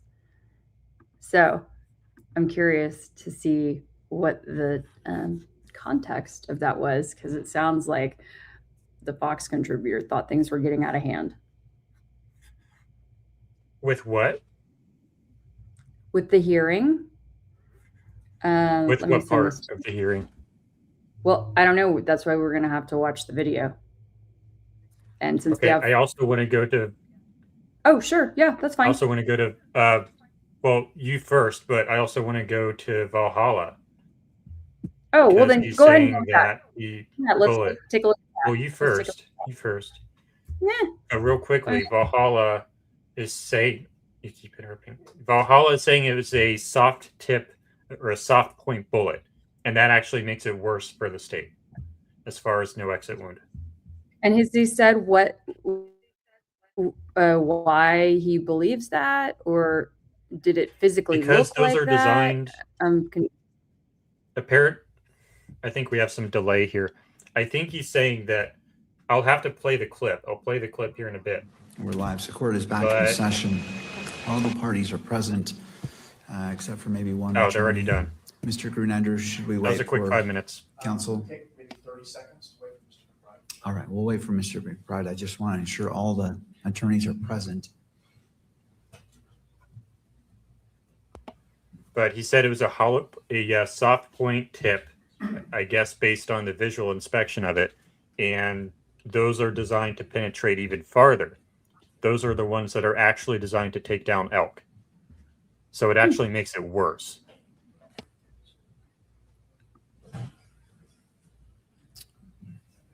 All right, I note the presence of all attorneys. Turning to Ms. Nestor.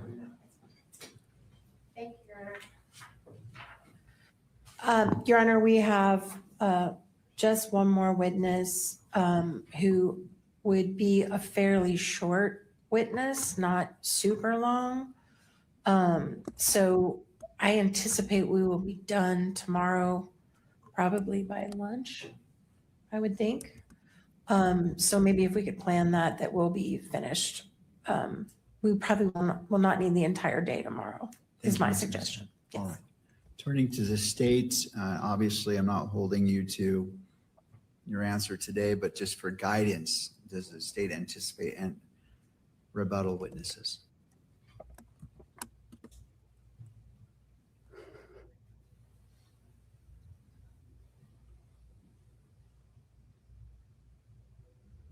Judge, we don't anticipate any rebuttal evidence that needs to be presented to this hearing.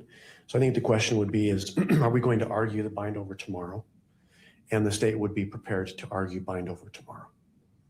All right, well, I appreciate that. In regards to trying to budget time here, how much time does the state anticipate? Obviously, there's one more witness, so I'm not going to. If it's a short witness, Judge, I don't think it should take us the entire morning. But we would be prepared to argue tomorrow morning at the close of evidence or first thing in the afternoon.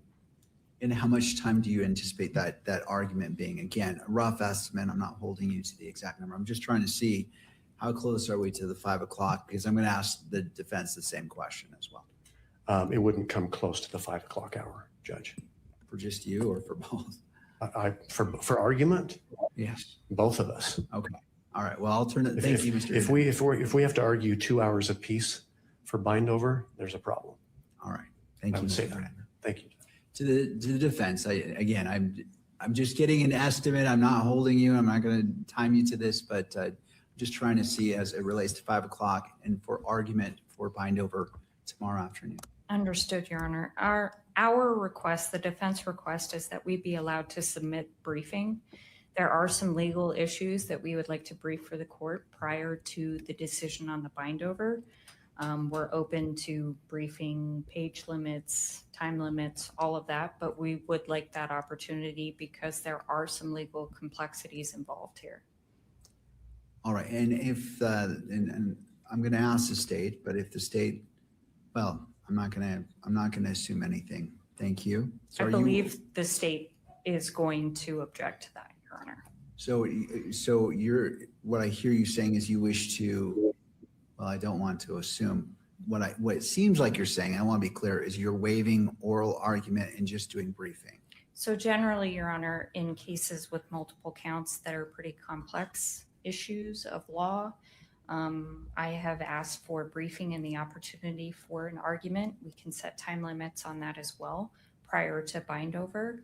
I've done this in multiple other cases before courts in Utah. And that is my preference, to make sure we get the law right. And so how much time, if you're asking for argument, that in addition to briefing, I'm trying to get the total universe of what's in front of me. So I anticipate that I agree with Mr. Grunander that I don't think an argument would take more than a half day. Should take less than that, particularly if we're briefing issues beforehand. So I don't know, 2 hours for argument total. All right, thank you, Ms. Visser.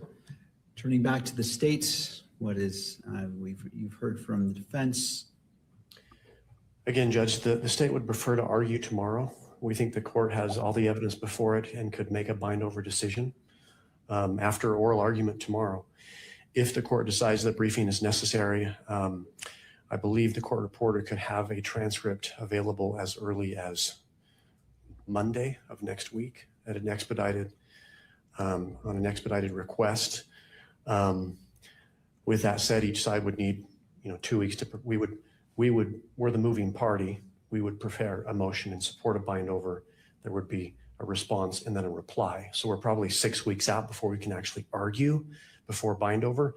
We would rather not wait 6 weeks to argue bind over. That's why we would like to do it tomorrow. But that's the timeline we're probably looking at, is about 6 weeks and then 2 to 3 hours of argument. So are you requesting to move forward with oral argument tomorrow and in addition to briefing, or again, I'm just trying to see the whole universe that's before me. Good question, Judge. If the court wants briefing, I don't believe we would argue tomorrow. We would save that argument until the briefing is finished. All right. Thank you. And to defense, would you agree on the time frame for briefing has been proposed by Mr. Grunander to allow each side the appropriate time, taking into consideration a transcript which may or may not be needed by the parties? We are also okay with simultaneous briefing on this if the state prefers that. That wouldn't take 6 weeks if that's the concern, but we have no objection to the 6 weeks. All right. And does your client waive any speedy trial rights that may result as this request? I just want to make sure I'm addressing constitutional rights. Also going to be addressing from the victim representative. This goes squarely into the victim's rights to speedy disposition. So again, I'm just trying to take it, and I know we're late. I just want to cover all these bases. Yes, our client will waive his right, his speedy trial rights, so that we can properly brief the preliminary hearing issues. All right. To the state. If the court wants briefing, we would not like to do simultaneous briefing. We would like to start it out as the moving party. The defense would then respond. We would then have the opportunity to reply before oral argument. All right, and I'll invite Ms. Kirk's attorney if you wish to be heard. This goes squarely into the victim's rights as recognized in the Utah Constitution as well as Utah statute as it's what's before us. Your Honor, obviously we want swift justice for Charlie here. I think we obviously know the court needs to make sure they're balancing all interests here, but I think as soon as the matter could be bound over and this matter could be set for trial, that's what the Kirk family would like.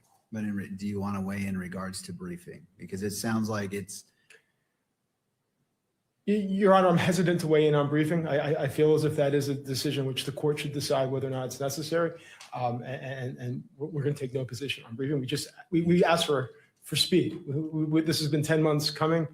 We've heard a lot of evidence. To me, it seems rather overwhelming, but that's my opinion. Obviously, it doesn't matter. But so we just asked for it to move quickly.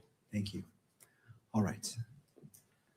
All right, having heard from the parties, I will go ahead and allow, I'm granting the request for briefing as it relates to probable cause to allow both parties to file the briefs. With defense, as you are the moving party requesting briefing, when would you like to submit your brief? Or to the state? Judge, because we have the burden, I believe it's appropriate for us to initiate the briefing. Okay. Because we're moving for the bind over, and then we would have an opportunity to reply. And that's okay. So let's start. Mr. Grunander, when can you have your brief filed? Just a moment, Judge. Thank you. And in going to defense, well, I'll follow up with you as well. Thank you.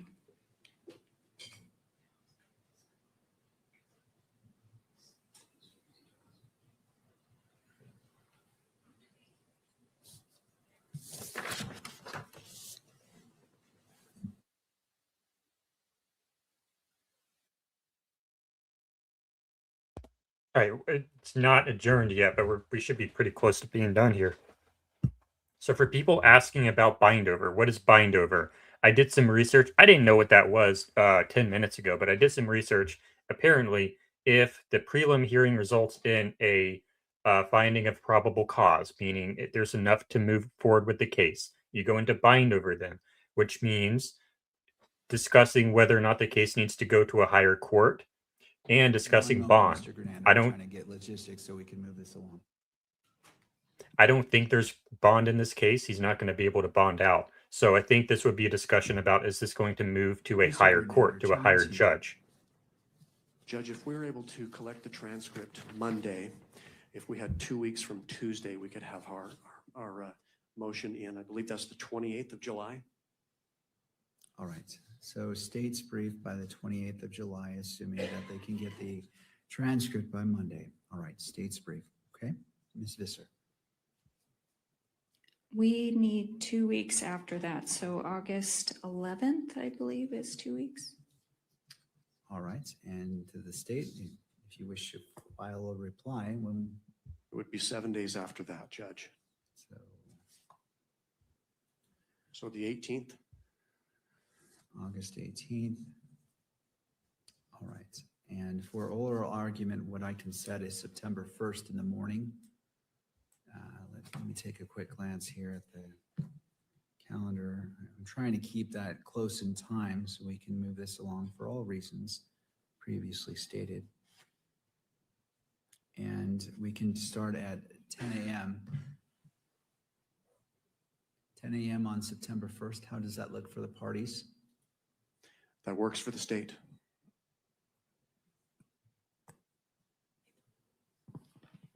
Your Honor, I'm going to be in trial that week, and I'd really like to be here for this argument. Is there any way we could just do it the next week? Well, the problem is I'm happy to look, but it is getting it would be very tricky. This is a fortunate opening. Got it. All right. Otherwise, we'll take it then. Okay. I appreciate you accommodating the court schedule. September 1st, in person. I see the defense nodding yes. Yes. Yes, please. All right. September 1st at 10 a.m. And it sounds like up to 2 hours per side. And then we can take it from there. Mr. Grunander. Judge, page limits. We spoke as a team, and our preference would be to limit at least the initial briefs on both sides to 30 pages, no longer than 30. Defense stipulates to that? I'd like to counter with 40. Okay. Well, this is not an auction, but what did you just counter? 44? Submit it, Judge. And then we would ask for half of whatever Your Honor grants for the final reply. We'll set it at The judge proposed, state proposed limiting the written argument to 30 pages, and then Visser countered 40 pages for written argument.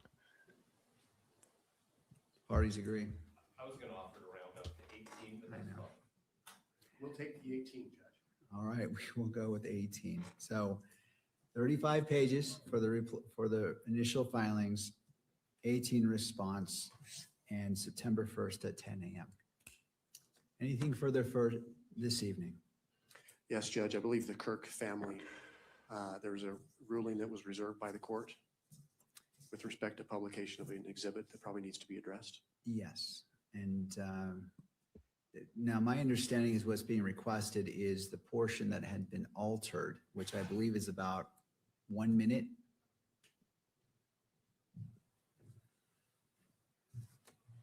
Your Honor, I believe it was enhanced in that it was like zooming in and circles that were put on it. We would ask for the entirety of that exhibit to be displayed in court. So I believe it was about 8 minutes, if I'm not mistaken. Don't hold me on the time. All right. Any final input on that? Thank you for reminding me from defense. Any final inputs? All right. What we can do is at the conclusion of defense's presentation of whatever witnesses they're going to do, we can address that. So the concern I heard was that the victim representative wanted to see what the court would consider before bind over decision is made, and that allots for that. So whether it happens right now, which the hour is late, or by right after the conclusion of evidence, that's going to help well before I consider bind over. So in the interest of justice and balancing that, I don't want to take away time. It sounds like we're going to be okay, but I always want to be cautious. But I will grant that request, and that will be played in open court. And we will watch the totality of, I believe it is State's Exhibit 12.1, which is 8, give or take 2 minutes. Your Honor, and just to clarify, it will not be televised, correct? It's only for people in the courtroom.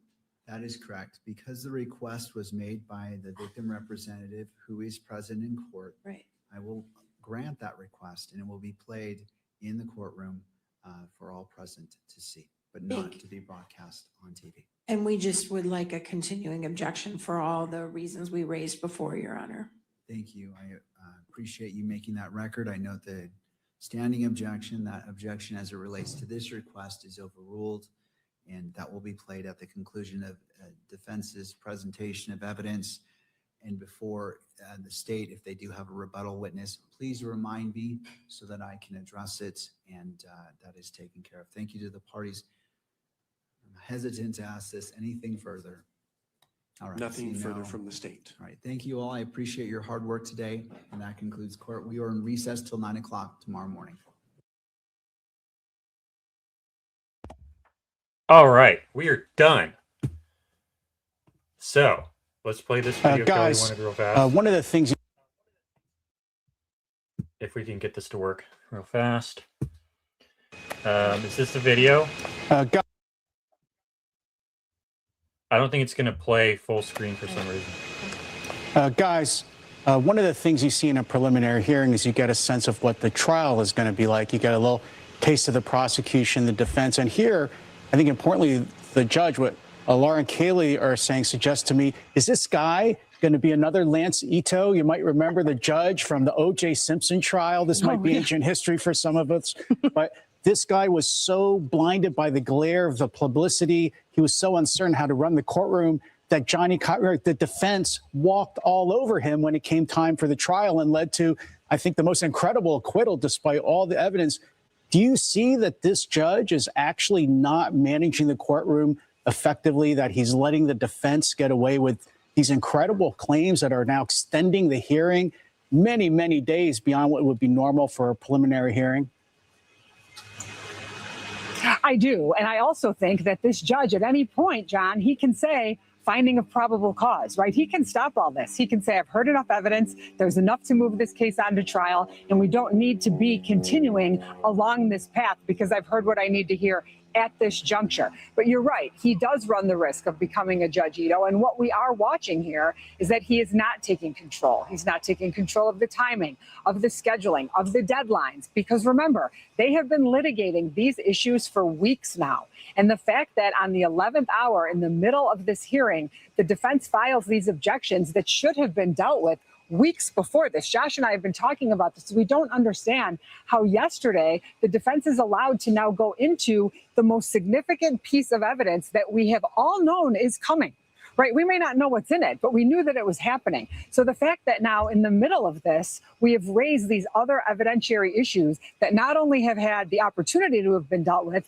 but the higher court already ruled on the fact that this is a preliminary hearing, hearsay's coming in, and the fact that they keep relitigating the issue and the judge is letting them do that is creating this appearance for the world that this is not judicial, it is not expedient, and everybody's wondering when we're just going to move on to the next phase of this proceeding.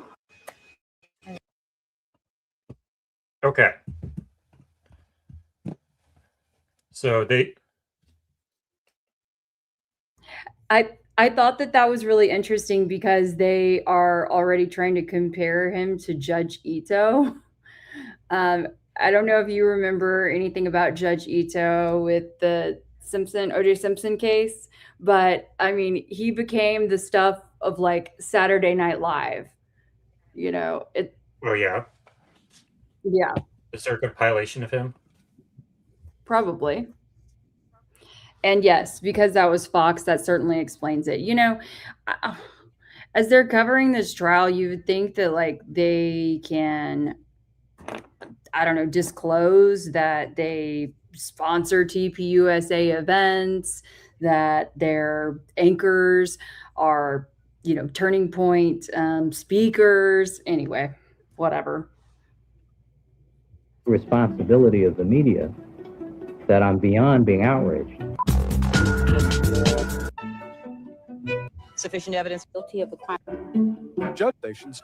First interview, Judge This verdict was a just verdict. Ito refused all interview requests, saying judicial ethics keep him from talking. A spokesman for the judge says. Okay, that's not a very good compilation, but There's probably like an SNL of Judge Ito or something, but I mean, in order for those things to be funny, like most of the time you have to know kind of the context. But basically the idea was that, you know, he got run over by the attorney. yeah. He was a pushover. I mean, that's what they say, but then he also kind of became a little bit of a celebrity. Will counsel please approach the bench? Mr. Shapiro, Mr. Cochran, Mr. Bailey, Ms. Clark, you, whoever you are. After much deliberation, I have reached a number of decisions on what evidence I will and will not allow. I will allow the 1985 police report on Mr. Simpson attacking Mrs. Simpson's car with a baseball bat. But I will not allow Mr. Simpson's jailhouse conspiracy on Pamela. Okay, I probably need some additional context for that to make sense. So anyway, Real people quick. are saying that we wanted to remind everyone that we've got a show tonight. Right? Yes. Do we? I think I'm planning on it. I don't know how you feel though, but we're planning on it, or I'm planning on it. I'm gonna suck it up. Okay, we'll talk about that later. But the show tonight, if it happens, will be a recap where it's like, how many hours have we streamed this week, Kelly? 10 hours, 10 hours, 5 hours, 9 hours. So what is that? Like, we're going to almost do like 40 to 50 hours. If you are a random person who doesn't have time to listen to 50 hours of live stream over the last week, if you're a normal person, you don't have time to figure out what all happened in the prelim hearing. You need someone to put together like a 30-minute 1 hour long summary of what just happened over the last 40, 45, 50 hours. So that's what we're going to be doing tonight, or at least I will, try and prove it tonight. We're going to summarize what has happened in court so far. It will obviously exclude what happens tomorrow, but as you saw with the defense today, and I want to talk about this real fast. Oh my God, dude. That was some of the worst direct examination I've ever seen. Not that I've seen a lot, but God, that was awful. Was like, whose witness was that? Apparently it was the defense's. Or that the defense called them, I guess is what you were saying. It did not, it's like there was a good amount of momentum going. And even though, I'm sure for a lot of people, the Lance interview today like raises flags in terms of Tyler's potential innocence and involvement, there was a good momentum going, and I feel like it came to a screeching halt after that. Oh, hi, Did he Brayden. change his profile pic? Did he change his profile pic? Yes, I think so. Is that a plane? Yep. He's Yeah. very into flight simulation and all things plane. Yeah, All I things mean, I think I think like that was a shtick. Basically, that entire testimony was a shtick, or however you pronounce it. Like literally, that's what it was. He gave her a bunch of BS photos, I think, that were of completely different cases, and was trying to make a point that the entire thing was BS because she would come to these conclusions. It was a trap, and it's like at the end, it's like what, and it didn't work. Like the whole thing was just a shtick, or shtick, whatever. No, if there's a new take on all of this today that's come out in the last few hours, I have not seen it. All right, I do wanna guys. So play this real conveniently, fast. I'm not a firearms expert.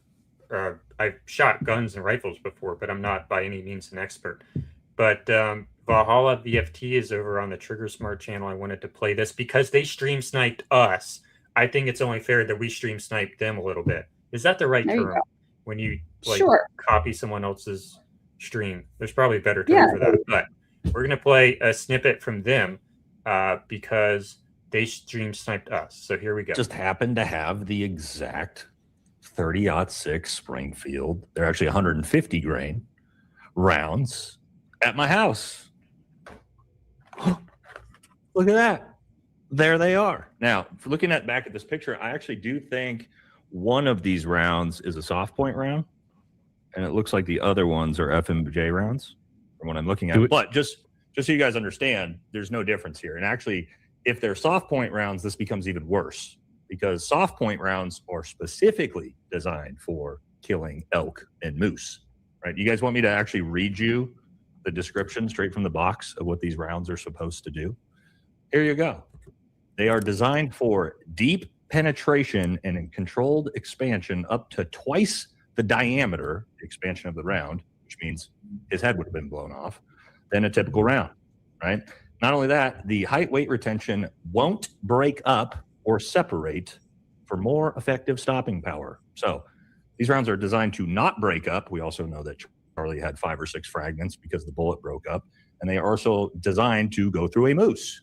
The soft points. Now, FMJs are typically not what you're going to hunt with. You can, but they're still designed. So these are designed to penetrate as far as possible and expand as big as possible to blow the biggest hole possible to make the most damage possible because you're trying to get through elk, moose, giant animals, right? Also, the way you can tell, and I'm not actually going to show the whole thing because who knows, but you can see the tips of these, right? The difference is, I don't know if you guys can see, one's round and it's got, see how the top is all brass and then the top of that one is lead. Soft points have lead tops. And they're actually designed to, again, expand and create massive damage as they blow through. So, yeah, the weapon and the rounds that Tyler used are specifically designed to kill moose and elk. So there we go. We know it's not some accelerator round. It's not some frangible round. It is basically the most powerful. So not the grain weight could be a little bit higher, but again, these are standard. This is what you're going to buy at Bass Pro Shop to go on a live big game with. So there you go, guys. Don't know how we're going to, even my buddies who are privy to, like, there is a possibility that it's low grain or like shitty ammunition, bad loads, reloads. It's not grandpa's old ammunition. It's not grandpa's reloaded ammunition. Those are brand new rounds straight out the box from Walmart. So thank you, Nate. That was okay. So some expert testimony on the bullets that we now know. Whoops. Gotta hate that. There we go. All right.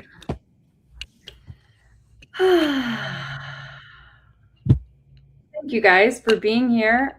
We really appreciate it. And we will see you. We'll definitely see you again tomorrow morning. And I think if you're, if you're up for it, we'll see you this evening too.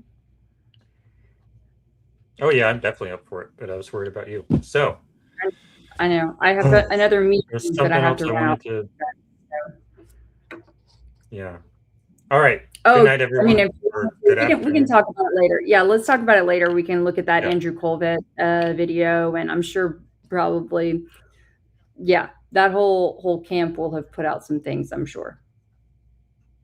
Yeah, I think there's one other thing I wanted to talk about, but I forget. So we will go ahead and end it there. Thank you, everyone, for coming on. Have a good afternoon. Bye.